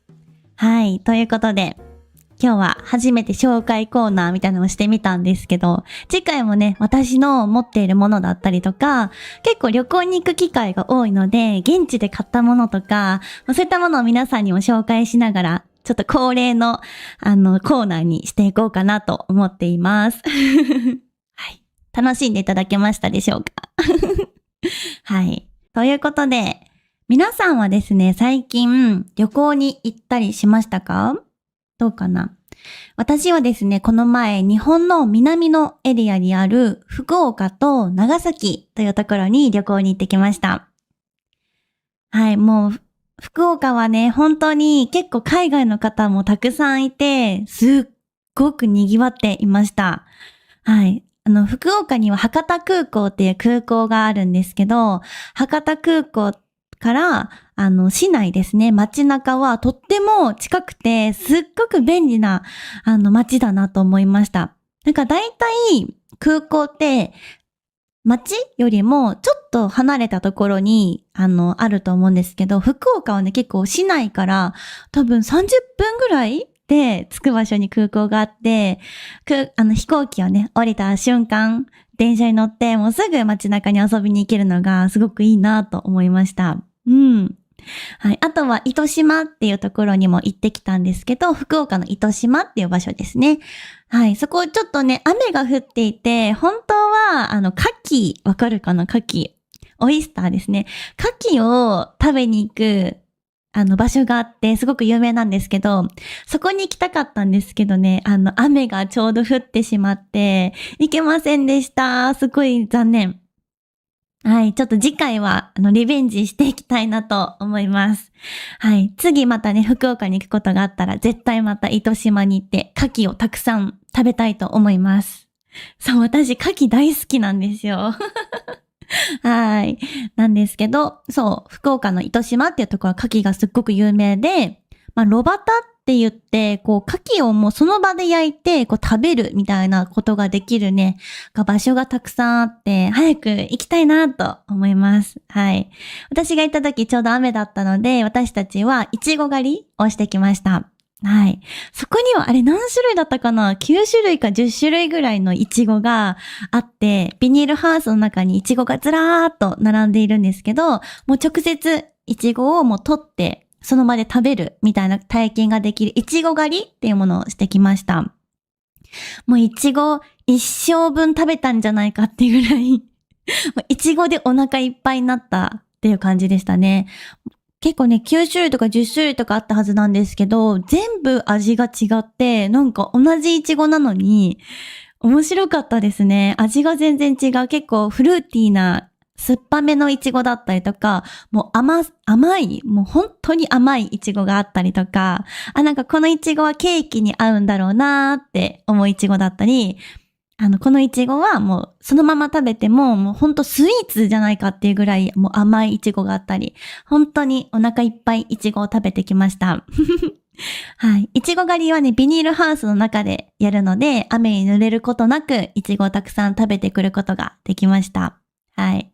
とても楽しかったです、いちご狩り。はい。日本は結構フルーツ狩りできる場所がね、たくさんあって、過去に私もいちご以外にやったのは、さくらんぼかな？北海道にもたくさんさくらんぼ狩りできるところがあるんですけど、さくらんぼ狩りをしたりとか、富士山の近くにある山梨県っていうところが、ぶどうがね、とても有名な場所があるんですけど、そこでね、シャインマスカットを食べ放題の、ぶどう狩りですね。っていうのがあって、それをね、食べたりとかしたことがあります。またね、ちょっとぶどうは秋の時期になると旬になるので、また秋行きたいなと思っています。結構ね、食べれないんですよ。ちっちゃいからたくさん食べれると思っても、意外とすぐにお腹いっぱいになっちゃって、毎回悔しいなと思っています。本当はもっと食べたいのにって毎回はい、なっています。うん、懐かしいですね。何年前だったかな？多分2、3年前だったはず、ぶどう狩りに行ったのは。はい。なので、ちょっと今年、久しぶりに秋にね、ぶどう狩り行きたいなと思っています。はい。皆さんの国にもなんかフルーツピッキング、ぶどう狩りとかいちご狩りとかあったりしますか？どうかな？多分日本にはもっともっといろんなフルーツ狩りがあるかなと思います。桃狩りとかも聞いたことがあるので、いつか桃もね、食べてみたいです。若干ね、ちょっと桃が生で食べると痒くなるので、もしかしたらアレルギーかもしれなくて、食べれないかもしれないんですけど、本当はね、桃も大好きなので、検査してね、アレルギーじゃなければやってみたいなと思っています。で、その後にですね、福岡の糸島に行った後は、長崎県っていう場所に行ってきました。で、長崎という場所は、結構日本って昔ずっと他の国と貿易をしない鎖国って言われる状態で、ずっと200年ぐらいなのかな、ちょっと正確には覚えてないんですけど、何百年もずっと海外とのもう貿易をせずに鎖国って言われる状態にいたんですけども、その鎖国してた時にも唯一長崎という場所は、オランダとね、貿易をしていたんですけども、なのでオランダのね、ちょっと文化が結構入っていて、長崎には。街並みとか、そうですね、いろいろあるんですけども、長崎という場所に佐世保っていうところがあるんですけど、その近くにですね、ハウステンボスっていう、オランダをイメージしたというか、テーマパークみたいなものがあって、そこにも行ってきました。で、テーマパークの中にですね、オランダとゆかりがある場所なので、風車があったりとか、あと私のね、大好きなミッフィーのエリアもあったりとかして、めちゃくちゃね、ずっと行きたいなと思ってた場所に、今年行くことができました。そう、ハウステンボスっていうのは結構冬になるとイルミネーションが結構有名だったりとか、春はチューリップが咲いてたりとか、結構いろんなイベントをね、やってる場所で、すごくずっとね、何年も前から行きたいなと思ってたんですけども、今年やっと行くことができました。結構ミッフィーのエリアは最近できたばかりって新しいエリアだったんですけど、本当にこう絵本の世界に入ったみたいな感じで、もうめちゃくちゃ可愛くて、私がいた時期が3月とかだったので、お花もたくさん咲いていたし、チューリップもたくさん咲いていたりとかして、もう本当に可愛い。もう建物もすっごくカラフルで可愛かったし、実際にね、ミッフィーとかもグリーティングさせてもらったんですけど、一緒に写真を撮ったりとかして、すごく楽しかったです。はい。で、ちょっと後ろにもね、ミッフィーがいるんですけど、これですね。このミッフィーは自分のね、お土産用として買いました。めっちゃ可愛いんですよね。そう。ずっとね、その、ハウステンボスのミッフィーのエリアに行ったら、絶対ミッフィー何かしらのグッズを買って帰ろうと思って決めていたんですけど、このキーホルダーを見た瞬間、もう可愛すぎて、連れて帰りたくなっちゃったので、自分用のお土産として買っちゃいました。めっちゃ可愛くないですか？そう、私子供の頃からね、ミッフィー大好きで、でも日本でもね、ミッフィーのアニメが放送されてたんですけど、めっちゃ見てました。はい。そう、めっちゃ可愛くてね、お気に入りです。いつもここにちょっと飾っておこうかなと思っています。はい。ということで、ちょっとね、お土産についてさっきもね、ちょっと触れたんですけども、今日のね、早速本題をお話をしていきたいなと思います。今日は日本のお土産文化について、ゆっくりお話をしていこうかなと思います。これ多分日本語を勉強したことがある方とか、日本に興味がある方は、一度は多分聞いたことがある言葉なんじゃないかなと思います。多分皆さん聞いたことありますよね。どうかな？お土産。はい。なので今日は日本のお土産の文化だったりとか、日本人は実際にどんなお土産を誰に買うのかなどですね、ゆるりとお話をしていきたいなと思います。皆さんはどうでしょうか？旅行に行った時にお土産買ったりしますか？それは自分のために買ったりしますか？それとも家族のためだったりに買ったりしますか？どうかな？はい。結構日本の場合は自分のためよりも誰かのため、人のために買うことも多いです。はい。ちょっとね、さっきは私自分用のお土産で紹介したんですけども、家族だったりとか、一緒にお仕事してる仲間とかにね、長崎のお土産も渡したりもしました。結構ここが大きなポイントで、例えば旅行に行ったら家族に買うとか、友達に買うとか、職場の人に買うみたいな感じで日本人はよくお土産を買ったりします。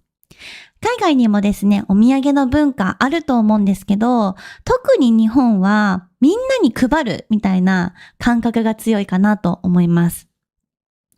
例えば日本では定番のお土産がいくつかあります。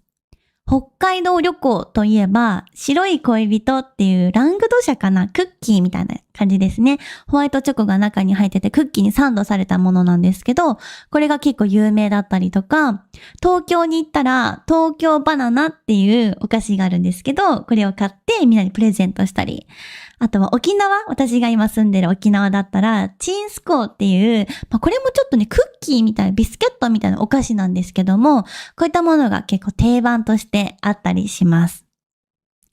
はい、ここでちょっとだけね、日本語のお話をすると、お土産のおというものは、丁寧につけるために、おをつけて言ったりをします。日本語にはこういうおっていう言葉がつく言葉だったりが多いんですよね。例えば、お水とか、お名前とか、お金、お茶みたいな感じです。皆さんも聞いたことありますか？なんでおつけるんだろうってたまに生徒さんにも聞かれるんですけど、このおっていうのは、丁寧にするための言葉になっています。そして土産っていうのは、その土地の、産物ですね。つまりその場所に関するものとか、そういうイメージがあります。昔はですね、本当にその土地でできたもの、その土地らしいものを、買って帰るという意味が強かったと思うんですね。はい。でも今は少し変わっていて、観光地で観光客に売るために作られたお菓子というものもすごく多いです。ちょっとさっき紹介した東京バナナってやつ、結構日本では有名な、東京といえば東京バナナっていうぐらい有名なお土産なんですけれども、東京っって別にバナナがたくさん育ってるわけではないんですね。というか多分取れるのかな？取れないと思います。なのである意味観光客の人に買ってもらうためのマーケティングみたいなものでもあるかなと思います。その場所でしか買えないっていうイメージがあるからみんな買うっていう感じですね。もちろんそういうのも含めてお土産文化なんですけど、昔のその土地のものを持ち帰って帰るみたいな意味とはちょっと違ってきてる部分もあるのかなと思います。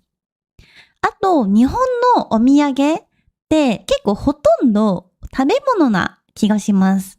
もちろん食べ物じゃないものをプレゼントする場合もあるんですけども、結構ですね、みんなに配るときは食べ物が多いかなと思います。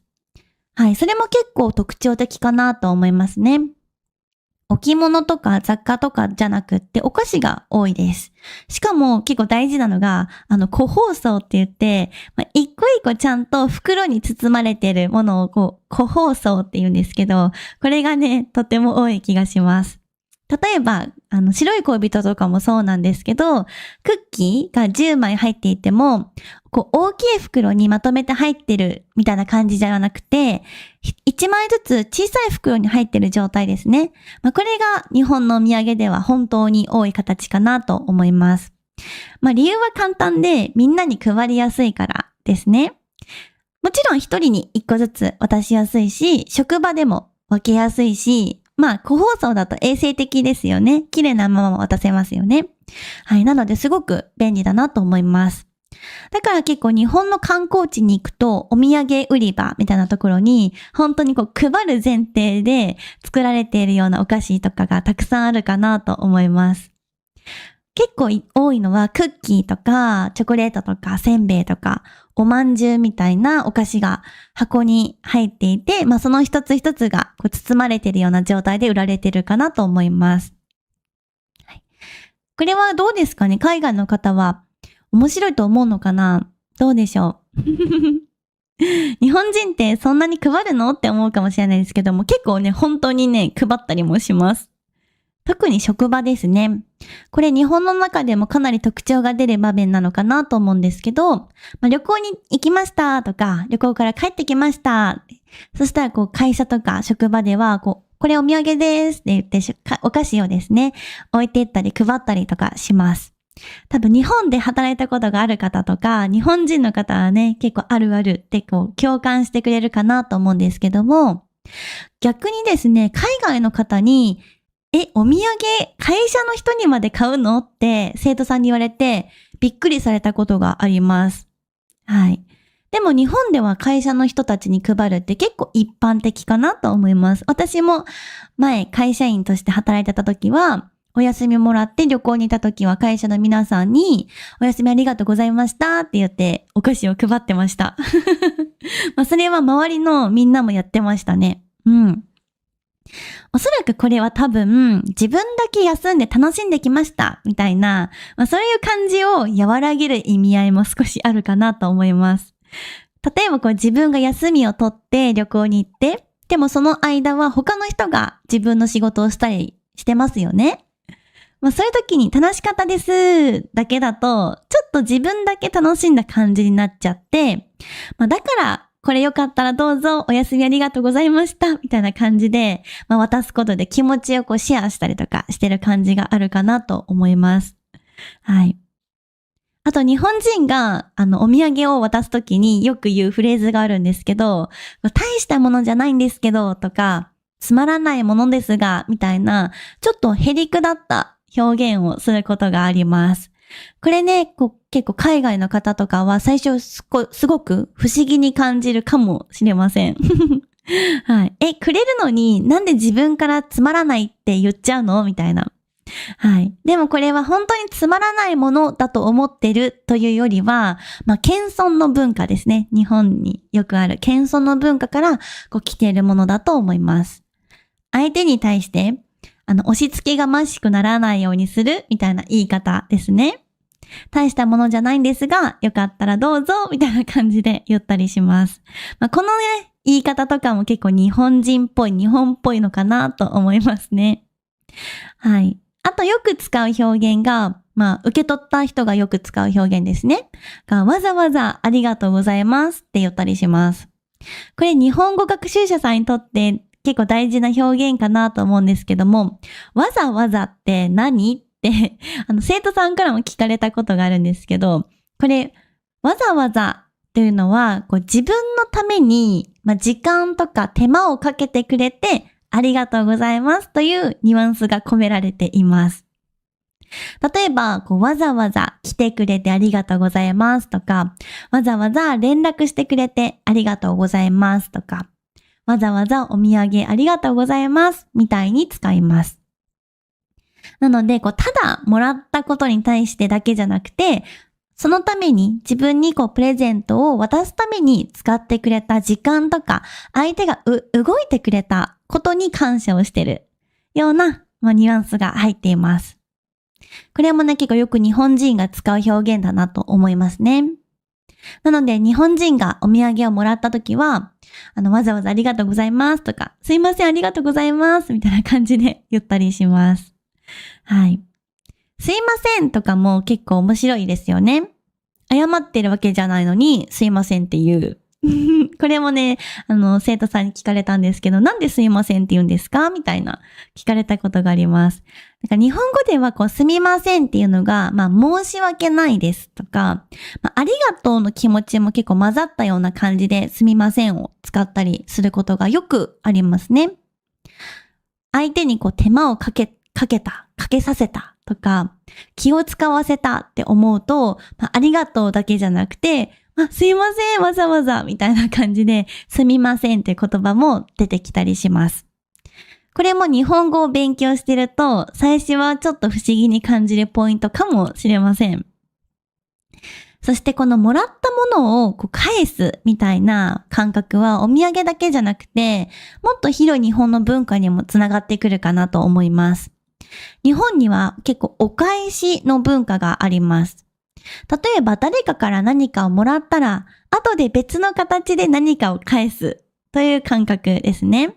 皆さんもどうでしょうか？お土産をもらった相手には何か次自分が旅行に行った時にお土産を渡したりしますか？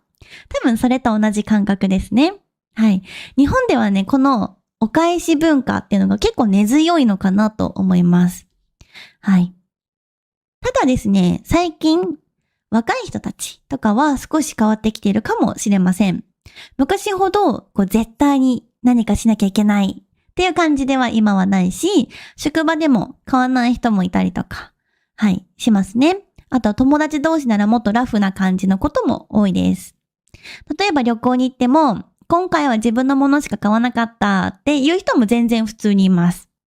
なので日本人全員が職場のために買っている人がたくさんいるっていうわけではないし、絶対に買わなきゃいけないものというわけではないです。はい。でも全体として見ると、やっぱり日本には、相手を思って何かを渡すとか、もらったら何かを返すとか、気持ちを形にするっていう文化があるかなと思います。だからお土産って単なる物ではない気もしますね。ありがとうとか、あなたのことを旅行先でも考えていましたとか、よかったらどうぞみたいな気持ちがね、入ってるかなと思います。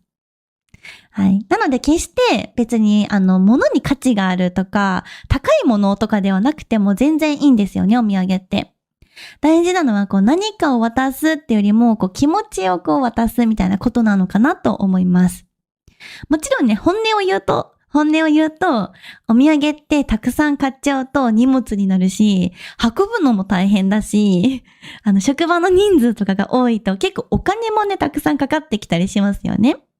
あとは誰に買うとか、どこまで買うみたいなお悩みもあったりします。家族には買うけど、友達にはどうするとか、職場の人全員分買うとか、そういう結構微妙なラインもあって、正直ね、悩んだりすることもあります。でもその一方で、そういえばあの人これ好きそうだなとか、これなら喜んでもらえそうだなとかって考えながらお土産を選ぶ時間とかは、やっぱり楽しいし、いい時間だなと思います。はい。なのでお土産を買うっていうのも旅行先の一つの楽しみみたいな部分にもなってますよね。はい。まあ完璧じゃないし合理的じゃない部分も全然お土産という文化にはあるんですけど、まあ人との関係を大切にしたいという気持ちが見える文化かなと思います。皆さんの国ではどうですか？旅行に行ったら家族とか友達とか職場の人に何か買ったりしますか？あとは日本みたいにお返しみたいな文化はありますか？国によって全然違うかなと思いますので、ぜひコメントで教えてくれたら嬉しいです。こういう文化の違いって日本語を勉強するときもね、すごく面白いですよね。結構言葉だけじゃなくて、そのもっと言葉の後ろにある考え方とか文化とか背景についてもわかると、もっと日本語が自然に感じられるようになるのかなと思います。はい。ということで、今日は日本のお土産文化とお土産をもらった時のリアクションなどについても含めてお話をしてみました。少しでも面白かったなとか、へーって思ったらですね、ぜひコメントで感想を教えてください。今日も最後まで聞いてくれてありがとうございました。それではまた次のエピソードでお会いしましょう。またねー。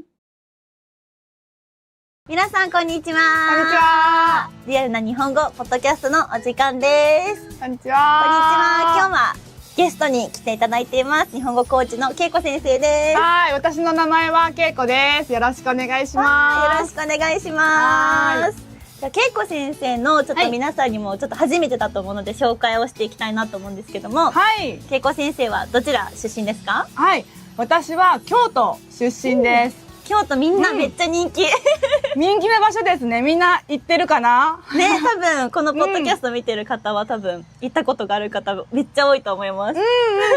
有名な場所ですよね。うん、はい、お寺もたくさんある場所です。確かに確かに。京都のどういう場所に住んでたんですか？京都の伏見って言って、有名。はい、伏見稲荷神社とかが、赤い鳥居が何本もある場所で有名な神社の近くに家があります。すごい。そこで生まれ育った。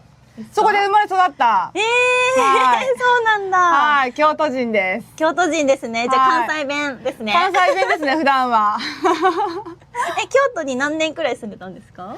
もうでも何年って生まれてからずっとなんで、高校、大学とか20代まで京都に住んでましたね。そうなんだ。そう、私たちね、今沖縄に住んでるんですけど。はい、実は沖縄に住んでます。沖縄は何年前に来たんですか？沖縄は6年前ですかね。結構長い。結構長いです。そうなんだ。きっかけは何なんですか？でも、京都って海結構遠いんですよね。で、結構ビーチに行ったりとか、海のそばに住みたいな、みたいな気持ちはずっとあって、それでいろいろ旅をしながらどこに住もうかなって思ってて、最終的に沖縄にたどり着いたっていう感じです。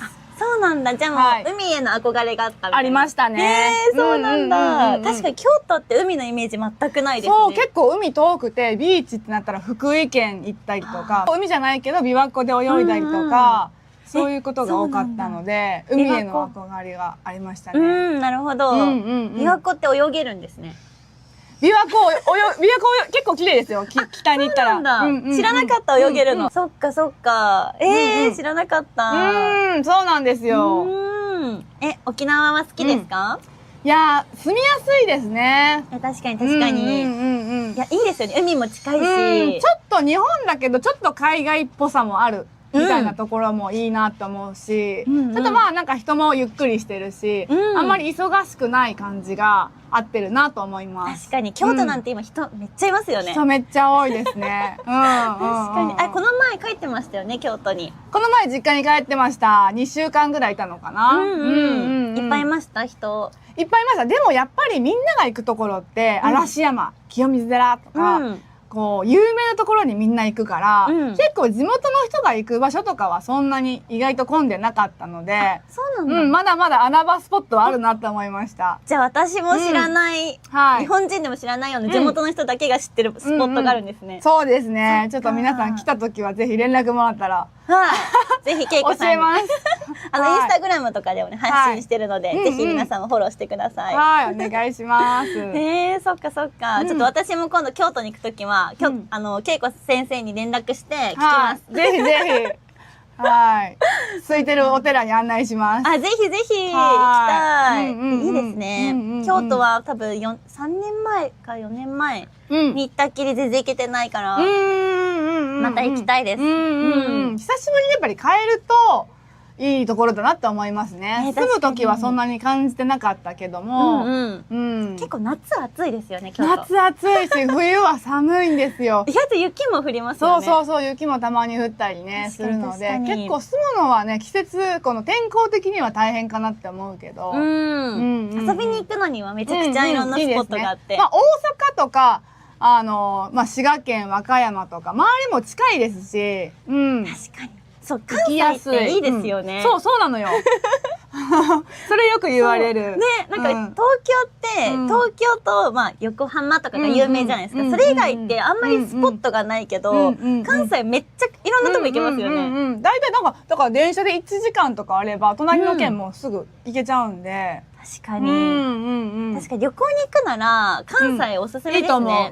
確かにいろんなとこ行ける。いろんなとこ行けます。そっか。そう、恵子先生は日本語の先生なんですけども、いつから日本語の先生はやってますか？日本語の先生は今だいたい1年ぐらいやってます。そうだ。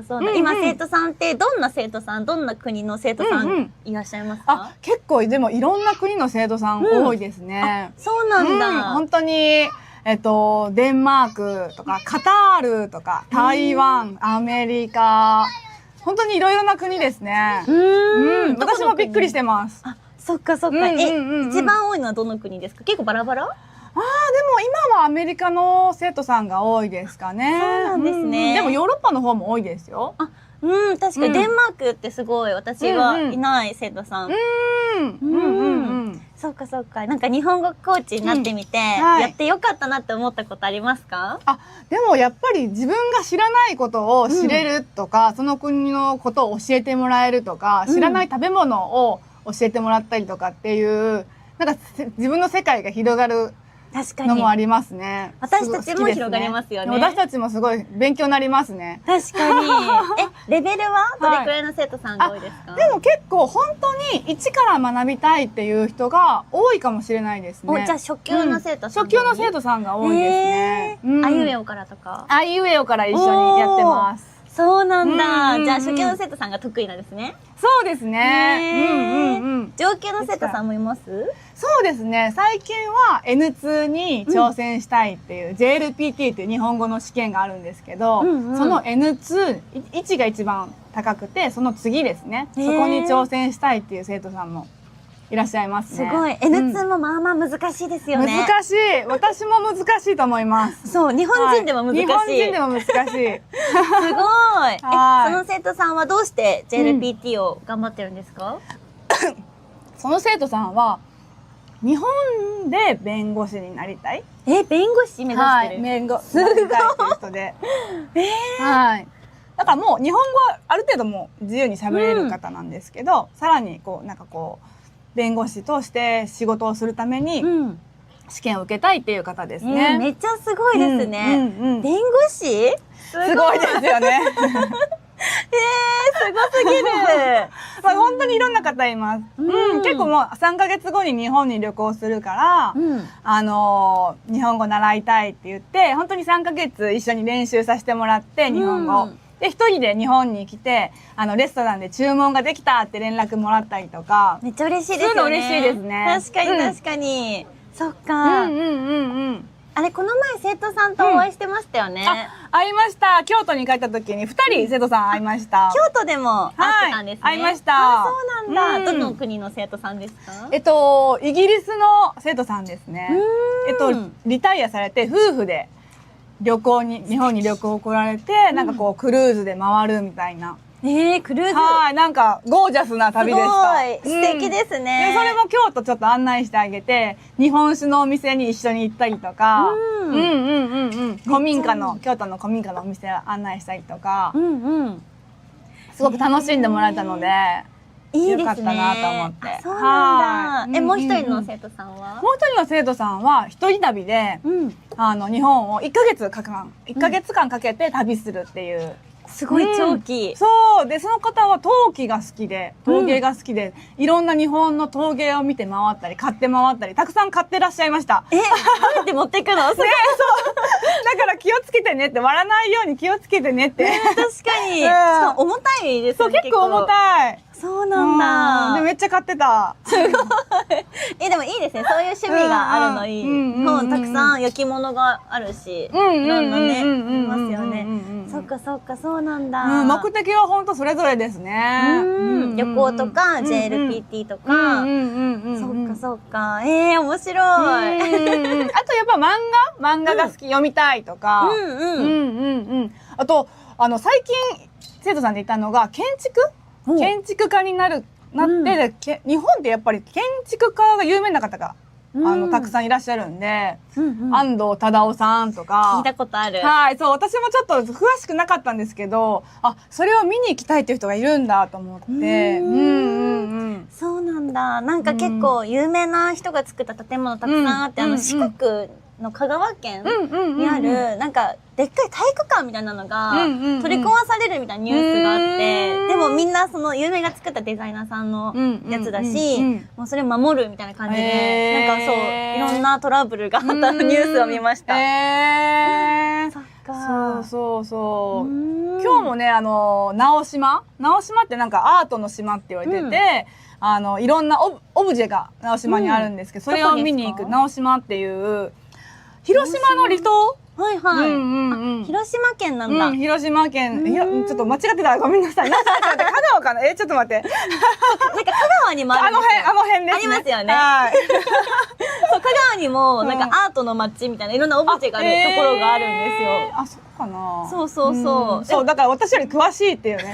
確かに生徒さんの方が詳しい。そっか。今日は何レッスンしてたんですか？今日は3レッスンしてきました。そっか。午前中に？午前中に、お昼に、はい。そっか。毎日どれくらいレッスンしてますか、最近？最近は5レッスンとか、3から5レッスンぐらいですかね。いいですね。いろんな国から。そうですね。そうか。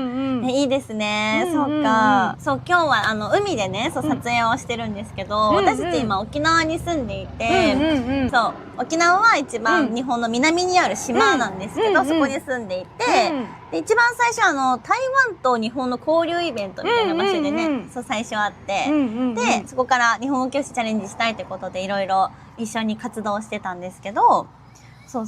沖縄は住んでみてどうですか？沖縄住んでみてどうですか、逆に。でも最近だね、しおんちゃんの方が最近。そうですね。私はすごいね、住みやすいなと思ってて、だからみんなにも本当遊びに来てほしいなと思ってます。ぜひぜひ。全然来てもらったら案内します。おすすめ。すごくいい。そう、私はもともとなんか、海のない県で、それこそ同じですね、育ったので、なんか海に対する憧れが結構あって、そう。やっぱり。っていうのもあったし、私北海道出身なんですけど、北海道の後すぐにフィリピンに行ったんですよ、その後に。で、フィリピンって結構暑いじゃないですか。で、このまま北海道に戻ったら、私多分寒くて、生きていけないって思ったんですよ。いや、本当にね、やっぱあったかいってすごい大事なんですよね。寒いの本当嫌いで、それも大きいかも。ね、そう、私も寒いのが北海道出身なので結構嫌いだったので、なんか北海道に戻るよりも、まだフィリピンと同じような気候の沖縄もすごくいい場所だから、してみたいと思って、何回か旅行したことがあったんですよ、沖縄に。で、沖縄すごいいい場所っていうのも知ってたし、やっぱ海の近くに住んでみたいみたいなのがあって、沖縄に住んでますね。いや、あったかいのは本当に大事。いや、そう。なんか気持ちもアクティブになりますよね。そう。なんかこう、私本当に京都にいる時に、冬の間ずっともう出たくない、布団から出たくないって感じだったけど、沖縄だったらね、まあちょっと寒い時もあるけど、まだなんとか、京都よりもあったかいので、まだ頑張れる。わかる。全然ちょっと羽織れば外全然出れますよね。そう。確かに。北海道とは全然違いますよね。北海道はもう、人が住む場所じゃない。寒い、それぐらい寒い。いや、住んでる人すごいよ。そう、だからマイナス25とか。いやー、無理やな出れないです外。無理やな。でなんか日も短いじゃないですか、すぐ夜になっちゃうから一日も短いし、あれ今日なんか何もしてないみたいなわかるわかるっていうのが結構ありましたね。だから沖縄は一日がとても長く感じる。そうねそうね、明るい時間が長いしね。そうそうそうそう。まあ本当住みやすいですよね。めっちゃ住みやすい。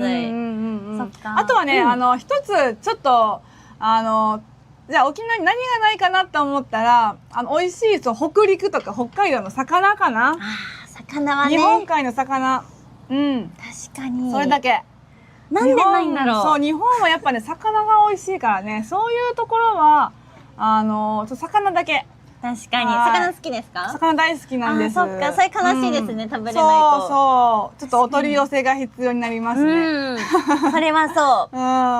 確かに。あと私、温泉めっちゃ好きなんですけど、沖縄温泉なくて。温泉ね、確かにね、ないね。サウナとか好きなんですけど、サウナもあんまりないし、そう、なんか、寒いとこで入るサウナめっちゃいいじゃないですか。そうそう、それがね、確かに。なくて残念。だけど、いいです。そうですね。温泉は確かにちょっと少ないね。ないことはないけど、あんまりないから。でもこの前、日本語の生徒さん沖縄に来てました？そうでしたよね。その、陶芸が好きな生徒さんが沖縄に一緒にランチ行きました。素敵。いいですね。その方はどれくらいの日本語レベルなんですか？その方は、レストランでオーダーしたいって言ってた人で、一人でレストランオーダーしたりとか、旅行するぐらいだったら多分全然大丈夫っていうぐらいに、すごい、いいですね。なってました。はい。そっか。じゃあ1ヶ月間その方回ってるんですか？回ってます。すごい楽しんでました。いいですね。めっちゃ楽しそうだった。そっか。なるほどなるほど。いいですよね、1ヶ月間ね。めちゃくちゃいい。そっか。じゃあ恵子さんの中でなんか得意なレッスンみたいなあったりしますか？得意なレッスン。そうですね。なんかやっぱり自然に日本語を話すっていうところで最初にフリートークするんですけど、そこでこれはこういうふうに言うよとか、自然な日本語を伝えることで日本人とも話せるようになるみたいなところが得意かもしれないです。確かに確かに。結構なんかニュアンスみたいなところですよね。日本人がよく使うような。確かに確かに。あとはそうですね、その旅行とかだったらよく使う言葉ってあるじゃないですか。これはどこですかとか、簡単なこれありますかとか、そういう言葉、この旅行に必要な言葉を短期集中で一緒に学ぶみたいなのとかも得意かもしれないです。確かに、じゃあ旅行に行く前はぜひ恵子さんと旅行について日本語を学ぶと一緒に勉強できたらと思います。ね、いいですね。しかも京都出身なので京都のこともねよく知ってらっしゃるから関西とかね。そうですね。なんなら関西弁も。関西弁も教えられます。すごい。はい。私も関西弁憧れあります。関西弁憧れあります？なんか、訛りがあんまりないんですよ、北海道って。ああ、そっか。そう、意外とあんまりなくって、だから、訛ってないですよね。訛ってないですよね。そう。あんまり訛りがないから、羨ましいです。ああ、そっか。すごい、私からしたらすごい綺麗な日本語を話すなっていう感じ。どうしても関西弁が出ちゃうから。確かに。6年住んでても関西弁って抜けないんですか？抜けないですね。全然抜けないですね。そうなんだ。沖縄に住む前はどこかに住んでたりしましたか？なんかいろんな離島には住んでました。じゃあもう海が好きなんですね。そうですね。海が好きで。そっか。日本語の仕事楽しいですか？教える仕事楽しいですか？そうですね。すごく楽しく教えさせてもらってます。そっか。いや、いいですね。じゃあちょっと今回ですね、最後に皆さんにちょっと特別なお知らせがあるんですけども、はい、今日ゲストで来てくれた恵子先生なんですけど、実はですね、このポッドキャスト見てくれてる皆さんだけに特別なプレゼントを用意してきてくれました。はい。はい。通常はいつも45ドルでトライアルレッスンを行っていただいてるんですけど、特別に25ドルで、25ドルです。はい。トライアルレッスンを受けていただくことになりました。ありがとうございます。ただし、結構人気の先生なので、枠が埋まり次第終了になっちゃうかなと思います。もしね、気になってる方いたら、ぜひ早めに申し込みをいただけると嬉しいかなと思います。お待ちしてます。特にあれですね、日本に旅行に行く予定のある方とか、あとは初級の生徒さんとか、これから日本語始めたいなと思ってる方とか、ぜひ、けいこ先生ぴったりかなと思いますので、はい。一緒にやりましょう。いいですね。素晴らしい。楽しみですね。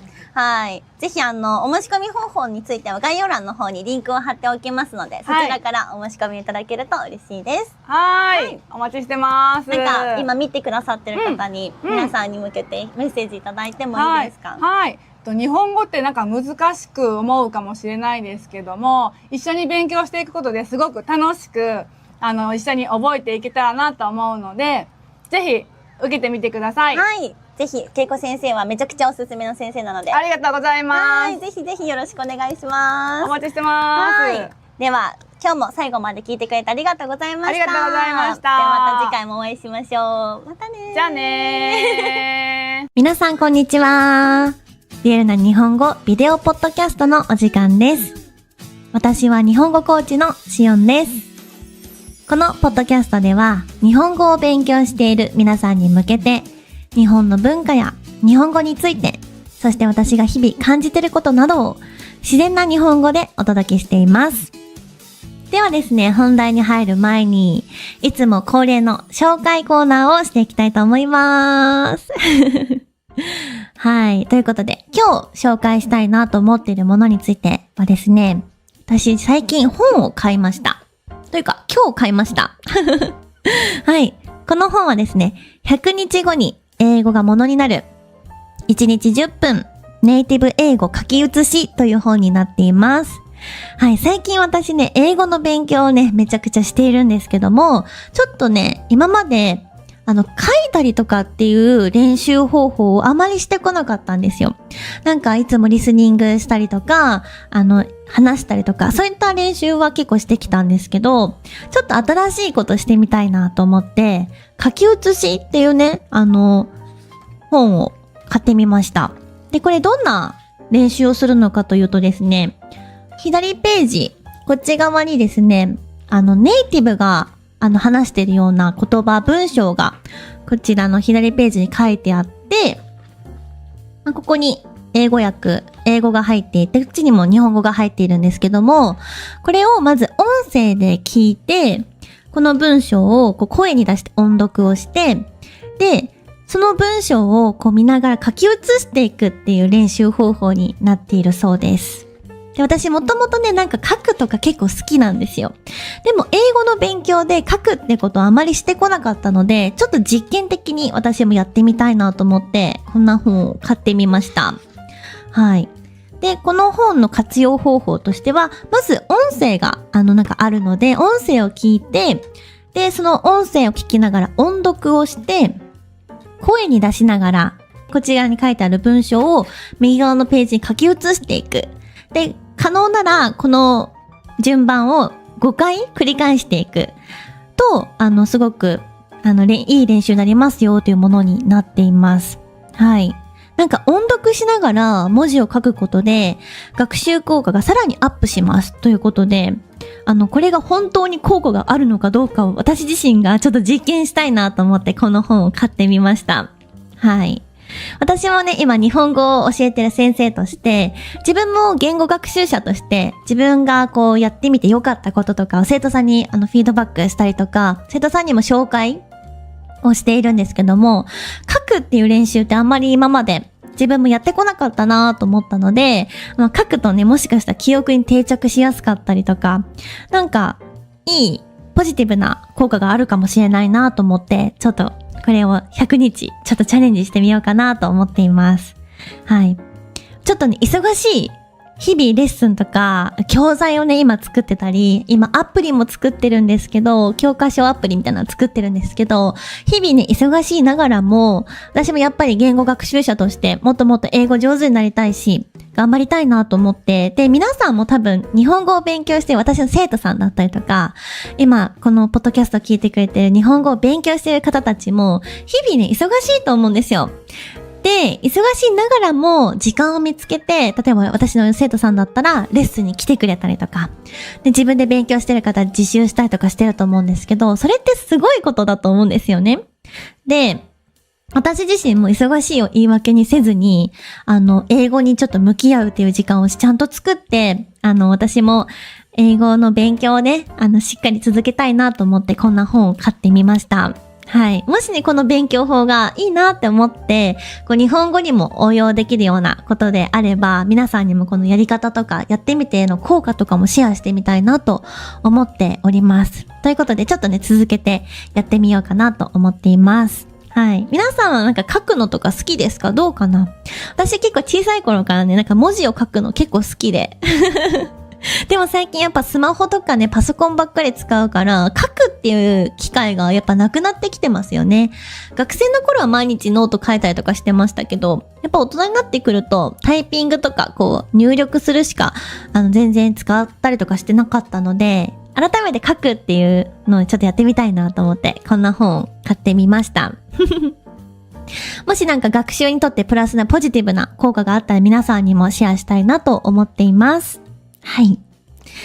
ということで、紹介コーナーでした。はい。今日はですね、テーマなんですけども、皆さん、日本はですね、もう梅雨の時期に差し掛かっております。で、梅雨って皆さん聞いたことありますか？梅に雨って書いて梅雨って読むんですけど、聞いたことある人もいるかな？どうでしょうか？日本に住んでる方とか、あとは日本のアニメとかドラマとかで見たことがね、ある人いるかもしれません。はい。で、この梅雨って梅に雨って書くんですけど、梅雨って何なのかっていうと、日本でいう雨が多い季節のことを梅雨って言います。だいたい6月から7月あたりが梅雨と呼ばれる時期になっています。結構この梅雨の時期は毎日のように雨がね、降ってる時期になっています。結構一日中降ってる感じかな。なんか、東南アジアの国とかではスコールがあったりすると思うんですけど、スコールは結構バーっと降って、すぐに止んだりとかしますよね。でも日本の梅雨は結構ね、ずーっと一日中雨が降ってるようなイメージです。はい。しかもね、日本の梅雨はですね、湿度がめちゃくちゃ高いんですよ。なので、オノマトペでよく使うのは、ジメジメしてる。ジメジメ。空気がジメジメしてるってよく言うんですけど、本当に湿度が高くて、ジメジメしています。はい。結構それがね、ちょっと嫌な季節ですね。うん。6月とか7月日本に来たことがある方いますか？どうかな？旅行に来るとね、多分雨だったんじゃないかなと思うんですけど、意外とこれ知らずに6月に旅行に来てずっと雨だったっていう生徒さんとかもいたので、ぜひ6月は日本はね、全国的に雨になるので、それぜひ頭に入れておいてください。はい。で、沖縄に関してなんですけど、私が住んでいる沖縄に関しては、5月にもう梅雨入りということで、5月ですね、沖縄だけちょっと早いんですけど、5月から梅雨が始まっております。でもだいたい1ヶ月くらいで終わるかな。はい。と思います。最近はね、もう毎日雨が降っている感じです。私よく自転車に乗るんですけど、最近は自転車に乗ることができなくて、傘を差してお散歩してるんですけど、やっぱなんか雨が降ると外に出たくなくなりますよね。どうですか皆さん。外に出たいって思いますか？雨降ってると。なんかあんまり出たくないって思っちゃいますよね。だからどんどん運動不足になっちゃいます。はい。一方で北海道なんですけど、私が住んでた北海道は梅雨がないんですよね。はい。最近ちょっと地球温暖化の影響で、エゾ梅雨って呼ばれる、ちょっとだけ雨が降る期間、最近は出てきてるんですけど、基本的に北海道は梅雨がないので、6月も快適だった。ただもう北海道より南の地域は全部梅雨があるという形になっています。はい。梅雨はね、正直なところ嫌ですね。やっぱり雨は嫌ですね。はい。なんかジメジメするし、空気がめっちゃ重たいっていう感じでベタベタするし、ちょっと不快な感じです。あと雨が降ると、なんかちょっと気分も落ち込みますよね。どうですか皆さん。なんか今日も雨だなーって思ったりとか、あとは気圧の影響で、私はちょっと頭が痛くなるので、ちょっと嫌ですね。梅雨の時期はね。っていう感じです。早く終わんないかなと思っています。皆さんの国にも、レイニーシーズン、雨の時期ってあったりしますか？どうかな？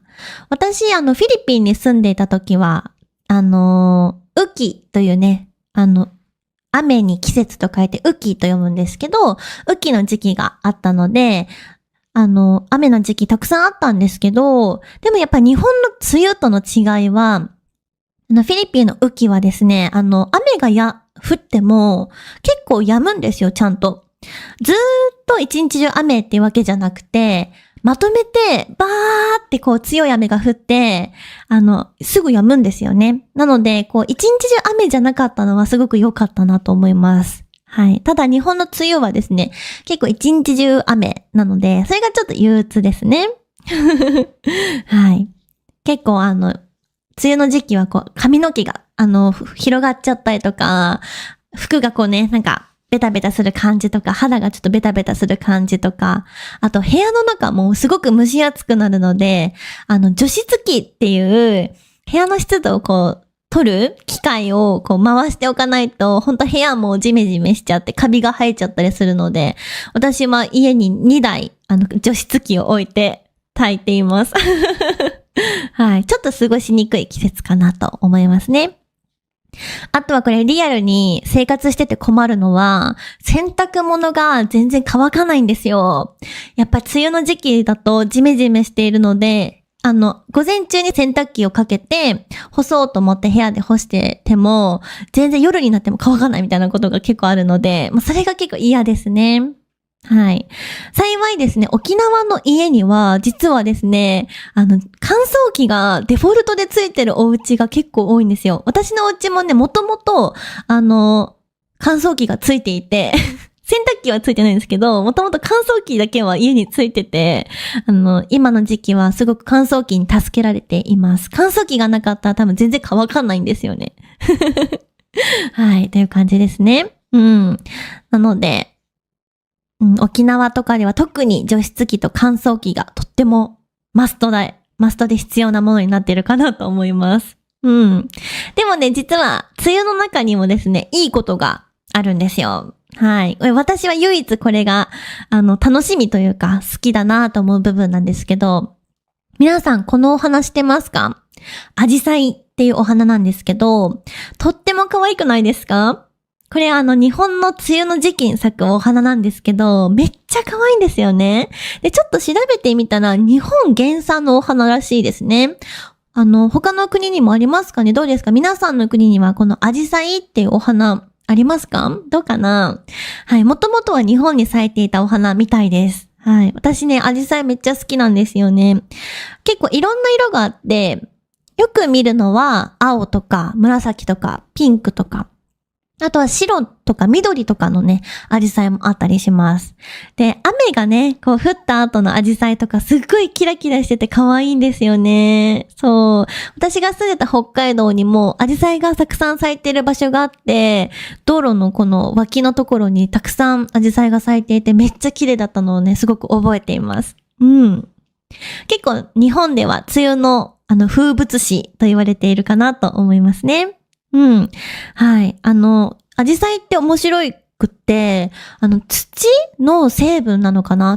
あまり詳しくないんですけど、土の成分によって花の色が変わるんですよ。面白いですよね。なんか私も昔、実家の庭にアジサイが咲いてたことがあるんですけど、実家の庭はいつも青とか紫色のアジサイが咲くんですけど、私の友達のお家にも庭があって、友達のお家の庭に咲いてるアジサイはいつもピンクだったりとか白とか緑とか、全然色が違うんですよね。はい。なんかそれがね、面白いなと思って、はい。アジサイの好きな部分ですね。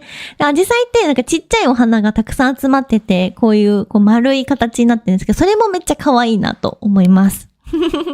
はい。皆さんの国にもこういうお花あったりしますか？どうかな？はい。梅雨の時期で唯一好きなのはアジサイですね。アジサイが大好きです。うん。はい。あとは、そうですね。やっぱ梅雨の時期はいつも傘を持ち歩かなきゃいけないっていうのがちょっとめんどくさいですよね。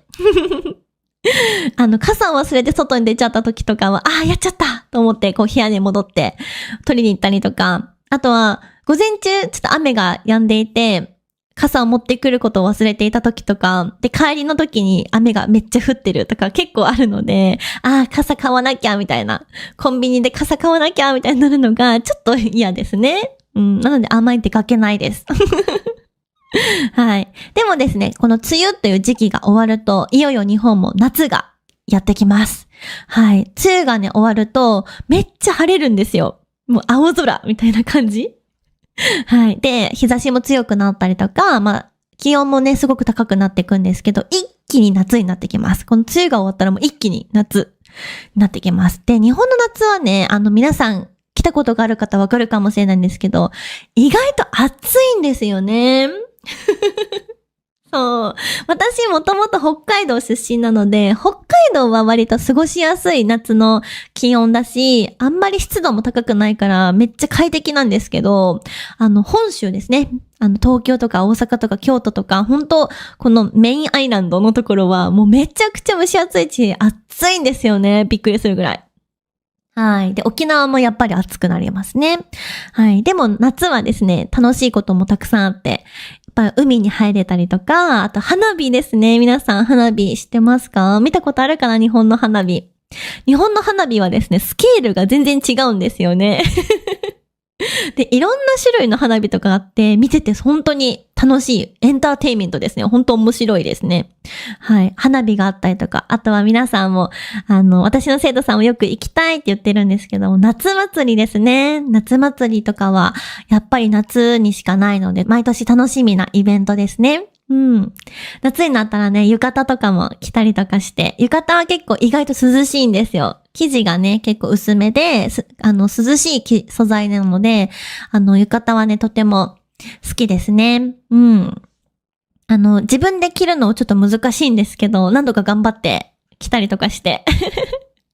はい、やってますね。でも、引っ越しと同時に浴衣を手放してしまったので、今浴衣一着も持ってないんですよね。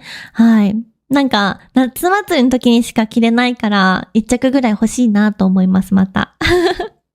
なんか最近はね、簡単に着れる浴衣とかもあって、浴衣ちょっと難しいんですよ、ほんと着るのが。難しいんだけど、最近は進化していて、ワンピースタイプの浴衣とかも売ってたりとかして、ちょっと私も、着付け浴衣を着せてくれる人が身近にいないので、ちょっと今年はなんかワンピースタイプの簡単に着れるような浴衣をね、買おうかなと悩んでいます。今、どうしようかなと思っています。まずそもそも、どのお祭りに行くか全然決めてないんですけど。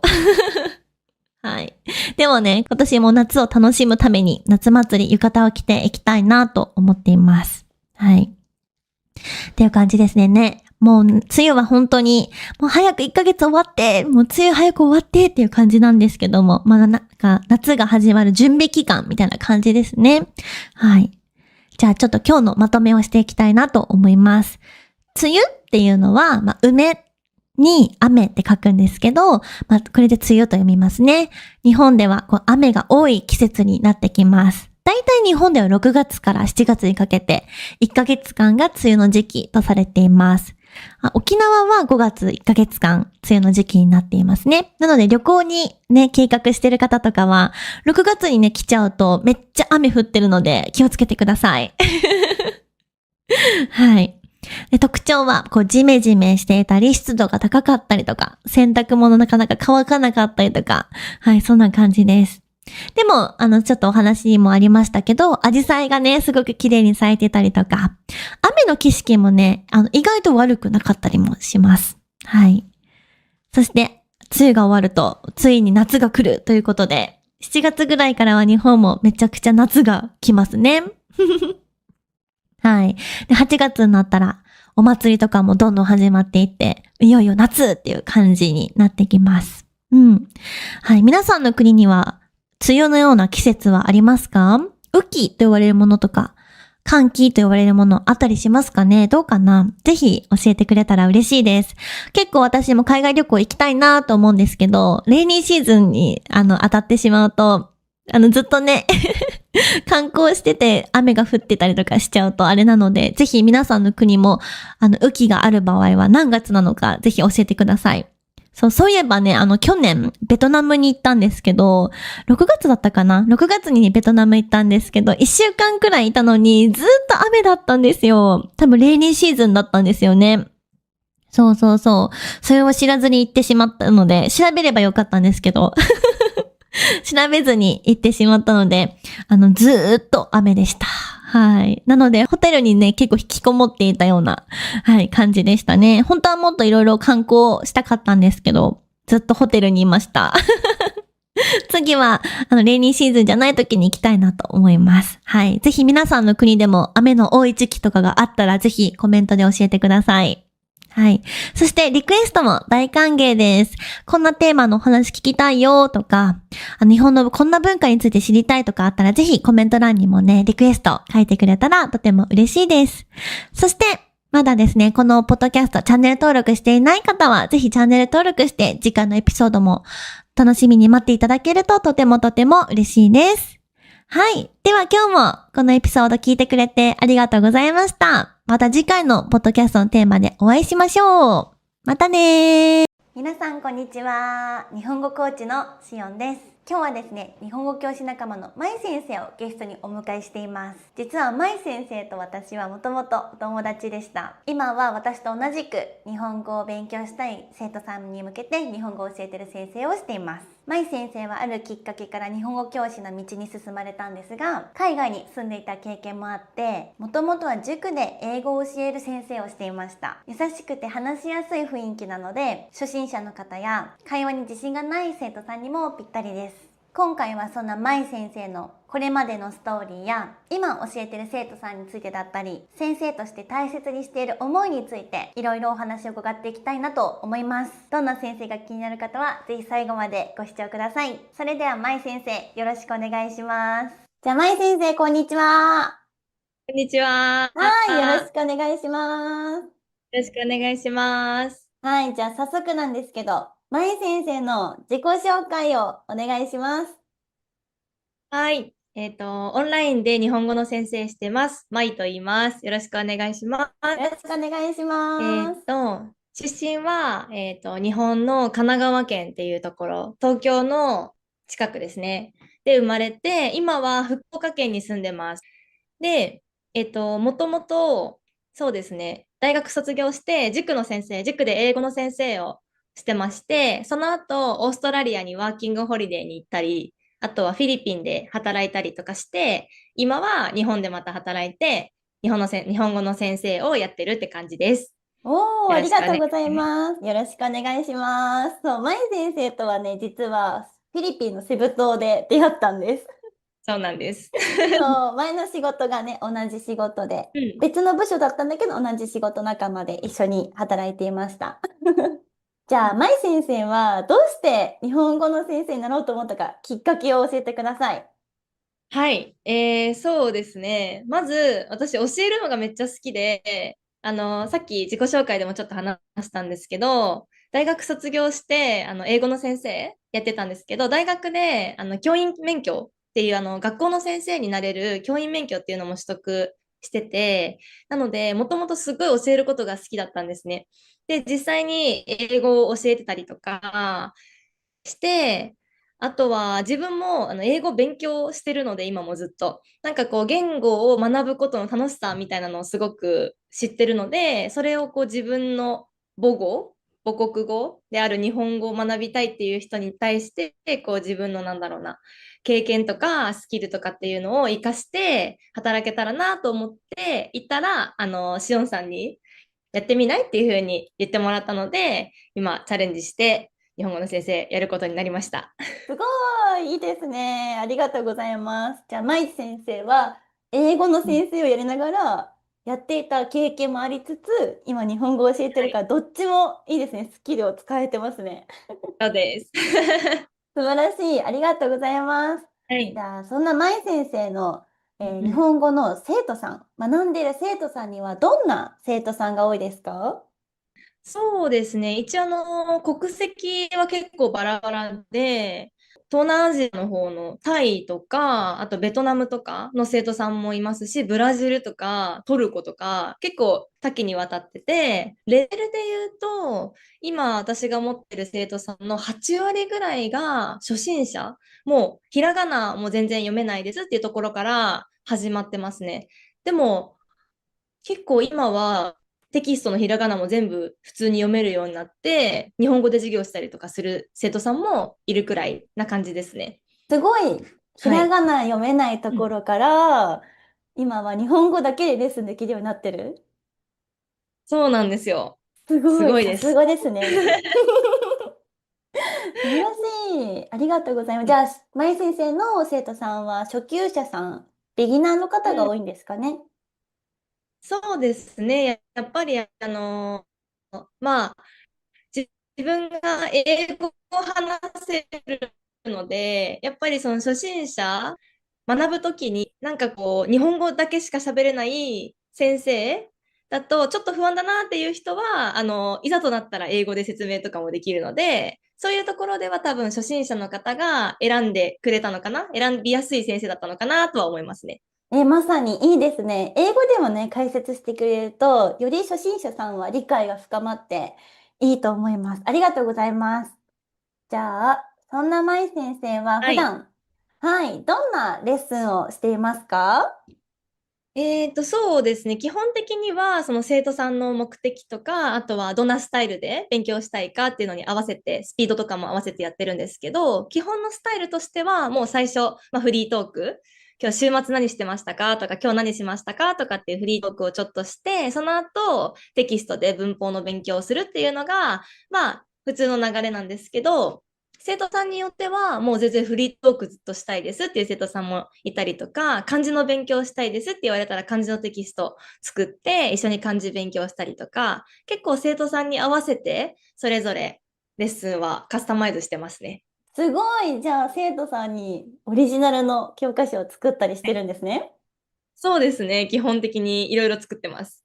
すごい。しかも、もともとね、先生をして教えてたから、多分教うん、そうです。材の、私はね、舞先生の教材を見たことがあるんですけど、めちゃくちゃすごく見やすいし、わかりやすいので、めちゃありがとうごくちゃいいでざいます。すね。はい。ありがとうございます。じゃあ、そんな舞先生のレッスンのこだわりとか特徴とか、何かありますか？そうですね。私がレッスンの中で大事にしてるのは2つあって、1つが、生徒さんがたくさん話せる時間を作ることですね。やっぱり、すごい説明をいっぱいしたりとかするのも大事かなって思うんですけど、せっかくこの1コマ50分しかない、せっかくね、こう話せる時間なので、レッスンっていうのは。なんで、もう間違えてもいいし、時間がかかってもいいから、とにかく、こう、生徒さんに話してもらってっていう時間をすごく大切にしてるっていうのが一つ目で、うんうん。二つ目が、さっきとちょっと被るんですけど、質問をしやすいような雰囲気をできるだけ作ってますね。なんかこう、早く早くどんどんどんどん進むんじゃなくて、わかんなかったらいつでも質問していいよっていう雰囲気をなるべく作って、なんだろ間違えるところから学んでいくみたいな、いっぱい話して、いっぱい間違えて、そこから、あ、これ言えなかったなとか、じゃあこれ次はできるようにしようみたいな感じで、こう、たくさんたくさんアウトプットをして、そこから学んでいくっていうスタイルを結構大事にしてます。めちゃくちゃいい。でもそうですよね。先生と一緒にレッスンするっていうのは、本当間違ってもうん。いい環境だし、それをね、解説してくれて、で、正しい日うん。本語を学んでいくっていうのがね、こう、プロセスになってくると思うので、めちゃくちゃ素晴らしいと思います。はい。うん。私も英語を勉強しているときに、そういううん。先生だとめちゃくちゃ嬉しいなって思いました。そうですよね。そうなんですよ。う私もんうん。自分が英語勉強してるとすごいわかるんですけど、なんかこう、やっぱ話さないとね、こうわかうらない。ん。いや、まさにまさに、本当間違ったところから学んでいくっていう感じですね。ありがとうございます。じゃあ、そんな舞先生が思う日本語を学ぶ楽しさって何だと思いますか？うん、そうですね。まあ、日本語に限らず、こう言語を学ぶ、自分も英語を学んでるので、その上で言語を学ぶ楽しさっていうので言うと、やっぱりこう世界は広がるなって思いますね。単純にこう話せる言語増えるだけで、関われる人の人数も増えるし、あとは情報もたくさん手に入れられるし、なんだろう。あとは、同じ言語を学んでる人って、なんかちょっと近い考えを持ってたりとか、まあ、趣味みたいなもんですよね。趣味が同じで意気投合するとか、気が合うみたいなのと一緒で、やっぱ同じ言語を学んでいる人と出会えたりすると、またそれはそれですごく、なんだろうな、いい出会いになるし、そういう意味で、いろんな意味で世界が広がるっていう感じはしますね。まさに私たちがそうですね。うん。いや、本当にそう、本当にそそうだ、英語を学ぶ同士でフィリピンで出会って、今はう。うん。ね、日本で一緒に同そうそう。じ仕事をしているというね、そう世界そうそう。が広がりました。うん、そうですよ。そういうのがやっぱり日本語でもあるなって思ううん。ので、ただ単にこう言語をマスターするとかじゃなくて、そういう世界を広げるとか、出会いをもっと、なんだろう、多くするみたいなところでも、すごい楽しさはあるなって思います。うん、確かに。しかもやっぱり日本に行きたいと思ってる方って多分いっぱいいると思ってて、でもそれ言語を学んでいるってより楽しいですよね。うん、本当にそう。もうういろんん。なものをやっぱりね、見たり聞いたりして、しかも翻訳機じゃなくて、自分の言葉でこう伝えたうん。りするのってやっぱり全然違うなって思うので、そこもすごい楽しめますね。旅うん。行とかも。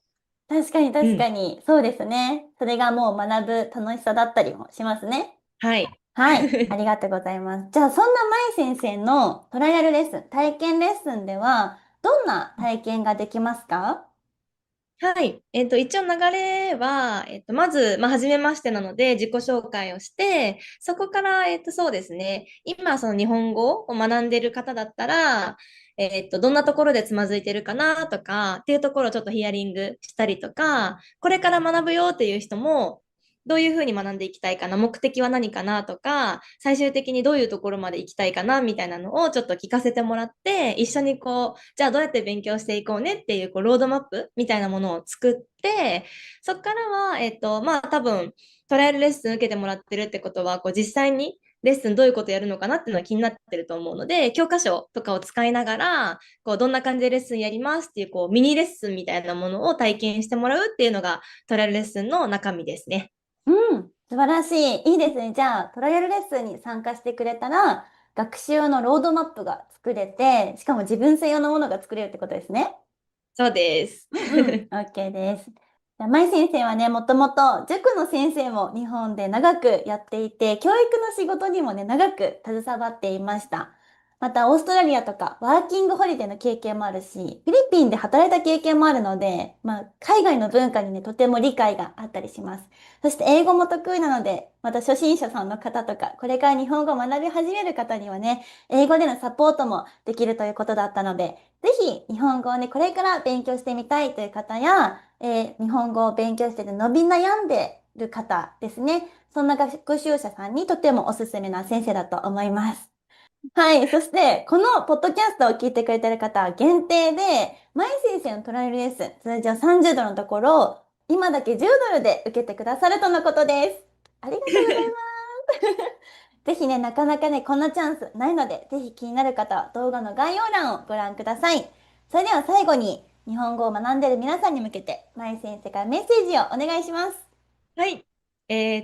そうですね。私も英語をずっと勉強したりとか、あとは先生だった経験があるので、なんかこう言語を学ぶっていうことの楽しさももちろん分かってるし、こう難しさとか辛さみたいなのもすごく分かるんですね。モチベーションが続かないとかっていうのもすごくよく分かるので、ちょっと伸び悩んでる方とか、これからやっていきたいなっていう人にすごく、私のレッスン受けてほしいなって思ってますし、あとは、まあ、勉強とか言語学習ってこういつからでもスタートできると思うんですね。やりたいって思ってる今がチャンスだと思うので、しかも一回言語習得したらもう、なんだろうな、一生の財産なので、もう身についたらもう自分の武器になったりスキルになったりとかするので、もう今始めたいって思ってる方がいらっしゃったら、ぜひ私とレッスンできたらなって思ってますので、よろしくお願いします。はい。じゃあ今日はまい先生、ありがとうございました。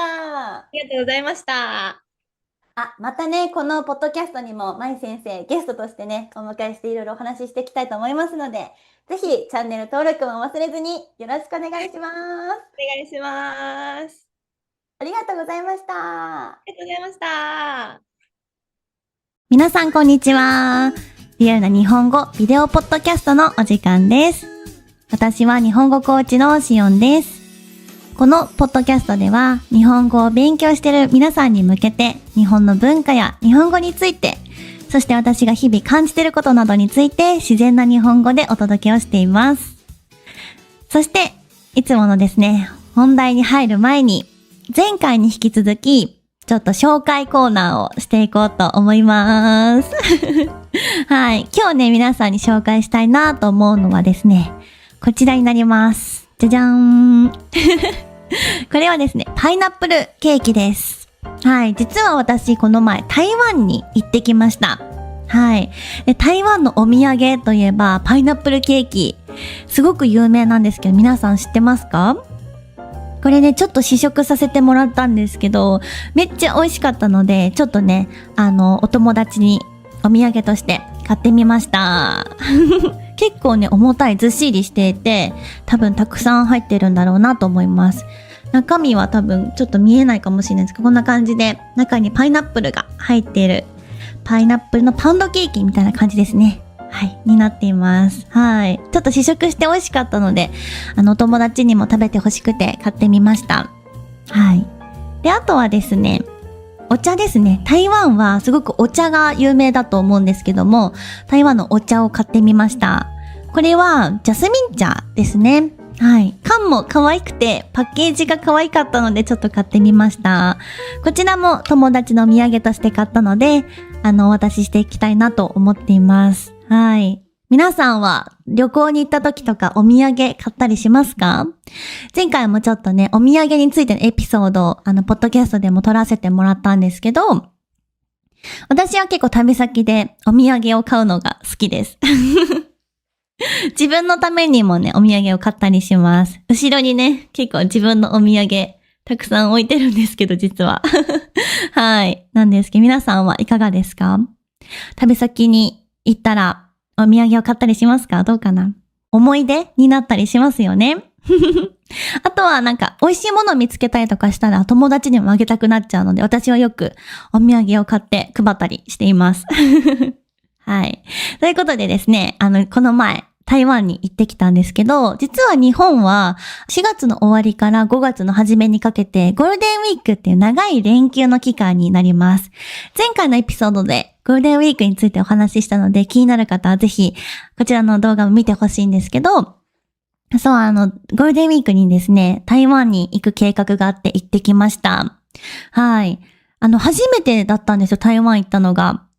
で、びっくりしたのが、私今沖縄に住んでるんですけど、沖縄から東京に行くよりも、沖縄から台北ですね、台湾の首都の台北に行く方が近いということが分かりまして、すごく近かったんですよ。多分、沖縄から東京に行くのに2時間ぐらい、2時間弱かな。かかるんですけど、沖縄から台北は多分70分ぐらいで着いちゃうんですよ。めっちゃ近いと思って、なんで今まで行かなかったんだろうって思いました。はい、こんなにね、気軽に、行けるんだったら、もっと早くから行けばよかったってちょっと思っていましたね。はい。ということで、初めてね、台湾に行ってきたんですけど、皆さんは台湾行ったことありますか？そして台湾にはどんなイメージを持っていますか？私はですね、台湾に行ったら絶対に食べ歩きをしたいと思っていました。台湾は美味しい食べ物がね、たくさんあるので、それをね、すごく楽しみにしていました。はい。で、最初の日ですね、台湾に行った最初の日は、フライトが朝の8時からだったので、めっちゃ早起きしました。というか、寝ずに行きました。はい。前日ね、夜遅くまでレッスンがあったので、終わったのがね、多分、夜中の12時ぐらいだったんですよ。なので、このまま寝てしまったら多分、私は飛行機に乗れなくて遅刻してしまうかもと思ったので、寝ずに行きました。はい。なので、朝4時ぐらいに、家を出て、空港までバスに乗って行きました。で、8時のフライトだったので、6時ぐらいには、空港に着いていて、チェックインとかして、で、ちょっと時間があったので、ちょっと仕事をしながら、フライトの時間を待っていたような形でしたね。で、沖縄の那覇空港から台湾はほんと1時間ちょっとで着いちゃったので、もう寝てたらあっという間に着いちゃいました。はい。東京行くよりも近くてびっくりしましたね。はい。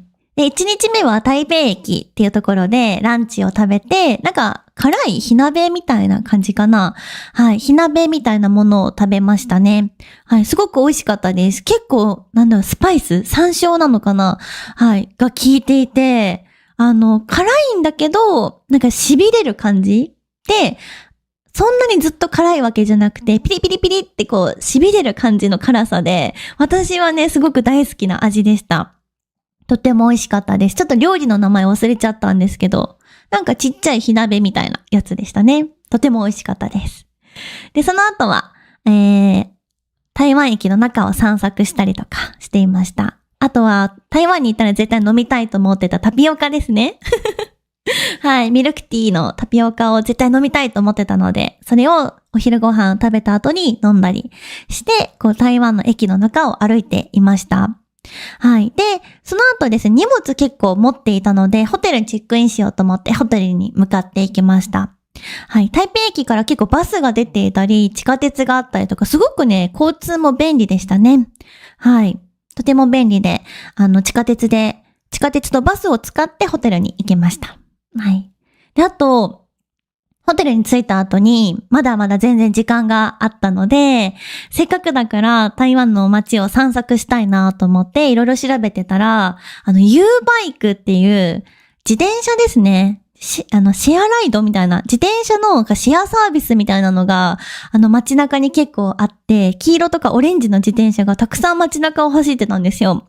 で、あれ何かなと思ってたら、これレンタルサイクルみたいなの、サービスがあって、アプリを登録して QR とかでピッてやると、すぐに借りれちゃうんですけど、それがすっごく便利で、それを使ってね、その自転車を使って、ですね、適化街っていう、日本語読みでは適化街って言うんですけど、その街に行ってきました。で、その街は結構レトロな雰囲気のある場所で、古い多分街並みなのかな、歴史のある感じの街並みの場所で、とてもなんかタイムスリップしたような感じでしたね。はい。で、そこには結構雑貨屋さんがあったりとか、おしゃれなカフェがたくさんあったりとかして、いい雰囲気ですごく良かったですね。はい。で、私朝早くその日出発してたので、めっちゃ眠かったんですよ。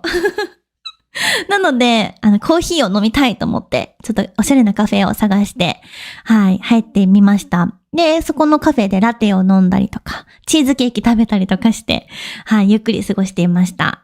で、結構びっくりしたんですけど、台湾は日本語が結構通じるよとは聞いてはいたんですけど、結構通じるなと思って、ほぼ日本語だけで旅行できたんじゃないかなって思うくらい、皆さん、コンビニの店員さんとかも、台湾へようこそって日本語で伝えてくれたりとかして、日本語喋れる方がとても多いことにびっくりしましたね。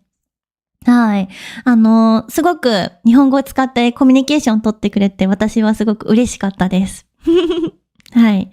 で、その後ですね、適化街っていうレトロな街を散策した後に、まだまだ全然時間があったので、ずっと行きたいと思っていた夜市、ナイトマーケットに行ってきました。はい。日本語の読み方は、シリン夜市っていう名前なんですけど、多分台湾の読み方とちょっと違うと思うんですが、日本語だとシリン夜市っていう、台北の中でも結構有名なナイトマーケットに行ってきました。はい。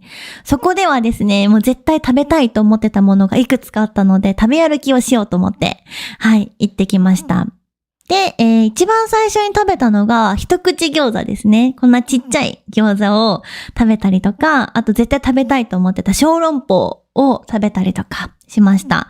もう小籠包は、日本でも食べたことはあったんですけど、やっぱり本場の台湾で食べたいと思っていたので、食べてみたんですけど、やっぱり美味しいですね。なんか、雰囲気もあるのかな、その夜市で食べてるって雰囲気も相まって、めちゃくちゃ美味しく感じました。実際にとっても美味しかったです。はい。はい、台湾に行ったら絶対皆さん小籠包食べてください。とても美味しかった。で、その後は、ルーローハンか。ルーローハンっていうご飯の上になんか甘い豚肉の料理が乗っている食べ物があるんですけど、それを食べましたね。これも実は日本で食べたことがあったんですけど、絶対に台湾に行ったら本場のルーローハンを食べたいと思ってたので、初日に食べることができてよかったです。で、その後は、何食べたかな、タージーパイだ。タージーパイって皆さん知ってますか？こんな、なんかでっかいフライドチキンですね。結構これくらいの厚さで、こんな大きさのチキンがあるんですけど、タージーパイというものを食べて、もうお腹パンパンっていう感じでしたね。はい。とっても美味しかったです。全部美味しかった。でも一番ね、台湾に行ってびっくりしたのが、皆さん知ってるかな？臭豆腐っていう、臭い豆腐って書いて臭豆腐っていう食べ物があるんですけど、漢字の通りめちゃくちゃ臭いんですよ。すっごい臭くて、食べてみようかなって思ったんですけど、ちょっと勇気が出なかったですね。美味しいよと言われたんですけど、本当に臭くて、食べられませんでした。多分本当は台湾に行ったら食べるべきだと思うんですよ。絶対食べるべきだと思うんですけど、ちょっと私は食べられませんでした。でも本当に臭い。びっくりしました。もう、臭豆腐のお店が近くにあったらもう匂いがもうするんですよ。なのですぐわかる。あ、この店絶対臭豆腐あるってすぐわかるんですよ。そう。っていう感じでしたね。臭豆腐はちょっとまた次回チャレンジしたいかなと思います。もう臭豆腐があるところはこうやって鼻で匂いを感じないように歩いてました、こうやって。はい。多分あれかな、皆さんも日本の納豆って臭いって思うのかな？私は臭いって思わないんですけど、多分そういう感覚なのかなと思いますね。私は納豆めっちゃ大好きでいっぱい毎日のように食べてるんですけど、多分海外の皆さんとか納豆に慣れてない方は、すごく気持ち悪い食べ物なんだろうなとは思うんですけど、そういう感覚なのかなと思いました。でも本当はね、食べたかったです。食べてみたかったんですけど、ちょっと勇気が出ませんでした。あとお腹いっぱいだったしね。はい、でしたね。その夜市の場所には、食べ歩き以外にも、なんか射的があったりとか、あとなんか麻雀できる、なんかちょっとした遊び場所があったりとか、金魚すくいとかあったりしましたね。なので結構ちっちゃい子供がたくさんいました。多分台湾の子供たちかな。はい。地元の多分人たちだと思うんですけど、地元の子供たちも結構たくさんいて、賑わっていましたね。はい。すごく楽しかったです。そのシリン夜市は結構大きくて、端から端まで歩いてみたんですけど、人が多すぎてすごかったです。でもね、楽しかったし、食べた食べ物は全部美味しかったので、また行きたいなと思います。ぜひね、おすすめの場所です。台湾っていう感じの場所だったので、すごく楽しかったです。はい。1日目はね、そんな感じで、食べまくって終わりました。で、朝早かったのもあって、ホテルに帰ったらもう爆睡ですね。すぐ寝ちゃいました。はい。で、2日目は、9分っていうジブリの千と千尋の神隠しって皆さん知ってますかね？すごく有名な作品なんですけども、そこのアニメに出てくる場所があって、舞台と言われてる場所ですね。っていうのがあって、そこにね、ずっと昔から行きたいなと思ってたんですけど、9分っていう台湾の東の方ですね、にある場所に行ってきました。はい。9分までは台北からバスで1時間ぐらいだったかな ?1 時間ちょっとだったかなぐらいの場所なんですけど、バスで1本で行けるので、とてもね、便利でしたね。うん。はい、すごく日本人からも人気の場所で、日本人もね、めちゃくちゃたくさんいました。ちょうどね、やっぱりゴールデンウィークってこともあって、日本人が多分たくさん旅行にね、来てたと思うんですけど、9分という場所に行ってきました。はい。結構ね、9分ってもともと、雨が多いよって言われてたんですよ。雨がたくさん降る場所だよって聞いてたので、どうしようかなって、雨降ってたらちょっと嫌だなって思ってたんですけど、私が行った時は雨全然降らなくて、逆に晴れていて、とてもね、暖かかったし、歩きやすかったです。それがすごく嬉しかったですね。雨が多いって聞いてたので、晴れ女だなって思いました、私。結構私、晴れ女なんですよ。行くところ、結構予報では雨ですよって言われてても、割と晴れることが多くて。はい、9分は晴れてくれてよかったです。嬉しい。はい。で、9分では、友達がおすすめしてくれてた猫カフェ？猫がいるカフェかな？猫カフェではないですね。猫がいるカフェですね。に行ってきました。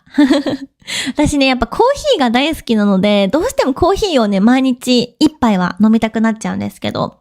なので9分に行った時も、コーヒー飲みたいなと思ってカフェに行ってきました。そこはね、友達がおすすめしてくれたカフェだったんですけど、猫がね、何匹かいて、めっちゃ可愛かったですね。お店の中にも入ってきたりとか、お店の外でご飯を食べてる猫がいたんですけど、やっぱり猫は本当に癒されるなと思います。可愛かったです。はい。で、カフェでゆっくりした後は、なんかお土産、こういうのとかですね、パイナップルケーキとか、お茶とかですね、そういったものを見に行ったりとか、散歩したりとかしていました。で、結構ね、散歩してると、その日はまだコーヒーしか飲んでなかったので、すごくお腹が空いたので、2日連続で実はですね、小籠包を食べちゃいました。ルーローハンをその時食べましたね。なので2日連続、小籠包とルーローハンを食べました。めっちゃ美味しいんですよね。大好きなんですよ。そう、ルーローハンの味付けとかもめっちゃ大好きで。はい、食べました。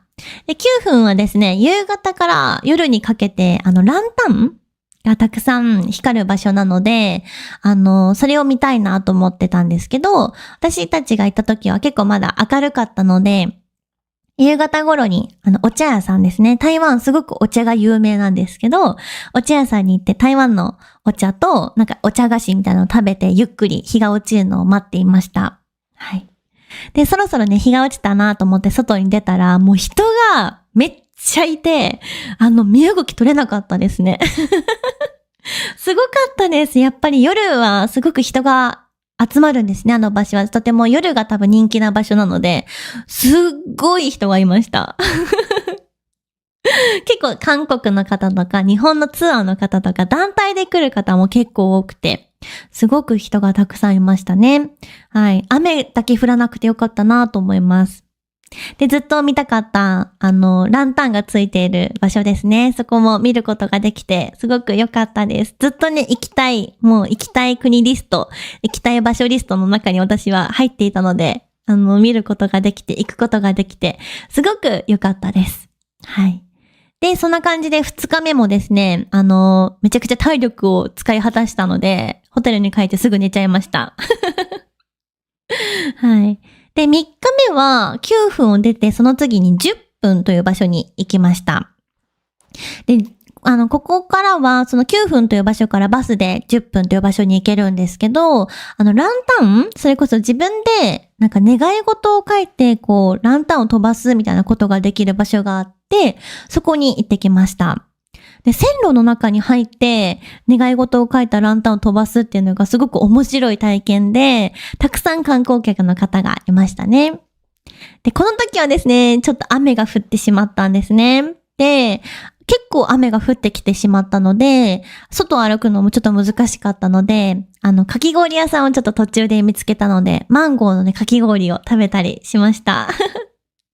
ずっとね、台湾に行ったらかき氷食べたいなと思ってたので、マンゴーのかき氷食べてみたんですけど、やっぱり美味しかったですね。なんか日本のかき氷と台湾のかき氷ってちょっと違うんですよ。なんか氷の部分がちょっと違うんですけど、私はどっちのかき氷も好きなんですけど、やっぱりマンゴーが私は一番大好きなので、マンゴーのかき氷を食べることができて、もう大満足でした。雨が降ってても全然平気でした。はい。で、その後、なんかマンゴーのかき氷を食べてたら雨が止んだので、私たちもですね、ランタンに、なんか願い事みたいなものを書いて、あげることができました。めっちゃ楽しかったですね。ずっとやってみたかったことだったので、すごく楽しかったです。はい。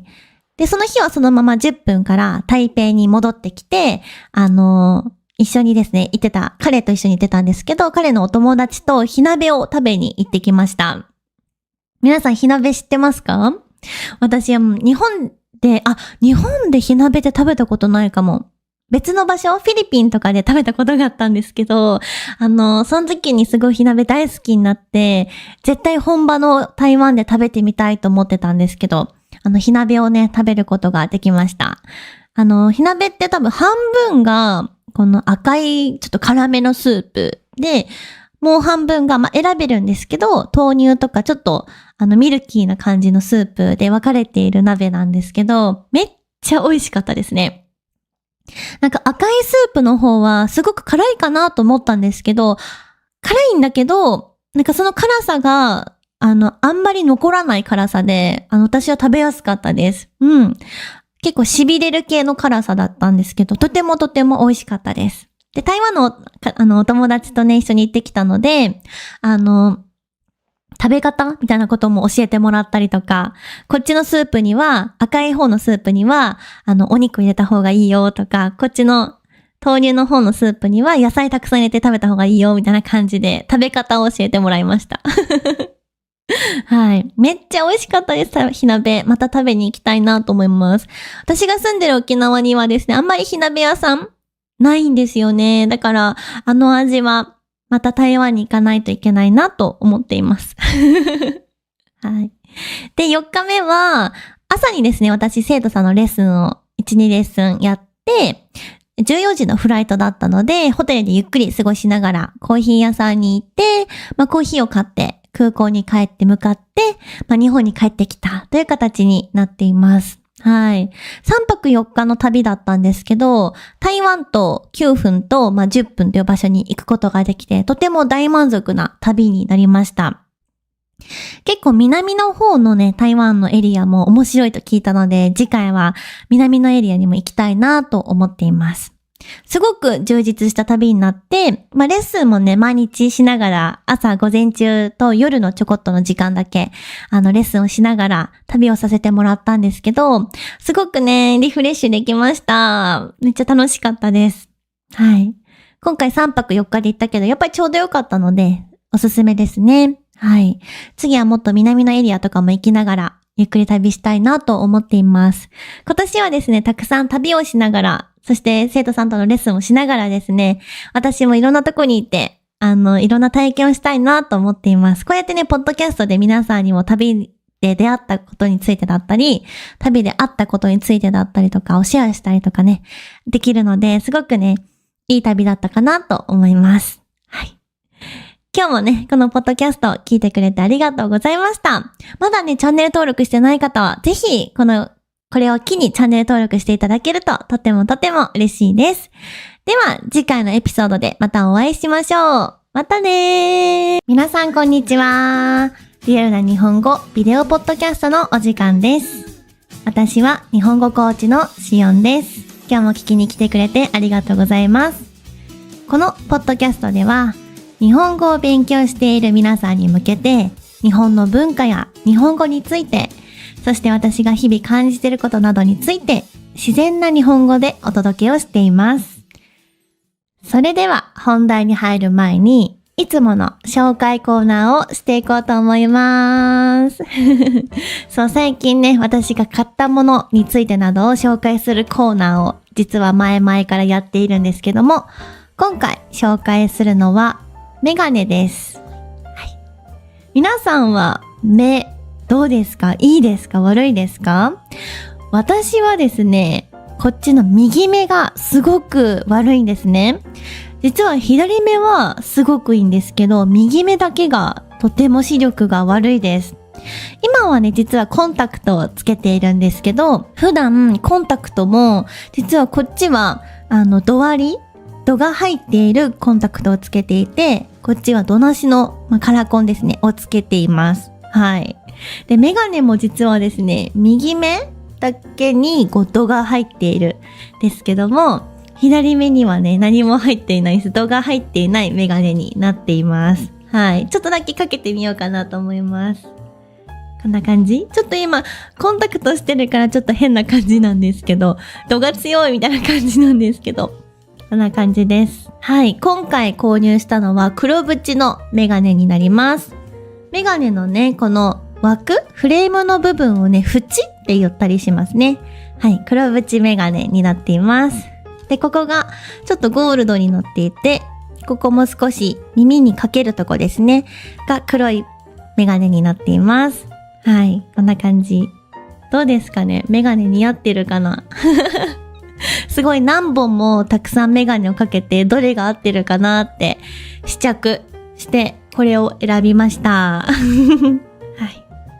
で、このメガネのね、好きなポイントは、まず黒縁メガネがね、ずっと欲しかったんですね。何個かね、2つかな。実はメガネ持ってるんですけど、黒縁メガネはね、実は持っていなくて、初めて購入しました。はい。で、このメガネがですね、この鼻にかける部分、ここの部分ですね。そう、私実は鼻がね、すごく低いので、いつもメガネをかけると、時間が経つとだんだん下に下がってきちゃうんですね。こんな感じで下に下がっちゃうことがあるんですけど、このメガネはですね、この鼻にかける部分がシリコンになっていて、オプションで220円かな。で、オプションつけたらここをシリコンパッドに変更してくれるんですけど、今回はこれシリコンパッドにしたので、長時間メガネをかけていても落ちにくいメガネで、すごく顔にフィットしていて見やすいです。はい。普段ね、動画撮ってる時は、コンタクトをつけて撮っているんですけど、普段ずっとね、コンタクトをしているとやっぱ目が疲れてしまうので、お休みの日とか、今日は動画を撮らない日とか、作業するだけの日とかは、なるべくメガネで過ごすようにしています。で、あとこれのね、メガネのすごいところが、このレンズの部分ですね。レンズの部分が紫外線？太陽の光とか紫外線が当たると、ちょっと青くなります。なのでカラーレンズって言って、UV、紫外線に反応して色が変わるレンズになっています。はい、これが推しポイントですね。外でつけた時にちょっとサングラスにもなるようなメガネを購入してみました。はい。今までで一番好きかも、このメガネ。どうかな？似合ってるかな？私はね、すごくお気に入りです。顔の幅にもすごく合ってるし、黒縁のメガネがずっと欲しかったので、とてもお気に入りなメガネです。はい。これはですね、日本のジンズっていうメーカーですね。で、買いました。多分そこまで高いブランドじゃないと思います。多分安い方なのかな。メガネってどれくらいが高くてどれくらいが安いのかわかんないんですけど、すごい高いメガネって何万もするし、めっちゃ高いと思うんですけど、これはね、安かったです。1万ちょっとかな。で、カラーレンズにちょっと変更したので、5000円くらいプラスしたりとか、このノーズのパッドのところシリコンにしたので、少しオプションをつけているんですけど、それでも2万円しないですね。うん。で、セールやっていて、20% オフだったので、全然1万5000円くらいで買いました、このメガネ。で、カラーレンズにもなるし、外でかけるとサングラスにもなる、そんなメガネを、はい、買ってみました。めっちゃ気に入ってます、このメガネ。最近はずっと作業してる日とかは、このメガネで過ごしています。皆さんは目がいいですか？私はね、小さい頃からこっちの右目だけ視力がすごく悪くて、コンタクトとかメガネをしないとすごくバランスが悪くって、頭がね、痛くなっちゃうんですよね。なので、メガネとかコンタクトはもう必須？絶対につけてないともう何もできない。です。皆さんはどうですか？ね、目がね、いいことに越したことはないですよね。うん、本当はもっと、自然、裸眼って言うんですけど、何もコンタクトとかメガネをつけてない状態の目のことを裸眼？裸に目って書いて裸眼って書くんですけど、裸眼の状態がね、目にとっては一番いいかなと思うんだけど、やっぱ右目がね、ちょっと悪すぎて、バランスがね、少し悪いんですよね。はい、ちょっと悩みです。かといって、レーシックとか、レーシックって知ってますかね？目の手術ですね。目を手術して、こう、視力を回復させるレーシック手術とか、ICL って言って、目の中にもうレンズを入れちゃうみたいな手術があるんですけど、それをする勇気はちょっとなくて、怖いですね。目の手術怖いから。ちょっとそれはできなくて、コンタクトとかメガネで過ごしてるんですけど、皆さんはどうですか？視力いい方ですか？悪い方ですか？はい。あとは、そう、ずっとね、コンタクト派だったんだけど、最近はね、メガネ派になっています。メガネはやっぱり目に負担が少なくて楽ですね。うん。はい。皆さんはメガネをつけてる私とコンタクトの私、どっちがいいと思いますか？よかったらコメントで教えてください。はい。ということで、今日の紹介コーナー、最近買った私のメガネについて紹介をしてみました。このメガネはね、実は、お店に行って、フレームを選んで、多分1時間もしないで出来上がりました。ちゃんと度も入ってるメガネなんですけど、店舗とか在庫の状況によっては1日ですぐできちゃうかなと思いますので、日本に来た時にはですね、ぜひメガネの人、メガネ屋さん行ってみてください。日本のメガネ屋さん結構種類がたくさんあって可愛いデザインも多いので、私はとてもおすすめです。はい。私はジーンズっていうところで購入してみました。はい。ではですね、今日の本題に移っていきたいと思います。本題に入る前に、ちょっと皆さんに質問してもいいですか？はい。皆さんですね、日本のアニメとかドラマとかで友達同士が話しているシーンでこんなこと聞いたことありませんか？ねえねえ、犬派？猫派？は？ってこれ聞いたことありますか？はって何？っていう感じかなと思うんですけども、多分日本語を勉強したことがある方とか、日本のコンテンツを見たことがある方とかは、もしかしたら聞いたことがあるかもしれないんですけど、このはっていう言い方が日本ではよく使われます。はい。ということで今日はこのはについて皆さんにもお話をしていきたいなと思うんですけど、あんまり多分ね、教科書とかには出てこない言葉かなと思います。でも日本人の日常会話ではね、結構よく使われています。それが今日のテーマのはです。はい。ちょっとね、皆さんにもこんな場面を想像してもらいたいんですけど、今、このポッドキャストを聞いてくれてる皆さんは、日本人のお友達とカフェに来ています。メニューを見ながら日本人の友達はこう言います。私コーヒー派なんだよね。あなたは？コーヒーが好きじゃなくてコーヒー派？なんか、聞いたことない言葉が出てきたぞって感じかもしれないんですけども、はい。こんな風に使ったりします。またはこんな場面ですね。夏休みの話をしていて、友達が聞いてきます。ねえねえ、旅行に行くなら、海派？山派？はい。これ皆さん、何と答えますか？はい。こういうね、会話のシチュエーションが日本に住んでたりとか、日本人の人とお話をしているとよく出てきます。はい。ということで、今日はこのはについて解説をしていきたいと思うんですけども、今日のポイントは3つあります。1つ目が、はってそもそもどういう意味っていうところと、2つ目が、日本人がどうやってこのはを使って会話をしているのか、具体的な例を紹介します。そして3つ目が、はの使い方と、答え方ですね。質問された時の答え方のコツを今日は皆さんに伝えていきたいなと思います。この3つをね、知っていれば、日本人と会話がね、盛り上がるし、よく知ってるねって言われるかなと思います。なので、ぜひ今日のエピソード最後まで聞いてくれると嬉しいです。そう、私もね、外国人の生徒さんとお話をしていて、例えば、猫派ですか？犬派ですか？って聞いたことがあるんですけども、ポカンってされちゃったんですね。あ、そっか、そういえば、このはっていうのは私たち自然に使っていたけど、初めてね、日本語を勉強する人は、どういう意味だろうってなりますよね。結構日本人無意識で使っていることが多いので、今日はちょっとここをね、整理していこうと思います。まず一番大切なところから、このはという漢字は、こう書きます。はい。これですね。なぜ日本人はこのはという言葉を使うんでしょうか？はい。まずはこの漢字の意味からちょっと紹介をしていこうかなと思います。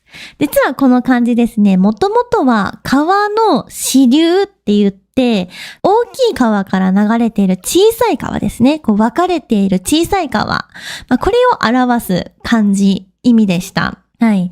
なので、この大きい流れの中から、こう小さなグループに分かれていくみたいな、そういうイメージがこのはという漢字のイメージになります。なので、はを会話で使うときは、あなたはどっち側の人ですか？みたいな感じですね。あなたはどっちのグループの人？あなたはどっち側の人ですか？みたいな。こういうニュアンスになります。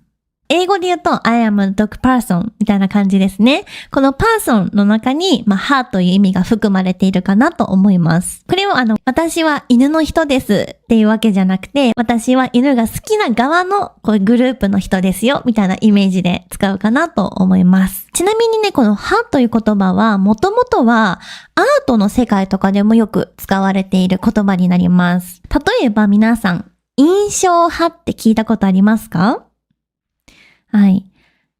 モネとか、ルノワールとか、ふんわりした絵のグループのことをよく印象派って言ったりするんですね。それから、実写派とか、抽象派とか、同じ作風とか、同じ雰囲気の絵が好きとか、同じ絵の雰囲気が好きな考え方を持ってるような人たちの芸術のグループとかにも表すときにこの派という言葉を使ったりします。はい。つまり、このはというものは、もともとは同じ考え方を持つ仲間みたいな意味で使っています。ちょっと真面目な言葉で言うとそういう言葉も、印象派とか、抽象派とかそういった言葉があります。今のね、日本人は結構カジュアルに使うことが多くって、例えばさっき言ったように、夏休みに旅行に行くなら、海派、山派とか、犬が好きですかとか、もう犬派ですかとか、こんな感じで使ったりします。結構日本人も自然な会話で使うので、皆さんもこれ覚えておくと、よく知ってるねって言われると思うので、ぜひね、使いこなしてほしいなと思います。じゃあちょっと今日はですね、ここからメインの話なんですけども、日本人が日常会話でめちゃくちゃ使うはの例をね、たくさん紹介をしていこうかなと思います。これを覚えれば日本人の方との会話で絶対に使えるかなと思うので、ぜひ皆さんも真似して練習してみてください。まず一番定番のやつはさっきも紹介した犬派ですか山派ですかですね。これ結構初対面の方とかこれから仲良くなりたいみたいな人と話すときによくある定番の質問です。何々さんは犬派ですか山派ですかみたいな感じで質問したり、はい、きっかけに使うことが多いです。特に初対面の人と話すときになんか質問に困っちゃったなとか、次どんな話題で話そうかなみたいなときに犬派ですか猫派ですかみたいな感じで質問したりします。ちなみに私はどちらかというと猫派なんですけども、皆さんは犬派山派どっちですか？ぜひコメントに書いてくれたら嬉しいです。私は実はですね、生まれる前から私の家には猫がいたんですね。で、私が生まれてからずーっと猫と一緒に生活する環境にいたので、私はね、猫がとても好きです。はい。なんかずっとかまってみたいな感じではなく、ちょっとかまってって甘えてくるけど、なんかね、一緒に撫でたりとか、遊んであげるとすぐにどっか行っちゃうみたいな。猫ちゃんってそんな感じだと思うんですけど、それが逆に好きですね。もちろん犬も好きです。犬ね、でもあんまり飼ったことがないからよくわかんないけど、犬もね、すっごく可愛いなと思います。でも、ちょっとだけ大きい犬が怖いですね。大きい犬可愛いんだけど、吠えるときにすごいワンって大きい声を出して吠える犬がいると思うんですけど、そういうのはね、ちょっとびっくりしちゃうので、ちょっと苦手ですね。可愛いなと思うんですけどね。なので、あんまり吠えない大きい犬だったら好きです。なので、犬の中で行くと、私は小型犬派、大型犬派ってあるんですけど、小型犬は小さい犬のことですね。で、大型犬は大きい犬のことなんですけど、私は犬の中で行くと小型犬派ですね。小さい犬の方が、好きです。特に柴犬とか、柴犬は多分中型犬、真ん中の大きさになるのかな？中型犬だと思うんですけど、見た目は柴犬が好きですね。でも小型犬、実際にもし犬を飼うことになったら飼いたいなと思うのは、ポメラニアンとかシーズーとか、ちょっとちっちゃめの犬がいいなと思います。皆さんは大型犬派？中型犬派？それとも小型犬派？どれですか？ぜひコメントに書いてくれたら嬉しいです。はい。あとはですね、定番の質問でよく歯を使うシーンは、さっきも紹介した海派ですか？山派ですか？とかも聞いたりしますね。旅行とか休日の話でよくこの話題が出ることが多いです。はい。夏休みどこ行くの？海派？山派？どっちが好き？みたいな感じで聞いたりしますね。はい。私はね、海派ですね。山ももちろん好きなんだけど、海が好きですね。海に行って、こう、浜辺でゴロゴロしたり、ビーチ、砂浜の上に、ピクニックシートみたいなやつを引いてゴロゴロするのが好きです。山はね、ちょっと虫が多くて、ちょっと刺されたりする。私、大型だから、蚊に刺されやすいんですよ。なので、私は海の方が好きです。皆さんは海派ですか？山派ですか？ぜひ教えてください。はい。あとは結構日本の中でよくある質問なのは、好きな季節なんですか？の時に、例えば、夏派ですか？冬派ですか？みたいな。暖かいのが好きですか？寒いのが好きですか？みたいな話をするときによく使ったりします。はい。皆さんはどっち派ですか？夏派ですか？冬派ですか？どっちが好きですか？私は夏派ですね。冬ももちろん好きなんですけど、寒いのはちょっと苦手なので、夏の方が好きです。冬はね、とても空気も乾燥するし、よくね、喉を痛めてしまう、乾燥で喉を痛めてしまって、私が北海道に住んでた頃は、もう多分月に1回か月に1回以上ね、喉からよく風邪をひいて熱を出していたので、あんまりね、冬は得意じゃないですね。夏とか沖縄に引っ越してからは、風邪ひかなくなったんで、やっぱり寒かったのと、乾燥が影響してたんだと思います。皆さんはどっち派ですか？もちろん景色はね、雪があったりとか、冬もね、好きなんですけど、実際に暮らすとなると、私は夏派ですね。で、あとは次にですね、よくある、日本人との会話でよく使うこの派なんですけど、朝型派ですか？それとも夜型派ですか？これよく使ったりしますね。はい。これはライフスタイルの話でよく出てきたりします。皆さんは朝起きるのが得意ですか？それとも夜遅くまで起きたりするのが得意ですか？こういう時にね、朝型派ですか？夜型派ですか？って聞いたりします。はい。朝早く起きて、朝から活動する人のことを朝型派って言ったりとか、夜遅くまで起きて、夜に結構エンジンがかかってきて仕事がはかどっちゃうみたいなタイプは夜型派ですね。私はね、どちらかっていうと完全に夜型派です。はい。これは多分ね、昔からですね、どうなんだろう。皆さんはどっちですか？朝型派ですか？本当は私も朝型派になりたいんですけど、朝起きるのすっごく苦手なんですよね。そう、なかなか朝起きるのすっごく苦手で、夜になった方がちょっと元気が出てくるタイプですね。はい。でも最近は朝型派に変えようと思って努力はしています。なるべく早く寝るようにしたりとか。そう。基本的に私はね、12時以降に寝る。12時を過ぎてから寝る。全然過ぎちゃいますね。1時とか2時とかによく寝るので、本当は11時とか10時に寝て、朝も6時から活動したりとか、そういうスタイルにしたいんですけど、ちょっとなかなかできてないですね。はい。でもお子様がいるね、人とかは、お子さんって学校行く準備とかもあるから多分早いかなと、お母さんとかは多分早いかもしれないですね。私も小学校の時とかは、もう本当に朝起きるのとっても苦手だったんですけど、無理やり頑張って起きて朝学校に行ってました。すごく辛かったのを覚えてます。多分本当昔から夜型派なんですよね、私は。でも一方で私の友達は全然、夜起きてられない、むしろ朝早くの方が活動できるみたいなタイプの子もいるので、本当に人それぞれなんだなと思います。はい。朝活してる人とか、朝方で朝早くから活動できてる人のことを私はとても尊敬しています。はい。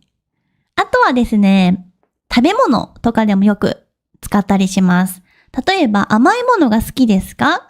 例えばしょっぱいものが好きですかって聞くときも、甘い派ですか？しょっぱいもの派ですかって聞いたりしますね。例えばおやつを食べるなら甘いもの派？しょっぱいもの派？はい。って聞いたりします。皆さんはどっち派ですか？私はね、これ悩みますね。しょっぱいのも好きだし甘いのも大好きですね。これは迷う。でも自分が、例えばコンビニに行ってお菓子を買うときは、いつも何買うかなって思うと、グミとかチョコレートを買うことが多いので、甘いもの派ですね、私は。皆さんはどうですか？お菓子を買うとき、甘いものをよく買いますか？それともしょっぱいものを買いますか？どうかな？どっちも好きですけどね。しょっぱい、おせんべいとかポテトチップスとかもめっちゃ好きだし、しょっぱいものも大好きなんですけど、自分がコンビニに行って買うときはいつもチョコレートとかが多いから甘い派ですね。おそらく。はい。あとはラーメンとかにもね、よくこの話題を使ったりします。はい。ラーメンって皆さん実はたくさんの味の種類があるのを知ってましたか？結構海外で人気なのは豚骨かな？日本の豚骨のラーメンって海外ですごく人気かなってよく見るなって思うんですけど、皆さんの国には日本のラーメン屋さんありますか？どうかな？ラーメンはね、結構地域によって味が違いますね。例えば私が住んでいた北海道は味噌味がとても人気。味噌と醤油が人気ですね。はい。味噌味がとても人気だったり、あとは九州の福岡県ですね。福岡県では豚骨のラーメンが有名だったりするんですけど、他には塩ラーメンとか醤油ラーメンとか味噌豚骨。大体この4つが人気な味かなと思います。はい。例えば友達とラーメン屋さんに行くときに、そういえばラーメンは何味派？みたいな風に質問したりします。私は味噌派って言ったりしますね。皆さんはいろんな味のラーメン食べたことありますか？どうかな？結構日本人の中ではこのラーメンの時によく何派ですとか使ったりすることが多いですね。結構多分東京とかは醤油ラーメンが多いのかな？おそらく。東京は私のイメージですけど、醤油ラーメンが多いイメージで、北海道は味噌ラーメンが多いイメージで、福岡とか九州の方は豚骨が多いイメージですね。私は北海道生まれなので、味噌のラーメンが一番好きです。なので、味噌派です。あとはですね、ちょっとこれ面白いので皆さんに紹介したいんですけども、日本にね、とても有名なお菓子があって、皆さんこれ見たことありますか？きのこの山とたけのこの里っていう、どちらもチョコレートのお菓子なんですけども、皆さん見たことありますか？どうかな？これ実はですね、同じお菓子メーカーが出しているお菓子なんですけども、よく日本人の中では、きのこの山が好きな派と、たけのこの里が好きな派で、結構ずっと戦ってるイメージですね。はい。これをね、きのこ、たけのこ戦争って呼んだりしています。はい。でも日本人にとっては結構ね、真剣な話題で、よくね、話したりします。私はちなみに、たけのこの里派ですね。ちょっとね、たけのこの里ときのこの山の違いを説明すると、たけのこの里は、ビスケット、ちょっと甘いビスケットにチョコレートがかかっている。はい、感じで、きのこの山はビスケットですね。ちょっとしょっぱめのビスケットにチョコレートがついてるような感じのイメージです。私は甘い方が好きなので、たけのこの里が好きです。昔はきのこの山派だったけど、今はたけのこの里派になりました。ぜひ皆さんも日本に来たら食べたことがない方は、ぜひこの2つ買ってみて食べ比べてみてください。はい。これはね、結構日本人も小さい頃から馴染みのあるお菓子で、よく会話に出てきたりしますね。キノコの山派それともタケノコの里派みたいな感じで話すことがあります。あとは結構お風呂の話題ですね。日常会話でよく使うんですけども、ゆっくりお風呂に浸かるのが好きな人はお風呂派とか、シャワーでもうさっと済ませたい人はシャワー派みたいな言い方をしますね。皆さんはお風呂派ですか？それともシャワー派ですか？どうかな？日本人はお風呂派が多いのかなと思いますね。はい。特に冬とかはお風呂に浸かって温まるのがとてもいいかなと思うんですけど、皆さんはどっち派ですか？そもそも、あれかな、日本の家にはバスタブがちゃんとついているけど、海外ではバスタブがついてないお家もたくさんありますよね。なので皆さんシャワー派かな？シャワー派が多いかもしれないですね。はい。私はお風呂が大好きなので、時間があるときは必ずお風呂に入ったりしています。時間がないときはね、シャワーだけ済ませちゃうことがあるんですけど、基本的にはお風呂に入ることが大好きなので、お風呂派です。はい。あとはね、休日の過ごし方ですね。これよく使ったりするんですけども、休みの日何してるって聞いたときに、家でゆっくり過ごすのが好きな人は、インドア派とか、外に出かけて活動するのが好きな人はアウトドア派って言ったりしますね。はい。皆さんはインドア派ですか？アウトドア派ですか？お休みの日は家で過ごす？それとも外で過ごすのが多いですか？私は結構アウトドアかな？どちらかといえばアウトドアかもしれないですね。家もね、大好きなんですけど、普段私、家で仕事をしてるから、ずっと家にいるんですね。はい。なので、休みの日は結構出かけることが多いかなと思います。皆さんはどちら派でしょうか？はい。こんな感じで、何々派ですかっていう使い分けをしたりします。はい。ここで少し、文法？日本語の文法についてもお話をしていきたいなと思うんですけど、はの使い方自体はとてもシンプルです。多分今まで聞いてくれているのでわかるかなと思うんですけども、基本的に名詞の後にはをつけるだけです。簡単でしょ？例えば、犬プラスはで犬派。夏プラスはで夏派。こんな感じで使うのでとってもシンプルです。質問するときの使い方は、こんな感じで、例えば犬派ですか？それとも猫派ですか？こんな感じで使ったりします。それとか、あとはどっち派？犬派、猫派、どっち派？とか、あなたは何派ですか？みたいな感じで使ったりしますね。カジュアルな聞き方なので、友達同士の会話でよく使うことがあります。そして、答えを言うとき、自分の意見を言うときは、私は猫派ですとか、答えに迷ってる時とか、ちょっと迷ってるっていうニュアンスを言いたい時は、どちらかというと猫派かな、みたいな感じで言ったりします。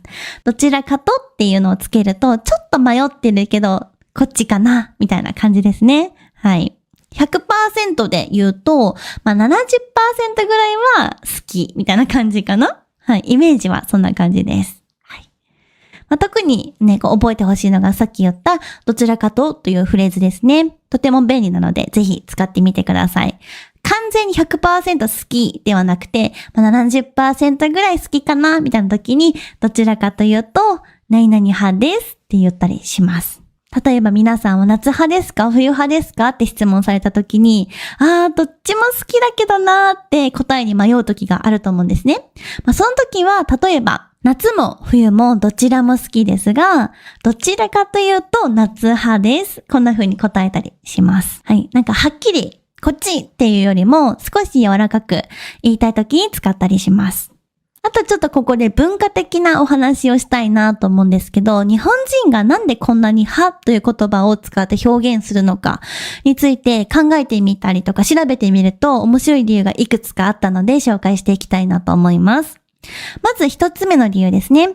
犬派、猫派って聞くだけで、まずすぐにですね、会話が広がりますね。初めて、お会いした方でも、共通の話題として盛り上がることができる。はい。ですね。なので、具体的なエピソードに広がりやすいっていうので、よく使ったりします。あとはこういう軽い質問、犬派ですか？猫派ですか？みたいな軽い質問から始めて、初めての人とかでもだんだん仲良くなっていく。相手の好きなものを聞きたいとき、質問したいときによく使ったりすることが多いので、とても便利な言葉だなと思います。二つ目の理由は、日本人は好きとか嫌いってはっきり言うのが、ちょっと苦手な人も多いかなと思います。はい。私は猫が大好きで犬が嫌いですって言っちゃうと、ちょっと強すぎる印象になっちゃうかなと思います。もしかしたら相手がね、犬が好きかもしれない。犬が好きかもしれない人に、私は猫が大好きだけど犬は大嫌いですって言っちゃうと、あ、そっかってなっちゃいますよね。はい。でも、私は猫派ですって言ったりすると、なんか柔らかい印象で自分の好きっていうものを伝えることができるかなと思います。はい。はっていうものを使うことで、私の好みはこっちだよ、みたいな、柔らかく、軽く伝えることができるようになります。あと、3つ目の理由ですね。はい。3つ目の理由が、私も猫派とか、私もって、すぐに共通点を見つけて、盛り上がることができる。会話を盛り上げることができるかなと思います。逆に、私は犬派、私は猫派って意見が違っても、それはそれで楽しい議論になるかなと思いますね。逆になんで犬派なのとか、だって犬の方が、例えば一緒に遊べたり楽しくないとか、いやいや、猫の方がなんかのんびりしてて可愛いよとか、こんな風にですね、軽く意見を交換したりするときに、使ったりするので、はっていうのはね、結構魅力的かなと思います。自分の意見をはっきり伝えすぎない。自分の好みはこっち側だよって軽く伝えることで、次のお話が展開しやすいかなと思います。ね、さっき言ったように、相手が犬が好きなのに、私は犬が嫌いですって言っちゃうと、話が広がらないですよね。でも、例えば犬が好きな人から、猫派ですか犬派ですかって聞かれた時に、猫派ですって答えた時に、どうして猫派なんですかって話が広がりやすいですよね。うん。はい。なので、こういう風に使ったりすることが多いかなと思います。さて、今日もですね、たくさんお話をしていきました。今日のポイントをね、もう一度振り返っていくと、はというのはもともとグループとか仲間みたいなものを表す言葉になっています。二つ目、日常会話では結構好みを表すカジュアルな表現として使われることが多いです。そして三つ目、はい、文型は名詞にはをつけてシンプルに伝えることができます。はい。四つ目、どちらかというと、何々派とかもとても、便利なフレーズなので、ぜひ覚えてほしいです。で、5つ目ですね。はは、日本人の会話を盛り上げる魔法の言葉かなと思いますので、ぜひ日本語を勉強している皆さんも使ってみてほしいなと思います。ではですね、今日、今聞いてくれている皆さんへ最後に質問したいと思うんですけども、皆さんはお菓子は何派ですか？しょっぱい派ですか？甘い派ですか？夏のアクティビティは海派ですか？山派ですか？ぜひコメントで教えてくれたら嬉しいです。皆さんの何々派を聞くのをとても楽しみにしています。はい。ではそしてですね、もし今後こんなテーマでお話をしてほしいというリクエストがあったら、こちらも大歓迎なので、ぜひコメントに書いてくれると嬉しいです。はい。皆さんからのね、リクエストとかコメントね、すごく嬉しいです。しっかり読んでいますので、ぜひね、次のテーマこんな風に話してほしいっていうのがあったら、気軽にコメントに書いてくれると嬉しいです。それでは、今日も最後まで聞いてくれてありがとうございました。では次回のエピソードでお会いしましょう。またねー。皆さんこんにちは。リアルな日本語ビデオポッドキャストのお時間です。私は日本語コーチのしおんです。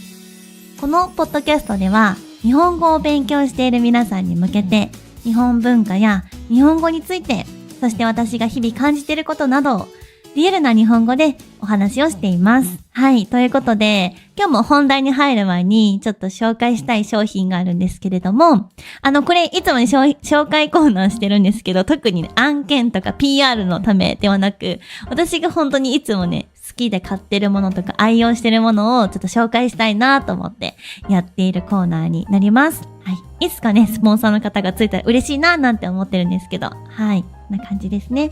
じゃあ今日紹介するのは、そろそろね、暑くなってきたんですよ、日本は。なのでめっちゃこれ必須で、私も去年めちゃくちゃ使ったんですけど、ハンディファンですね。こちらになります。はい。これ去年買ったものなんですけど、ハンディファンですね。ここにボタンがあって、押すと風が吹くっていう感じになっています。で、これはフランフランって皆さん知ってますか？結構日本ではすごく人気な雑貨ブランドなんですけど、フランフランで購入しました。はい。これね、めっちゃ気に入っていて、4段階にこの風の強さを変えることができて、私はいつも暑い時はもう最強の風でいつも浴びています。皆さんの国は夏は暑いですか？私はね、去年から沖縄に引っ越してきたので、沖縄はね、めちゃくちゃ夏が暑いんですよ。そして夏がね、長いんですよ。すごくね、それが気に入って引っ越してはいるんですけども、暑いと、やっぱね、汗が出てきたりとか嫌じゃないですか。そうなった時にこういうのをハンディファン持っておくと、いつでも涼しい風を浴びることができて、めちゃくちゃ愛用しています。もう去年からめっちゃ愛用してる。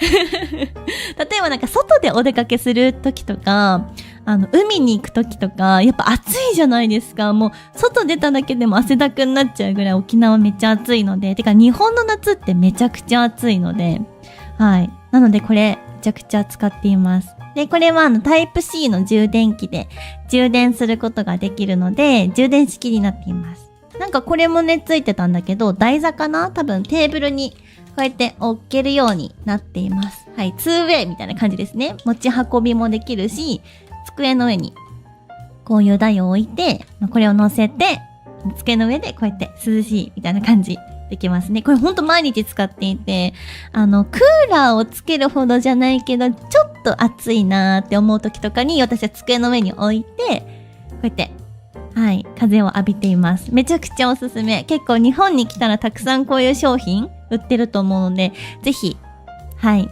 夏に来る方いたらですね、ハンディファンおすすめです。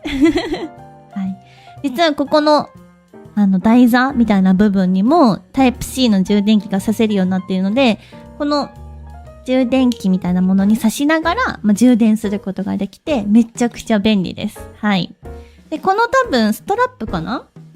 このストラップは別売りでした。同じフランフランで買ったんですけど、別売りで私はこの白いハンディファンに白いストラップをつけています。長さの調整とかもできるし、やっぱり荷物増やしたくないから、こうやって肩にかけたりとか、で、このまま、こうやって風を浴びることができるので、めっちゃ便利です。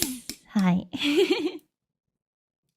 ぜひ皆さんも日本に来たら購入してみてください。私の本当に毎日持ち歩いてる夏の必需品になります。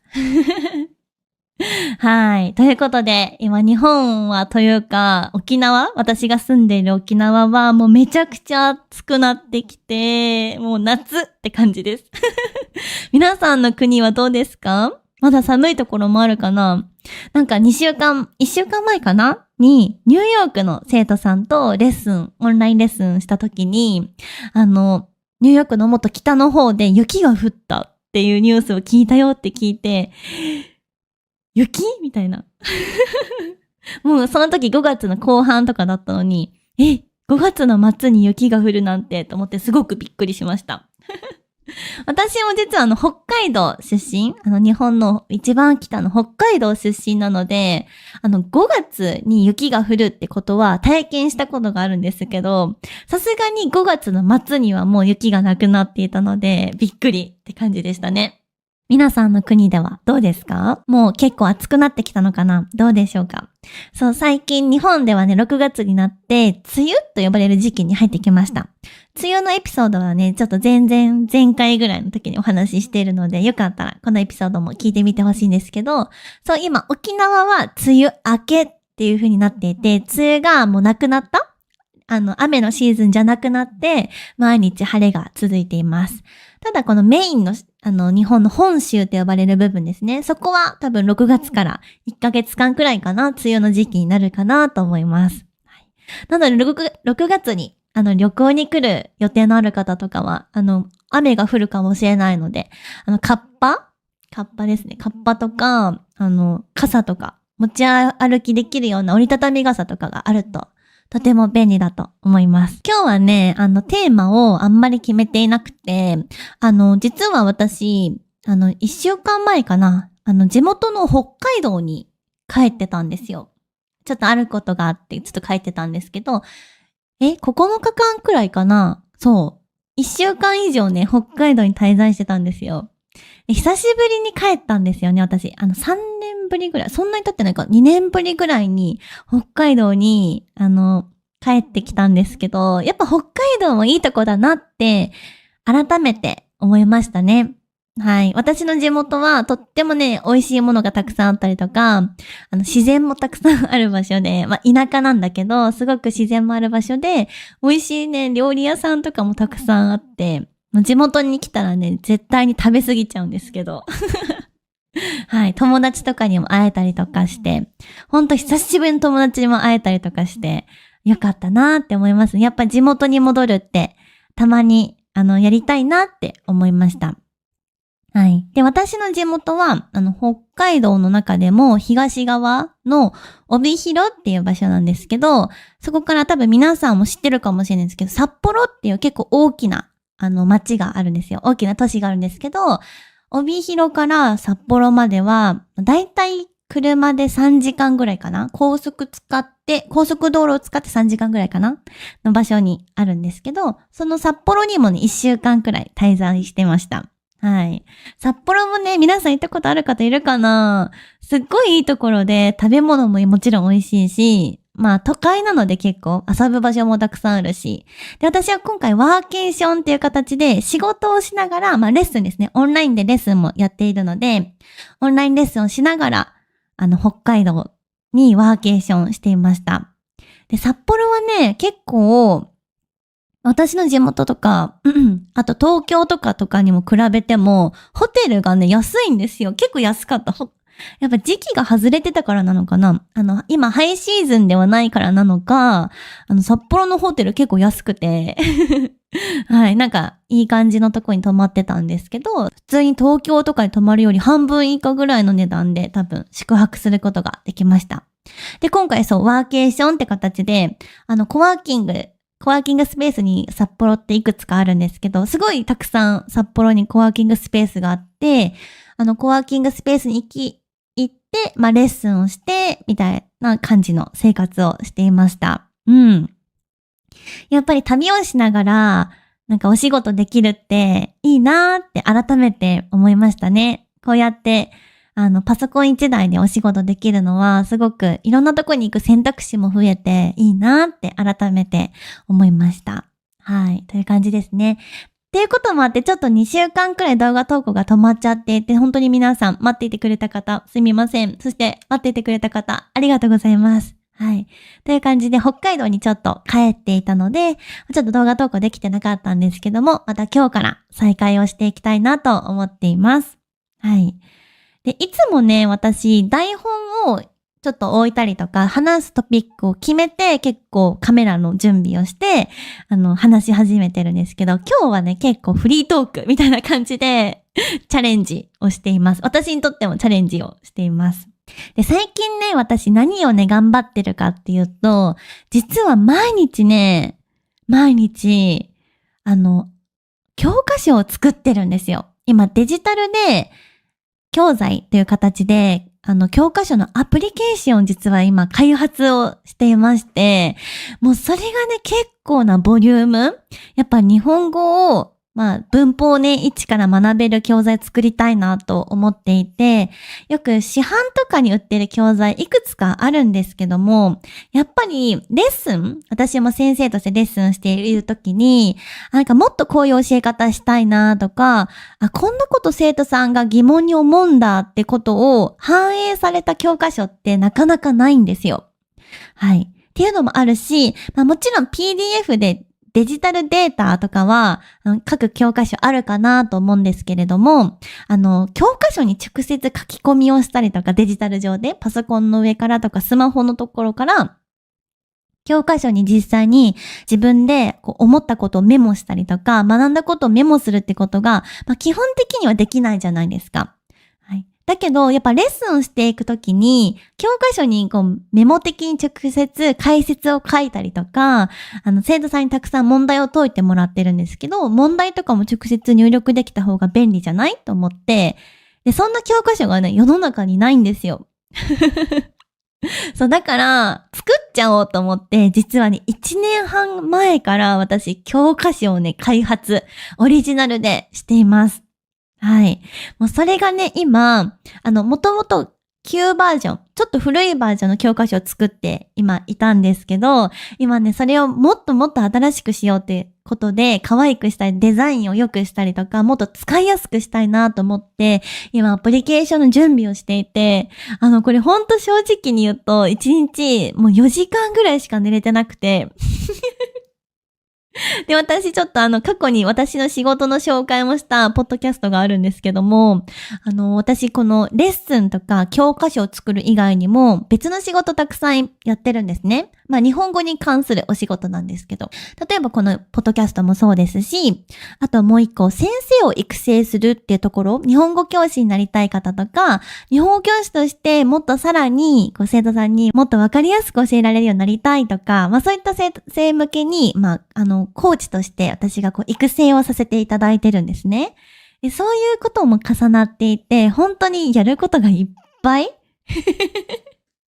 本当にやることがいっぱいで、追いつかないっていう状態で、もう何を頑張るかって言ったらもう睡眠時間削るしかないなと思って、今本当冗談抜きで3時間から4時間睡眠で毎日頑張っています。でもね、本当に、私はこれを自分で自らやっているっていうところと、早く届けたいんですよね、教科書。本当にいいものができてきてるんですよ。なので、もう日本語を今から勉強したい方とか、これから始めたての方はもちろんだし、中級ぐらいの生徒さん、例えば文法はある程度わかるようになってきたんだけど、実際に日本人と話すときにうまく出てこないって結構たくさんお悩みあるかなと思うんですよ。そういったことを解消できる教材とかも日本語の教科書ってめっちゃ少ないし、それをどうにか私が開発してオリジナルでやりたいなと思って、今めっちゃくちゃ頑張っています。はい。なのでちょっと元年クマとかできているかもしれないんですけど、気にせず、はい、いてくれたらなと思っています。至って心は健康なんですよ。体もね、意外と健康というか元気で、風邪もひいてないし、全然大丈夫なんですけど、ほんと睡眠時間だけが今足りない状態で、でも、今すごく夢中になることがあって、これを絶対にみんなに届けたいって思って毎日やってるから、ゾーンに入ってるんですかね。なんかわかんないけど全然眠たくなかったりするんですよ。そうだから毎日ね、ちょっと頑張ってはいるんですけど、とはいえね、毎日頑張ると言っても、私は自分にご褒美がないと頑張れないんですよ。そう、なので、たまにね、スターバックスに行ったりとか、おしゃれなカフェに行って、ほんと美味しいコーヒーを飲むだけでほんと幸せなんですよ。そう、だから今日もね、この後、カフェに行ってコーヒー飲みに行こうかなと思ってるんですけど、頑張ったご褒美みたいなのがね、ないと頑張れないんですよね。うん。皆さんはどうですか？ご褒美がなくても頑張れますか？どうですかね。私はね、ご褒美がないと頑張れないから、何か今日これを頑張るって決めたら、じゃあそれを達成できた時には、例えば美味しいコーヒーを飲みに行こうとか、ちょっと甘いもの食べようとか、そういう風にうまく自分にご褒美をあげています。最近ちょっとあげすぎちゃって食べすぎちゃってあれなんですけど、太ってきちゃったんですけど。はい。なので早くダイエットしなきゃみたいな感じなんですけど、うん。でもね、頑張ってるからと思って食べちゃったりとかしますよね。はい。でもね、運動とかもね、実は最近やり始めていて、最近沖縄も梅雨が終わって晴れの日が続いてきたので、外を走ったりとか、散歩したりとか、あと友達に勧められた縄跳び。知ってます？皆さん縄跳び。そう、よく、日本人の小学生とか、幼稚園の子供たち、保育園の子供たちって、よく縄跳び飛んでるんですけど、私もちっちゃい頃いっぱい飛んでたんですけど、大人になって久しぶりに縄跳びを買って飛んでみたんですよ。そしたら、も昔、多分子供の頃、ほんと、5歳とか6歳とか10歳の頃は、もう無限に飛べたのに、もうどんなに飛んでも全然疲れなかったのに、最近ね、縄跳びをやったんですよ。そしたらもう10回飛んだだけで、はぁってなる。どんだけ運動不足なんだって感じなんですけど、私やっぱり普段家で仕事をしてる。で、ずっとこの部屋にいるし、ずっとこの椅子に座って仕事をしてるから、やっぱ体力がなくなってきちゃったんですよね。もうびっくりしちゃって、縄跳び10回飛んだだけで、はぁみたいな感じで、これはちゃんと運動しないとダメだと思って、そこからね、縄跳びをね、頑張って、50回を4セット飛べるように今めっちゃ頑張ってます。なので50回4セットだから合計200回ですね。1日200回縄跳びを飛べるように頑張っています。そう。でもなんか運動すると、なんかやっぱり体も疲れるし、なんかリセットされる、リフレッシュされる気分にもなるので、運動するってやっぱりいいなって思いました。そう、なんか最近運動するようになってから感じたんですけど、それまではなんかもう一日のこの体力をどうやってあんまり使わずに一日を過ごすかみたいな感じで過ごしていたんですけど、今は自分の体力のキャパも広げたいなと思って、縄跳びを飛んだりとか、ちょっと走ってみたりとか、ちょっと遠くまで散歩したりとかするように心がけています。皆さんは運動とかしてますか？どうかな？運動ね、もともとは私は本当に嫌いで、あんまり動きたくないんですけど、やっぱり最近本当体力がなくなってきちゃったので、焦って今頑張って毎日縄跳び飛んでます。はい、っていう感じです。今度私が、実際に飛んで使っている縄跳びも、商品紹介コーナーで紹介します。はい、っていう感じですね。はい。で、なので、最近は忙しくありつつも、毎日教科書を作ったり、日々毎日レッスンをしたりとか、日本語のコーチとしてレベルアップしたいと言ってくださっている私の先生たちですね。先生たちに向けて、もうできることを全力で日々毎日頑張っているという形になっています。はい。このポッドキャストもね、ちょっと今日はテーマを決めずに喋ってしまって、あんまりいつもみたいにうまく話せてないかもしれないんですけど、これがリアルな、日本語、よりリアルな日本語かなと思いますので、はい。聞いていただけると嬉しいです。ちょっと今後ね、教科書についての進捗、こんなところを頑張ってますよとか、あと一部公開したりとか、皆さんにお届けできる形にしたいなと思っています。ぜひ皆さんからのこんな教科書が欲しいとか、こんなトレーニングができる教材が欲しいみたいなリクエストもね、コメントとかに書いてくれると、それに合わせた、カリキュラムを作ったりとか、そういったこともしていきたいなって思っているので、ぜひ日本語を勉強していて、もっとこんな風に勉強できたらいいのになとか、こんなところをもっと伸ばしたいなって思ってることがあったら、ぜひコメントに書いてくれると嬉しいです。はい。基本的に私が作っている教科書はもう生徒さんのため、これから日本語を勉強する学習者さんのためを思って作っている。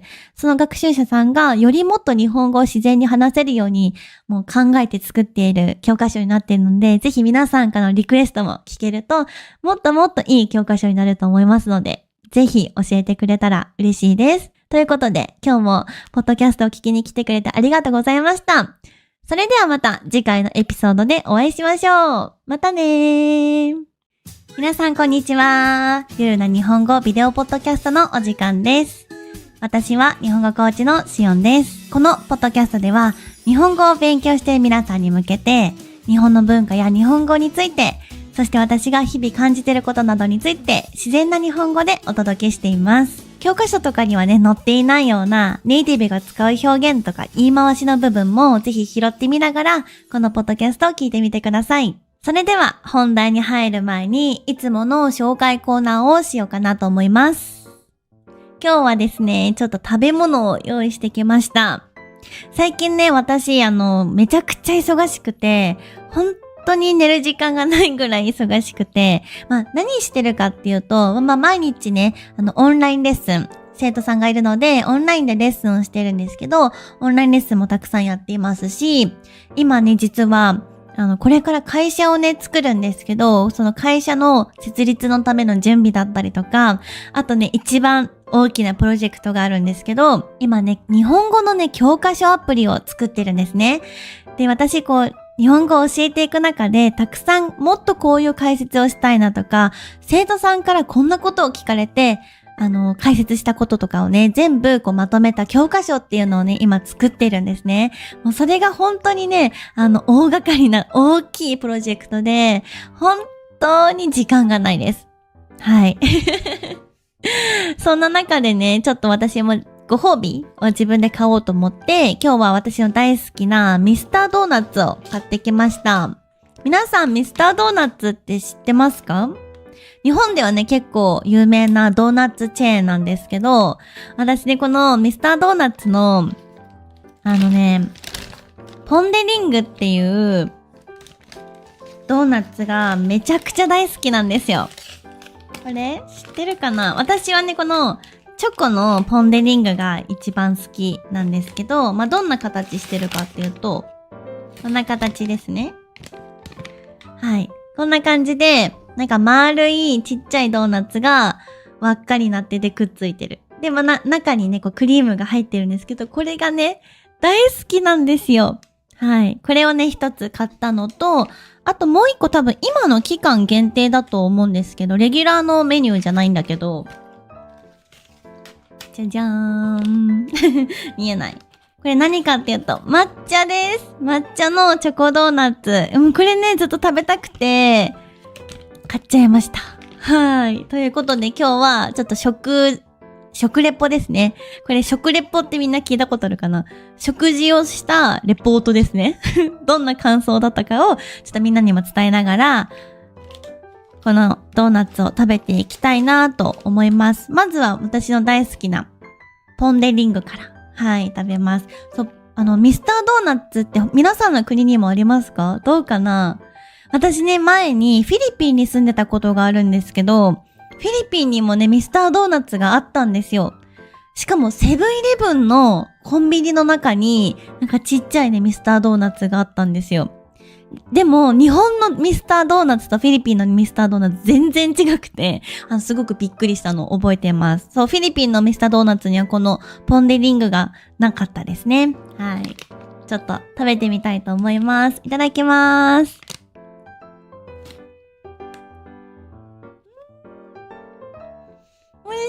もちもち。私のこのポン・デ・リングが好きな理由は、このね、生地っていうのかな？ドーナツの部分がもちもちなんですよ。美味しい。で、これは中にね、クリームとかも入ってるので、本当に大好き。私もともとは甘いものあんまり好きじゃなかったんですよ。小さい頃。なんかショートケーキとかも結構苦手な子供だったんですよ。でも昔からチョコレートは大好きで、チョコレートのケーキとかをね、いつも誕生日にリクエストしたりとかしてたんですけど、皆さんはどうですか？甘いの大好き？私ね、ホイップクリームがちょっと苦手だったんですよ、ちっちゃい頃。でもなんかね、大人になってからね、食べれるようになって困っちゃいますね、本当に。食べれるようになっちゃって、むしろ大好きになっちゃいました。めっちゃ美味しい。じゃあちょっとチョコの部分も食べてみようと思います。幸せ。美味しい。私は、すっごい頑張って疲れた時とかは、よくドーナツを食べたりします。ドーナツ屋さんっていっぱいあると思うんですけど、私はこの、ポン・デ・リングがめっちゃ好きなので、よくミスタードーナツに行きますね。はい。皆さんはドーナツ好きですか？もう大人になってからの方がね、甘いもん大好きになっちゃいました。じゃあちょっとこっち側の抹茶の方を食べてみようと思います。これね、初めて食べます。チョコのドーナツに抹茶がコーティングされてるやつですね。いただきまーす。待って、美味しいめちゃめちゃ美味しい。このさっき食べたポン・デ・リングと全然食感も味も違いますね。こっちのドーナツは結構ザ・ドーナツって感じで、なんかホロホロしてる感じもう生地がちゃんとドーナツって感じですね。で、抹茶がかかってるんですけど、結構苦めの抹茶の味ですね。苦い抹茶のチョコレートですね。多分、こっちも多分チョコレートなんだと思うんですけど、抹茶がかかっていて、すっごい美味しい。大好きこれ。そう、私甘すぎるものは今でもちょっと苦手なので、ちょっとビターな方が好きですね。めっちゃ美味しい。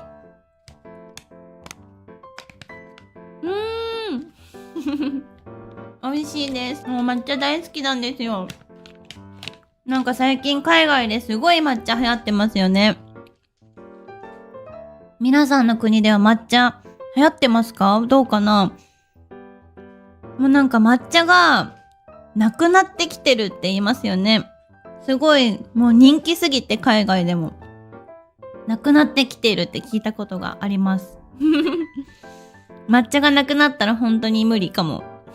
大好きなんですよ、抹茶。美味しい。ちょっとお水飲みますね。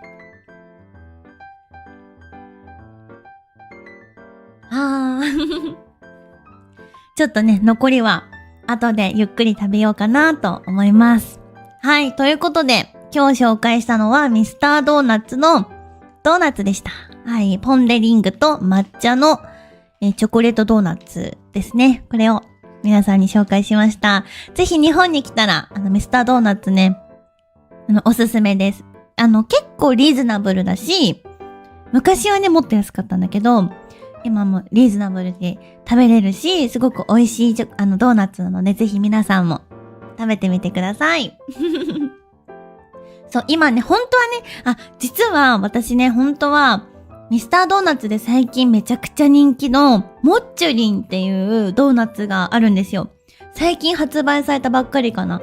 モッチュリンっていう、めちゃくちゃ、すっごい今人気のドーナツがあるんですよ。本当はね、それを食べたくてドーナツ屋さんに行ったんだけど、モッチュリンっていうそのドーナツは売り切れちゃっていて、しかもね、時間制で数量限定だったんですよ。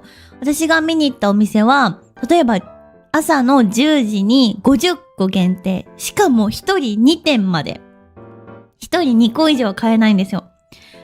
とかっていう仕組みになっていて、例えば10時の後は次12時とか、次は2時とか、そんな感じで、時間も個数も買える個数も決まってるっていう感じで、めっちゃ人気で買えないんですよね。そう、モッチュリンって何なのかっていうと、私もね、食べたことがないんですけど、すっごい今日本で話題で、なんか、ドーナツの生地がもちもちしてるらしいです。そうね、めっちゃ食べたいんだけどね、買えないんだよね、なかなか。そう、本当はね、それを買いたくてミスタードーナツ、ミスドって言うんですけど、ミスドに行ったんだけど、なくて。でもいつも食べたいと思っている、この、ポン・デ・リングと、新しく出ていた抹茶のドーナツがあったので、それをちょっと今日はゲットしてみました。ね、甘いもの食べると幸せな気持ちになりますよね。私はもう甘いものを食べると、もうそれだけで幸せな気持ちになります。たまに頑張った時のご褒美として自分にプレゼントすることがあります。皆さんは甘いお菓子としょっぱいお菓子はどっちが好きですか？しょっぱい派の人もいるよね。私は甘い派だけど、しょっぱい派の人もいるよね。おそらく。ぜひコメントで教えてください。もちろんね、しょっぱいお菓子も好き。日本で言うとおせんべいとか、あとはそれこそポテトチップスとかね、あると思うんですけど、好きですね。でも最近はポテトチップスはあまり食べないようにしてる。なんでかっていうと、しょっぱいでしょ？すごくしょっぱいから、食べたら次の日めちゃくちゃ顔がむくむんですよ。顔がパンパンになっちゃうので、あんまり食べないようにしてる。でも、大好きです。はい。という感じですね。ということで、早速今日の本題にも進んでいきたいなと思います。ちょっとね、皆さん、いきなりなんですけど、ちょっと質問させてください。皆さん、日本人の言い方って、なんかちょっと遠回りだなって感じたことありませんか？この感覚わかるかな？例えば、例えばなんですけど、じゃあ今度またレストランに行きましょう。はい、ぜひまた今度行きましょう。とか、ちょっと考えておきますね。とか。で、これって結局、どっちみたいな。これ行くってことどっちみたいな感じになることがあるんですけど、これ思ったことありますか？多分ね、日本語をたくさん勉強している方とか、ちょっと上級レベルの方は、この日本人の言い方変だなって思うことあるかなと思うんですけど、これね、日本人でもね、どっちってなります。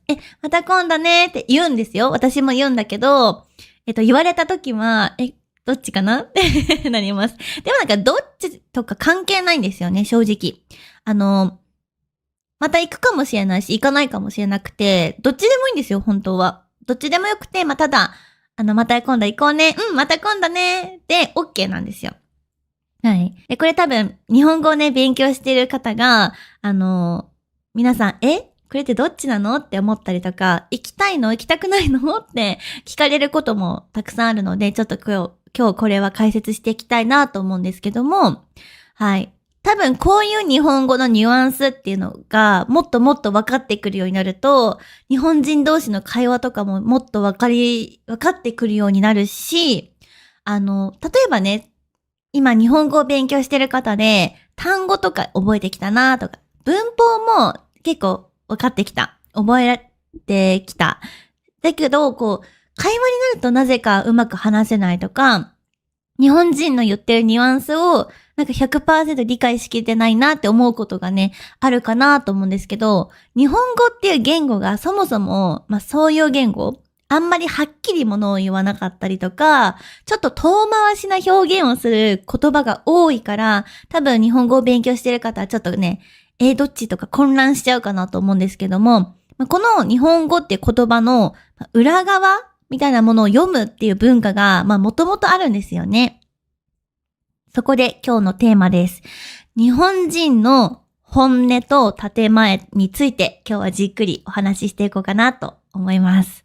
これね、めっちゃ大事なテーマだなと思うんですよね。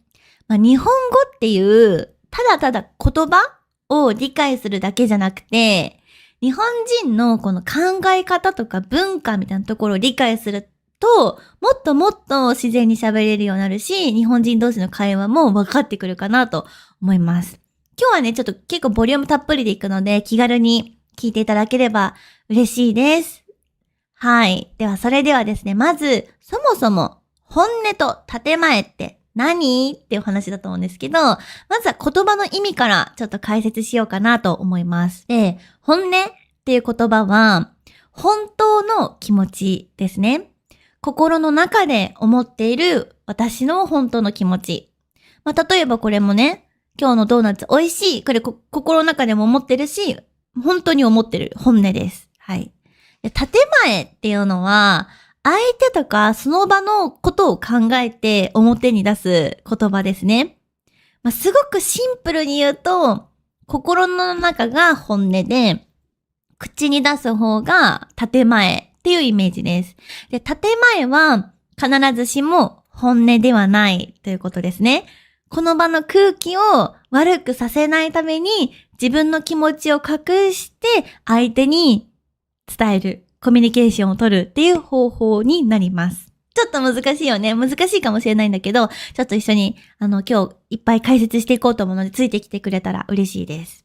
はい。でちょっとね、また深く解説入れていくんですけど、そもそもじゃあ建前っていう言葉、もともとどんな意味だったと思いますか？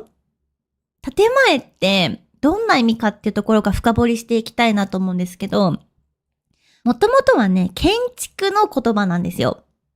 家を建てる時の骨組みのことを建前って言ってるんですね。つまり、外から見える形とか枠組みのことになります。で、表向きに見せる態度とか言葉っていう意味に、どんどんなっていったみたいな感じです。もともとは建築の言葉なんだけど、人と人との間のコミュニケーションで、表に出す言葉とか態度っていう意味に、どんどん意味がちょっと変わってきたっていう感じです。だから建前って嘘とかじゃないんですよ。嘘じゃない。嘘じゃないんだけど、表向きの顔みたいな感じですね。自分が表に出している顔っていう意味になります。はい。ここもちょっと後で少し深くまたお話ししていこうと思います。はい。よくある勘違いなのがさっきも言った建前はイコール嘘っていうわけじゃないんですね。はい。建前って聞くとね、結構嘘なのって質問されることもあるんですよ。なんですけどそうじゃなくて日本人はどちらかというと嘘をつくってよりは自分の思っている気持ち、本音を隠す。本心を言わないとか。だからね、ちょっと怖いなとか何を言いたいんだろうって分かんなくなっちゃう人もね、いるかなと思うんですけど、日本人の感覚だと、建前というものは別に嘘をついているっていうわけではないっていうことですね。なので、建前っていうのはどちらかというと、相手を騙すとかじゃなくて、相手のことを傷つけないために、自分はこう思ってるんだけど、相手がそれをそのまま伝えちゃうと傷ついちゃうかなっていう時に、建前を使ったりします。あとはその場の空気を悪くしないため。例えばだけど、5人グループがいて、4人は同じ意見で、自分はちょっと違うなって思った時に、いや、それは違うよって言ってしまうと、この場の空気が、ちょっと悪くなっちゃった。言い方によると思うんですけど、悪くなっちゃったりとかしちゃう時もありますよね。なので、そんな時は、自分の気持ちを隠して、それもそうかもね、みたいな。そういう意見もあるよねって、寄り添うみたいな感じですね。そういう感じ。なので、人間関係を悪くしないため、守っていくために使う言葉になります。はい。もともとね、日本って島国じゃないですか。隣の国が、海を越えて、隣の国なので、この島国同士、この仲間、日本人同士で、例えば仲間外れとかにされてしまうと、逃げ場がないんですよね。だからちょっと島国なので、みんなで仲間意識があったりとか、そういう感じですね。そういったところの文化から多分来ているものになります。で、建前っていうのは、例えば、友達が一生懸命作ってくれた料理があるとしますよね。で、正直食べてみて、あれちょっと美味しくないなとか、口に合わないなって感じたとします。はい。でもそこで皆さんもどうですか？これ美味しくないとか、まずいって言いますか？多分他の国の方も、日本人以外の方も、はっきりまずいっていう人どうなんだろう？多いのかな？どうなのかな？少ないんじゃないかなとは思うんですよね。はい。例えば、美味しいよとか、この味結構好きかもって言ったりとかすると思うんですよね。でもこれって嘘じゃないじゃないですか。嘘かもしれない。自分の気持ちに対して嘘をついてるかもしれないけど、でも相手を騙してやろうと思ってついた嘘じゃないじゃないですか。なので、ただ相手の気持ち、その料理を作ってくれた友達の気持ちを思って、本当は美味しくないんだけど、こういう味好きだよって言ったりとかするんですよね。なので、相手の気持ちを大事にしたいだけなんですよ。だから、建前っていうのは、思いやりから出てくる、優しい言葉だなとは私は思っています。はい。ここをね、嘘をつく文化なんだとかと捉えちゃうと、日本人とのコミュニケーションで、建前を喋ってる、もしかして嘘ついてるってなっちゃうので、そうじゃないよってところだけ、覚えててほしいし、相手への思いやりとか優しさの、一種なんだなって覚えておいてくれると嬉しいです。はい。で、ここからね、ちょっと具体的な例を見ていきましょう。一番わかりやすいのが、何かを誘われて断る時のシチュエーションですね。この時によく建前を日本人は使います。例えば、ある日、知り合いからこう言われました。今度ご飯行こうよ、みたいな。でも私の本心は、正直あんまり行きたくない。週末も忙しい、予定詰まってるってなった時に、皆さんだったらどう言いますか？ごめんみたいな。行きたくないですって言う？どうかな？日本人ならどう言うと思いますか？おそらく日本人は人によるとは思うし、関係性にもよるんだけど、行きたくないですってはっきり言う人はほぼいないんじゃないかなと思います。日本語だと行きたくないですっていうのは結構強く聞こえちゃうんですよ。相手を突き放しちゃう感じ？誘ったのに迷惑だったのかなって思っちゃうぐらい、行きたくないですって言われちゃうと、ごめんって誘った側がなっちゃうんですよね。はい。なので、突き放すような、冷たい感じになってしまうので、じゃあ逆にどう言うのか。日本人はいつもどんな風に言うのか。断るときですね。どんな風に言うのかというと、いいですね。ちょっと予定確認してからまた連絡しますとか。最近ちょっとすいません。バタバタしてて、ちょっとこのバタバタが終わったら、またぜひ誘っていただけませんかとか。あとは、すいません。ちょっと今タイミングがちょっと忙しい時期で、またタイミングがあったらぜひ、とか。はい。これめっちゃ日本人っぽいと思います。はい。このフレーズよく使います。予定を確認しますとか、落ち着いたら連絡しますとか、タイミングが合えばぜひ行きたいですとか、はい。全部ね、これ、今すぐ約束したわけではないですよ。今の約束じゃないんですね。はい。行くとも言ってないし、行かないとも言ってないんですよ。ふわっと未来の予定にボールを投げてる感覚ですね。これが柔らかい断り方の正体になります。確かに、最近ちょっとバタバタして落ち着いたらぜひって言ってくれたら、今は予定が合わないだけなんだなとか、今は忙しいだけなんだなって誘った方も、誘ったことに対して後悔しないし、ごめんねって気持ちにもならないですよね。もちろん、みたいな。次また予定があったらぜひ行こうねって話が丸く収まると思うんですよ。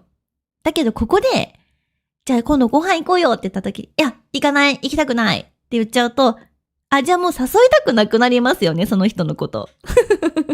はい。なので、相手に不快な気持ちにさせない、いい形でこの会話を終わらせるために、最近ちょっとバタバタしてて、とか、またタイミングが合えばぜひぜひって言ったりするんですね。はい。で、ちなみにこのバタバタっていうのはオノマトペですね。バタバタ。これ忙しい時とかによく使います。バタバタしてる。時間がなくて忙しい時にバタバタしてるって使います。ごめんなさい。ちょっと今日はちょっとタイミングが合わなくてって言った時の本音の気持ちは、行かないって気持ちなんですよね。本音の部分。今日はちょっと本当に仕事が忙しくて予定が空いてないパターンもあるし、気持ちが乗っていないっていうのは、本音の部分だと思います。ちょっと冷たく聞こえるかもしれないんですけど、これは別にあなたのこと、誘ってくれた人のことが嫌いとかじゃないんですよね。この場の雰囲気を悪くしたくないし、あなたとの誘ってくれた人との関係を悪くしたくないから、そういう建前を使ってお断りはするっていう感じですね。はい。でもし今日本語をね、勉強している皆さんに向けて、ちょっと使えるヒントじゃないですけど、もし日本人の方に、例えば誘われて、明日どっか行かないとか、カフェに行かないとかで誘われた時に、もし断りたいって思った時は、ごめんなさい、行きません。じゃなくて、ちょっと予定を確認してから連絡しますとか、ちょっと今バタバタしてるから、また今度誘ってくれませんかって言ったりすると、相手にとっても別に嫌な気持ちにならない断り方になります。はい。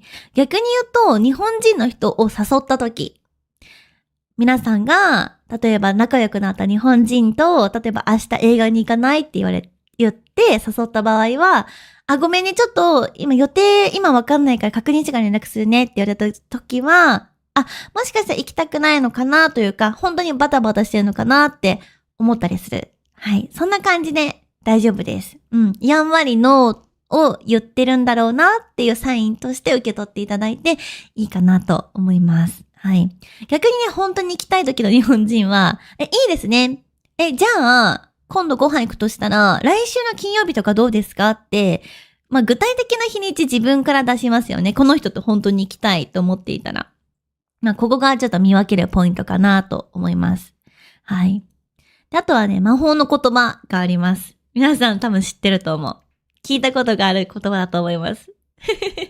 そう、これ魔法の言葉なんですけど、大丈夫ですね。はい。大丈夫はとっても便利な言葉ですね。はい。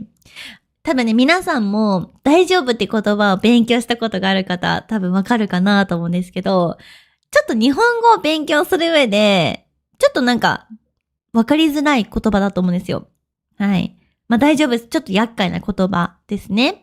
なんで厄介かっていうと、大丈夫ですという言葉は、イエスの意味にも、ノーという意味にもなるからなんですね。じゃあ、例えばでいくと、例えばコンビニ皆さん行くとしますよね。コンビニに行って、お会計をするときに店員さんから、袋いりますかって聞かれたときに、大丈夫です。はい。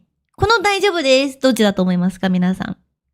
これイエス、欲しいの方か、いらないの方か、どっちかわかりますか？大丈夫です。はい。これは、正解は、ノー、いらないよっていう意味の大丈夫ですですね。よくジェスチャーとしては、大丈夫です。いらないときはこうやって言ったりしますね。あとは、二つ目でいくと、重い荷物を運ぼうとしているときに、友達に、それ手伝おうかって聞かれたとします。大丈夫大丈夫。これどっちだと思いますか？この大丈夫どっちだと思いますか皆さん。実はこの大丈夫は、ノーセンキューの方ですね。自分でできるから大丈夫だよの大丈夫です。ちょっとややこしいですよね。難しいですよね。はい。っていう感じです。あとは他に3つ目でいくと、体調が悪い時とかですね。例えば、友達から、体調悪そう、顔色が悪いけど大丈夫って聞かれた時に、大丈夫。これはどっちだと思いますか？イエス？大丈夫の方？それとも大丈夫じゃない方？はい。この大丈夫は、問題ないよ、平気だよの大丈夫ですね。そう。これはイエスの方の、本当に大丈夫っていう方のイエスの意味の大丈夫です。こんな感じで全部ニュアンスが違うんですよ。同じ大丈夫ですっていう言葉なんですけど、ニュアンスが違いますね。はい。なんでこんなに日本人って曖昧な表現をするのかっていうとですね、もしかしたら海外の言葉にもあるのかな？大丈夫と同じように使うものありますかね？どうかな？多分同じような言葉ありますよね。ちょっとさっきさ、ドーナツ触ったからチョコレートついちゃったからちょっと拭きます。ちょっと待ってくださいね。ごめんなさい。ティッシュで拭きます。チョコレートついてたの今気づいた。危ないですね。服とかについたら汚れちゃう。はい、失礼しました。はい。ちょっとね、なんでこんな日本人って曖昧な言葉を使うのかっていうのもちょっとお話ししていきたいと思うんですけど、理由は多分はっきりいりませんとかやめてくださいとかを強く言うと結構強い言葉に聞こえちゃうからなんですね。例えば、コンビニ行ってお会計した時に袋入れますかって言われて袋入れませんってストレートに言っちゃうとちょっときつく聞こえるんですよね。だから大丈夫ですっていう言葉を使ったりします。はい。袋いりますかって聞いてくれてることへの感謝の気持ちも込めて、袋いりませんって言っちゃうと、その袋いりますかって聞いてくれたその気遣いの気持ちまでも否定しちゃうような気がするので、いりませんって言っちゃうとね。なので、大丈夫ですよってやんわり断るっていうのが、日本人としてよく使う表現の仕方かなと思います。これをね、結構クッション言葉って言ったりするんですけど、はい。これも、建前の表現の一つかなと思いました。はい。じゃあ皆さん、日本語を勉強している皆さんは、どうやってこれ見分ければいいのかって話ですよね。これはどっちの大丈夫だっていう話だと思うので、はい、ちょっと何を聞かれたのかセットで考えることがおすすめなので、ちょっと紹介します。例えば、いりますか？袋いりますか？とかって聞かれたときは、大丈夫です。これはね、80% ぐらいいらないです。はい。大丈夫ですって言われたときは、80% ぐらいいらないです。例えば、この時、いりますか？袋いりますか？って聞かれたときに、大丈夫です。お願いしますって言われたときは、いります。ただ、大丈夫ですって言われたときは、ない、いらない。大丈夫です。お願いしますって言われたときは、いる。はい。って思っといてください。はい。あとは何々しましょうか？例えば重い荷物を持ちましょうか？とか、これを運びましょうか？って言われたときに、大丈夫ですって言われたときは、これも 80% ぐらいノーです。しなくていいよっていうことですね。はい。あとは例えば、体調は大丈夫？体調は平気ですか？今は元気ですか？って聞かれたときも、これに関して大丈夫って言われたときは、多分イエスの方です。元気だよとか、そういう意味の、イエスの意味の、はい、大丈夫っていう言葉になります。はい。これ質問の形とセットで覚えておくとぐっとわかりやすくなるかなと思います。いりますかからの大丈夫ですは、80% がいらないと思っていて大丈夫です。何々しましょうかって言われた時の大丈夫ですは、これも 80% ぐらいいらないってことですね。例えば、元気って聞かれた時に、あなたは今元気ですかって聞かれた時に、元気だよって言われたら 80% ぐらい大丈夫です。ただ、この大丈夫もトーンでかなり変わってきますね。今元気って言われた時に、大丈夫だよって言うと、本当に大丈夫ってなる。なので、声のトーンとか表情とかニュアンスみたいなものも、この大丈夫にはとても必要な要素かなと思います。はい。あとはですね、皆さんこれ聞いたことあるかな？日本人はこれめちゃくちゃやるんですけど、社交辞令って言葉聞いたことありますか？社交辞令。これもめっちゃ日本人使うと思うんですけど、社交辞令ってじゃあ何なのかっていうとですね、人付き合いとか人間関係を、スムーズにするもの、円滑にするための、形だけのお決まりの言葉があるんですよ。はい。例えばこういうやつですね。また今度ご飯行きましょうねとか、今度ぜひ遊びに来てくださいとか、すごいさすがですねとかも、社交辞令と呼ばれる言葉になります。はい。例えばまた絶対ご飯行きましょうって言った時も、これね、言われたら、本当に行くんだとか、今度うちに遊びに来てくださいって言われた時に、本当に家に呼んでくれるんだって普通に思っちゃいますよね。はい。でも日本ではこれ結構挨拶代わりに使うことが結構あるんですよ。はい。で、ここまた誤解をしてほしくないんですけど、嘘をついてるわけじゃないんですね。社交辞令の言葉の裏側にあるのは、例えば、今度うち遊びに来てくださいって言われた時は、別に遊びに来てほしくないと思ってるわけじゃないんだけど、決まりのセリフみたいな感じでただ言っているっていう感じですね。はい。なので言葉の裏側にある本当の気持ちは、今日は楽しかったですよとか、あなたとの時間楽しかったからまだ過ごしたいですとか、これからもいい関係でいたいですよっていうポジティブな、むしろポジティブな気持ちです。はい。ですね。で、行きましょうねっていうのは、この文字通りプランとか予定という意味ではなくて、あなたに好感を持ってますよ。あなたのことは好きですよっていう、サインみたいなものですね。はい。なので、今度またご飯に行きましょう。あなたのとの今日の、例えばレストランでの食事の会話が楽しかったから、また行きましょう。あなたのことが好きですよっていう気持ちをポジティブに伝えているっていう感じです。で、さっきのね、話した内容ともつながるんですけど、本当に行く場合は、必ず具体的な話になるかなと思います。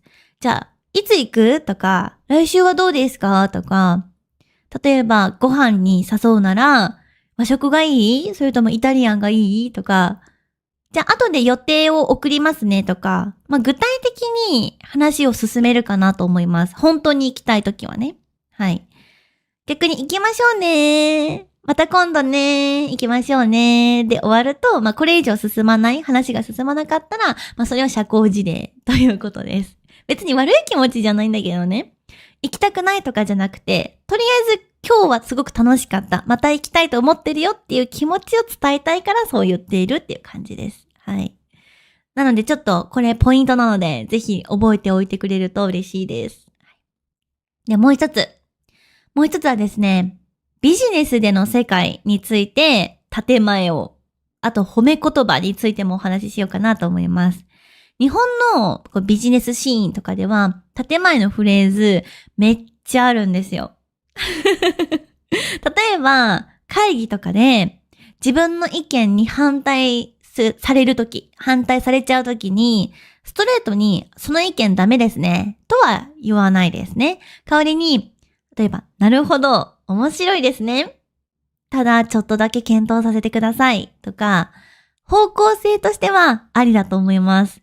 ただ、もう少し詰めましょう。とか、検討しますとか、この話を一度持ち帰りますね。っていうのは、ビジネスの世界ではやんわりノーということが結構よくあります。例えば、営業される時とか、よくね、あるのは、あるシチュエーションで行くと、なんか Wi-Fi とか、あと、携帯電話の、営業をたまにされることありますね。ショッピングモールとかね。で、話聞いていくうちに、ちょっと自分には今必要ないなって思った時に、わかりました。ちょっと一度検討するので、またご連絡しますね、とか。あと、この話は一度持ち帰ってゆっくり考えてからまた結論を出してお知らせしますとか。これは、ノーですね。基本的には。家に持ち帰ってもその話を思い出すことはないし、検討もしないっていう感じです。はいですね。この感覚皆さんに伝わってるかな？どうかな？結構日本ではよくありますね。あと有名なのが京都の話？皆さん知ってますか？京都。京都って建前の文化がめちゃくちゃあるの知ってます？どうかな？そう、これ半分はなんか冗談みたいな感じに言われるんですけど、例えば京都で腕時計してると、時計してはりますなとか、そう、なんかイントネーション間違ってるかもしれない。私関西弁喋れないから。なんかそうやって言われたとき、これは意味としては、いい時計してますね。いい時計をしてるねって、普通に聞いたら、ありがとうみたいな褒め言葉に聞こえますよね。なんですけど、この建前のブームですね。京都の人が、この時計してはりますなっていうときは、話が長いのでそろそろ帰ってほしいですっていうのを遠回しに伝えてるっていうのがあるんですよ。これね、同じ日本人でもわかんない。そこまでは深読みできない。多分知識として知らないとわからないですね。はい。そう、時計してはりますなって京都の人に言われたら、話が長いんで帰ってくださいっていう意味になる。はい。これはちょっと極端な例だし、多分京都の人が全員使うわけじゃないと思う。ほとんどの人は使わないんじゃないかな。私も京都の知り合いたくさんいるけど、言われたことないし、聞いたことないし、コミュニケーションしててなんか、コミュニケーションしにくいなって思ったこともないから、昔ですね、多分、昔そういう文化がきっとあったんだと思います。そう。言葉にはね、表面と裏側ってこの二つの面があるなと思っていて、本当に伝えたいことが別々になっちゃってる。別の表現とか別の言葉になっちゃってるっていうのが結構たくさんね、あるかなと思います。で、これをね、全部、嘘とか、なんか迷惑なのかなっていう風に捉えるのはちょっと難しいと思うし、大変だと思うので、これは建前の文化なんだなーって、言葉の奥に別のメッセージがきっとあるのかなーって、ゲーム感覚で楽しめると、面白いかなと思います。はい。ここまで聞いて、こう思った人がいるかもしれません。日本人って本音言わないのとか、いつも建前ばっかり言ってて疲れないのとか、はい。生徒さんから聞かれることもあるんですけど、これ結論から言うと、本音はめっちゃある。心の中でめっちゃ思ってることはたくさんある。もちろんね。ただ日本人はこの本音を出すタイミングと、相手をとか、あと場所とかを選んで自分の言葉を伝えてるっていう感じですね。はい。ここで日本文化を理解するキーワードもちょっと一緒に皆さんと紹介しようかなと思うんですけど、聞いたことあるかな？内と外の関係って聞いたことありますか？そう。内っていうのはインサイド、内側のことですね。例えば内っていうのは自分の家のことも内って言ったりするんですけど、自分にとって近い存在だったり、例えば人で言うと、お父さんやお母さんとか家族のことは内の関係なんですけど、心許せる人たち、親友とかね、はい、家族とか本当に仲のいい友達のことは、身内っていう言葉もあったりするんですけど、自分の家族みたいな感じで、大切にする人たちみたいな意味ですね。はい。で、一方で、外というのは、外側、アウトサイド、外側の人たちのことですね。これは、例えばビジネスでの関係のだけの人とか、はじめまして、初対面ですの人とか、まだそんなに関係が深くなくて、まだ親しくない人たち。自分の本音を話す仲じゃないってことですね。はい。で、日本人はね、この内っの人にはよく本音で喋ります。例えば家族とかには建前で話したりはほとんどしないと思う。自分が嫌だなと思うことを嫌だって伝えるし、そう、内側の人たちには、そう、ちゃんと本音を伝えますね。はい。ただ、外の人、初めましての人とか、ビジネスだけの関係の人とかは、建前をよく使うことが、多いかなと思います。結構無意識に多分日本人は使い分けちゃっているんですけども、内側の身内の部分と他人ですね。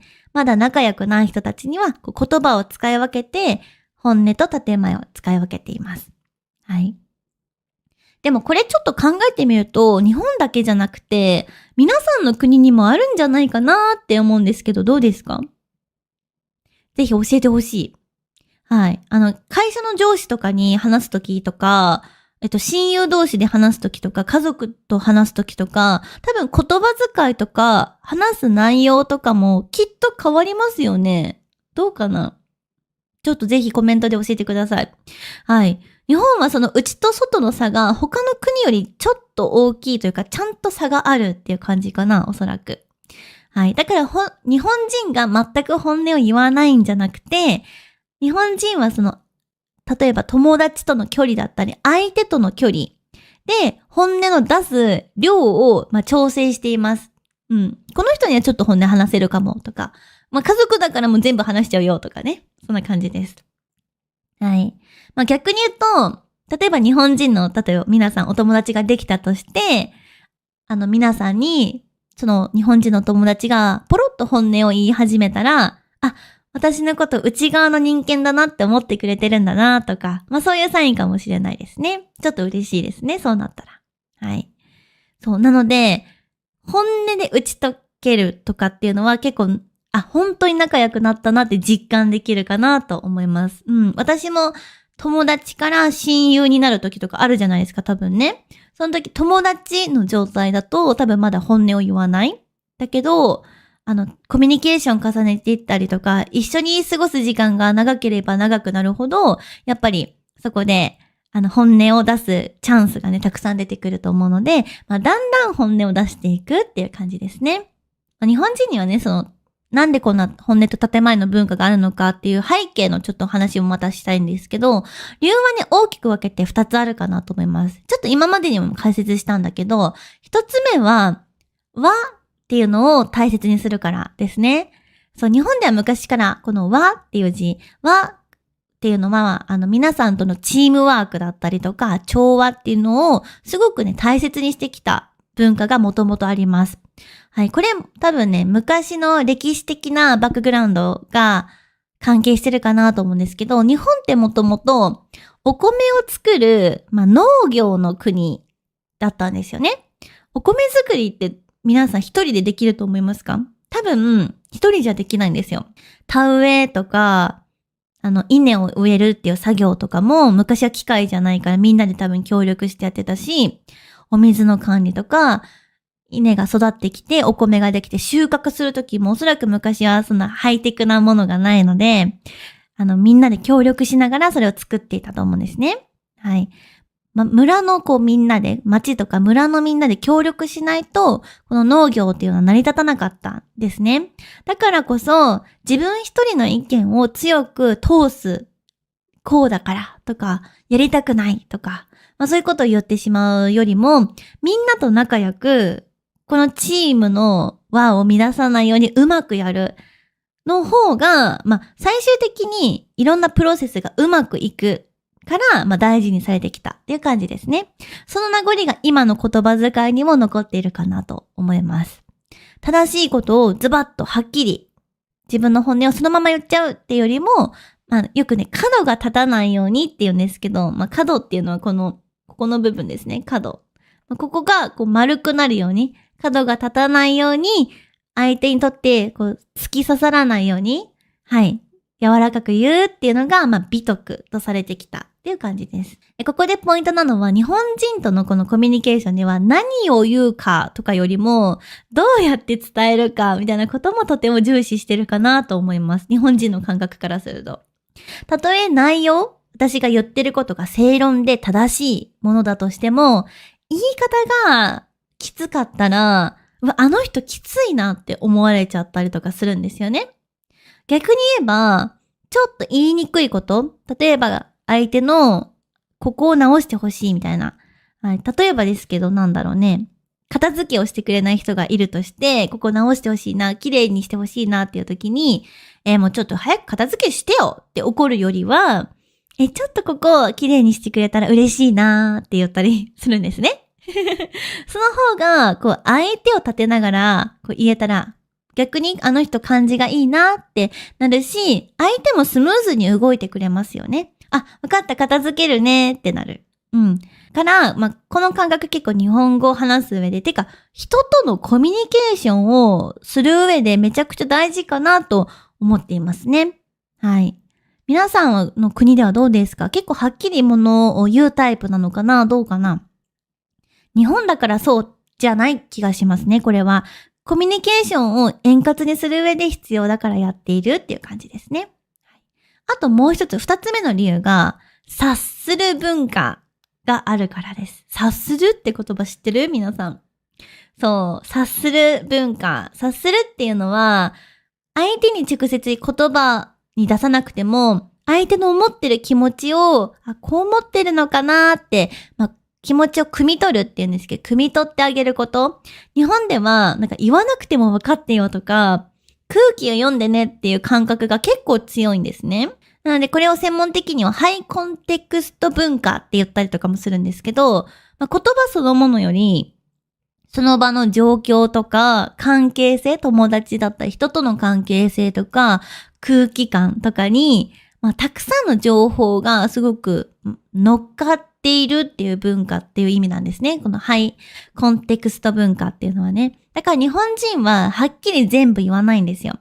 ここまで言えば分かってくれるよねみたいな感じ全部言うのはちょっとなんかいいかなみたいな感じですね。必要ないかなっていう感覚です。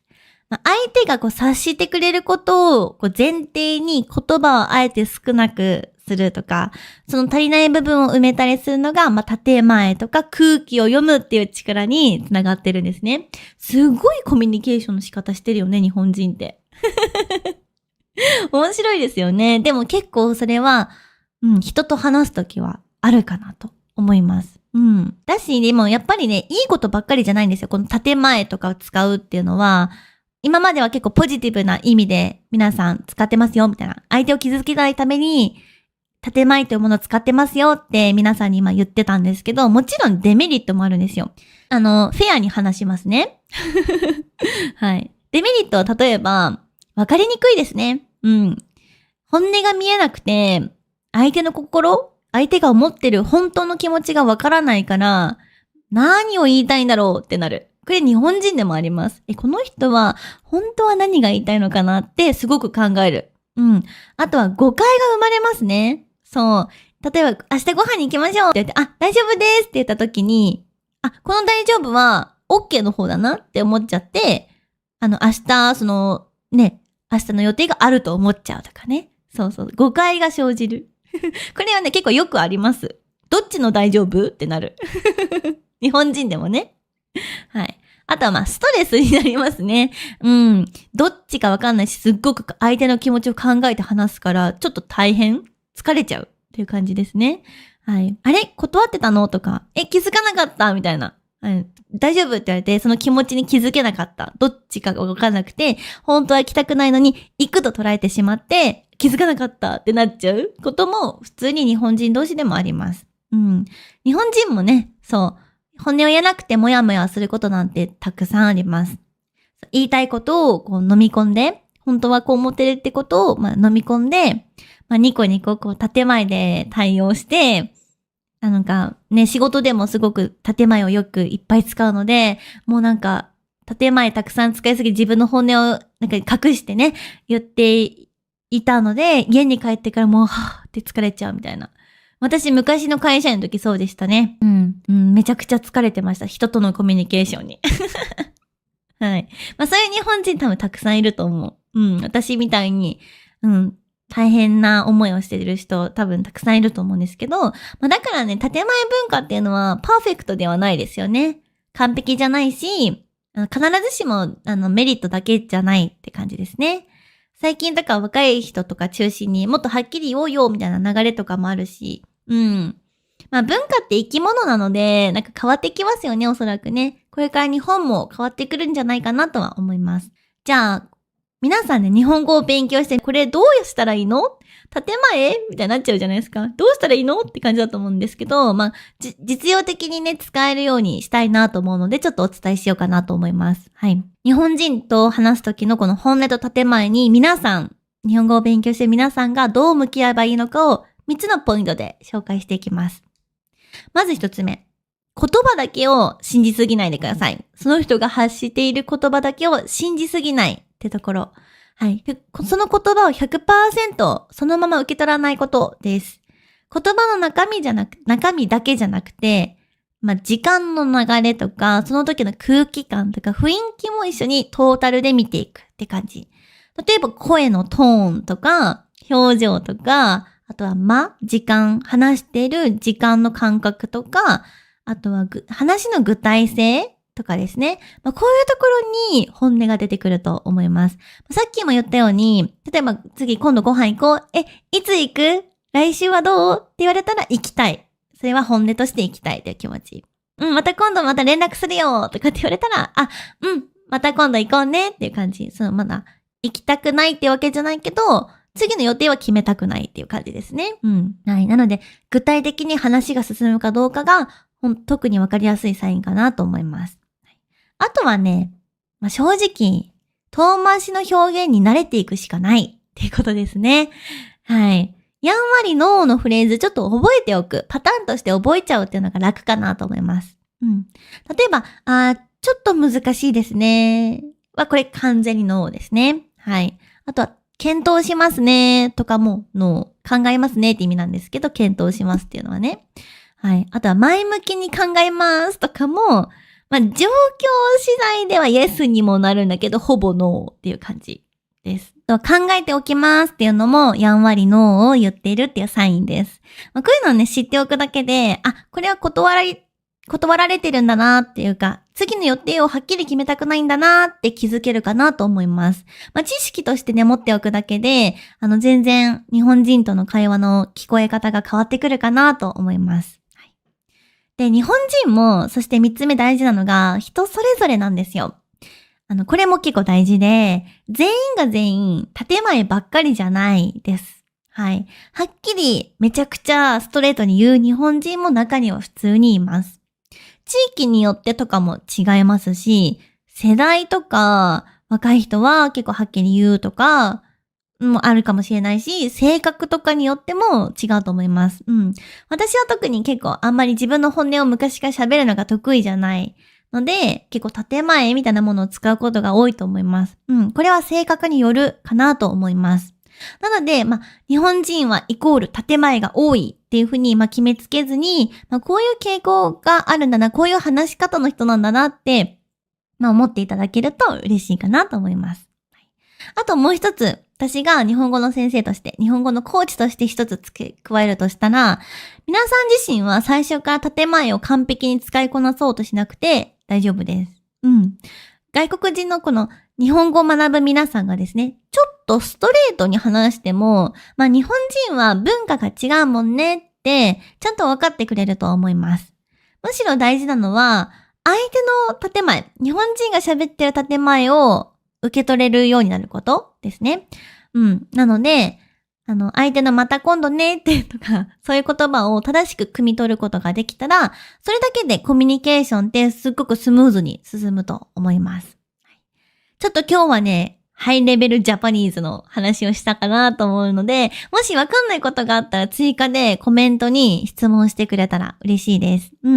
うまく話せたかな。私もちょっとね、うまく話せてないかもしれないんですけど、今日は本音と建前について話してみました。はい。ちょっと最後にまとめますね。はい。本音というのは、自分の本当の気持ち。建前っていうのは、その場で考えた相手に対する優しい言葉。はい。そして、建前というのは、決して嘘じゃない。嘘の気持ちを言ってるわけじゃなくて、思いやりの気持ちですよってところ。そして日本人の感覚として、内と外の関係ををよくね、使うんですけど、内と外で本音と建前をよく使い分けています。その背景には、和ですね。この調和とか、そういったものを大事にする心と、日本人は結構察する文化っていうのが、もともとあるからっていうところになります。日本ではこう空気とか、人間関係とか、思いやりを結構ね、大事にするから、何事もね、柔らかく伝える文化がね、もともとにあるかなと思います。なので日本語を聞くときは、ちょっと言葉の裏側、本当この人どう思ってるんだろうとかを、ちょっとだけ想像してみると、日本語への理解が一気にね、深まるかなと思います。そして日本人との距離もね、ぐっと近くなるんじゃないかなと思います。皆さんはね、皆さんの国ではどうですかね？結構ストレートに話す？それとも建前もよく使ったりしますか？ぜひそれも私に教えてくれたらめちゃくちゃ嬉しいです。なんか日本の感覚に近いよって国があるかもしれませんよね。多分、国によって本当に全然違うと思うので、ぜひコメントで教えてください。はい、私もすごく知りたいです。それからですね、リクエストも、大歓迎です。例えば私にこういうテーマで話してほしいとか、この日本語の意味がわからないとか、みたいなのがあれば、どんどんコメントで教えてくれたら嬉しいです。皆さんからのリクエストからも次のエピソードを作っていきたいなと思っています。はい。で、今後ですね、実は私今一人で喋ってるんだけど、誰かとね、喋ってるポッドキャストとかもね、いっぱい撮りたいなと思っています。会話ね。一人で話す時の言葉と会話で、そういう人と人間関係にもよるけど、仲のいい友達だったらめちゃくちゃラフな言葉だし、ちょっと年上の方と話すときは敬語を使ったりするので、ちょっといろんな方とね、コミュニケーション、会話をしながらのポッドキャストもちょっとチャレンジしてみようかなと思っています。それでは今日もね、最後まで結構長い時間になっちゃいましたけど、聞いてくれてありがとうございました。少しでもね、良かったな、面白かったな、とか、ためになったなと思ったら、高評価とチャンネル登録をぜひ、まだしてない方はよろしくお願いします。それが私のこの動画を作るモチベーションになります。とっても。はい。それではですね、また次回のエピソードでお会いしましょう。皆さん今日もありがとうございました。またねー。皆さんこんにちは。リアルな日本語ビデオポッドキャストのお時間です。今日はいつもの画角と違うんですけども、じゃじゃーん、スターバックスに今来ています。これはなんか新作のピーチミルクなんだろうなんかピーチのドリンクです。めっちゃ美味しそうだったので注文してみました。今日の商品紹介はスターバックスです。これ日本多分限定なのかな。私はエクストラホイップにしました。イェイじゃあちょっとだけ味見していきますね。いただきます。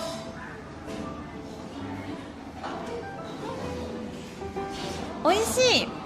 甘い。めっちゃ。あ、なるほどね。めちゃくちゃなんか桃が入ってる。いっぱいめっちゃ美味しいです。ホイップもね、いつもホイップが乗るドリンクを飲むときはエクストラホイップにしちゃいます甘いの大好きなので。はい、ということでですね、今日はちょっとね、いつもと違う場所に来てはいるんですけども、このままポッドキャストやっていこうかなと思います。で、皆さんにですね、ずっと言えてなかったことがありまして、ちょっと今日はご報告をしていきたいなと思います。ドキドキドキドキはい、実はですね、私じゃじゃーん、結婚しましたということで今日はですね、なんと旦那さんに来てくれておりますので、ご紹介したいなと思います。今日は2人でポッドキャストを撮っていきたいと思います。じゃあお願いしますよいしょ。はい、はじめましてお名前は何ですか？ヨッシーです。よし、よろしくお願いします。はい、よろしくお願いします。はい、ということで旦那さんですはい、よろしくお願いします。はい、いつもね、一人でポッドキャストを撮ってたんですけど、やっぱり一人で話すの難しくて、結構ね、いつも大変なんですよ、一人で喋るっていうのがあんまり得意じゃないので、なのでいつもね、誰かと一緒に話せたらいいのになって思ってたんですけど、近くにいるじゃんと思って確かにそう近くにはいるね、近くにいるなと思って、一緒にやりませんかって声をかけたら、いいよって言ってくれたので、うん一緒にやろうかなと思って今日は一緒にビデオポッドキャスト撮ろうと思います。はい、初めてビデオポッドキャストに出ます。はい、お願いします。よろしくお願いします新メンバーヨッシーです。覚えやすい。そう、ヨッシーって多分言いやすいよね、みんなも。うん。マリオのヨッシーみたいな。うんうんうん。そうそうそう、恐竜をね、あ、そうイメそうそう。ージして。確かに。いつもみんなからヨッシーって言われるの？ヨッシーって言われる、まあね、海外の人だとヨッシーが言いやすいからね。うんそうかな。そうだよねうん。でも大抵の人ヨッシーっていうニックネームの友達何人かいるから、ヨッシーかぶりは多いですね。確かにさ、日本人で言うとさ、名字の吉田さんとかさ、うんヨシがつく人って大体ヨッシーだよね、あだ名。いや本当にそう。大体ヨッシー。でも下の名前がね、ヨシキなんだよね。そうね。そうそうそうそう。なのでヨッシーですね。はい。よろしくお願いします。よろしくお願いします。はい、ちょっといつもねコンテンツをうん撮りたいって、ポッドキャストをねいっぱい撮りたいと思ってたんだけど、うんなかなか一人で話すのが本当に苦手なので、うんうんうんなかなか更新がストップしちゃったりとか、うんしてたんですよ。うんうんうん本当なんか今日は喋れるかもと思って撮影しててもうまく喋れなくて、うんコンテンツをボツにしたりとかうんうんうんうんしたんだけど、あとやっぱりポッドキャストを聞いている皆さんもなんか自然な日本語を聞いてみたいのかなと思って。うん一人語りじゃなくて誰かとコミュニケーションしているね。そうそう、やっ確かにぱり確かに皆さんも自分でカメラの前に向かって一人で喋るといつもと違う言葉になるじゃないですか。そうね確かに。そうちょっとかしこまっちゃうっていうか、うんうんうんしかも敬語になるし、すごい、うん確かに日本人だとね。プレゼンテーションみたいになるしね。そうそうそうそうそう、うんうんうん説明っぽくなったりとかするから、できれば会話がいいんじゃないかなと思って。確かに自然な会話だ。あ、そうそうそう、なので今日これからヨッシー登場が多めになると思います。はいよろしくお願いします。はい、よろしくお願いします。じゃあちょっと、うん何から話そうかな。ヨッシーについてちょっと深掘りしようかなと思う。確かに誰なんだと。そう、誰って感じだと思うので深掘りしようと思うんですけど、はい。ヨッシーはどこ出身ですか？愛知県出身の名古屋うんが近いところだから、まあ、トヨタとうか、んあとなんだろう名古屋城とか、うんひつまぶしとかうどんとか有名なところですかね。おー、うんすごい。私も行ったことがあるんですけど、うんうん食べ物が美味しかった。うんうん、多分知ってる人も多いんじゃないかな、名古屋はね。名古屋はね有名だね。めっちゃ有名だようね、んそっか。じゃあ愛知県出身というこそうとで愛知県出身ということで。わかりました。ありがとうございます、うんいつまで愛知県にいたの？愛知県はでも22とかおまで大学まで、うん卒業まで。そうそうそうその後は？その後は東京に3年ぐらいいて、うんその後にフィリピンに 1.5 年ぐらい、そうだね、ね、約2年ぐらい。そうそうそういて今沖縄というところですね。そうですね、そううん私北海道出身なんですけど、うんうんヨッシーは愛知県出身で、うんまあ、出会ったの何歳だっけ？僕がまあでも僕が22とかじゃあかな 21？ そうそうそうそう私がそうそう1個違いなのね。そうそう私とヨッシーはうんうん1個上なんだけど、じゃあ21歳と22歳の時初めて出会ったのか。そうですそうです。あ、そうだ。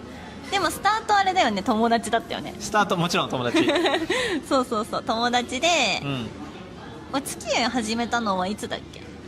付き合い始めたの、うん5年前そうね大体5年前、うんうん、じゃあ私が24歳うんで25歳の時か。そうねうんうん、そうだ。でその時にあれだね、お付き合いを始めたんですけど、そうそうそう当時私ずっと北海道に住んでたんですよ。そうね確かに確かにでヨッシーは東京の会社で働いてましたね。ね、うんそうだから2年ぐらい遠距離してたよね。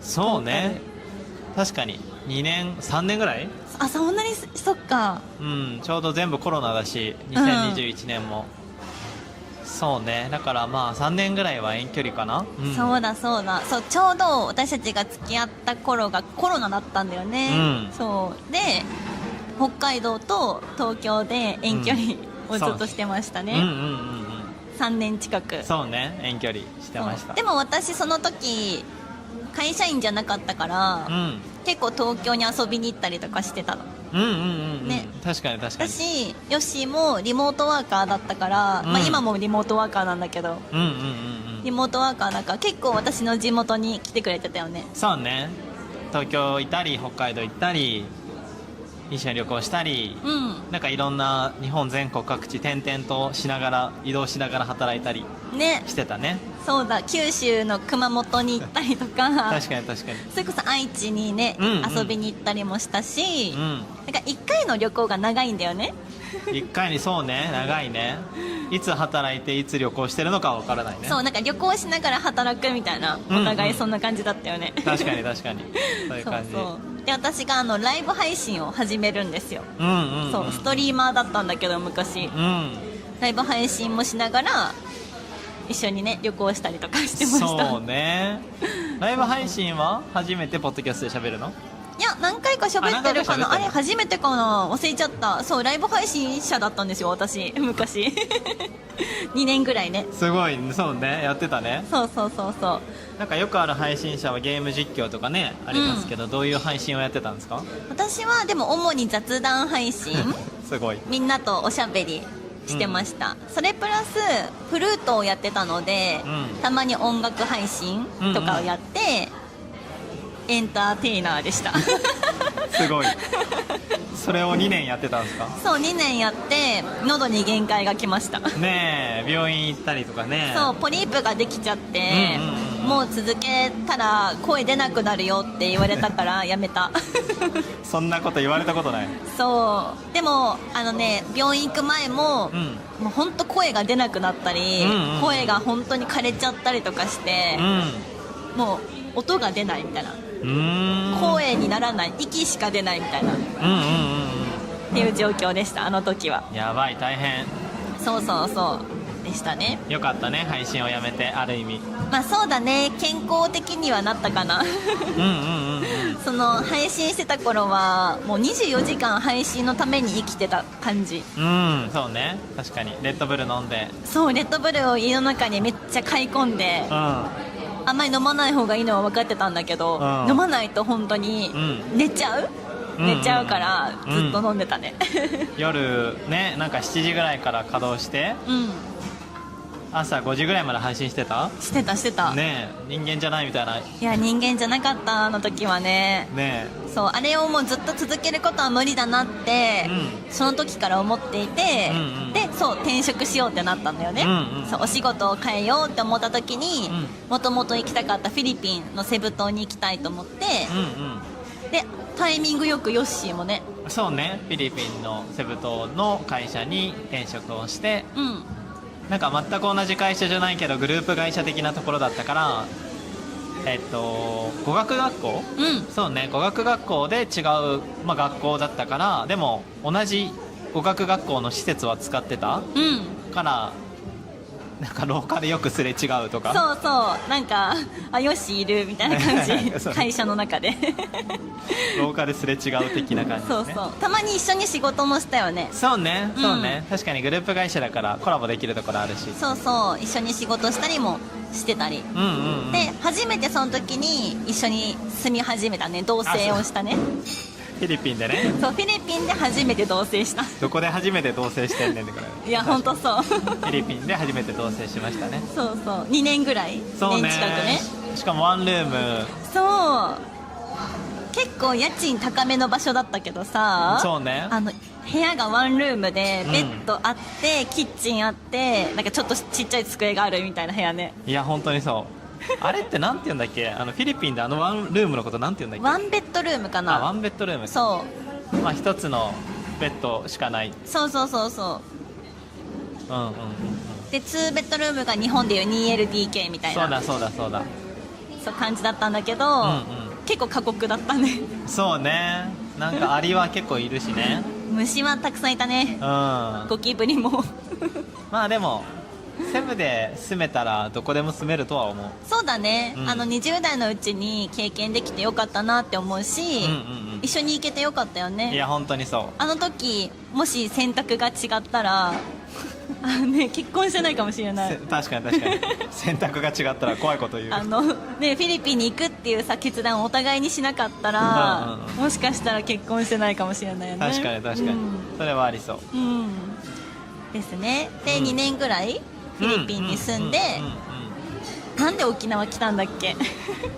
まあフィリピンはまあね3ヶ月というかまあ1週間ぐらいいたら大体わかる、うんうんうん。どんな生活かが分かって、でまあ1年っていうか2年ぐらいいたらもう大体全てのねうん。流れが分かるし、そうだね、生活の流れがね。そう、んまたフィリピンって基本っていうかずっと夏じゃん。夏暑いね。そう暑いし、まあ、変化はあんまないし、まあ、慣れてきたから、うんまあ、新しいところに行きたいなと思って、でも島生活みたいなのがね、まあ、都会よりかはいいかなってなって、日本でやるとしたらどこだろうみたいなので沖縄だってなってうん。沖縄に住んでますね。そうですね。うんそう。まあもともと沖縄旅行で来たことがあって、うんうんいい場所だなとは思ってたんだけど、うんうんうん、でもまさか住むと思ってなかったね。いや思ってない思ってないね、そんな思ってなかった。そんな思ってなかったんだけど、でも住んでみたらめっちゃいい場所じゃない？そうね、うん。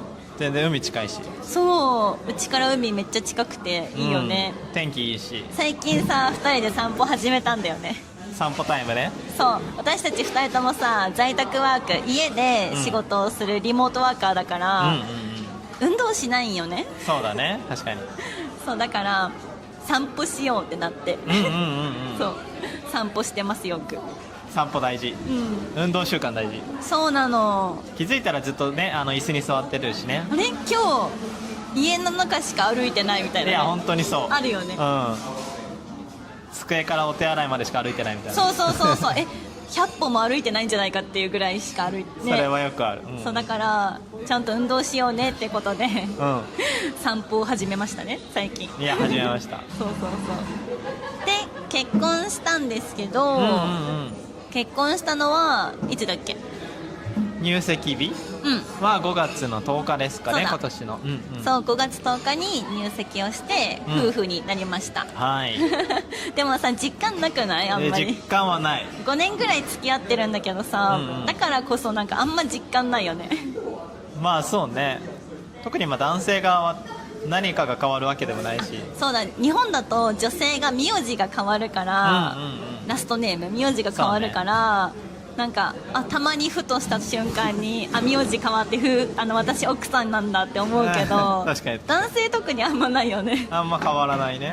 確かにうん特に結婚式とかしないとね。そうだね、うんそういうのとかウェディングフォトとかそういうのしないと多分みんな時間したいんだろうなとは思う。そうだね、うんまあ、いつかちょっとしたいなと思って、うんうんうん今計画中ですけども、うんみたいな感じですね、うんはい。ちょっと新キャラヨッシーということで皆さんヨッシーについて質問があったらぜひコメント欄にコメントしてくれたら嬉しいです。確かにはい。ありがとうございます。うん、これからはうん家とかいろんな場所で2人でポッドキャスト撮ろうかなと思っている感じですね、はい撮っていきましょう。はい。2人でよく話すんだよね、いろいろさ話すけどさ、うんカメラ回してないからね。いやまあほとんどそうでしょうね。いやそうなんだけどね、普通はね。確かにそうそうそう、まあせっかくならカメラ回していきましょうということで、うんうんうんうん撮っていきましょうということで、うんですね。確かに。あとなんか話すことありますか？なんだろうね、なんだろう学生時代の話とか。学生ね、うんうんうんそうだ。じゃあ学生時代はなんか部活とかスポーツはやってました？そうね、なんか小学生うん7歳から12歳ぐらいまではテニス、うん。公式テニスを6年ぐらいやってましたね。あ、そうなんだ。6年もやってたんだ。うんうんへえ。そうなんか習い事、うん。それこそ兄が2人ぐらいいるんだけど、兄がやっててなんかどうせならヨッシーもやるでしょみたいになって、うん。行きたいなとは思ったことないけど初めてなんか行って、そこから6年ずっと行ってた。すごそうい。行きたいと思ってなかった。興味なかったの。あんまそうね、まあ6歳とかなんかあんまりでもなんか楽しそうかなぐらいかな。あ、なるほどね。体動かすの。そうそうそう、はいはいはいはい。まあ男の子だしね、ちあそうそうそうそうっちゃい男の子だし。そうじゃあお兄ちゃんたちと一緒に習ってたんだ。そうね、なんか多分クラスは違うけど、うん多分そうみんな初心者から始まって中級者上級者上がっていくから、まあ、最初初心者でやって、そう6年間ぐらいテニスやってたけど別になんか大会とかも出たことない。あ、普通にみんなでテニスするみたいななん感じ。かそうテニスするみたいななんかなんかサーブの練習しようとか、うんうん。なんかコーンを並べてこれを倒そうみたいな。あ、なるほど、ゲームみたいなね。そうゲームみたいな、はいはい、それを6年間やってた。なるほど。勉強は好きだった？あ、勉学生強時代。はそうね、小学生の時に塾に行ってて、おう。まあ、漢字テストとか、なんか日本の都道府県のテストとか、昔の旧国名のテストとか、なんかそういうのはなんだろう、ちゃんと覚えたらね、テストで評価されるから、それはなんか真面目に努力するみたいなことは結構好きだったかもしれない。あ、そうなんだ、偉いね、うんうんちゃんと勉強して。どんな勉強が好きだった？学生時代。どんな勉強？なんかいっぱいあるじゃん。音楽なんか音楽出てきちゃった。英語、日本語、国語か、数学、理科とかあるけど。そうね、でも一番興味あるのは英語かな。お、英語なんだ。どうして英語はなんか英語話せたら、まあ、日本人以外の人と話せる、し、なんだろうな、他の国で生きていけるということがなんか人生の希望になるような気がした。なるほどね、日本だけじゃなくて。そうあとはなんだろうな、ヨーロッパ圏とか、なんか欧米圏の人の見た目って映画にも出てくるような見た目じゃん。だからなんか英語話せたらその映画にも出てくるような人と話せるんだという、なんかちょっとそういう憧れがあったから、かっこよく見えるもんね。かっこいいもんね、実際ね。そうだから英語話したらいろんな可能性が広がるんだろうなっていう感じで。なるほどです。そう海外は初めて行ったのはいつなんだろう。でも小学4年生とか、10歳どこに行ったの？はハワイですね。ハワイね。ハワイどうだった？覚えてる？あんま覚えてないけど、まあでもね、楽園というか常夏のところでリゾート地、でどんなとこ、そうだね、でもなんかいろんな人が楽しそうに生活してるから、なんか自分もいつかそういう暮らしができたらなとは思ってたかもしれない。その時になんか憧れがあったんだ。そうね、英語話せたらなんかそういうリゾート地、海外のリゾート地も遊びに行けるし住めるんじゃないかみたいなのは思ってたかもしれない。なるほどね、じゃあそこから英語の勉強頑張るんだ。じゃあ2回目の海外はどこ行ったの？2回目の海外はでもオーストラリアかな。何歳の時は14ぐらい。中学生？そう、中学生。それは旅行で？それはホームステイ。そうどれくらい行ったの？でも2週間とか。いいね。オーストラリアのどこに行ったの？オーストラリアの多分どこだったっけな、シドニーとかメルボルンとか。いいね、いいとこだね。そうそっか。英語はその時使えた？まあ自分なりには使えた気がする。すごい。なんか中1英語普通に短文で何か話すぐらいは多分できた気がする。そこで楽しいなって思った？そうね、そこはかなり楽しかった。現地の学校みたいなのなんか行ったりとかして友達も作ったりとかしてたから、かなり可能性広がったかな。なるほどね、そこでまたさらに英語を好きになった感じ？そうね、そっか。そう大学とかはどんな勉強したの？大学はでも学部はなんか経営学部みたいな、経営学部。英語と関係ないね。そうなんか高校の時にね、大学とか何学ぶのかみたいな担任の先生に相談した時に、なんかまあ自分の好きなことは正直お金を払って学ばなくても自ら学ぶ、から別にわざわざお金を払って学ぶ必要ないんじゃないって言われて、でまあ2番目に興味あるものに対してお金を払えばなんか英語プラスその新しい領域の掛け算で、なんかまあ、大学卒業後に良いところに働けるんじゃないかみたいなアドバイスを高校生の時に担任の先生から教えてもらって、2番目に興味あるものあんまないなと思いながら、でもまあ会社で働くんだったら経営の知識必要かなと思って、だからなんだろう、自分で英語を勉強しながら大学で経営を学んでみたいな感じでしたね。なるほど、そうなんだ。じゃあ英語は独学になったんですね。そうね、なんか自分で勉強してたりしたし、まあ、大学でプラスなんか何千円か払ったら英語の試験の対策コースみたいなの受けれるから、それを受けてたりしてた。なるほど、すごいね。じゃあ結構大学でもちゃんと勉強してたんだ。ちゃんと普通にはいちゃんと勉強してましたよ。なんか日本の大学生のイメージあんま勉強しないイメージちょっとある、まあ学部によるしね。文系は特に、確かに経営学部は特に遊んでるそうそうそう遊んでるイメージがちょっとあるまあ確かに確かに。なんか僕はコンプレックスを抱えてたから、うん遊んでるどなまあ学歴コンプレックスって呼ばれるやつで、なんかなんだろうな、この大学を卒業したとて良い就職先につけれる入社することむずいんじゃないかみたいなことを、まあ、なんかぼんやり思ってて、だからこそ学生生活のうちに何かスキルとか勉強をしないといけないと思っていろいろ勉強してたわけ。偉いね。それにさ気づかないで遊んでる人がほとんどじゃん正直まあそうね、まあもちろん頑張ってる人もいると思うんだけど、なんか私のイメージは、みんな遊んでるイメージだったからそうね。まあなんか大学入ることがゴールの場合だと遊ぶのは結構あると思う。ああ、まあ、そうだよね。どこをゴールに置いてるかによっても変わるよね。ヨッシーはどこをゴールに置いてたんですか東京の会社で働くこと。東京で働き方かったんそうだ。イケてる東京の会社で働くことっていうことああ、なるほどね。で、まあ愛知県だったから地方じゃないけど、まあ、ちょっと距離離れてるところからの進出だから、でライバルは東京の大学生、ってなるとね、彼らはなんかより良い経験も学歴もなんかいろんなものを積んでそうだから、まあ、だからこそ勉強もしないといけないし、いろんな経験積まないとなとは思ってた。なるほどね、偉いね、頑張ったんだ。まあ頑張ってないけどね、なんかただ好きなことやってただけだからはいはいはい、そうそうそうか。なるほどね。じゃあ大学生で何頑張ったの？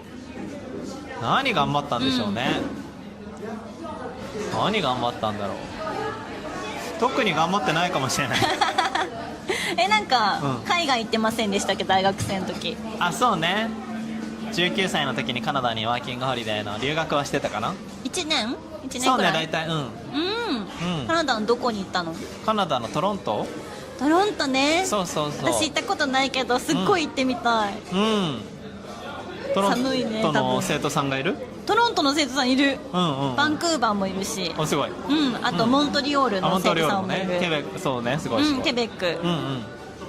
カナダね、結構多いんですよすごいね、良さそう。そっか。いや、いつか生徒さんにも会いたいし、普通に昔ねいた場所にも行ってみたいですね。そうね、働いてたカフェとかいろんなところでね。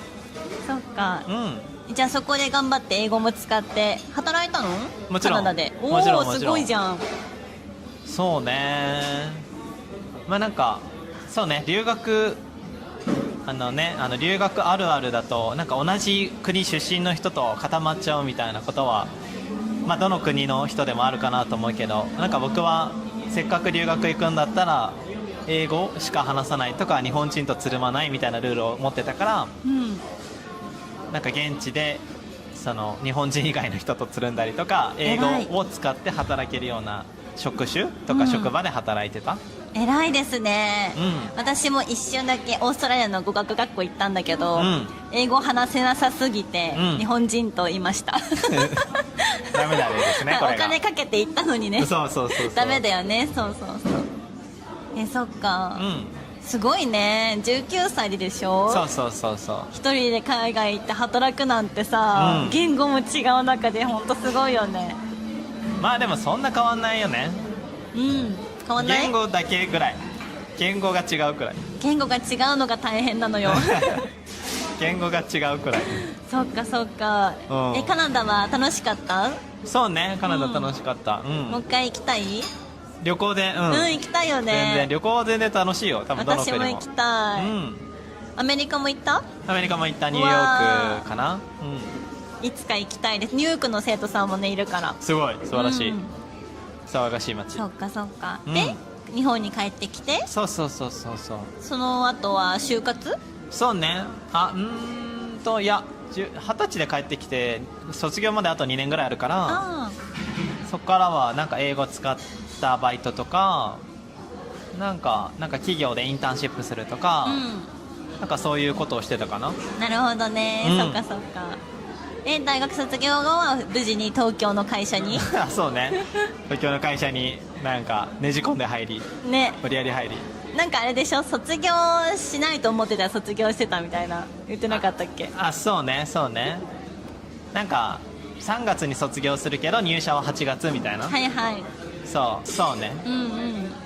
なんかそういうちょっと普通4月入社なのになぜか8月に入社するっていうそうだね。謎の状況を起こしました。なんか日本の会社って基本4月入社だもんね。そう海外だと4 9月かな。まあバラバラ海外の大学が9月卒業とかあるけど、バラバラかも。そっかそっか、なるほどね、うん面白い。そう東京生活はどうでしたか？東京生活でもはほとんどコロナだったよね。そうね、2020年に上京してるから東京に行くこと、田舎から東京に行くこと上京って言うんですけど、うんうん。そう2020年の8月ぐらいに上京したんでコロナですねコロナ流行って真っ只中そう5ヶ月ぐらいでそっか。でなんか東京に行ったけどあんま人いなかったかもしれないね、全然外にいないよね人がね。全然外にいないしみんな家にいるからうんうん。そう東京の会社で東京に住みながらリモートワークしてた。そうだね。東京でリモートワークしてた謎家に引きこもってた。そう実家にいたらいいじゃんってずっと言われてたそうだね、お金も高いしね。そうお金も高いかかるからね。そうそうかそうか。へえ、面白い。そうなるほど。そうまあでも東京行ってよかったですか？そうね、なんか自分のやりたかったことだしあれね、学生時代の東京のイケてる会社で働くっていう抽象度高い目標を達成し、まあ大体3年ぐらい住んだらどういう生活かも分かるし、あ、まあそうだね、うん大体ね。そうまあ飽きてくるでしょ、3年もいたら大体分かるね。大体分かるそっか、大体分かる。いいね。そっかそっか。そうで今はセブに行って沖縄にいると。あ、そうねでも沖縄よくない？私めっちゃ好き、沖縄。どこが好き？まあったかいし、私北海道出身だからそうねもう本当に冬が嫌いで雪も嫌なのね。北海道、道出身そうなんだ。まあ、大体そうじゃないみんな。あ、そうなんや北海道の人たちはなんか迷惑だと思ってると思うなるほどね。そうだから、まあ、私は特に好きじゃない、寒いのがね、だから沖縄って雪降んないし、いつでも暖かいし、あと結構晴れの日が多いと思う。そうね、思ったよりね、なんか沖縄って結構台風が直撃するイメージあるじゃん、なんかずっと雨みたいなイメージあるけど、なんか言うてそんなない。そう、あんまり来ない、来るけどあんまり来ない。そう来るけどあんま来ない。イメージしてたよりは来ない。そうそうだから住みやすいし、やっぱね、ほんと北海道って冬になると外に出たくなくなるのね。あ、なるほどね。寒いし、なんかいろんなもの着てすごい肩もすごい凝るし、すごい嫌なのよ確かに沖縄はもう薄手でさ、いつでも過ごせるでしょ。いつでもいい。だからアクティブになれるから好きです。確かに日光浴びるし元気になるしね。そう、元気になる気がする。なんか長生きしそうだね。あ、長生き絶対できると思う。あ、でも日本のさ、都道府県の中で一番あれじゃない？沖縄が寿命長いよね。あ、そうなの？確か1位なはず、沖縄。知らんかった。そうなんや。そうやっぱ外に出たいっていう気分になれるしね。なるほどね。ってなると北海道が最下位の可能性が高いけど。ワンチャンあるかもねまあ確かにそれはそうかも。わかんないけどそうだから沖縄好きですね。そうっていう感じでね、2人でいっぱいこれからエピソード撮っていこうと思います。ちょっと今日ね、本当は外で撮りたかったの、なんだけど、それこそ明日から台風が来るみたいで、もうね、外がね、すでに風がすごくて。そうね、波も高いし。そう、でもせっかく晴れてたから外で撮りたかったんだけど、風がもう多分音うるさいかなと思ってちょっと中で撮ってます、でも若干多分中でもちょっと音が入ってるかもしれないけど。そうね、店内のざわざわが、ざわざわしてる音がねちょっと入ってるかもなんですけど、これから2人でいっぱいエピソード撮っていこうと思います。多分皆さんも感じたと思うんですけど、多分めっちゃ自然な日本語じゃない？私今確かにそう多分ね、私今すんごい自然な日本語喋ってると思うので、参考になる部分もたくさんあるかなと思います。あとやっぱりさ、会話だと相づちがさ、できるじゃん。相づちもさ結構大事じゃん。大事コミュニケーションする上で大事。私日本人特有の相づちってあると思うのね。なるほどね。そういうのとか、なるほどねとかねやばい、ボキャブラリーがない相づちボキャブラリーを知りたいね。そうたくさんあると思うから、なんかそういった空気感とかも届けられると思う。確かにと思うので、これからもよろしくよろしくお願いしおます。願いします。はい。はい、ぜひまだチャンネル登録してない方はぜひチャンネル登録をしていただけると嬉しいです。モチベーションになります。確かに。はい、やっぱね、動画を見てくれてコメントしてくれたり高評価つけてくれたりなんかアクションを起こしてくれると、なんか作ってよかったなって本当に思うので、はい、全然コメントでこういうのもっと見たいとか本当はこうしてほしいとかがあったらぜひ教えてくれたら嬉しいです。はい。はいでこれから実はねヨッシーも日本語教師デビューするということで、はい、これからレッスンとかもやるみたいなんですよ。またね、はい、できるようになったらお知らせしましょう。はい、お知らせします、はい、ありがとうございます。では皆さん今日も聞きに来てくれてありがとうございました。またね。バイバーイ。皆さんこんにちは。こんにちは。リアルな日本語ビデオポッドキャストのお時間です。時間です。はい。今日はヨッシーとドライブおしゃべりをしていきたいと思います。お願いします。はい。今日はこれから何しますか？今日はこれから、ドライブのね、お供をね、買いに行ってね。そうですね。コーヒーをね、飲みたくなったので。そうですね。コーヒーを買いに行こうと思います。行ってみよう。はい。今日はね、今ローソンにいるので、今からローソンでコーヒーをね、買おうかなと思ってますので、まずはコーヒーを買いに行きます。ローソンはコンビニエンスストアです。はい、行ってきます。行きましょう。どうぞ。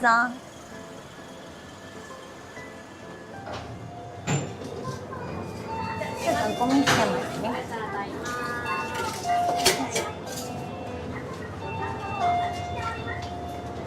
ちょっと抹茶もあるんですけど、どうします？ありますね。コーヒーがいいよね。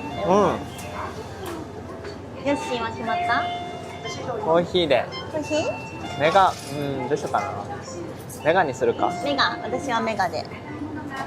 メガにしましょう。はい。濃いめアイス？普通のアイス？あ、はい。メガアイスカフェラテの普通で1個と、メガアイスカフェラテの濃いめで1個。以上で。はい。持ってないです。はい。あ、80円あります。メガアイスカフェラテでした。2つ。あ、カフェラテとコーヒー？あ、コーヒー？あ、ごめんなさい。ごめんなさい。アイスコーヒーの普通。はい。はい。注文間違えました。はい。はい。ヨッシーがアイスコーヒーでしたね。アイスコーヒーです。どっちもアイスカフェラテ頼んじゃった。大変。そうそう、無印ってさ、違う、ローソンってさ、無印あるんだよね。みんな無印知ってるかな？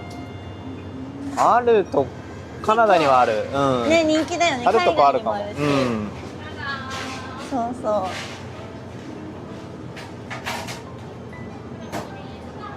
う。無印大好きです。いいよね。無印好き。シンプルなデザインだけどね、なんか、シンプルだから良いか。そう、シンプルで質がいいよね、やっぱり。良品だからね。確かに確かに。でも本当に質いいなって思う。確かに無印良品どういう印がない品ってこと？そう。無印ってあれだよね、なんかロゴとかなんかないみたいな。ああ、確かに。無印はロゴがない。そう、なんかシャツとかも売ってるし、帽子も売ってるし、なんかミニトートバッグ折りたためるって感じ。とか靴下とかも売ってる。あとコスメとかさ、文房具もあるよね。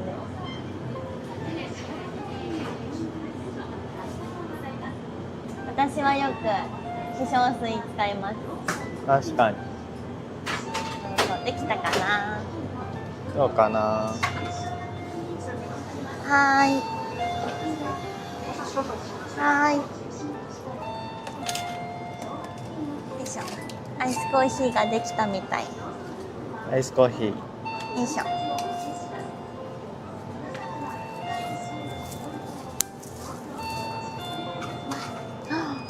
飛んじゃっ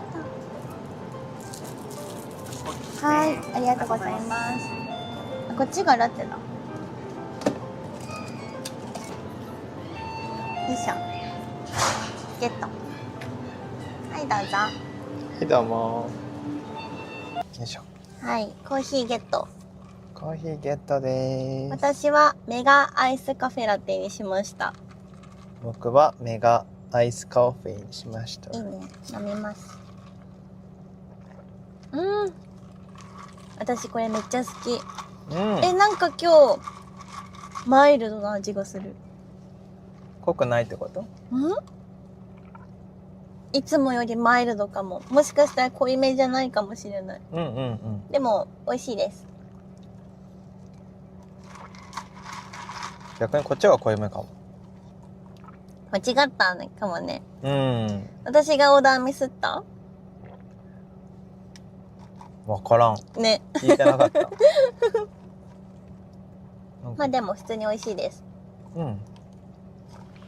じゃあ行きますか。行きましょこれから、う。うん。どれくらいドライブするっけいつも40分ぐらい ?50 分ぐらいそうだね。1時間しないくらいだよね。うん。はい。1時間しないぐらいかな。じゃあちょっと、私がね、運転手なんです、いつも。うん。しょうがない。そう、ヨッシーは運転免許を持っていないんです。しょうがない。免許ね、持ってないと運転できない。免許取りに行ったはずなんだけど、なんかね、免許持ってないんですよね。不思議ですね。不思議ですね。そういうこともありますね。はい。ということで私が運転します。免許取り行って学校で辞めたとかじゃないからね。取ったんだけど、ちょっと、そう。ある事情によりね。なくなった。なんか事故を起こしたとかじゃないからね。なんか言ったからね。そう。めちゃくちゃやらかして、なんか警察に目つけられて亡くなったとかじゃないからね。どうして亡くなったんですか？まあ、その免許というものは更新期限があるわけですよね。そう。で、まあ、コロナとかでね、いろいろはがきを放置してたら、だいぶ月日が経ってしまい、もう更新あなたできませんってなったので、その免許の資格を剥奪されました。そうだ。本当は更新してくださいってハガキがね。そう、来るのよ。来るんだよね。結構来るね。何年かに1回ぐらい。そう。で、それを持って、免許の更新を、警察署かな？あ、そうだね。警察署だね。しに行くんだけど、それを、ずっと放置してたんだよね。そう。そしたら免許の権利がなくなっちゃったっていう感じです。なので、いつもドライバーは私です。そうです。はい。いつか免許取ってください。はい。ね、近くに学校あるんで取り行きます。はい、お願いします。ということで行きましょうか。はい。じゃあ、運転します。レッツゴー。はい、今から高速に乗ります。はーい。オッケー、多分良さそう。では。今高速道路に乗りましたので、はい。ドライビングトークをしていこうと思います。はい。はい。していきましょう。今日はどんなテーマで話しましょうか。休み、まあね、今土曜日なんで休みの日ですね。そうだね。休みの日はどんなことしているのっていうテーマはいかがでしょうか。いいですね。じゃあそれについて話してみましょう。はい。まあ今日休みの日なんで、まあ、逆に今日何すんのって話ですね。まあそうだよね。まず今日何するかみんなに言いましょうか。はい。今日は今からショッピングモールに行きますね。はい。で、何する？決まってる？ショッピングモール行って、まあお買い物、なんかね、欲しいもの見たりとか、映画見たりとか、作業したりとかですかね。そうね。映画はあれかな、煙突町のプペルね。ちょっと今何やってるかわかんないけど、後で調べてみようか。そうね。いいですね。そんな日かな。まあご飯食べたり。今日のランチ何食べようね。どうしようね。何の気分？うちらまだ何も食べてないじゃん、朝から。そうね、コーヒー飲んでね。お供のコーヒー飲んで。コーヒーしか飲んでない。やっぱね、健康的なものが食べたくなるので、日本食？定食？いいね。じゃあそこ行く？釜炊きご飯のお店。そうね、釜炊きご飯と塩サバの定食とか。ああ、いいですね。美味しいよね。あと味噌汁ついてみたいな。はいはい。じゃあ和食で行きましょうか。和食がいいですね。私も和食の気分です。とっても。ねお腹空いてきた。めっちゃお腹すくね。昨日もさ、金曜日で調子乗ってさ、花金だと思ってうさ、んうん。なんか、うちのね、お父さんが私のお家に料理を作りに来てくれたのね、昨日。うんうん。で、なんか、ご飯を作ってくれて、うんうんそれを食べてたんだけど、うんうんたくさん食べちゃったよね。ああね。あるよね、そういうのはね。そう。だから昨日もたくさん食べちゃったから、うんうん本当は今日抑えめにしないと。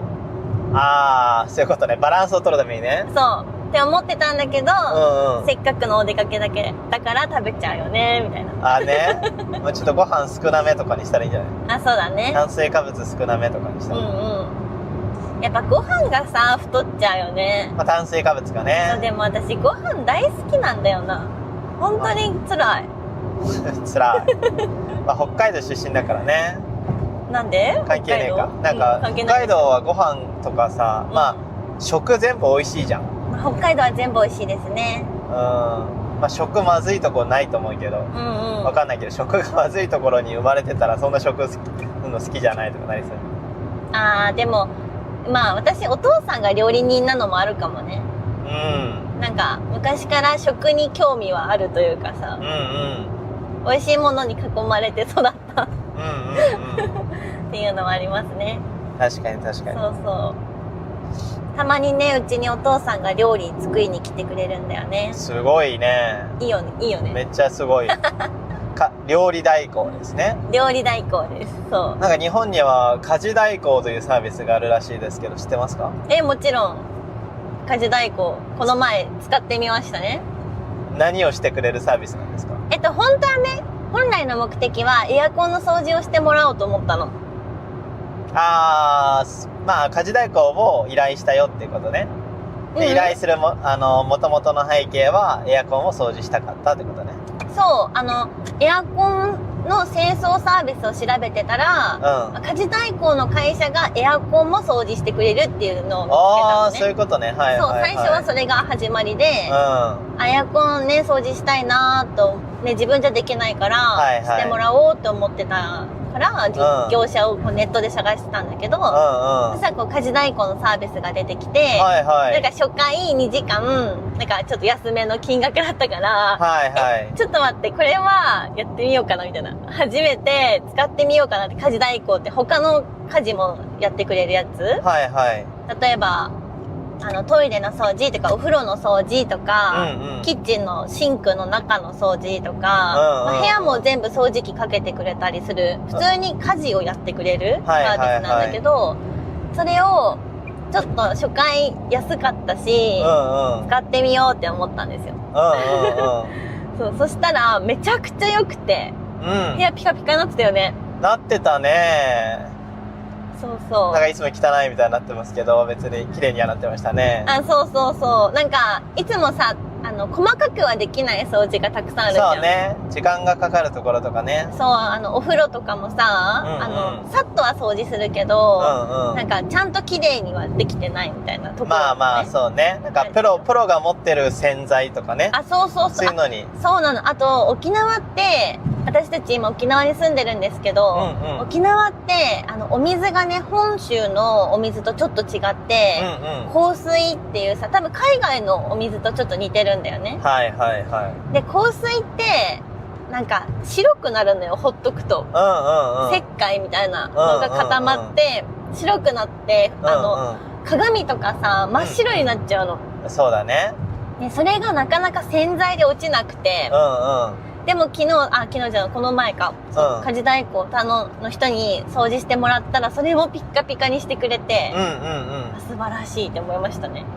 専用のなんか洗剤があるんですね。多分そうそう。私たちは持っていない。はい。沖縄のね、対策のね。そうそう。確かに確かに。っていう細かいところとかも掃除してくれて、すごく良かったっていうね。確かに。実際に依頼して確かに。なんか、家帰ってきた時に、なんかなんだろう。綺麗になっている匂いを感じた。匂いがしたの？匂いがした。いい空気になってたってこと？なんかね、多分洗剤の匂いというか、多分いろんなそういうものの匂いがしたから、あ、そうなんだ。なんか掃除されたんだろうなっていうのを匂いでも感じれた。あ、そうなんだ。そうそうそうそう。家にずっといたから分かんなかった。あ、そうね。帰ってきたらなんかね、わかる。うんうん。確かに。そうそう。そういうね、家事代行もね、依頼しましたと。この前ね、そう依頼して、すごく満足度が高かったので、はい。うちエアコン2台あるんだけど、うんうん、もう1台はまだ掃除してないから、うんうん、今月の末にもう1回、その家事代行サービスとプラスでエアコンの清掃もまたお願いしてみました。良さそう。いいね。確かに確かに。でも海外だと逆にさ、そういうのは当たり前の国もあるよね。家事を代行するのが。子供がいる家庭とか。あるね。何さんとか言わない？なんか。何って知らない？何知らない。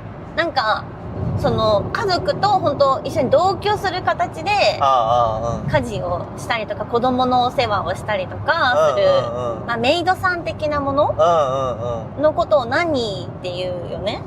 そうなん、知らない。初めて知った。何って言うんや。そうそうそうそう。へー。それこそシンガポールとか、なんかマレーシアとかもそういうのがなんかあるイメージ。へー。アメリカもそうかな、わかんないけど。なんかまあベビーシッターはめっちゃいるイメージはわかる。そうだね。まあそういうことね。家政婦さんというか。あ、そう、全部やってくれる。子供の世話もやるし、家のこともやってくれるみたいな。そうそうそう。確かに確かに。なんか今までそれをさ、使うのにちょっとだけ抵抗があったというか、本当はさ、自分で頑張れば家事ってできるじゃん。でも私たち共働き一緒にずっと働いてるから、私はもうほぼ会社を経営してるみたいな感じだからさ、もうなんか休みもないし、仕事ばっかりしてるから。まあ、今日休みの日何しているっていうトークなんですけどね、そうそう。まあそうなんですね。今日はこれからお休みの日について話すんだけど、そうそうそう。休みがないとね、全然ね。普段は休みが本当になくて、で、ずっと仕事してる。多分1日12時間ぐらいやってるから。あら、半分ですね。そう、1日の半分は仕事してるから、家事がね、なかなかできないんですよ。まあまあまあ、確かに確かに。そうそうそう。で、それをね、そう、家事代行サービスを使うのにちょっとだけ抵抗があったんだけど、でもなんか、やってみようと思って申し込んでみたらかなり良かったから、ちょっとまた次は頼んでみるっていうね。家事代行の案件動画みたいになってるね。そうだね。ね、会社名ちょっと忘れちゃったけど。なんか概要欄にクーポンコードとかあったりするんですよ。でも、まあ、日本在住って沖縄に住んでないと意味がないと。それはそうだわ。そう別にフランチャイズの会社じゃないと思う。それはそう。地域密着すぎたな。そうそうそう。確かに。確かに確かに。っていう感じで、はい。まあそれがありましたね。良かったですね。なので、まあ、休みの日にそれこそ家事をしなくてよくなったっていうね。確かに。まあ、確かに。まあまあ、掃除の面ではね。そうそうそう。まあ、月に1回プロの掃除あることによって日々の掃除が楽になるってことね。そう、めちゃくちゃ楽になる。なんか細かいところまで自分がこう、気がついてない汚れとかもさ、あるじゃん。それも綺麗にしてくれるから、普段の掃除は普通に掃除してれば、まあ、ずっと綺麗な家を保てるというかね。っていう感じかな。確かに確かに。なんでこの話になったんだっけ、家事代行の。今日何食べるから多分始まってて。で、なんか、お父さんがその料理にしてるんだよねとか。で、なんか料理代行になって家事代行になって、家事代行頼んだんだよねってなって、休み家事しなくてもよくなりましたっていう話ですかね。で、今日は本当でも休み久々だよね。何もない日。まあレッスンしたわ今日の朝。まあ。そう。でもいつもの今日土曜日なんだけど、いつもは午前にレッスンして、昼も入っちゃう時もあるんだけど、夜もいつもは入ってたんだけど、ちょっと今日はお休みにさせていただいて、午後以降ですね。午後からの1日はもう全部休みみたいな感じにしています。ですね。いいですね。そうで、私はなんかフリーランスっていうか、まあ今度会社設立とかもしていくんだけど、まあそういう働き方、はい休みが、はいはいまあないというか自分で決められるという働き方ですけど、うんうんうん。ヨッシーは会社員じゃん。はいはい。土日は何してるんですか？土日は土日は何しているか。うん。まあ土曜は何してんでしょうね。うん。何してんだろう。まあ、カフェ、まあコーヒー飲んだり作業したりしてるんですかね。あんま分かんないですね。休み何やってるか。意識してない？休み、そうね。ちなみに先週は日曜日ずっと寝てました。まあね。めっちゃ一日中寝てたよね。あ、そうだっけ。うん。まあそういう日もありますよね。そういう日もあるよね、まあね。うんうん。そうそうそう。日曜日はずっと寝てて、うんうん。この人夜寝れるのかなっていうぐらい昼間もずっと寝てた。あら、でも夜も普通に寝てた。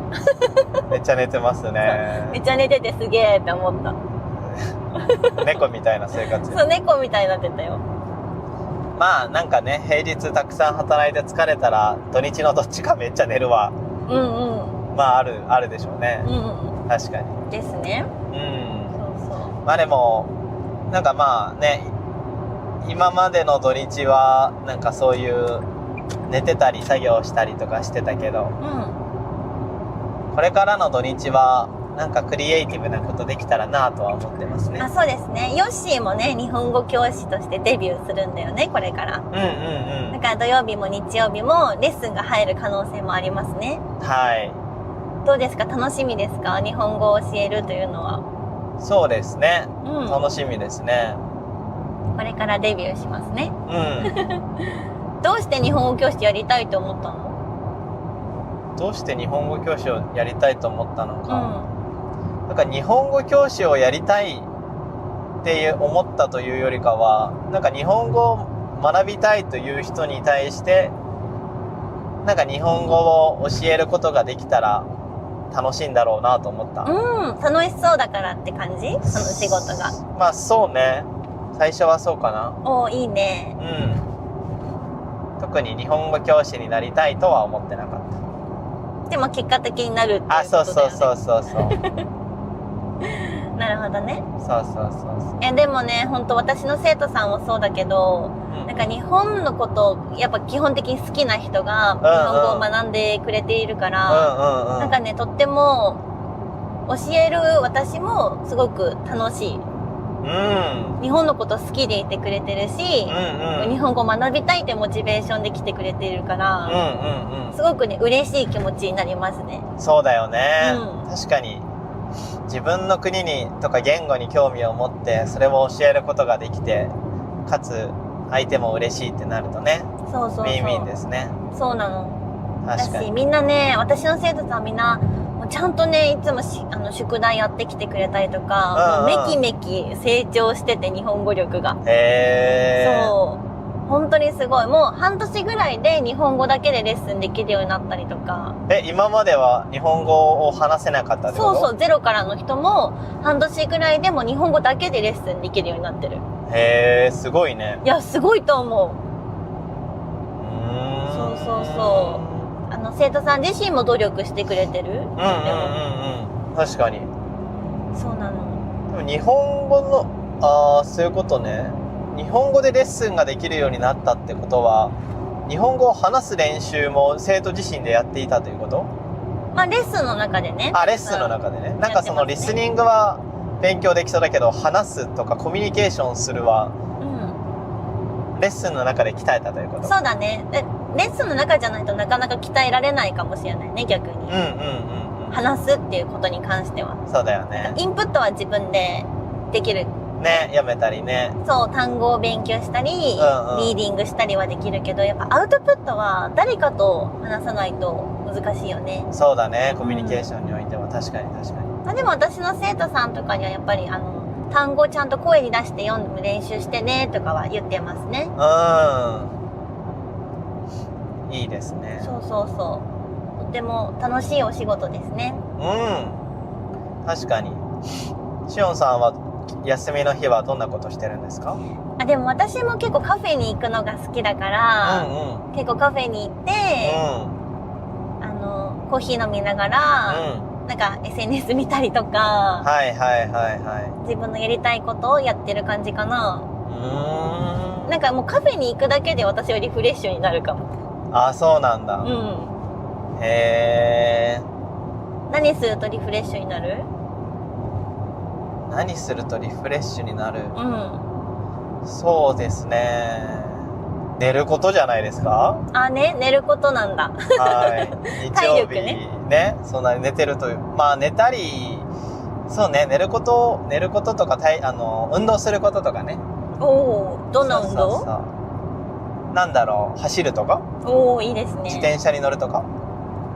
確かにリフレッシュになるよね。そうそうそうそう。やっぱ運動するとか、脳に酸素を多く送らせるとか、そうするとリフレッシュするとかはあるかもね。それは運動することによって脳に酸素を届けるってこと。そうそうそう。確かに。それはちゃんとリフレッシュになりそう。ね。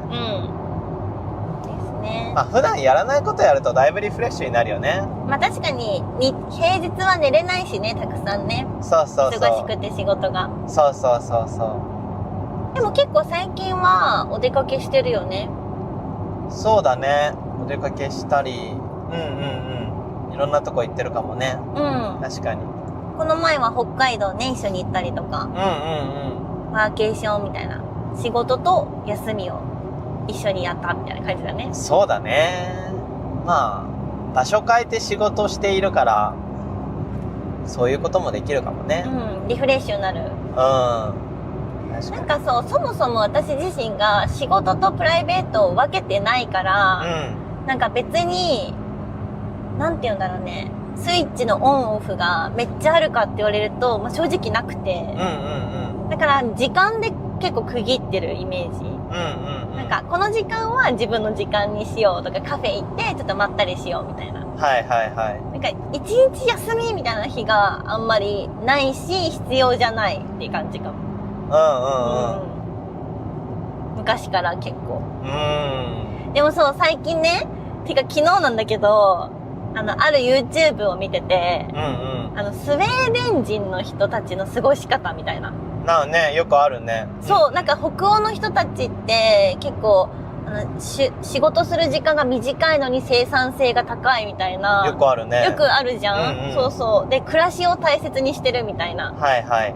で、なんかその YouTube、その本を書いた人の、なんかトークしてた YouTube を見て、なんかその人は日本人で女性なんだけど、旦那さんがスウェーデン人、で、スウェーデンに移住した時にすごくギャップを感じたみたいな、日本と。で、なんかそれが、私たちって、まあ日本人って多分ほとんどの人がさ、仕事やって残業して、で、家帰っても寝るみたいな。で、平日はそんな感じじゃん。でも、スウェーデンの人は、もうなんか1日を 3個に分割して、まあ、8時間は寝る時間じゃん。で、普通の8時間は働く時間。で、この後の8時間をどういかに過ごすかみたいなのがすごく大事にしてるみたいな。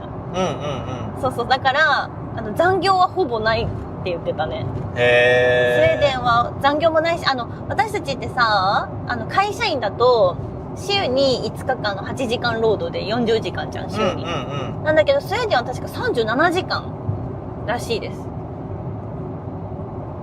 労働時間が1週間でそう。8時間働いてないってこと？ 37時間だから3時間短いってこと、日本より。そうそう。8時間働いてないんだね。毎日ね。どうして8時間になるの？いや、3時間少ないってことでしょ？そう、3時間少ない。そう、1日に8時間働いていないっていうこと。そうなの。なんで？まあなんで、まあその、アフター5的な時間をすごく大事にしてる？そう、考え方が違うもん、仕事に対する考え方が。なんか私たち日本人って割と仕事が人生になっちゃってる人結構多いと思うよ。特にもう頑張ってる人たちはね。だけど、なんかスウェーデンの人たちはその仕事のために私たちの人生があるわけじゃなくて、家族と過ごしたりとか、友達と過ごしたりとか、そういう時間が一番大切だから、その時間を有意義に過ごすための仕事みたいな。っていうなんか考え方をしてるみたいな。へー。そう、なんかその考え方素敵だなと思うし、理解もできるんだけど、じゃあ実際できるかって言ったらちょっと難しいなって私は思ったの。へそう。ー。なるほどね。確かに確かに。残りの8時間で何やってる人が多いんだろうね。全ての人は。まあ、育児をしたりとか、子供がいる人は育児をしたりとか、まあ、家事をしたりとか、あとはまあ、趣味の時間にしたりとか。へー。でもさ、思ったの、その時間も新たなこう産業を生んでるというか、ビジネスをちゃんと生んでるよなって。逆に。趣味を充実させるためのものだったりとかさ、それこそレストランとかもそうかもしんないし。なんかそう、それがなんかすごいなってまず思った。へー、確かに確かに。それはスウェーデンの人はなんか2つ以上の仕事をしている人が多いとかあるのかな。2つ以上どうして？なんかその例えば1日、まあ、7時間しか働いてなくて、まあ、残りの8時間とかをその趣味とかに費やすとなったら、その7時間の中でめちゃくちゃなんかお金がなんか給料が高いとかもあるかなと思うのと、あと残りの8時間で趣味をやろうとしてもどこかのお店がやってないといけないでしょ。ってことはなんだろう、みんながなんか短い時間しか働いてなかったらお店がどこもやってない、サービスを受けられないから趣味がそもそもできないところがあるから、ってことは誰かが2つ以上の仕事をやっている、なんか労働時間が長くないとそのサービスを受けられる人も減るんじゃないかなと思って。いや、多分副業してるみたいな人は少ないんじゃないかな。その人の話を聞いた限りでは少ないと思う。だからレストランの人はそのレストランの中で、まあ、1日8時間以内の仕事をしてる。まあ、そもそも給料も高いしね。ねえ、それが不思議だよね。で、しかもこれでびっくりなのがGDP あるじゃん。GDP が日本より上なの。だから1日の短い時間の中で、日本よりも短い時間の中で一人一人のパフォーマンスが超高い。そう、それがめっちゃすごいなって思った。それ何が違うんだろうね、日本と。まあでも成果主義ではあると思うよ。日本ってさ、違うじゃん、成果主義。まあもちろんそれも大事なんだけど、なんか、まあ会社に行って普通に仕事をしてればお給料もらえるじゃん。でも多分スウェーデンとかはそうじゃないんだと思うよ。ちゃんと成果主義。ああ、成果出してないと首を切れってことね。それは当たり前にそうなんだと思う。の代わりにちゃんと給料も高い。なるほどね。そう。で、しかも、なんか女性と男性の賃金格差がめちゃくちゃ少なくて、日本は多分 20% 以上あるんだけど、男女の格差がね、女性の方が少ないんだけど、スウェーデンは 3% ぐらいしかないらしい。へー、そうなんだ。そう。なるほどね。そうなの。すごくない？確かに確かに。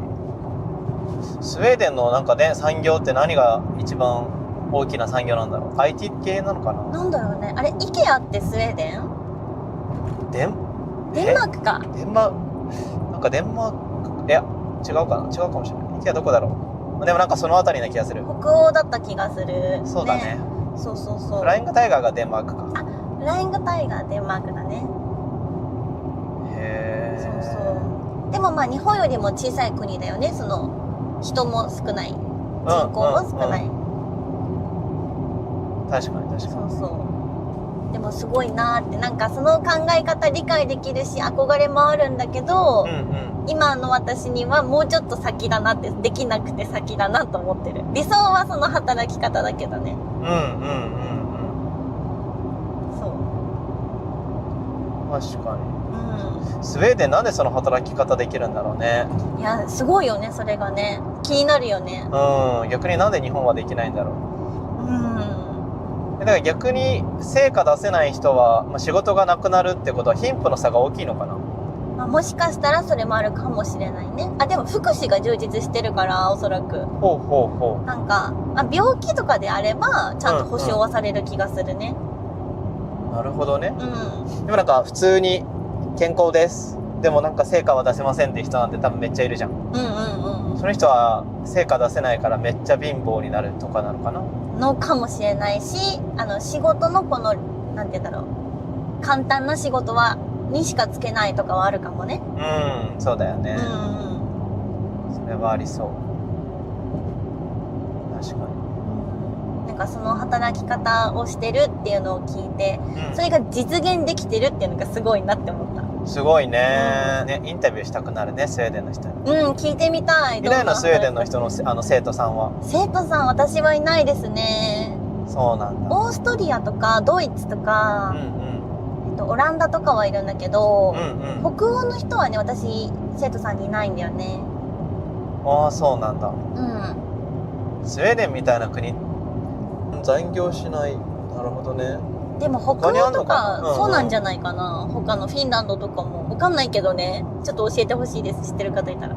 確かに確かに。そうそうそう。なんかね、日本は長時間労働してるって言われているけど、他の国も長時間労働している国はなんかありそうだよね。韓国とか中国とかはそうなんじゃない？同じアジアの。あと意外とアメリカ人のその生徒さんに聞いた時も、その人ニューヨーカーなんだけど、めっちゃ仕事してるよとは言ってた。そうだよね。とは言いつつも、すごく自分の時間を大切にしてる人は海外の生徒さん見てて、すごく感じるね。なるほどね。そうそう。確かに仕事で短期間で成果出しつつ自分のね人生もねやっていかないと、持続可能的にはならないからね。そうそう。ずっとね健康で働き続けることができないよね。できない。一過性にね終わっちゃうから、とても混んでますね。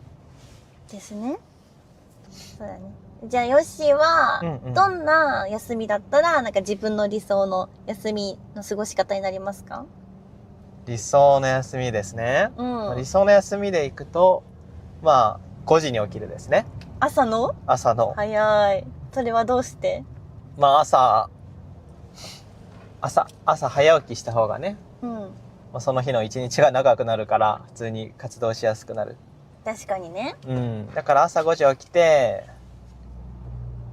ラジオ体操かヨガして、でコーヒーをね豆から作るみたいなのがあったりとか、そうね、コーヒーを一から作って入れて飲んで、どんな一日を作ろうかってジャーナリングするとか、なんかメモ書きをしてとか、休みだから平日でどんな1週間だったかみたいな振り返って、なんか次の1週間どんな1週間にできたら良さそうかみたいなのを書き出したりとかして、でそうね、その日の一日の計画とかを書き出して、ちょっとどんな計画出てくるか、理想な計画だとおそらく平日にできなかった終わらなかった仕事をもしかしたら午前中やるかもしれないし、で午後から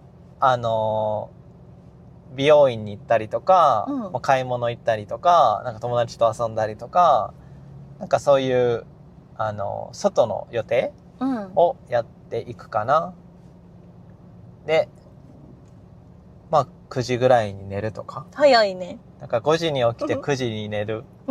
で平日できなかったことやったりとか、友達に会ったりとか、外のアクティビティでリフレッシュをする。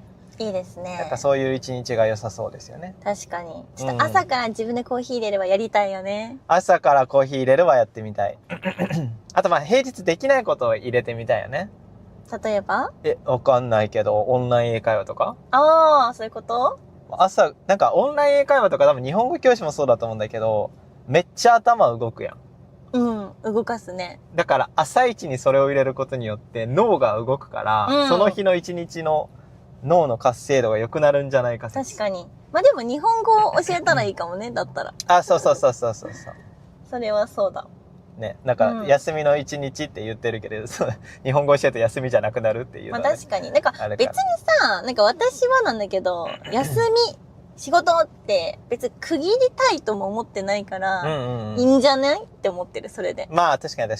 人によってね。良くないみたいな。人によると思う。完全に分けたいって人もいると思うけど。でも別にいいんじゃないってなってる。良さそう。私はね、みんなはどうですか？分けたい派？プライベートと仕事、ちゃんと分けたい人ですかね、皆さんは。ちょっと料金所があるので、今高速に乗っているんですが、料金を払います。払います。いくらでしょうかね。多分1000円ちょっとだと思う。カードで払うよ。いいよ。現金で払っちゃうよ。あ、でも、1万円札しかなかったから。あら、でかい。お願いしても。はい。はい。ショッピングモールまでもうすぐですね。ね、もうすぐ近い。この高速道路の、なんていうの、料金所にいる人は、なんかどれくらいで交代してるんやろね。一日何時間でってそうこと？そう。トイレとか行きたいじゃん。だってあ、トイレ行きたくなっちゃうよね、絶対。はーい、お願いします。あ、はい。はい、ありがとうございます。お願いします。はーい。ではでは、高速を降りましたので、ショッピングモールに向かっていきましょ向かっていきましょう。ショッピングモールで何買うの？う。私は、うん欲しいなと思ってるのはいくつかあって、お、なんだろ収納するカゴみたいな、う。カゴみたいな。はい、はい。そう、もうちょっと増やしたい。1個持ってるんだけど、同じシリーズのやつ、ニトリっていうね、家具が売ってるところにあるんだけど、ニトリでカゴ欲しいなって思ってる。うん。あと、私が今レッスンしてるお部屋があるんだけど、後ろがね、真っ白の壁なの。なんか飾りたいなと思って、なんか良さそうなアートとか、可愛い何かがあったら欲しいなって感じ。いいね。そう。ちょっと見に行って、欲しいものがなかったら、まあ、ネットとかで見るけど、せっかく今日行くし、見ようかなって感じ。見てみよう。アートとか売ってるのかな？なんか別にめっちゃアートって感じじゃなくても、なんか可愛い何かが壁に飾れる何かがあればいいかなと思っています。確かに白い壁だからね。そう真っ白でつまんないから、ちょっとこっちに入りたいな。入れてくれないかな？入れてくれそうだ。入れてくれるかな？すいません、ごめんね。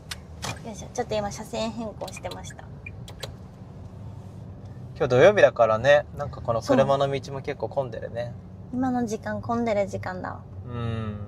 なんかさ、日本だとさ、車譲ってくれた時にハザードするけど、みんなの国はするかな？どうなんだろうね。もうなんかありそう。何かしらの暗号はありそう。なんか、ありがとうみたいな。アイコンタクトとか、そう。なんかありそうだよね。ちなみにフィリピンにいた時はなかったですね、そういうのは。確かに。すごかった。割り込み運転もすごかったし、私は絶対にフィリピンじゃ運転できないって思いました。怖い。無理と思って。日本以外はちょっと結構怖いかもね、どこでも。独自のルールがあるからね。独自のルールもそうだし、ハンドルがさ、日本と逆じゃん？左ハンドルでしょ、海外の。それがちょっと慣れないよね。慣れない。車線も違うし。そう、逆方向だから。確かに。事故りそう、怖いね。いや、怖いよ、めっちゃ。海外で交通事故した方が怖いね、いろんな。確かに。最悪じゃない？いや、もちろん最悪だよ。フィリピンだって警察来ないじゃん。来ない、絶対来ない、警察。自分らが警察署に行くという、なんで？まあ、警察来てるのも見たことあるけど、すごく遅いと思う。いや、遅い。めっちゃ電話しないと来ないし、電話繋がらないし。みたいな感じだね。確かに。日本はすぐ来るからね。日本は早いね。早い、すぐ来る。あと救急車とかが日本は無料？もちろん。なんかアメリカはめちゃくちゃ高いイメージがあって。そっか、お金かかるんだ。そう。だから呼ばない？そんな簡単には呼ばない。そう、病院行ったりとか、どうにかして自力で治すとか。あんまり病院そもそも行かないっていうね、医療費が高いから。だからその予防のサービスとかがね、もしかしたら広まってるかもしれない。ああ、なるほど。わかんない。ヨガとかフィットネスとか。確かアメリカから流行るよね。そういうの。なるほどね。でもあんまりアメリカはそういう健康的なイメージは僕の中でまだ持ててない。まあ確かに。なんかどうしてもそう。フファーストフードみたいなイメージがあって。でもなんか意識高い人はめちゃくちゃ多いイメージがある。なんかウェルネスというかヨガとか健康食とか、なんかそういうなんかまあいろんな人がいるからね。ファーストフード食べたりとか。そう。なんか今日若干天気悪いね。6月だからね、なんかずっとね、天気が悪くて。梅雨かな？梅雨ではないかも。終わったのかな？どうなんだろう。なんか1週間ぐらいさ、今週めっちゃずっと天気悪かったよね。今週ずっと天気悪い。なんかさ、いつもさ、コワーキングにさ、うん。自転車で行ってるじゃん。うん。夜、なんかびちょびちょで帰ってくるもんね、雨に濡れて。そうだね。行きはなんかちょっと晴れてそうな感じだから、チャリで行くんだけど、なんか仕事終わって帰ってこうと思ったらめっちゃ土砂降りみたいな。うん。でも傘持ってないしどうしようみたいな。朝さ、晴れてること多いよね。そう。朝晴れて夜雨なんだよね。そうだね。それが不思議。確かに。でもこの間台風あってね、そうなんかいろんな暴風というか、強い風とか強い雨があって、梅雨もね、吹き飛ばしてくれたかなとか思ってたけど、うん。そんなことはなく。うん。でも台風が過ぎた次の日とかはめっちゃ晴れたね。めっちゃ晴れたし、ジメジメだったよね。ジメジメだったね。いや、あれはちょっとジメジメだったな。うん。すっごかった、家の中しけって。いや、本当にそうだわ。ねしけってた。すごいよ。確かに確かに。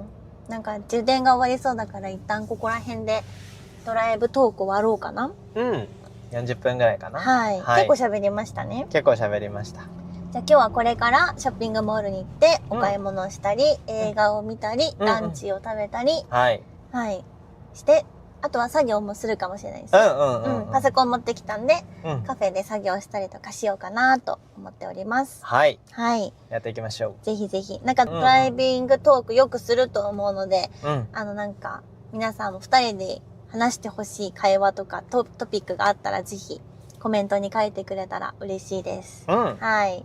ということで、今日も聞いてくれてありがとうございました。ありがとうございました。はい。じゃあまたね。またね。